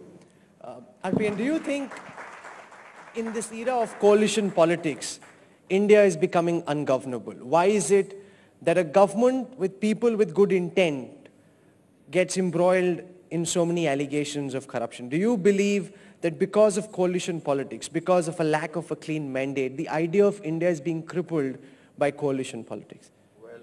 Rahul, I'm going to, I've worked on this speech of mine for a long time. Yes. I've taken notes, so I'm just going to you have to give me 5 minutes, and I think I would ask everybody's time, this 5 minutes that I've worked on.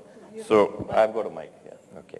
Well, good evening to everybody. I'm here today as a representative of the democracy we often attack, we are loudly critical about, and generally complain about.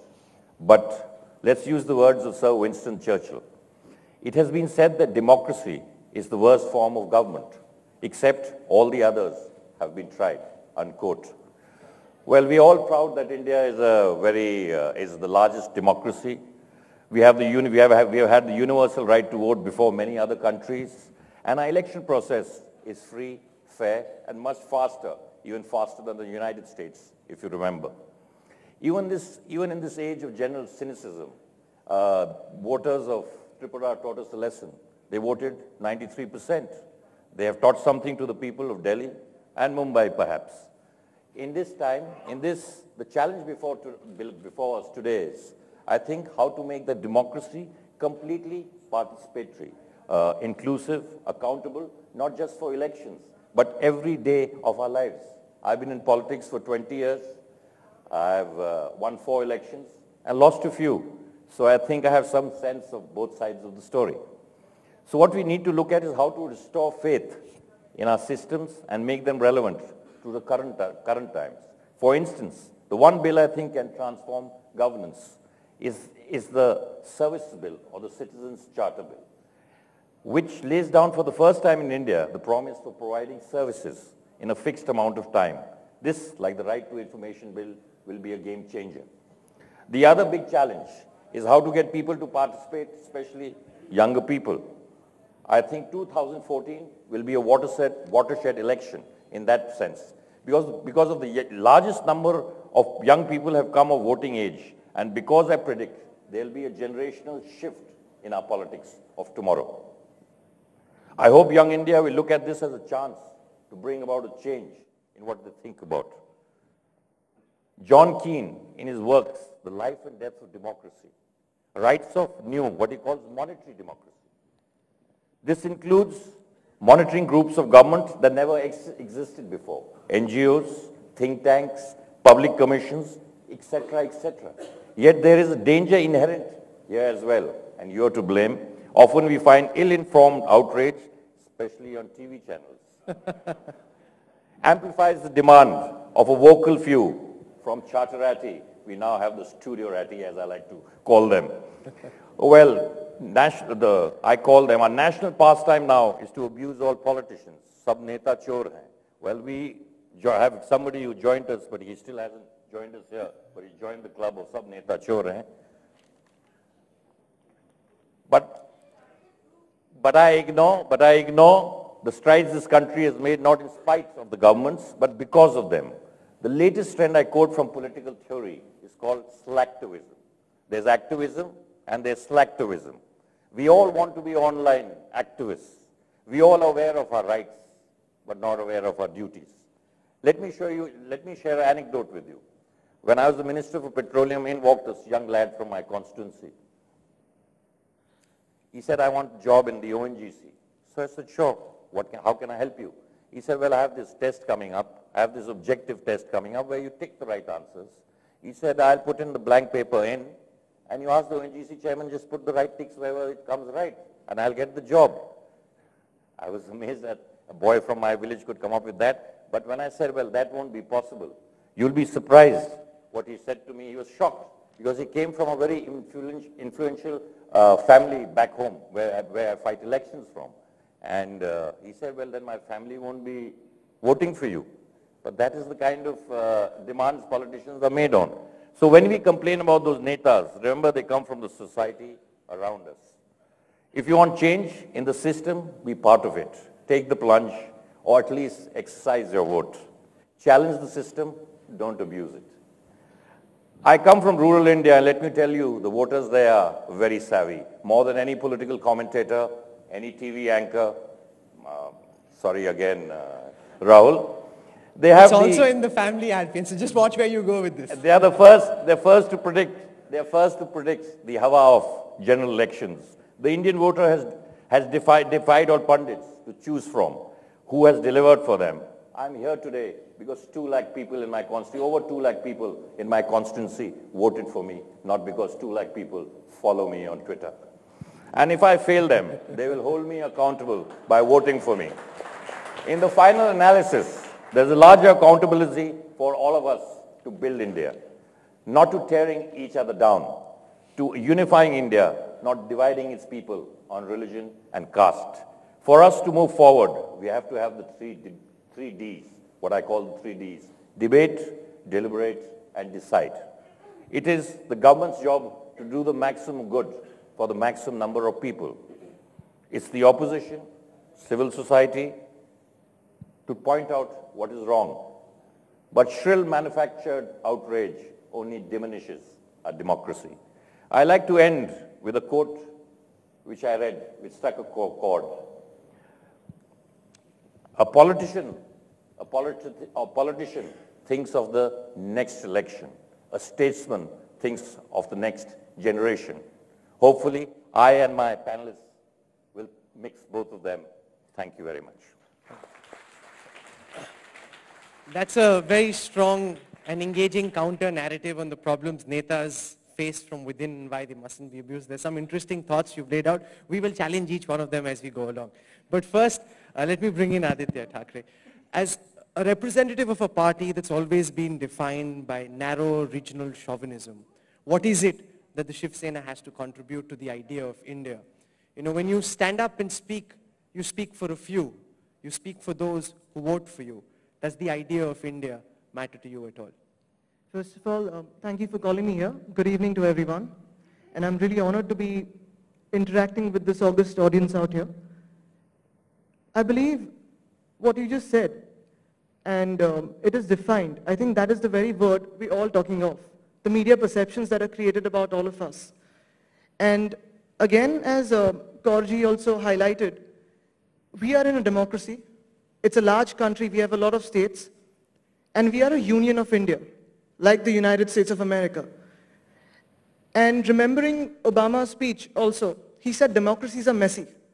And I believe that when we say unity and diversity, we won't achieve unity till each section of that diversity is addressed. Be it the students, be it various religions, be it various groups, be it various regions. And that is precisely why regional parties, 3 of us are here, we're being voted to, say, seats or to power in various states. And it's not, I won't blame the national parties for anything such like that. But I truly believe that the voice of the people is getting heard at the center. Everyone has different priorities, and similarly, regional parties too have different priorities. It doesn't mean that we are forming a front of our own because we are with the allies of a national party. And therefore, when we sit together at a table as the NDA or the UPA, all the regional and the national parties together decide what the vision of the country is. And it is here where the regional parties help in deciding what my region's vision will be. I think that is very important in a democracy. That's where you stand. Okay. I now want to get Dharmendra Yadav, because this is when a new leader with a new comprehensive sweeping mandate came to power 365 days ago. He promised a new Uttar Pradesh where there would be less corruption, where there would be less gundagardi, where the aspirations of the youth would be met. Despite the overwhelming majority your party got, Dharmendra ji, the fact remains 365 days later, nothing has changed in Uttar Pradesh. If at all the gundas are back, if at all the lawlessness which prevailed during the previous Samajwadi Party regimes seems to have come back on the streets of Uttar Pradesh, and people are beginning to lose the faith that they had in your party. Why is it that despite having a new mandate from a new generation, instead of working towards a new India, your party has been crippled by the problems of the past? Rahul ji, सबसे पहले धन्यवाद, आपने यहाँ बुलाया और मुझे खुशी है कि आज उत्तर प्रदेश में समाजवादी पार्टी आज अपना पूरा 1 साल पूरा किया है। और 1 साल पहले का उत्तर प्रदेश, मैं समझता हूँ हर व्यक्ति को अंदाज होगा उत्तर प्रदेश की स्थिति क्या थी। जहाँ केवल गुंडे, जहाँ भ्रष्टाचार का डेली एक नया इतिहास, जन कल्याण की कोई भी योजना नहीं, पत्थर का प्रदेश बना दिया था उत्तर प्रदेश को। एनवायरनमेंट के नाम पर इको पार्क को भी पत्थरों का पार्क, और न जाने बहुत सारी चीजें आप सब जानते हैं। मुझे खुशी है कि आज से 1 साल पहले उत्तर प्रदेश की जनता ने समाजवादी पार्टी के युवा नेतृत्व श्री अखिलेश यादव जी के ऊपर विश्वास करके समाजवादी पार्टी को बहुत ऐतिहासिक वोटों से जिताकर उत्तर प्रदेश में बैठाया है। और 1 साल के अंदर हमने जितने वादे किए थे चुनाव में लोगों के बीच में, बहुत सारे दल हैं, आप सब में से बहुत सारे लोगों को अंदाज है, चुनाव से पहले लोग घोषणाएं करते हैं, सरकार बने या न बने घोषणा पत्र भूल जाते हैं। लेकिन समाजवादी पार्टी एक ऐसी पार्टी है जिसने उत्तर प्रदेश की जनता के बीच में जो घोषणाएं की थी, उन घोषणाओं को न केवल अक्षर सा पालन किया, बल्कि आज मुझे कहते हुए फक्र महसूस हो रहा है कि उत्तर प्रदेश के अंदर समाजवादी पार्टी का पूरा घोषणा पत्र 1 साल के अंदर हमने लागू करके दिखा दिया है। यही नहीं, ऐसे बहुत सारी योजनाएं, जिन योजनाओं के बारे में देश की मीडिया और हमारे विपक्षी लोग आवाज उठाते थे कि कैसे होगा, उनको भी माननीय अखिलेश यादव जी ने पूरा करके दिखा दिया। लैपटॉप बांटने की शुरुआत कर दी, बेरोजगारी भत्ता बट रहा है, कन्या विद्याधन की योजना बट रही है। आप कहते हो उत्तर प्रदेश के गुंडों के सवाल, उत्तर प्रदेश आज मैं कह सकता हूं कि पूरी तरह से गुंडा मुक्त करने का काम माननीय अखिलेश यादव जी ने करके दिखा दिया है। घटनाएं, इतने बड़े प्रदेश है, 20 करोड़ की आबादी है, देश का तकरीबन 1/6 हिस्सा, और विश्व के पैमाने में बात करोगे तो दुनिया का 7वां देश उत्तर प्रदेश है। इतने बड़े प्रदेश में घटनाएं कुछ हो सकती हैं, लेकिन सवाल ये है राहुल जी, आपको देखना पड़ेगा कि घटनाओं के बाद प्रदेश की सरकार की नीयत क्या रही, सरकार के एक्शन क्या रहे, सरकार का काम क्या रहा। जितनी भी मांगे चाहे मीडिया के माध्यम से चाहे जनता के बीच से निकल के आई, पूरी की पूरी मांगों को क्राइम रोकने के लिए उत्तर प्रदेश में समाजवादी सरकार ने करके दिखा दिया। 1090 वुमेन पावर लाइन, मैं समझता हूं पूरे देश के अंदर इससे बेहतर कोई लाइन नहीं हो सकती। 90,000 अभी तक शिकायतें आई हमारे यहाँ उत्तर प्रदेश के अंदर। आपको जान के आश्चर्य होगा कि केवल 2,000 शिकायतें शेष हैं, बाकी सभी शिकायतों का निस्तारण वुमेन पावर लाइन के माध्यम से हमने करके दिखा दिया। और तो और आपको जान के खुशी होगी कि उत्तर प्रदेश की महिलाओं ने, जिसमें 16,000 महिलाओं ने दोबारा कॉल किया और धन्यवाद दिया उत्तर प्रदेश की सरकार को। ये हमारे कानून व्यवस्था की स्थिति। डेवलपमेंट का जहाँ तक सवाल है, बहुत पिछड़ा हुआ राज्य छोड़ के गई थी पिछली सरकार, हम उसमें नहीं जाएंगे, लेकिन 1 साल के अंदर उत्तर प्रदेश के अंदर बिल गेट्स जैसे विश्व के जाने माने उद्योगपति, विश्व बैंक के चेयरमैन से लेकर अमेरिकन उद्योगपतियों से लेकर देश और विदेश के तमाम उद्योगपति आज उत्तर प्रदेश के अंदर जा रहे हैं। मैं ये नहीं कहता कि 1 साल में हमने पूरा प्रदेश बदल दिया, लेकिन इतना बड़ी जिम्मेदारी से कहना चाहते हैं 1 साल के अंदर पूरे उत्तर प्रदेश के अंदर एक विकास का जो माहौल बनाना चाहिए था, स्थायी विकास का, आगे तक का स्थायी विकास, उस विकास का पूरा माहौल हमारी उत्तर प्रदेश की सरकार ने मात्र 1 साल के अंदर बना के दिखा दिया है। ये है उत्तर प्रदेश की स्थिति। धर्मेंद्र जी, आपने नियत की बात की, मैं नियत पे ही सवाल उठाता हूं। आपने नियत की बात की, मैं नियत पर ही सवाल उठाता हूं। पूर्ण बहुमत मिलने के बावजूद आपकी सरकार राजा भैया जैसे आदमी को मंत्री बनाती है। जब तक हाल में उन पे मर्डर का चार्ज नहीं लगा, तब तक वो आपकी सरकार में आदरणीय मंत्री थे। मैं जानना चाहता हूं कि when we discuss the idea of India, how is it that known criminals with several cases against them of heinous crimes are included by your young chief minister without any political compulsion? Raja Bhaiya is not trying to cobble his majority together. You have a majority. Why is it that in this new India, you would bring in people like Raja Bhaiya and make them members of your cabinet? देखिए, जहाँ तक राजा भैया का सवाल है, पहले भी राजा भैया को कई पार्टियों ने मंत्री बनाया। ये सच है कि हमारी पार्टी ने भी मंत्री बनाया। नहीं बनाया क्या, बता दो।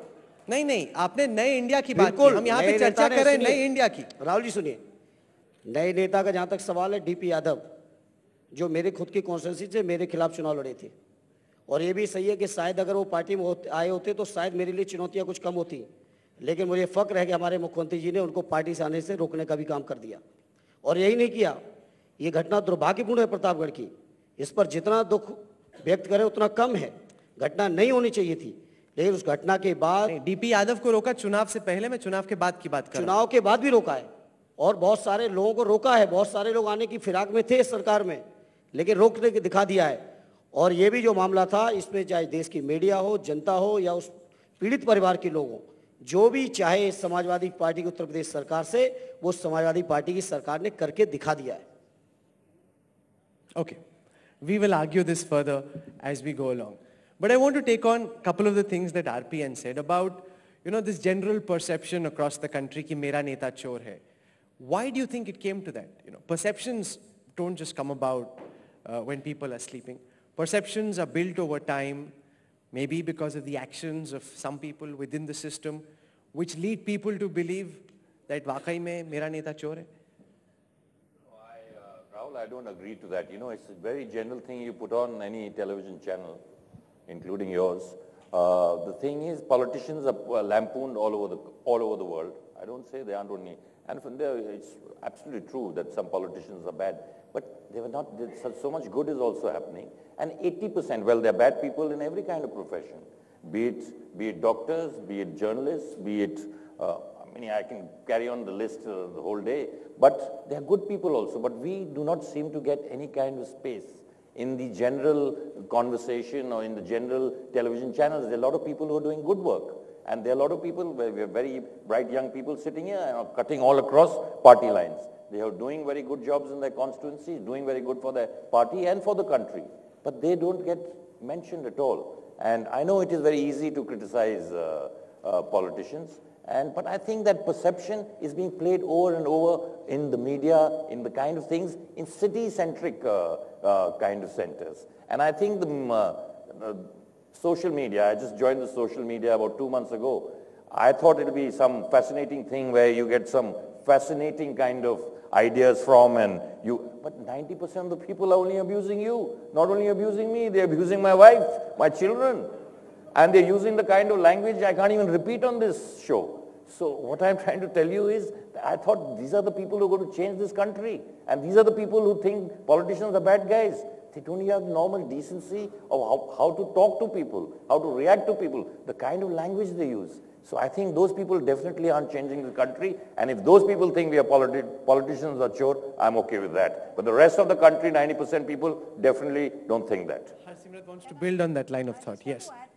I don't know whether you people have ever looked at the textbooks of your kids that are studying in school. You'd probably be in for a shock, because I raised this issue in Parliament when I found that my 13-year-old daughter, when she gets introduced to civics, which starts when they're 13 years old in class 8 or 9, the whole book was just full of cartoons. There was a politician who's running in front with a sack of biscuits with a dog behind him written voter, and one biscuit falling and the dog running, hungry dog running behind that biscuit. Then there's another picture of this politician with the guns and all, पीछे से तुम vote डालने क्यों आए हो, हमने तुम्हारी vote डाल दी है. The entire book was just full of all the wrong things that are happening, not a single cartoon about the good work that a politician does. And this was not just the first book. This carried on right up till class 12, all 3 books. So when I look back in the last 6 years that these books came into being, look at the billions of kids whose minds at that sensitive age where politics is supposed to be an inclusive profession. So first we taught them in school that this is all that the politicians do. Then they pick up the newspaper, they read all the wrong things that are being done. They switch on the TV channel, they only hear about the nonsense that the politicians are doing. Nothing good about the politician is coming out. So today, our youth wants to not have anything to do with a politician, and they don't want to be part of this profession. So where are we heading if the youth doesn't come into this profession, which is supposed to be all inclusive? And I'm sorry, you have a big role to play in making those kids' minds biased as well. The media plays a huge role. I'm going to get flack for that. I like how this is turning out to be a journalist bashing session with all Can the I add to that, please? Can I contest a couple of the ideas? I'm coming to Aditya in just a moment. Just to add to that, I completely agree with her. Of course, going above the content, it's about the youth. And what are we teaching the youth today? I mean, are we trying to make them cynics in the country? Or what are we doing? Because the main thing is, if you see our country, most of the research and the development comes from ISRO and DRDO, I guess. If you see the Time magazine, the top 10 inventions of the world, it's from the universities across the world.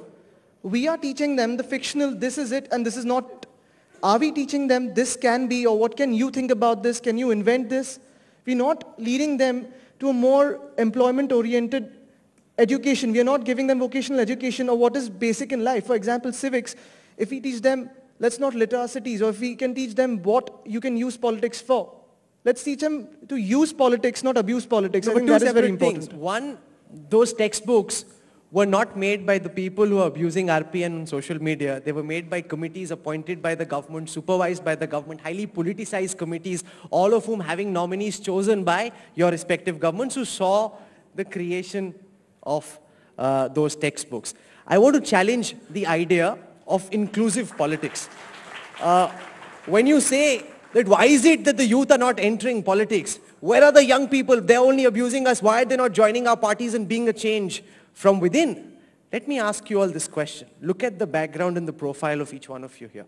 You come from highly affluent, influential families who are part of the system. Smriti is shaking her head, so we leave her out. But if you look at how politics is across, from the Samajwadi Party to the Shiv Sena, to the Congress, to the Akalis, several cases in the BJP, it is by the netas for their children, their wives, their uncles, their nephews. The common man on the street doesn't have an opportunity to be a part of this system, RPN. That is the reality. If you know someone who knows someone, you can get a Lok Sabha ticket. Or in any of your parties, you can slog day in, day out, through rain, through sunshine, and you'll have no chance of getting a ticket. Who would like to answer this question on why politics is not inclusive? We'll start with Manish.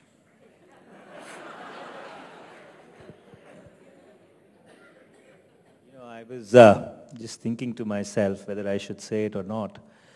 But the only two categories which compete with politicians in the pecking order of unpopularity are lawyers, the profession I come from, and unfortunately journalists, and which I shouldn't say as the Minister for Information and Broadcasting. And unlike politicians, who are lampooned by committees which are set up by government, I don't find journalists getting lampooned by anybody. But then why are they competing with us in the pecking order of unpopularity? So I think let's move away from the superficial discourse. And let's try and focus on stuff which is far more substantive. You asked a question as to why is politics self-perpetuating? And the answer to that is as follows. Every politician ultimately goes out and gets tested at the hustings. If you come from a political family, yes, you have a first mover advantage. There is absolutely no denying that. But if you don't deliver, then you don't come back the second time. To answer your question about, it is an incestuous club where only a certain kind of people keep getting promoted. I tend to disagree with that completely. I started off as a college unit president of the NSUI, or a college unit activist of the NSUI in 1981. And I am not going to map my own career trajectory. But one thing I can tell you, if there were entry barriers, then somebody like me would never have been where I am today. So therefore, these are fallacious premises on which we try and extrapolate arguments which do not stand the test of either reason or logic. I think most importantly, since you've got young people out here, what we really need to focus upon is that despite the very fractured polity that we have, how can we build a certain amount of multi-partisanship to see that some of the challenges, and it's not about their government or our government, but how these challenges can be surmounted to make India a better tomorrow. I think that should be the focus of the discussion. Manish is a very good lawyer. He can answer a question without tackling the moot point about inclusiveness in politics. I still challenge the question of politics in India being inclusive, RPN, because your leader, Rahul Gandhi, promised that he would democratize the Congress party. He promised that wherever he's in charge, new people would get tickets. See what happened in Uttar Pradesh, the state where you come from. See the people who during the assembly election got tickets.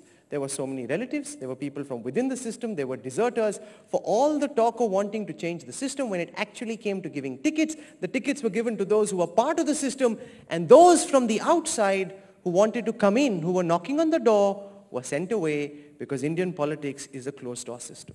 Well, I think you're misinformed there, Rahul. If you see the people who got elected in the UP Congress, well, very few people got elected, I agree to that. But if you see all the people who got elected, is there a message in those who didn't get No, elected? all the people who got elected are all young candidates who had no political background. In fact, from my own constituency. No, but the ones who got defeated because they were part of the system. There's a 34-year-old boy who's got elected. He has no background. He survived on 3,000 or 4,000 rupees, but he was a youth Congress activist. He got a ticket. He beat two stalwarts. I can tell you at least 15 candidates in Uttar Pradesh who won, who are from the Youth Congress, and they had no but they don't come on stage here. You also, people who are media hyped up, their father or somebody, that is why we are here. Because you're a minister and this person is not RPN. There are other ministers and who all became ministers? Who all became ministers? Why don't you call Manik Tagore? He's an MP from the Congress party. I have worked under Manish in the Youth Congress. Manik Tagore is in the Youth Congress. He's an MP. And the thing is, there are a lot of people in the Youth Congress today who did not have... Our Youth Congress president from Haryana, he's an MP today. He had no background. He began his career as a JNU president. So I think this kind of media that only people with backgrounds get elected, why don't you go down the list? And you see how many people have a background, go down through all the parties and see people whose fathers were in politics, whose families were in politics. You have these 15 people. Is it not much easier It is not, for an I can tell RPN you, Singh to become a minister, for a Jyotiraditya Scindia to become a minister, for a Sachin Pilot to become a minister, Jyotiraditya Scindia has won his election 3 times. Then for someone else there are hundreds who of comes people, from a non-political background. Even let's say in Bollywood, they are very big stars. We have Amitabh Bachchan, who's a superstar. He tried desperately to make his son an actor. He couldn't because the people out there decide. The people out there decide. So if my father wants to make me a politician, and if I can't win an election, what does he do? And there are a lot of people who have tried to be in politics, but haven't made it, right? Okay. So, and there are a lot of people, there are a lot of politicians who are people of big people's families, but they don't make it. So I think this kind of category, say only big people from families, from large political families, is some kind of club, I think is absolutely wrong. Aditya, what qualifies you to be the heir of the Shiv Sena? Or your father to take, hear my whole proposition out, or your father to take over from his father. There might be others within the Shiv Sena, some of whom quit the party, formed their own parties, joined other parties, who might have been more connected, more rooted, greater appeal. Why is it that you will take over the Shiv Sena and not somebody who's actually out on the ground trying to win the affection of people? You should have called them instead of me. The very fact that I'm here you are the executive president of the youth is wing. because of my working credentials. I mean, you should tour with me when I go to Thane rural area now. I will be going back, and you should actually tour with me because I've stopped taking the media with me. Somehow I'm fed up of that. However, you should come with me, the rural villages that we're giving water to, and we are actually cooperating with the government, not opposing it. But the villages that we're giving water to, day and night, the schemes I'm working on, even the students' issues. For example, 2 years ago, we won the Senate elections in Mumbai University. And I was an 18-year-old, and I was leading the charge because I was interested in it. And my college issues were not being solved. So I said, hey, come on, let's take up this responsibility and let's put 10 candidates in. First of all, none of those 10 candidates have any background. My 2 MPs out here don't have any background. The 2 chief ministers that we gave to Maharashtra didn't have any background. And the last 4 mayors, or each and every mayor that the Shiv Sena has given, has had no political background. None of our MPs have actually. However, as I said, the Senate elections, 8 out of 10 we won. It was a historic win. 1 minute, let me complete. And day and night, the way I'm helping my colleagues, my fellow students, some of them are here around me, the way I'm trying to solve their problems, I think that is my credential. It's not because I am someone. I'm not that type of a person that's saying, oh, I'm Aditya Thackeray, I'm going to be here. It's because I have a personal satisfaction. I have a feeling towards my people, duty towards the people who believe in my party, and that is what I'm working for. No, but and I believe all of us are here because of that. No, because but this question as they rightly said, just a minute, as they rightly said, you can get elected once on your party name, but again, it's very tough to be on the same platform because you get a platform, I agree. You are compared directly with your father, with your grandfather. Each one has a different style, way of working. And if the people don't accept you, they won't accept you. That is it. I mean, it's up to the people to accept me or not. I am working, I am doing my bit for my satisfaction. Okay. And I just want to tell our viewers that, and the audience over here, that so far Arvind Kejriwal was at a public rally in Kundli and he got delayed. But it's great to have you with us, Arvind, because so far it's been 1, 2, 3, 4, 5, 6 versus everybody else. Okay, they've all ganged up. That's where we are right now. And the point that's been made so far is that politics in India... Yes. So the point that's been made by our panel so far, Arvind, is that politics in India is highly inclusive. That parties don't exclude anyone. It's an open door system. Anyone can come in. If you're good, you can become an MP, you can become an MLA. That's the point that's been made by our panelists so far. You are challenging that closed door system. You're saying that that is not true. So why don't you make your case on why you believe that politics is not an open door system as is being suggested by RPN, by Manish and the others, that the manner in which politics in India is being executed needs to be challenged, and why is it that you're trying to do so? First of all, let me apologize that I was not able to come in time, but it was not my fault. There was some confusion at India Today's team, so that is why I'm late. It's not because... Second point, small point that I want to make is that though I can speak in English, but when I speak in Hindi, I speak from my heart. And I want to speak to all of you from my heart. दिल से दिल की बात करनी है, तो मैं हिंदी में बात करूँगा. तीसरी चीज़ मैं एक छोटी सी बात कहना चाहता हूँ. पॉलिटिक्स इंक्लूसिव है, एक्सक्लूसिव है, एक आम आदमी की आज ज़िंदगी क्या बीत रही है. मैं टिकड़ी गया था अभी कुछ दिन पहले, वहाँ पे एक रिक्शा वाला मिला. वो रिक्शा वाला कहता है जी 8,000 रुपये महीना कमाता हूँ मैं. मेरे 3,000 रुपये का बिजली का बिल आता है आजकल. 1,500 रुपये पानी का बिल आता है. 2,500 रुपये बचे, उसमें 3 सिलेंडर आ जाते हैं. अब अपने बच्चों को कहाँ से पालूँ, कहाँ से क्या करूँ. और मैं आज स्पेशली इतनी दूर से इसलिए आया आप सब लोगों से पूछने के लिए कि वो बेचारा क्या करे, अपने बच्चों को कहाँ से पढ़ाए, कहाँ से रोटी खाए, क्या करे। ये सारी इस पॉलिटिक्स की वजह से ही तो हो रहा है। इतनी महंगाई है, बिजली महंगी है क्योंकि शीला दीक्षित जी मिली हुई है बिजली कंपनियों के साथ, पानी महंगा है क्योंकि शीला दीक्षित जी मिली हुई है बिजली कंपनियों के साथ, भाजपा चुप है, उनको लग रहा है अगली सरकार शायद हमारी बन जाए, हमें भी तो पैसे कमाने हैं, तो सारे मिले हुए हैं। अब ऐसी स्थिति में एक आम आदमी बेचारा कहाँ जाए, वो जवाब चाहता है।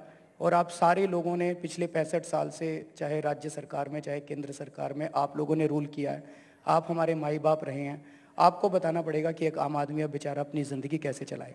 Arvind, I'd like you to shape this discourse by explaining to all of us what each one of the guests said in the beginning, just briefly, to give your idea about the future of India, Indian politics, and how is it different from the system in the manner in which it exists right now. That is exactly what I said कि आज की राजनीति, आज शिक्षा खराब है क्योंकि राजनीति खराब है, आज स्वास्थ्य खराब है क्योंकि राजनीति खराब है, आज महंगाई है क्योंकि राजनीति खराब है, आज भ्रष्टाचार है क्योंकि राजनीति खराब है। इस देश में कानून कैसे बनते हैं? 2 बार मनमोहन सिंह जी ने हिम्मत दिखाई, एक बार जब न्यूक्लियर डील था और दूसरी बार जब FDI था, तब लगा पहली बार कि मनमोहन सिंह जी के अंदर हिम्मत है, उन्होंने अपनी सरकार दांव पे लगा दी। लेकिन जब इस देश के लोगों ने जन लोकपाल बिल मांगा, सारा देश मांग रहा था, इंडिया टुडे वालों ने भी सर्वे करवाया था, 80% लोग कह रहे थे लोकपाल बिल दो, जन लोकपाल बिल दो, सरकार उसके ऊपर कोई एक्शन। जब आम आदमी मांगता है, अभी जब दामिनी का गैंगरेप केस हुआ, सरकार, जनता ने कहा कि एक बलात्कार के खिलाफ सख्त कानून बना दो, तब भी नहीं दिया। जब इस देश का आम आदमी कानून मांगता है तो इस देश की सरकार कानून नहीं देती है। लेकिन जब अमेरिका कोई के बात कहता है तो तुरंत सरकार, तब मनमोहन सिंह जी के अंदर हिम्मत आ जाती है बहुत ज़्यादा। तो इस देश के अंदर आम आदमी कानून नहीं बनाता, इस देश के अंदर दूसरे रीजंस की वजह से कानून। इस राजनीति को बदलना पड़ेगा, इस ऐसी राजनीति लानी पड़ेगी जिसके अंदर आम आदमी की चले। कहने को हम कहते हैं by the people, for the people, of the people, by the people नहीं है ये, ऑफ द पीपल नहीं है। 5 साल में एक बार चुनाव करने को राजनीति, डेमोक्रेसी नहीं कहते हैं। डेमोक्रेसी के अंदर हम लोगों की सीधी भागीदारी होनी चाहिए, दैट इज डेमोक्रेसी। इसी को बदलना है। और आज because this is about youth, मैंने एक कोट पढ़ा था अभी 3-4 दिन पहले, उसमें लिखा था कि इस देश की सबसे बड़ी प्रॉब्लम करप्शन नहीं है, इस देश की सबसे बड़ी प्रॉब्लम टेररिज्म भी नहीं है, इस देश की सबसे बड़ी प्रॉब्लम वो यूथ है जो इस देश की रोटी खा के बड़ा होता है और बड़ा होके कहता है I hate politics. We can not afford to hate politics because the politics of this country is democracy. Democracy is by the people, of the people, for the people. And the day the people of this country stop taking interest in politics, I think democracy will not survive. Democracy will not exist. We all have to take part in politics. तभी हम इस politics को बचा पाएंगे, इसको save कर पाएंगे. Thank you, Arvind. I want to come to Smriti on the debate that we were having on whether politics was indeed inclusive or not.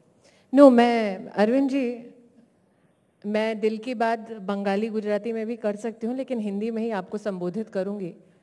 मुझे बड़ा विचित्र लगता है कि आप एक तरफ बात करते हैं कि पॉलिटिक्स ख़राब है और उसके बाद देश की युवा पीढ़ी पर ये आक्षेप लगाते हैं, आरोप लगाते हैं दैट यू हेट पॉलिटिक्स. मुझे बड़ा अजीब लगता है जब आप कहते हैं कि सब नेता चोर हैं लेकिन खुद आप एक राजनीतिक पार्टी बनाते हैं.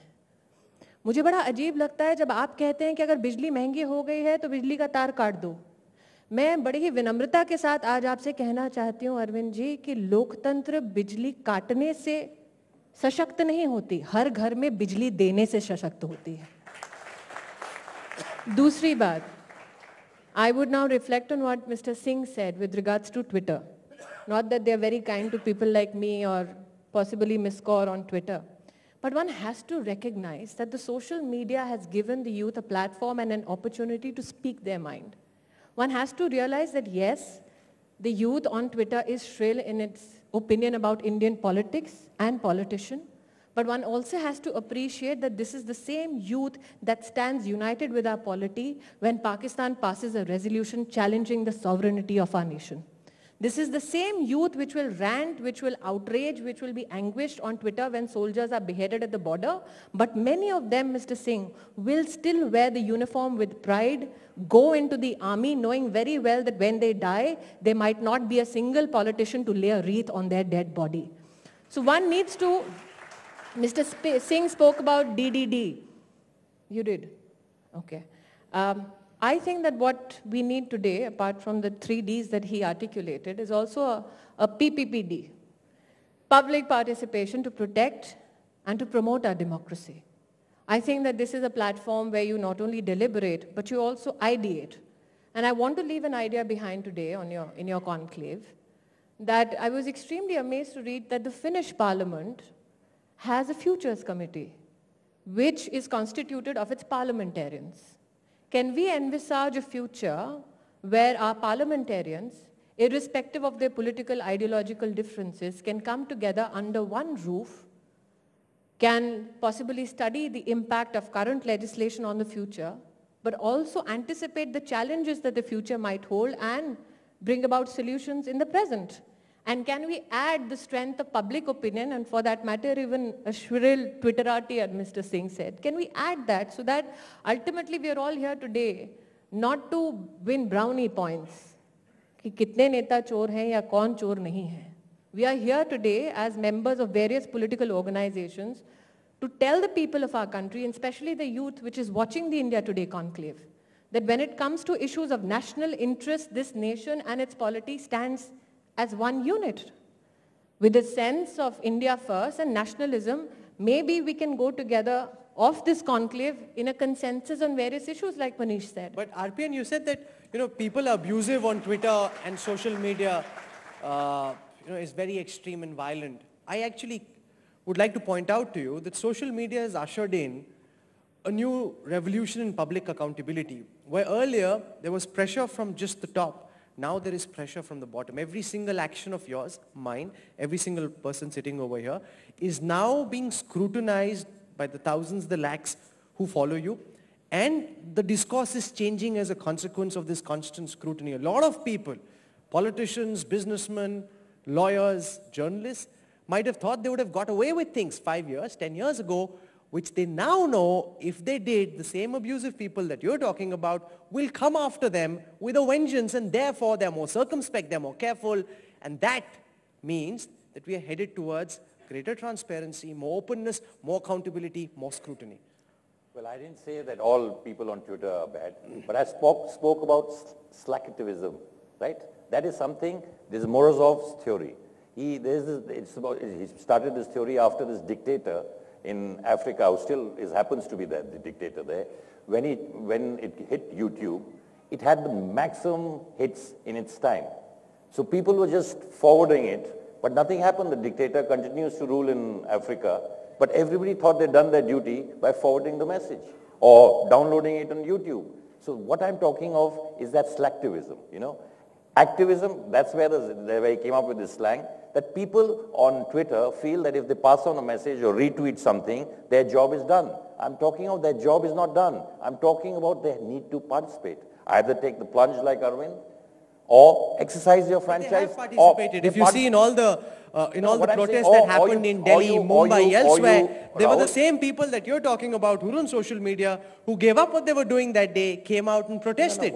And none of you went to meet them. No, I met them later. I'm telling Much you. later. No, not when much the protests later. were raging, you didn't meet them. What I'm trying to say is, what I'm talking about is what I said in my opening remarks. Those people need to take the plunge, or they need to exercise, they need to vote. Something that happened in Tripura. I don't know how many people in Tripura on Twitter, but 93% people voted. Do you think maximum people on Twitter are from Delhi, are from Mumbai? How much people do vote? Maybe Arvind will change it. A lot of people come out to vote for him or against him. Time will tell, because he seems to have got it all right. He's meeting auto rickshaw people around. We've been meeting them for a long time. I know it's all new to him. When you start a political party, you have to move a lot of other kind of people. I know it is new to him. He will find out slowly. Elections aren't too far. I wish him all the best. Rahul, you're not letting the youngest talk. Yes, please. You must. I don't know if I'll get a chance later. That's why I'm just ideating as taking forward from what they said. And I had thought of 2-3 ideas when I came here, and I'm trying to spread that around the country through Facebook, through everywhere. And I've realized that most of our parties have become reactionary politic-oriented parties. When something happens, we only go to the media, we talk about it and react. And same is on Twitter and Facebook everywhere, I myself being a part of it. We need to go towards action politics. What am I doing for it? Why are you not doing it? I am doing it. That is my next point. I am doing it. Yeah, you're not reporting it. Thank you. When we realized that the safety of women in Mumbai or Maharashtra is a big question, our helpline started off, and some of the media compared our helplines to the Delhi helplines, not targeting the Delhi government, but they said the Delhi government helplines didn't work for 2 days, whereas ours was on 24/7, and we actually helped 15 to 20 people, women, facing all the sexual harassment cases, and we helped them. When there was a drought in Maharashtra, we have worked. Last year, we gave water to 75 villages through the BMC, not under its jurisdiction, but in rural Thane. But we are working. Again, we were facing a big issue of the 12th standard exams being postponed, the TYBSE exams being postponed, the teachers going on a strike. I decided, let's not react, let's go and act. I took it to the governor, and the governor was very graceful to meet us and try to solve the issue. And he directed the government to do so. So that is one of the major things. Secondly, last week, we were all young guys at a council general's lunch. It was an informal lunch, and I wouldn't take the name of the country because I don't know if I'm allowed to. But I said one thing there. This session of the Lok Sabha is almost over. There's 1 year. No one knows what will happen. Half the people are confident they'll go halfway down. Some of them are confident they'll carry it through.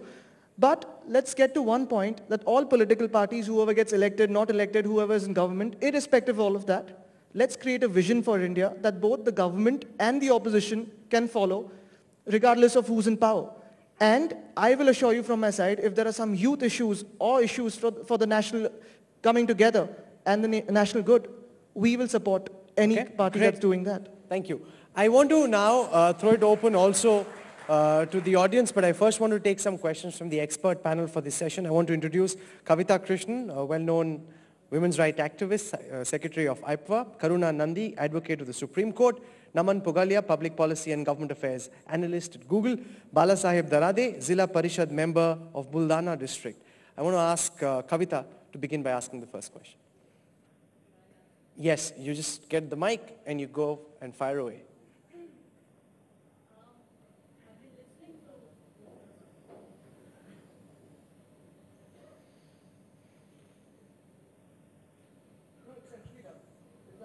You just go on and speak, I think. You'll be fine.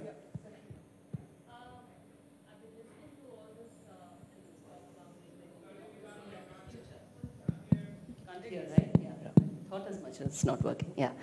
So I've been listening about all this about democracy and the future, and there are some things I think which are really crucial questions of democracy which young people think about.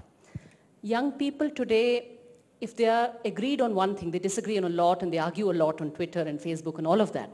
But if there's one thing which I think they do agree upon, it is that they don't want to be told what to wear, who to marry, what they should write or what they should think, what they should read. These are things on which they're united, and these are really the life and soul of democracy, and not just in India, all over the world. So there I'd like to ask several of the panelists to respond on this, because it's been weighing on my mind that those questions of democracy didn't come up at all in what anyone said. The freedom of expression.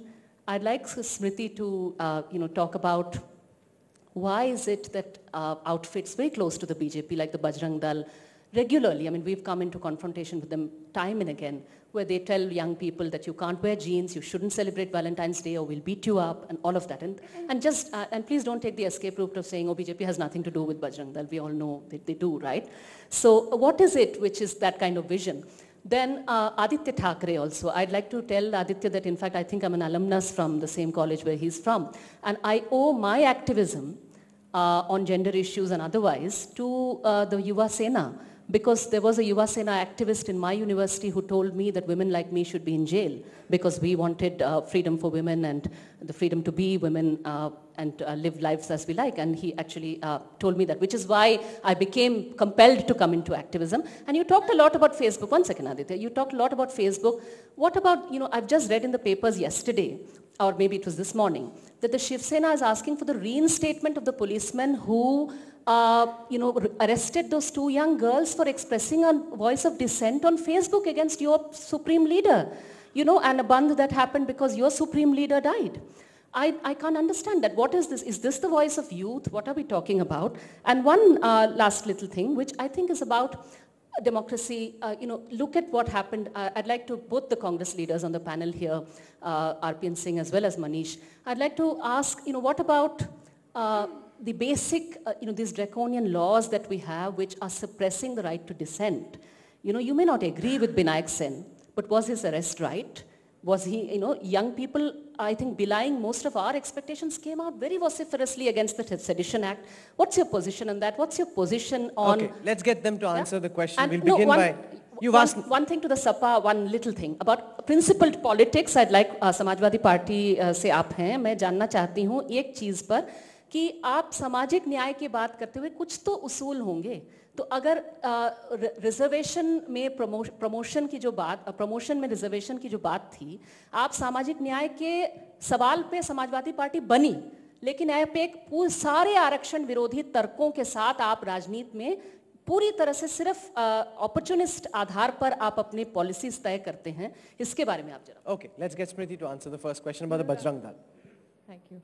Rahul, what is fascinating is that Kavita can come from a Marxist background, be a part of a political organization, and yet present herself, because it's a conclave where we ideate as activists and ask us pointed questions as politicians. I will not ask her why the Marxist Party never speaks about those who die because of Naxal's attack paramilitary forces. I will never ask why, in 30 years in Bengal, the economy was plunged into despair. I will not ask why, when a state is attacked by a so-called red leader, is the state supposed to kneel down in front of red terror? I will not ask all these questions. You will answer the question though, right? But those are relevant questions. As a member of the BJP, and I'm definite that Kavita knows this, that we are a political organization which has constitutionally received the mandate and has the responsibility to uphold the rights of men and women in this country to live their life as they so desire. I might wear a sari, Kavita, but that does not mean that I don't have a modern thought. For me, modernity is a state of mind and is not a dress code. But I will respect the right of a woman to wear a skirt or a jeans or pants for all that matters. But ultimately, I think what needs to be questioned and what needs to be asked in the context of women's security in our country today are two things. One, whether the legislations that are being drafted in Parliament as we speak or which are to be presented as we speak are drafted well enough to protect the rights of men and women. And secondly, whether after passing that legislation, our implementation tools are being given the budgetary support that they need to ensure that those rights and those laws can be implemented to the best of the government's ability.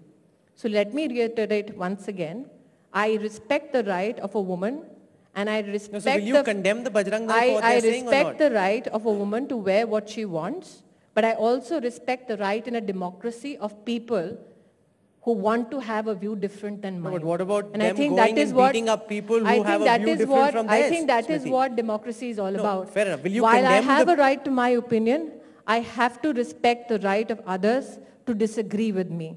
While I do respond and celebrate the freedom of the press, I mean, you've been bashed all this evening, I also have to respect... Actually, it's been vice versa also. So no, yeah, we've taken some, we've given some, but yeah, fair enough. I also have to... Yeah, you haven't answered let that me question. ask you counter questions about why Arundhati Roy thinks that Kashmir should be freed. No, we're not talking I about think that. this is a platform. I fully respect what you said I think this about, is a, I fully respect what you said about this the is bill, not, about the legislation. as I'm with you on that. As RPN would say, this is not a TV debate. Will you condemn the Bajrang Dal? Will you condemn the Bajrang Dal for as beating RPN, up for as RPN for would having, say, for this is having not a fatwas TV against debate. bill? As RPN would say that this is not a TV debate. Neither are you Rahul Kaval or Arnab Goswami. But let me once again, as a member of a political organization, reiterate the fact that women have the right to choose the dress they want to wear. But at the same time, I have to allow in a democracy people who have a view different from mine. But having a view different is no problem, Smriti. What about them getting violent in trying to enforce their view? It's a very simple question. All those No, I extreme don't think the right-wing BJP has ever organizations... supported anybody's right to get violent and to transgress into constitutional freedoms that people enjoy in this Bajrang Dal and the country. Shri Ram Sena get violent. Shri Ram Sena is not a part of the trying BJP, to- Rahul, No, I'm not saying and it's neither part of is the the BJP. Bajrang Dal. Bajrang Dal is not a part of the BJP. I'm sure Kavita knows it, as do you. So I'm sure that the next time you find somebody from the Bajrang Dal, you can have that answer. But I can only answer as a member of the BJP. If the idea is to deliberate and not sensationalize, then I'm sure my answer would suffice. Okay, let's get Aditya to come in and comment. Ma'am, I have a question for you. When did you graduate? Sorry? 1990. The Yuva Sena wasn't present then. It was just 2 years ago that we formed. JNU, in JNU. They contested an election in 1995 in JNU, and that was when. I was 5 years old. And the Yuva Sena wasn't there. Which Yuva Sena are you talking of? We just formed 2 years ago in Maharashtra. Now we are spreading our It was roots. the student wing of Sorry. the Shiv Sena. I whatever it wasn't is. the president then. You can, and the president is not in our party now, so you could ask him probably. about No. Rohinton I'm coming to the point. Secondly, which college were you in, ma'am? I was in St. Xavier's College, Yeah, which I that think. is the same And you know college. isn't that where you imposed this ban on Rohinton mysteries? No, both one and all second, that? one That's what I second, wanted to ask. one second. These are all the misconceptions that you have. First of all, I have never spoken about it, but that is the very same college that has banned wearing shorts in college because it's not liberal. And that was the very college that banned wearing red t-shirts or red clothes because it's the color of the devil long time back. So, I mean, I don't know where liberalism comes in there. However, about the Rohinton mystery issue, again, a very important issue. As Ms. Kaur said, what are we teaching our kids? It was not a ban, first of all. The book, page 72, abuses the martyrs that died for Maharashtra and Gujarat. Now that can't be taught in class. Secondly, we haven't banned it. We have only requested the university to remove it from the syllabus, and that was removed. It's still in the markets. Had We we know wanted how to the ban- Shiv Sena requests. Just a second. If we wanted to ban it, we would have banned it like the Red Sari or any other book. Or there was a ban on the Da Vinci Code somewhere What else. allows you, Aditya, to ban anything at all? I am What not about banning respecting it. somebody's I am not counterpoint banning of it. view? That is what no, you I'm just said it. That if I I wanted, I am would have banned precisely it. saying that. I am not banning it. If anyone wants to read it, But you can just go- said it. If I wanted, I would have banned it. What Of course, gives you if the I right to believe that you can do that in a democracy? Personal sentiment. No, it's not sentiment. If- What if about you the can other allow person's someone- sentiment to if read you can that allow book? someone to voice his or her sentiment on Yes, Facebook, so allow that and person do with to that give his because book. he's You not don't want to Aditya. read it. Let the Shiv Sena not read that You're book. just being biased. You're being biased because You're if you can being biased. 1 minute. If you can allow someone, if you can allow RPN to have his own view, and if I say something against him, you'll be liberal and saying, oh no, he's saying something and you have to be with him. It's my view. But have I done that? No, I don't have a problem in your view. You can have any view, Aditya. The question is, in you wanting to willfully enforce your view. I am not wanting to enforce my view. Secondly, going through the judiciary is not enforcing your view, it's the view of the judiciary. Thirdly, what I am saying is this very precise thing. We haven't banned the book. It's still in the market. Whoever wants to read it can buy the book and read it. We are not forcing. We don't want such literature that has abuses against the martyrs of Maharashtra and Gujarat to be forcefully read and taught in class because teachers came to us and complained saying we can't read this language in class. I will give you the book. Try and read it out in the chalk or on your television. And the government will come behind you saying, oh no, it's a family channel and you can't do that. So are you going to teach that? You're entitled to your opinion. We don't want to make this an argument back and forth. But Kavita also asked a question about freedom of expression and whether Manish, as the Information and Broadcasting Minister, you'd like to respond to her on this notion that freedom of expression is under threat, that the government never stands up for the right for people to express themselves, whether it's the Shiv Sena, the MNS, any group. The moment they say, I don't want this, the government's first response is, okay, hata do, let's not get into a panga. Why does the government never stand up for the right of people to express themselves, even if they have a point of view which is different and is being opposed? Manish, is it so simple that we say and you do? No, but Kavita never asked that question. Aditya actually about the reinstatement of the policemen. Right. That Again here, there is a very irrelevant topic that's coming in because it's something that's blown out of proportion. And if you want to treat someone equally, let's treat everyone equally. There was a policewoman who was groped, molested in a riot. She wrote a poem and she was suspended from her police duty. So if someone has a voice, everyone has a voice, give it equal treatment, and if sentiments can be voiced, sentiments can be hurt. Sorry? Okay, let's also move this further. Let's move this further. Manish. Let me Yes. reply to the question which Kavita had asked. With regard to, do we have a difficulty, and this is my personal opinion because ministers are not supposed to have a personal opinion, especially in a public platform. Do we have a problem with our laws? I think there is a serious need to really relook at the entire gamut of our laws. And I think it would be perhaps appropriate if we start introducing a sunset clause whereby after every 25 years or something, till the time the law is not passed again by Parliament and it is not updated, then it lapses. With regard to sedition, you asked a specific question with regard to the sedition law. Now, does this country require a sedition law?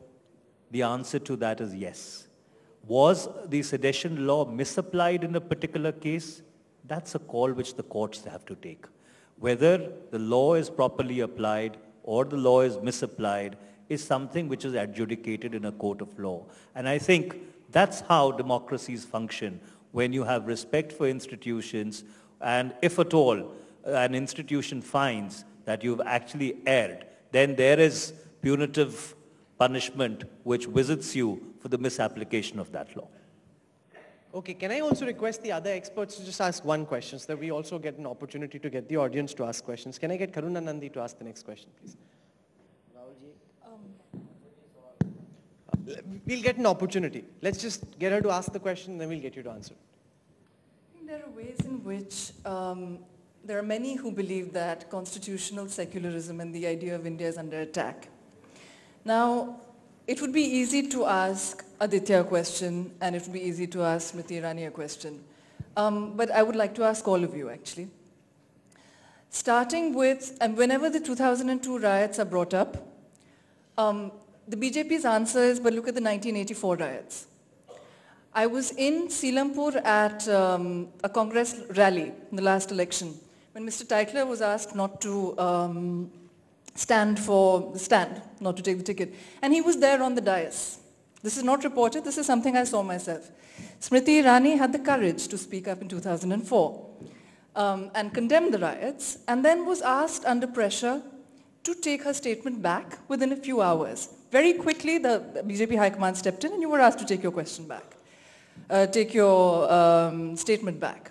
Aditya Thackeray, I'm hearing incredibly encouraging things from you about the union, about development, about young people. Now, this will be, some of what you said will be reported in the news tomorrow. I would just like to ask you to clarify what your vision is for the future if you were to have a say in the policy of the Shiv Sena, or even what your personal vision is for young Muslim people, young Biharis, young people from Uttar Pradesh in Mumbai. To Arvind Kejriwal, to others from the Congress, there is, of course, a stated position on secularism, but how do you intend to flesh it out? Indian secularism is very different, say, from French secularism. Indian secularism is about all religions. It's not about not having religion. How do you intend to make it a concept that leads people rather than, the present divides? Okay, let's take it one by one. Can I start? Yes. I'm really happy you asked me this question because I've been very eager to voice it out and Rahul hasn't given me a chance. You had your chance. Sorry, kidding. No, but I think it's very important. This is when the Netas just get back, okay? Hey, I'm not a Neta, I'm 22 years old. Yes, please go on. You're getting there. Yeah. Basically, I wouldn't dwell upon the past because I have just come into this field. However, just for a flashback, when we were in power in 95 to 99, firstly, there were no communal riots. Secondly, the flyovers, the expressway, and the development that we did were completely secular. There is no extra charge on anyone for any religion or any sect or any caste. Secondly, going to the present, I would like to clarify once again that the party stated just 2-3 days ago that we are not against any religion, we are against someone who can stand up against our country. In fact, when the Diwan Sahib of the Ajmer Dargah came up and stood up for our country very bravely, our MPs went and felicitated him in Ajmer. And he's going to come to our house and we will visit him probably there. If you see my team... People from Bihar and Uttar Pradesh welcome in a Shiv Sena Maharashtra. Of course they are. Listen, if you see my team consists of people who are 18, 19 years old, who've been working out there, not working out, but working there in Mumbai, in Maharashtra, and of course in other states like Kashmir, Rajasthan, Bihar, Haryana. And those guys who want to work towards development, saying, okay, this city is mine, I accept it, I will stay here and build this city for my future generations, for today and for tomorrow. All those people are welcome and welcome to work for the better of the state and the country. What we truly believe in is when we are in Maharashtra, we are Maharashtrians. When we are in Punjab, we are Punjabis. When we are in Bengal, we will talk for Bengal. But when we talk for India, we will talk for India. And that's the thought that we want to go ahead with. So what comes first, Aditya, Maharashtra or India? It's always Jai Hind, Jai Maharashtra. Jai Hind, Jai Delhi. And the end is Vande Mataram. Okay. Do you then divorce yourself from the speeches that your grandfather made? I mean, it's fair enough if you think that your politics is going to be a new politics, but do you say that explicitly?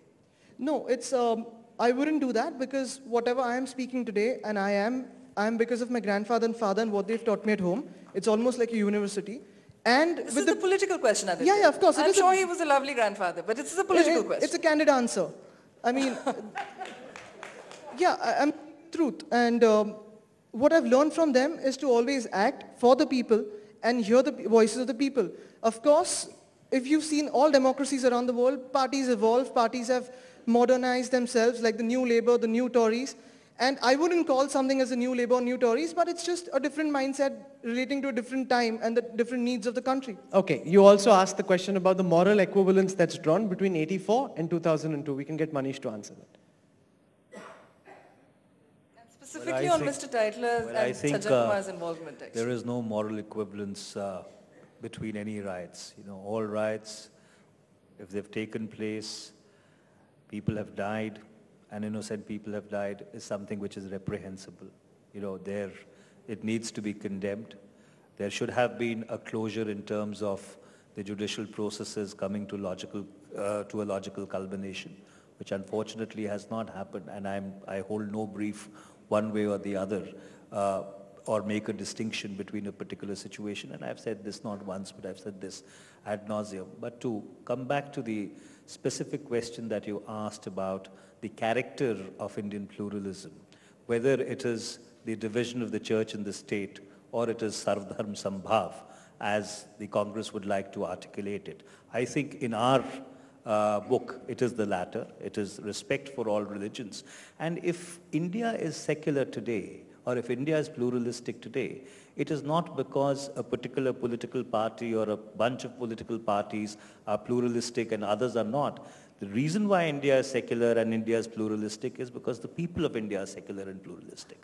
And that is why it is always, and it will always be the case, that whenever India would be led, India would always be led from the center. They will never be led either from the extreme left or the extreme right. I think that is what really typifies, you know, the character, or really sort of underscores the whole concept of the idea of India, that the people of India are intrinsically secular. Smriti, if there's 84, there's also 2002. She asked you a question about condemning what happened in Gujarat. I believe Karuna is a lawyer, correct? And I'm sure lawyers base their conclusions on facts. There are certain facts, Karuna, that I want to place before you today. The 2002 riots are unfortunate, and that is something that all politicians across all party lines have spoken about. There are certain facts which need to be brought to the fore, especially given that tomorrow you will host the Chief Minister of Gujarat. On the 28th, when the riots broke off, the Chief Minister gave a shoot-at-sight order. And from the 1st onwards, 80,000 Hindus were arrested. Is that the sign of a Chief Minister who's communal? There is an India Today article that I would like to hear, quote. There was a huge rumor spread that dead bodies from Godhra were brought publicly so that violence could be instigated. And I quote India Today here because India Today reported that no such incident happened. There is a Supreme Court monitored investigation which has taken place and found absolutely no evidence with regards to the complicity of a particular politician that everybody loves to hate, but will nonetheless invite so that they can get the TRPs that they want.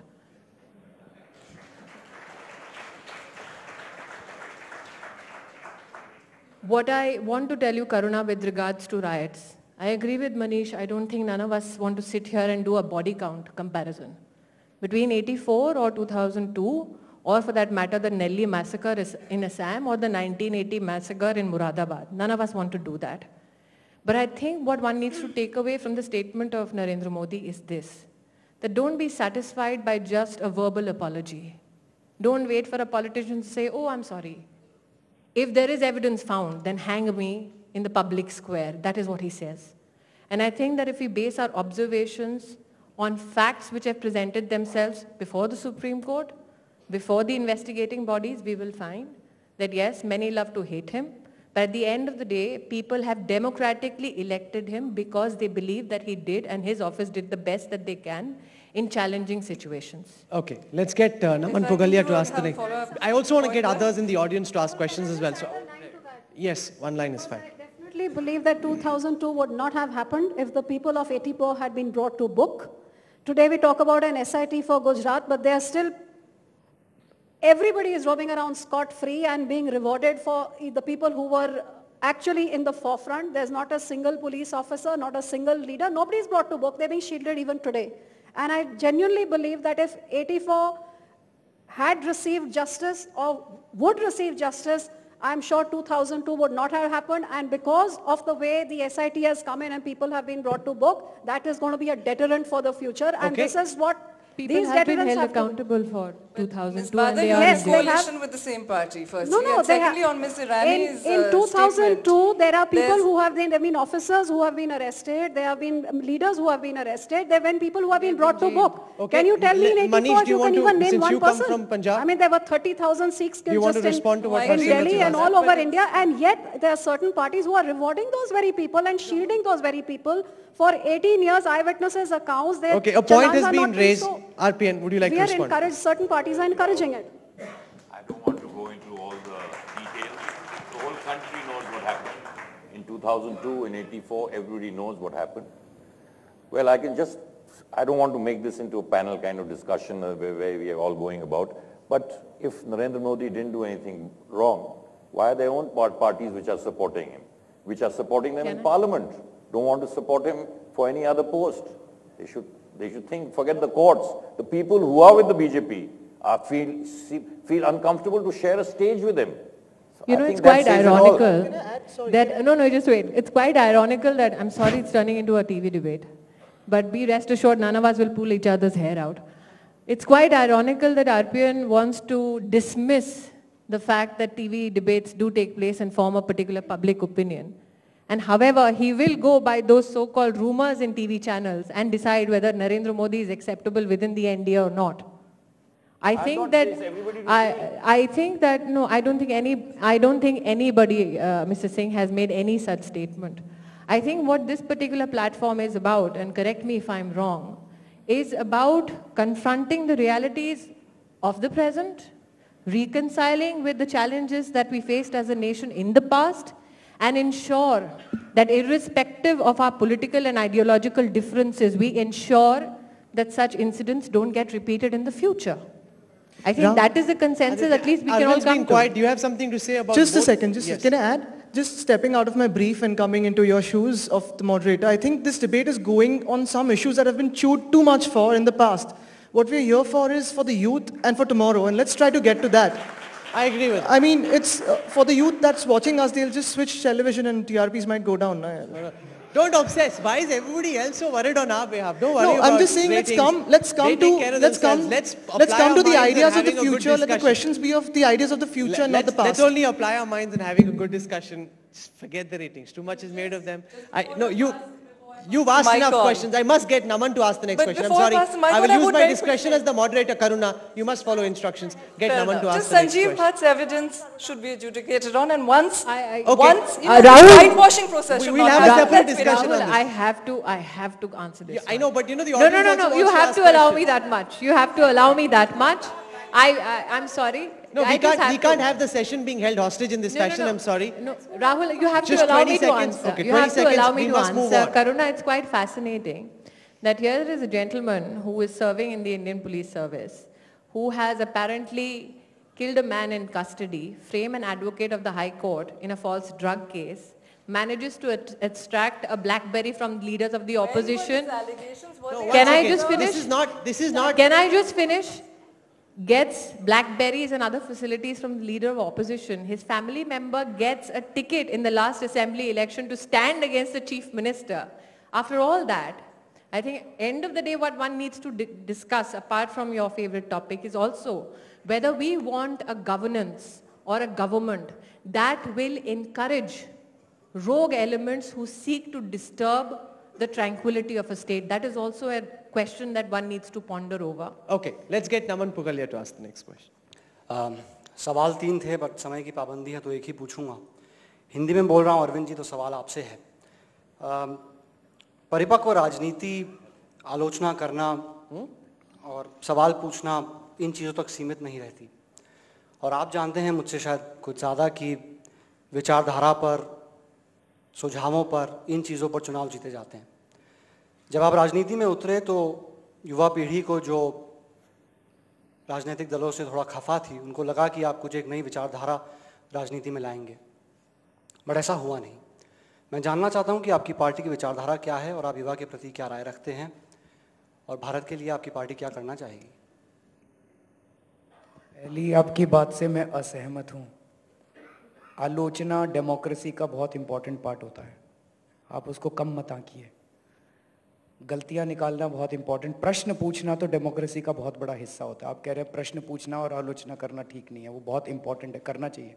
और आम आदमी का तो काम ही है, आम आदमी का तो काम है डेमोक्रेसी में प्रश्न पूछना, क्योंकि हमने चुन के भेजा इन सब लोगों को. जी, मैं बस सिर्फ इतना कह रहा था कि सिर्फ सवाल आ रहा हूँ मैं. सवाल पूछना जरूरी है, आलोचना करना जरूरी है. हम अपना धर्म निभा रहे हैं, हमारा धर्म ये था, हमने अपना धर्म निभाया.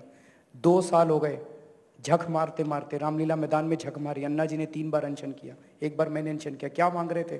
हम मांग रहे थे भ्रष्टाचार मुक्त भारत. गलत मांग रहे थे क्या? और वो अनशन से हो जाएगा? नहीं हुआ. क्यों नहीं होना चाहिए? अनशन से क्यों नहीं होना चाहिए? हम गलत मांग रहे थे क्या?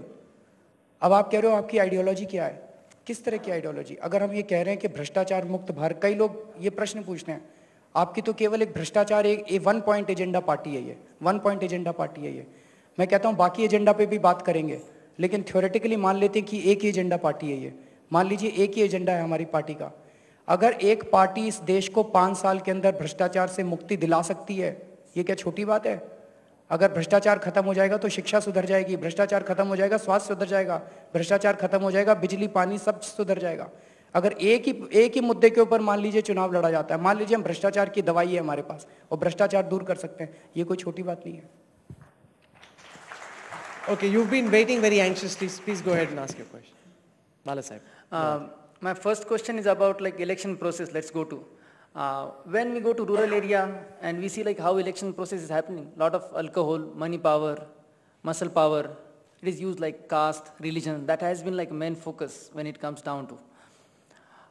What are you thinking? What young India? How we want to give that hope and change? Second thing is just one question. I think it's an important question you've touched. Let's get the panel to answer that. Can elections be fought in an honest fashion? Let's start with Manish. Can you fight an honest election given the current stipulations, or is black money just a fundamental part of the Indian electoral process? I think the first thing that you need to possibly assess is how do you define an honest election? If your definition of an honest election is that can you fight it within the ceilings which are prescribed by the Election Commission of India, the answer to that is yes. If the question is that do people regularly violate those ceilings, the answer to that is again yes. Now the question which emerges is that then do you raise the ceiling? The question is can you fight the election without black money? No. It's not a question of black money or white money. The question is that there's a legally stipulated ceiling. Are you exceeding that ceiling or are you keeping within that ceiling? That is the relevant question. And so therefore, I think, you really need to look at the entire gamut of electoral reforms. This is something which people have been grappling with since the early 90s. We've had various rounds of discussions all across. The last national consultation, I think, has almost culminated. We are going to have the next round in the Vigyan Bhavan. And this is something which is extremely fundamental to the health of Indian democracy, to see as to how can we make the electoral system as transparent as possible. Yes, there are flaws. There are people who regularly violate the ceilings which have been laid down by the Commission. But if your question is that is it possible to fight an election within the stipulated ceiling, the answer to that is yes. But RPN, the question is simple. Can the election be fought without taking money from illicit sources? Can you fight an election with clean money? Did you fight your election with 100% clean money? Definitely, Rahul, people can fight elections within the ceiling, as Manish said. There's a lot of money that is being used, black money, or as you say, people were using it over the ceiling. But you'll be surprised, the voter in India now, when I said in my opening remarks, it's become free and fair. When elections come, they say, जो भी पैसा देता है ले लो, पर vote उसी को देंगे जो हमारे लिए काम करेगा. So those days are over when you gave somebody alcohol or you gave somebody No, but why money. give money or alcohol? But people, stop giving it. Those are the people who are giving it. They want to be in politics at any cost. There are people, even when I've never distributed alcohol anytime, any election that I've contested, you can find that out. We have a lot of people who can find that out. I've never distributed alcohol, but I've still won a few elections. And my opponents always use alcohol, but the people still vote for me. So it's not necessarily this kind of thing we have that people only, if you only distribute alcohol, you distribute money, you can win elections. So it's good for you. They drink the alcohol of your opponents and they still vote for you. Yeah, right. Last time, I'll tell you, last time the gentleman who contested the MP election against me had a lot of money, but he was a new candidate. He was parachuted from some other constituency. He spent so much money against me that I finally sent my own supporters. I said, why don't you guys dip into the honey pot? In US, donations of $1,000, they have to put on the website. We'll never be able to get the audience to ask questions. You've asked your question. Can I just add to that? Sorry. Here is where reinventing democracy comes in, because of course there's a lot of casteism that we see. It's a very sad part, black money and all. But when the youth comes into politics, I believe we can make a lot of change. And one important thing here is if the youth can vote at 18, why not contest elections at 18? In the UK, you can do that for the House of Commons. I just want to make a small point कि हम गोल बातें तो कर सकते हैं इसके ऊपर, पर ये बहुत इंपॉर्टेंट मुद्दा है कि जिस तरह से राजनीति के अंदर ब्लैक मनी का रोल है, एक छोटा सा स्टेप हम ले सकते हैं कि अगर हर पॉलिटिकल पार्टी अपने सारे लिस्ट ऑफ डोनर्स को और एक्सपेंसेस को रेगुलरली हर महीने की पहली तारीख को अपनी वेबसाइट के ऊपर डाल दे. ये तो कर सकते हैं, करना चाहिए, क्यों नहीं कर सकते? हम लोगों ने करना चालू किया है, आम आदमी पार्टी कर रहे हैं, हम बहुत छोटे लोग हैं. यूएस में ऐसे होता है. Why can't all the other political parties put list of all the donors? चाहे 5 रुपए का डोनेशन आया हो, let's not hide behind income tax. Arvind wants to respond. आप जो अरविंद केजरीवाल साहब कह रहे हैं बिल्कुल सही कह रहे हैं. There are talks of election, there are things of how to change the election processes. In fact, in our own party, we have formed a committee to how we Why don't you do it on a voluntarily basis? But we already have, all political parties have to declare all the donors. No, but the fact is that's only a part of the donors. The real bulk of where the money comes from is never declared. And that's the problem. Well, that's what you say, Rahul. You are in journalism. Why don't you catch them? You seem to be catching everybody. Catch them. If you think it's coming from so-and-so, it's very easy to say all this money is coming from known sources. Well, but why should one need to catch them? Why don't you put it voluntarily? Why should Rahul need to catch them? Why don't you put it voluntarily? No, we'll catch them. We put it voluntarily, Arvind ji. We put it voluntarily. हम तो डर ही रहे हैं. हमारे को income tax पे जाके दिखाना पड़ता है कि इतना पैसा आया और इतना खर्च हुआ. पर सर जी इनकम टैक्स की रिटर्न को भी वेबसाइट पे डाल दीजिए. Arvind, Manish wants to make a point. Mr. Arvind Kejriwal has been, if I am correctly informed, a member of the Indian Revenue Service, and he possibly understands that political parties conduct themselves according to the laws which are made by Parliament. Some people may not believe in the laws which are made by Parliament. That's a different matter altogether. And under the Representation of People's Act, under the Income Tax Act, whatever statutory declarations have to be made, they are made by the Indian National Congress. And those are the statutory bodies which have been empowered by Parliament in order to exercise superintendence when it comes to accounts. So therefore, I think, if we believe in democracy, we also should believe that rule of law is intrinsic to how democracy functions. Sir, बस एक छोटी सी चीज है. Sir, इसके पीछे मत छुपिए. Don't hide behind all this. Just one sec. Let me just complete. It's not a Let me just complete, sir. Let me just complete. It's not a question of... Sir, कानून आप ही तो बनाते हैं, sir. Go ahead. Sir, कानून आप ही लोग बनाते हैं. Go ahead. आपने कानून बना दिया कि 20,000 से कम की डोनेशन को दिखाने की जरूरत नहीं है. और आप सारी डोनेशंस को 20-20 हज़ार से कम रखा जाता है और आपकी मेजर पोर्शन जो है उसके नीचे है. आप लिस्ट ऑफ डोनर्स दिखाते नहीं है. सर आप वॉलंटरीली कर दीजिए, कानून बदल दीजिए. आपकी सरकार है सर, आप कानून बदल सकते हैं. अगर ये कानून इस देश में ब्लैक मनी को जनरेशन में मदद कर रहा है, अगर ये इस देश के अंदर राजनीति को खराब कर रहा है, बदल दीजिए उस कानून को सर. देखिए, आपकी बात बिल्कुल, मैं आपकी बात से इत्तेफाक रखता हूं कि अगर इस देश में एक आम सहमति बनती है कि जो चुनाव से जुड़े हुए कानून हैं या जो आयकर से जुड़े हुए कानून हैं उनमें संशोधन करने की जरूरत है, उनमें बदलाव करने की जरूरत है, हम उस बदलाव का समर्थन करते हैं। सब लोग चाहते हैं कि कानून बदलने चाहिए। सब लोग चाहते हैं समर्थन करते सर। इस हॉल में तो आम सहमति है, इस हॉल के अंदर आम सहमति है सर। पर मैं आपको एक आज तक वाले एक सर्वे भी करवा के दिखा देंगे आपको। देश चाहता है कि ब्लैक मनी का रोल खत्म हो सर। अरविंद जी, अगर आपने अपनी बात कही है तो सुनने की भी क्षमता रखिए। एक बात अपने जहन में रखनी बहुत जरूरी है कि लोकतंत्र कानून के राज से चलता है, अराजकता से नहीं चलता। और इसलिए अगर हम इस मुल्क में अराजकता फैलाने की कोशिश करेंगे, if we try and create chaos and anarchy, we are not going to serve the purpose of broad basing and strengthening institutions. But that's a charge that's often leveled against you, that your means are anarchic and you're trying to dismantle the system. When someone made the point that you're saying don't pay electricity bills, all you're trying to do, taking forward what Manish says, is cause anarchy. Sir यही तो हमें गांधी जी ने सिखाया था। गांधी जी ने नमक कानून तोड़ा था। गांधी जी ने कहा था कि अगर कोई सरकार कानून बनाती है जो कि अन्यायपूर्ण है, जो कि गलत है, ये हर नागरिक का फर्ज है कि उस कानून को तोड़े, and they should invite the punishment upon. Ambedkar said later, Arvind, let me just complete. Ambedkar said later that fasts should be banned because they cause anarchy. If you remember Gandhi, you must also remember Ambedkar. बाबा साहब अम्बेडकर को उम्मीद नहीं थी कि आजादी के 60 साल के बाद भारत की ये दशा होगी। अदरवाइज बाबा साहब अम्बेडकर वो स्टेटमेंट कभी ना करते।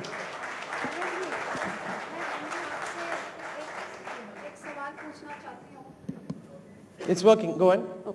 हालांकि ये डिबेट जिस दिशा में जा रहा है मैं इसको और आगे नहीं ले जाना चाहती थी, but I am too tempted to ask you one question कि आप जैसे पॉलिटिशियंस के मगर पढ़ते हैं वैसे ही आम लोग जो ब्राइब्स देते हैं आप उनके मगर क्यों नहीं पढ़ते हैं? जो काला धन जनता के मगर भी पढ़े ना आप, तो आप एक ही चीज के मगर आप पढ़े हुए हैं। और दूसरी बात जो मैं आपसे पूछना चाहूंगी कि आप जो कहते हैं जो काले धन से ही पार्टियां बनती हैं, इलेक्शंस जीते जाते हैं, और आप ये सब नहीं कर रहे हैं, तो जी आप कभी इलेक्शन जीतेंगे नहीं तो आप रिफॉर्म्स कैसे लाएंगे? तो ये जो करप्शन है इतना डीप सी, ये नहीं कि हम लोग नहीं बदलने की कोशिश करी है और हम नहीं बदलना चाहते हैं, बहुत सारे अच्छे लोग और अच्छी पार्टियां भी हैं जिन्होंने सिस्टम को बदलने की कोशिश की है, लेकिन आई एम श्योर आप भी समझते हैं कि rot is not only at the top, it is right down till the bottom. तो ये अकेले टॉप के ऊपर you keep going at the top, you have to start from the bottom of the pyramid and go all the way up to the top to the bottom to everywhere. So आप जो सिर्फ politicians को एक उसमें ना डालें, उसमें जो अच्छे वाले हैं उनके अच्छे काम के बारे बोले, कोई ब्यूरोक्रेट्स के बारे, कोई आम जनता जो जाके पैसे देती है, जो इस करप्शन को इनकरेज करती है, उनको भी तो कुछ ज्ञान अपना देना। ओके अरविंद, आपके 3 प्रश्न हैं। एक आपने कहा कि जो रिश्वत देते हैं उनको भी पकड़ा जाना चाहिए। कौन पकड़ेगा? आप ही तो पकड़ेंगे, आप ही की तो सरकारें हैं। एक मिनट क्यों पकड़ेंगे? आप बैठे हो, आप भी उनके बारे बोले ना। मैं तो कह रहा हूँ रिश्वत लेने और देने वालों दोनों को पकड़िए। हम तो कह रहे हैं हेलीकॉप्टर डील के अंदर जिसने पैसा दिया, जिसने लिया, दोनों को पकड़िए। 2G घोटाले के अंदर जिसने पैसा दिया लिया, दोनों को आप पकड़ते ही नहीं है। दूसरी आप सिर्फ 2G की क्यों बात करते हैं? आप उसकी बात करें जो पुलिस वैन को पैसे खिला के अपनी डॉटर इन लॉ को जला देते हैं, लेकिन पैसे दे देते हैं। आपसे बात कर रहे हैं तो आप कहते हो पुलिस वाले को पकड़ो। पुलिस वाले से बात कहते हैं जब प्रधानमंत्री पैसे खा रहा है तो हम तो बहुत छोटे लोग हैं। अपनी डोमेस्टिक वायलेंस किया है, वो कहता है उसको पकड़ो पहले, वो कहता है उसको पकड़ो पहले। पुलिस के मगर जाए, लेकिन सर जी आपकी सरकार है, आप तो सबको पकड़ सकते हैं, आप क्यों नहीं पकड़ते हैं? एक चीज जनता भी तो पकड़ सकती है ना। आप भी तो आप हमेशा प्रधानमंत्री जी पे उंगली उठा देते हैं। मुझे भी कई लोग कहते हैं कि आपकी पार्टी में बहुत लोग पैसा खा लिए हैं, पर हम आपको इस पे आरोप नहीं लगाते हैं। आप राजनीति में नए आए सर, हैं। आप उंगली उठानी बड़ी आसान होती है, हमेशा याद रखना चाहिए 3 उंगली अपने तरफ होती है। सर मैं आपको कह रहा हूँ हमारी पार्टी में जितने चोर हैं सबको जेल डाल दीजिए। आपकी तो सरकार है, आपकी तो सरकार है, आप जेल क्यों नहीं डालते? सबको जालिए ना। मैं आपके साथ खड़ा हूँ सर, हमारी पार्टी में जितने चोर हैं सबको जेल में डाल दीजिए। आप मैं आपके साथ खड़ा हूँ, मैं कभी उनको प्रोटेक्ट नहीं करूंगा। आप राजनीति में आए हैं, अभी पहले बार टिकट की घोषणा तो करिए दिल्ली में, हम देखेंगे कितने अच्छे लोग आप लाते हैं, कितना परिवर्तन आप करते हैं। सर ये 120 करोड़ लोगों का देश है, इसमें बच्चों को टिकट नहीं मिलेगी। अब अभी तक केवल बच्चों को, भाइयों को, बहनों को ही टिकट मिली है। परिवार 120 करोड़ रुपए का देश, 543 अच्छे लोग दे सकता है सर। जिन लोगों ने उन भाइयों बहनों और बीवियों को वोट करके भेजा है, आप प्लीज उनकी इंटेलिजेंस को इतना अंडरमाइन ना करें।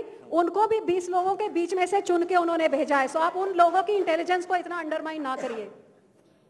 Okay, let's take some questions from the audience. This gentleman here wants to ask the first question. Yes. Just wait for the mic to come to you and then you can fire away.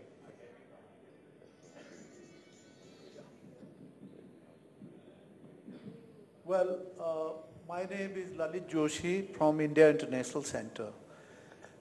I am running an organization in Amarkantak, that is Sahdol district, where is the source of holy river Narmada. There are about 7 to 8 lakhs population of Vedas. After 6.5 decades of independence, we are unable to give them even one-time meal. They are living on madi, wo chawal ka madi bana ke khate hain. They are living in primitive world today. They run away when they see us. They run away. We have set up a hospital there. The women are suffering from goiter. Children are dying with malnutrition. What's your question, sir? If you can just. My question is, after 6.5 decades of independence, what could we do for these tribal people? Okay. Who wants to answer that? Everybody's looking at each other. I guess somebody in government has to answer it. You all are invited to visit that place. We run a hospital there. Okay. A charitable organization. Manish. Look, I think if you're running a hospital and you are doing social service, that's something which is extremely commendable, and I would like to compliment you for that. And that is why when I opened this debate, I said that the next 2 decades is the space for consolidation that we have. It is not that we have not made progress over the last 60 years, but yes, everything that needed to be done possibly hasn't been done. And there are large parts of our population who are marginalized, who are impoverished, who are outside the mainstream. And the challenge is to try and build a polity which includes them into the mainstream. So therefore, that's why I started off by saying that the entire object of this discussion should be to see as to how on issues like this, malnutrition for being one, healthcare being the other, there can be a multi-partisan consensus which can really evolve above party lines. Okay, the gentleman over there in the base.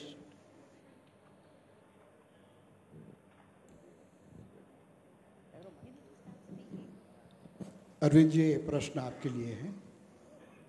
आपको इन retrospect ऐसा लग रहा है कि जब एक माहौल बहुत अच्छा था, जब अन्ना जी ने अनशन शुरू किया था, पार्लियामेंट ने एक रेजोल्यूशन भी पास किया था, उस वक्त आप लोगों ने सिर्फ वो 6 या 8 आदमी जो डिसाइड करें वही करें, उसमें अरुणा रॉय या जयप्रकाश नारायण या ऐसे किसी और लोगों को भी शामिल न करें, और हाइफन या सेमीकोलन या कॉमा का भी चेंज नहीं होना चाहिए।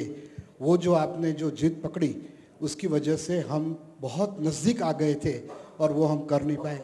रेट्रोस्पेक्टिवली गांधी जी ने भी उनकी सब जो गलतियां हैं वो एक्सेप्ट की है। इस तरह से आपको लग रहा है कि ये गलती थी? सर मुझे तो नहीं, हेलो सर, मुझे तो ऐसा नहीं लगता है। मान लीजिए करने वाले तो हम लोग नहीं थे, करने वाली तो सरकार थी, करना तो सरकार को था। अरुणा रॉय जी अगर कोई अच्छी बात कह रही थी, जयप्रकाश नारायण जी कुछ अच्छी बात कह रहे थे, करती तो सही सरकार, किया क्यों नहीं अभी तक? कर क्यों नहीं रही है सरकार? मान लीजिए हम अड़े हुए थे, लेट अस अज्यूम कि हम अड़े हुए थे, वैसे वो गलत है कहना, क्योंकि हम लोगों ने इतने सारे लोगों से विचार करने के बाद, इतने सारे सुझाव आने के बाद उस कानून को ड्राफ्ट किया था। पर फिर भी कई व्यू पॉइंट्स हो सकते हैं, होने चाहिए, डेमोक्रेसी के लिए तो अच्छे हैं। अरुणा रॉय जी भी कुछ कह रही हैं, होना चाहिए, लेकिन सरकार कुछ तो मानती, चाहे अरुणा रॉय जी की मान लेती, जयप्रकाश नारायण जी की बात मान लेती, हमारी बात, किसी की बात तो मानती। सरकार ने तो आज तक किसी की बात नहीं मानी। Okay, the lady over there wanted to ask a question. Yes.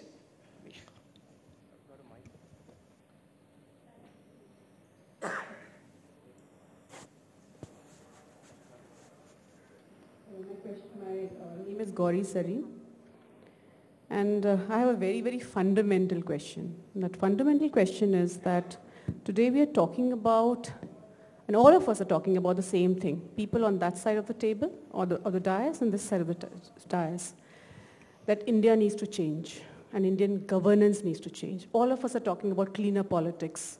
all of us are talking about delivering to the public of India. The problem is, and as I'm understanding this whole debate, and it's coming out so strongly across, is that the people who are making the laws of the country, they are the ones... Could you shape your question? Just come sure. straight to the question. So my question really is, so the people who are actually creating the laws, and who have not been able to deliver so fast, we're expecting them to clean up politics. Will they ever be able to clean up politics, or do we really need an alternative today with newer leaders and a newer system of politics, which is likely to actually change India? It's an important question. Can the system clean itself from within? Who wants to answer that? First of all, I'd like to start by telling you that... Is this It's working. Just go on.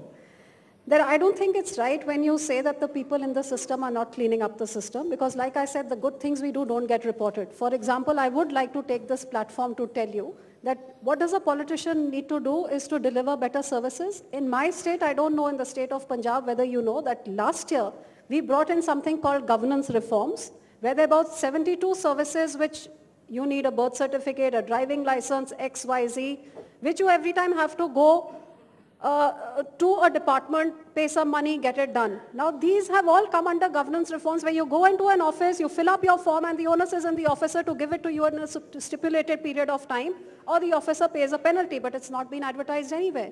We have computerized all RAN records, where a person like a Patwari, he used to take money, do whatever he wanted. Now it's all on the click of a button, you can be sitting abroad and you'll get your land records. Just to make a residential property into a commercial one, it had to go to the minister. We've streamlined the system so that it comes down. So basically the interface, which is the gray area, where bribery and corruption occurs, where the public gets harassed, we have put things in place to change this. We have opened Sanj Kendras and we've Suvidha Kendras, where even to report an FIR or a complaint, you don't have to go to a thana. It's a very nice looking office with proper people sitting there. So we've made these changes, but who talks about it and who knows about it? So I disagree that the people sitting inside cannot make the changes. Because we make the changes, we changed history in our state, and we came back into power when everybody thought we would be thrown out. We came back with a bigger majority than what we had earlier. So I do not agree that people sitting inside cannot. They do, they must have the will, they must have the desire, and the public must differentiate between them, and that is when the change will come. So I think the onus is on the public as much as it is on the politicians. Arvind wants to make a quick point. You see, I think it's a very fundamental question. It's a very important question. These statistics have been said so many times, but I would like to repeat this. There are 4,900 MPs and MLAs in our country, out of which 6 are facing rape charges, 141 are facing murder charges, 90 of them are facing kidnapping charges, 45 of them are facing robbery charges. In Lok Sabha, there are 14 people with murder charges, 20 with attempt to murder, 11 with 420 charges, and 13 with kidnapping charges. I think there's a direct conflict of interest. As long as these people are there in the parliament, I think these and assemblies, I think we can't expect them to pass strong anti-rape law, strong anti-corruption law, or strong criminal laws. Okay, we've had a very engaging session. We've had several disagreements. But as I bring this gala evening to an end, I want to ask each of our panelists just one final question. Is there anything at all that we can all agree on? Different points of view, different parties, from the oldest to the newest. Is there anything that we can take back from here so the people who are watching, audience watching at home on their television screens feel it's not all so bad, that there is a united vision, a common purpose towards which we'll all work? I'll ask that question first. Why don't you start from there? I started the discussion. Okay, let's start from Arvind Kejriwal. Is everything so bad? Is there anything at all that we can agree on? Let's ask that question first to Arvind Kejriwal. भाई मैं तो यही चाहूँगा कि इस देश को महंगाई से और भ्रष्टाचार से छुटकारा मिले, उसी के लिए लड़ रहे हैं हम लोग. लेकिन वो सारी चीज़ें आज हम लोगों की डेस्टिनी तो इन्हीं लोगों के हाथ में है. So I would request all of them to make some commitment कि इस देश को कैसे भ्रष्टाचार और महंगाई से छुटकारा दिलाया जा सकता है. धर्मेंद्र यादव. बहुत सारी बहस हो गई. मैं समझता हूँ डिबेट, आरोप प्रत्यारोप, इन सब से ऊपर उठकर हमें आपको सबको सोचना चाहिए, चाहे वो हमारी लीडरशिप हो, चाहे वो हमारे और सारे तमाम ऑर्गेनाइजेशंस हैं. देश के हित में क्या है, देश जिस रास्ते पे जा रहा है, क्या इसी रास्ते पे जाने के लिए हमारे लोगों ने आज़ादी पाई थी, और अगर कोई कमी है तो मैं समझता हूँ सबसे पहले इसको स्वीकार करके उसको सुधारना चाहिए। तो वही तो पूछ रहे हैं, क्या कमी है, क्या सुधारोगे, क्या अग्रीमेंट है, वो बताइए ना। बहुत सारी कमियां हैं। भ्रष्टाचार भी देश की महत्वपूर्ण समस्या है, और केजरीवाल जी अपने तरीके से लड़ रहे हैं, और भी बहुत सारे लोग केजरीवाल जी भ्रष्टाचार की लड़ाई लड़ रहे हैं। और आप थोड़ा सा अपना दूसरे टाइप का डेमोक्रेटिक तरीका बनाएंगे तो बहुत सारे लोग आपकी बात को भी तरीके से उठाएंगे। ये मेरी राय है केजरीवाल जी को। भ्रष्टाचार की भी समस्या है, बेरोजगारी, नौजवानों पे डिबेट शुरू हुई, मैं बड़ा अफसोस हो रहा मुझे कि बेरोजगारी जैसी महत्वपूर्ण समस्या पर चर्चा ही नहीं हुई। आज हमारे देश की सबसे बड़ी समस्या है जो हमारा मानव संसाधन, हमारा नौजवान, उसके लिए बेरोजगारी। हमारे बैठे हैं 2-2 मंत्रीगण, हम उनसे अपील करेंगे कि एक ऐसी नीतियां देश के लिए बनाइए जिससे तमाम, आपके आंकड़े तो अपनी जगह हैं, लेकिन देश के बेरोजगार नौजवानों को कहीं रोजगार मिल सके। Okay.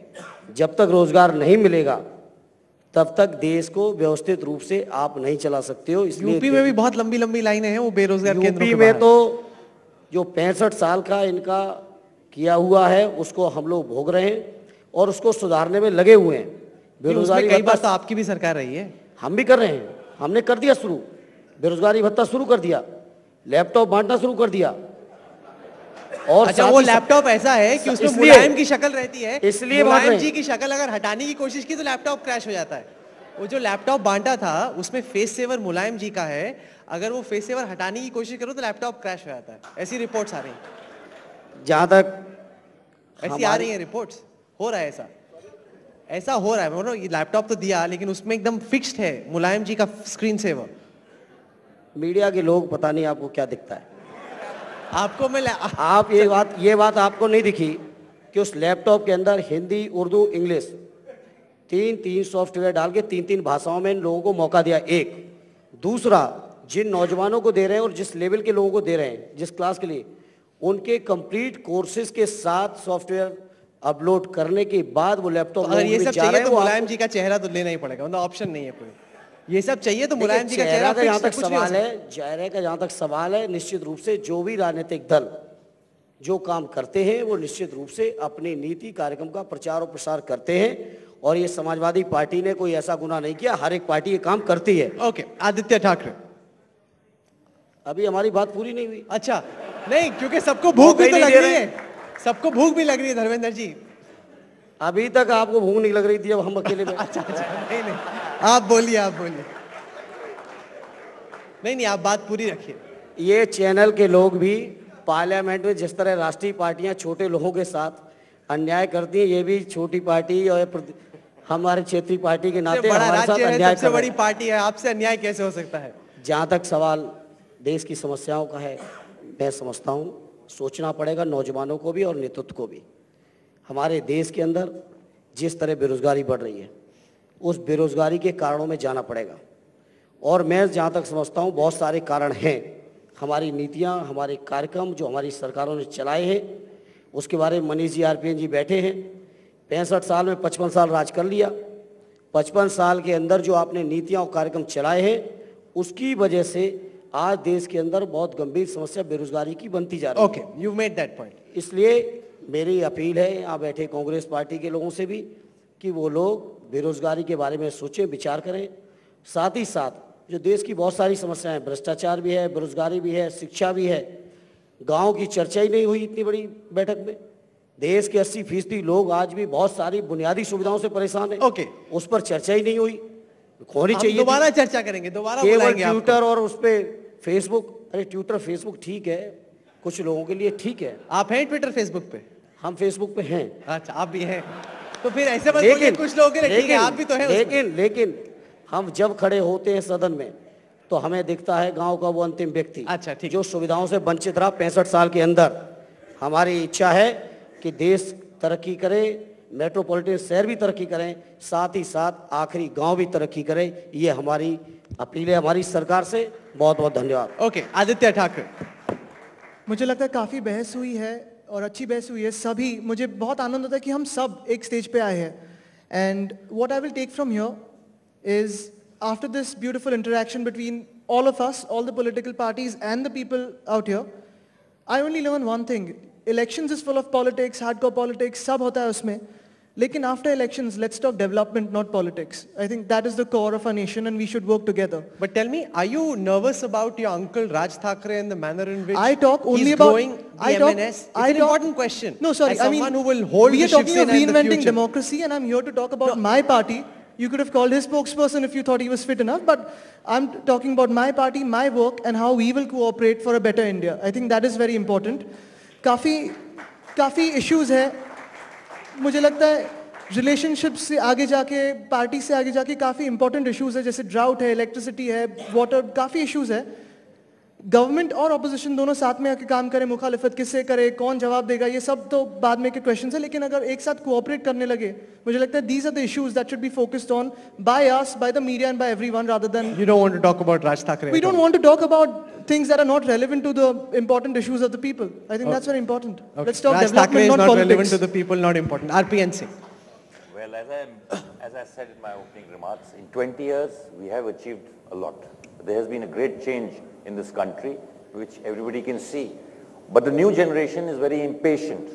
They want things faster, quicker, and they want laws to be made faster. So I can understand the kind of problem that we face today, and political parties who are opposed to us, and political parties who also sometimes support us in the Lok Sabha, would want us to move things faster. But everybody talks about employment. And if everybody talks about employment, there should be more employment in this country.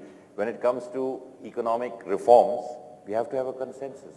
If we don't have money, where do we get money to put back to the village? Dharmendra Yadav ji ने गांव की बात करी. अगर पैसे नहीं होता तो मनरेगा कैसे चलता? आज इतनी स्कीमें जो सरकार की हैं, जिसमें उत्तर प्रदेश में बदायूं से जहां से वो आते हैं, वो सड़कों पे नहीं चल पाते अगर इकोनॉमिक रिफॉर्म्स नहीं आए होते. So we have to balance this kind of thing. It is something I think all of us here, and especially the young of this country, know. Without economic reforms, we cannot have the development. And that is something I think we all agree on. And if the younger people of this country and younger people in all political parties think that economic reforms will actually lead to the development of this country at a faster pace, I think that is where we should actually all think and put our minds together. Thank you. Harsimran. I think a nation where over 55% of our population is below the age of 25 today. By 2030, the average age of our nation is going to be 29, which is the youngest, I think, even than China or any other country. What we have to harness is a huge human resource youth asset. What the nation needs to work towards is empowering a skill to this youth so that they turn into an asset for the nation, because a 29-year-old youth has to support his family, and on the shoulders of that youth stands the nation's support. So I think every political party's agenda should be as to how to turn this youth into a useful asset where he is skilled enough to be 100% employable, which is going to take care of a lot of our troubles, A. Number two, I definitely feel that everybody has to realize the value of their precious vote and the responsibility that goes with it. I don't know how many people in this room stand in that line and go give their vote. But I do appeal to all of you that if the educated people do not take the trouble to go and vote for the correct parties and make the correct politicians their leaders, then why blame those people who for a bottle of booze or for a few bucks they change their vote or go into caste system and all, because the onus lies on them and us. So my appeal would be to the youth and to the people that ensure in the next election, please exercise your franchise and exercise it wisely. So 5 people have so far spoken. We've agreed on nothing. Let's see if we can get some agreement between the principal opposition and the government. Rahul, there are two aspects of the discussion today which I would like to yet again highlight. One, that we spoke about the youth and their political empowerment only from an understanding of whether they could manage to become an MP or an MLA or a corporator. I think that you cannot dismiss the contribution of the youth, which might not be a part of a political organization, but still drives, deliberates and debates on issues of national importance. You cannot discount the youngsters who might not sit here like Aditya because they head the Yuva Sena, but he does, and I began my career as a Yuva Morcha Upadhyaksh in Maharashtra. There are youngsters today who are possibly not enjoying power in terms of a position or designation, but they are yet contributing. Today we also celebrated the fact that there is a strategic rise of regional power, political power. And a very enlightened soul who's sitting here in the audience today told me, Mr. N.K. Singh, that Sriti, while we all celebrate the devolution of political power from Delhi downwards, one needs to also understand that economic power still resides or concentrated in a concentrated form within the center. We have a 125 centrally sponsored scheme wherein the center, if they want, can wield the economic carrot or the stick on regional parties. And I think that one needs to realize, we have quoted Dr. Ambedkar here today. Dr. Ambedkar said that we are not a nation where states derive their powers from the center. We are a nation where the state and the center both derive the power from the constitution. So it's quite ironic that while we have a constitution that says this, it's also true that by 2011 we saw that the states in our country spent over 500,000 crores on developmental projects, and the center spent over 300,000 crores, yet the state share in the revenue of our country, what they got allocated to them, was only 24%. But at the end of the day, I think since you're looking for some kind of consensus, I'm wanting to reflect on the words which Dr. Kalam began your conclave with this morning. He said three important words. He spoke about, I believe, vision, he spoke about passion, and he spoke about courage. And I think that's what the youth of the nation expects of the Indian polity. RPN Singh had a very beautiful quote about statesmanship. And I'm told that, the young become men when their dreams die. That's what I'm told. And I think that the best that we can do in our democracy today is to keep that hope in democracy alive, those dreams alive. I don't know who told you that, but I hope dreams don't die. And I hope that that's not the way boys become men. Ultimately, I think that what we can enjoy or what we can celebrate about Indian democracy is this, that every time our democracy has been challenged, we have withstood this test of time. So as you draw this evening to a close, all I can wish as a panelist, that my nation stays eternally young. And we don't allow the dream to die. That's equally important. Manish Tiwari, your final takeaways. No, I think when you talk about the developmental aspirations of 1.2 billion people, it's not really about individuals alone. It's about institutions.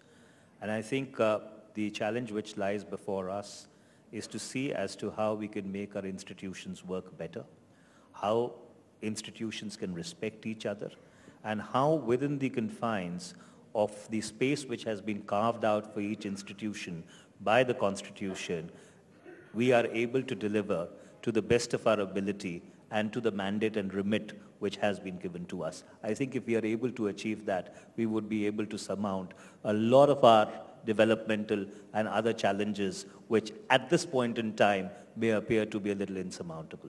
Well, it is not for no reason that the phrase the argumentative Indian was coined. We've had a fierce exchange of ideas. Let's hope that some sense emerges from the differences, and in the end, we keep the dream alive and jointly work towards a better India in the future. I want to thank all our panelists. Ladies and gentlemen of the India Today Conclave, can we have a warm round of applause for all these bright young minds? Our future is in their hands. If they work together, our nation will prosper. If we keep fighting, then we shall fall. Thank you all very much for joining us. Thank you so much. Can I request the speakers to stay on stage for just a moment? Can I request Kaveri Bamzai, editor India Today, to come on stage and give a small token of our appreciation to all the speakers? And a round of applause from the audience. Thank you very much. I'm sure you enjoyed that session.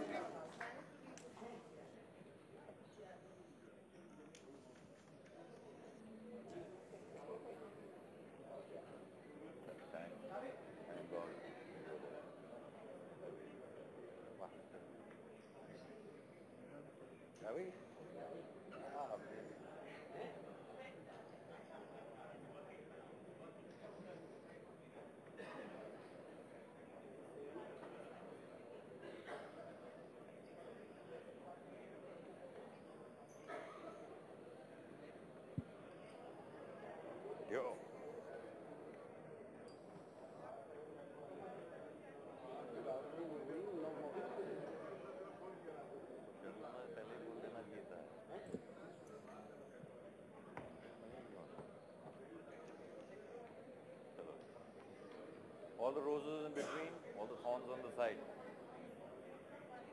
He's gone, he's running. Aur chalo bhai.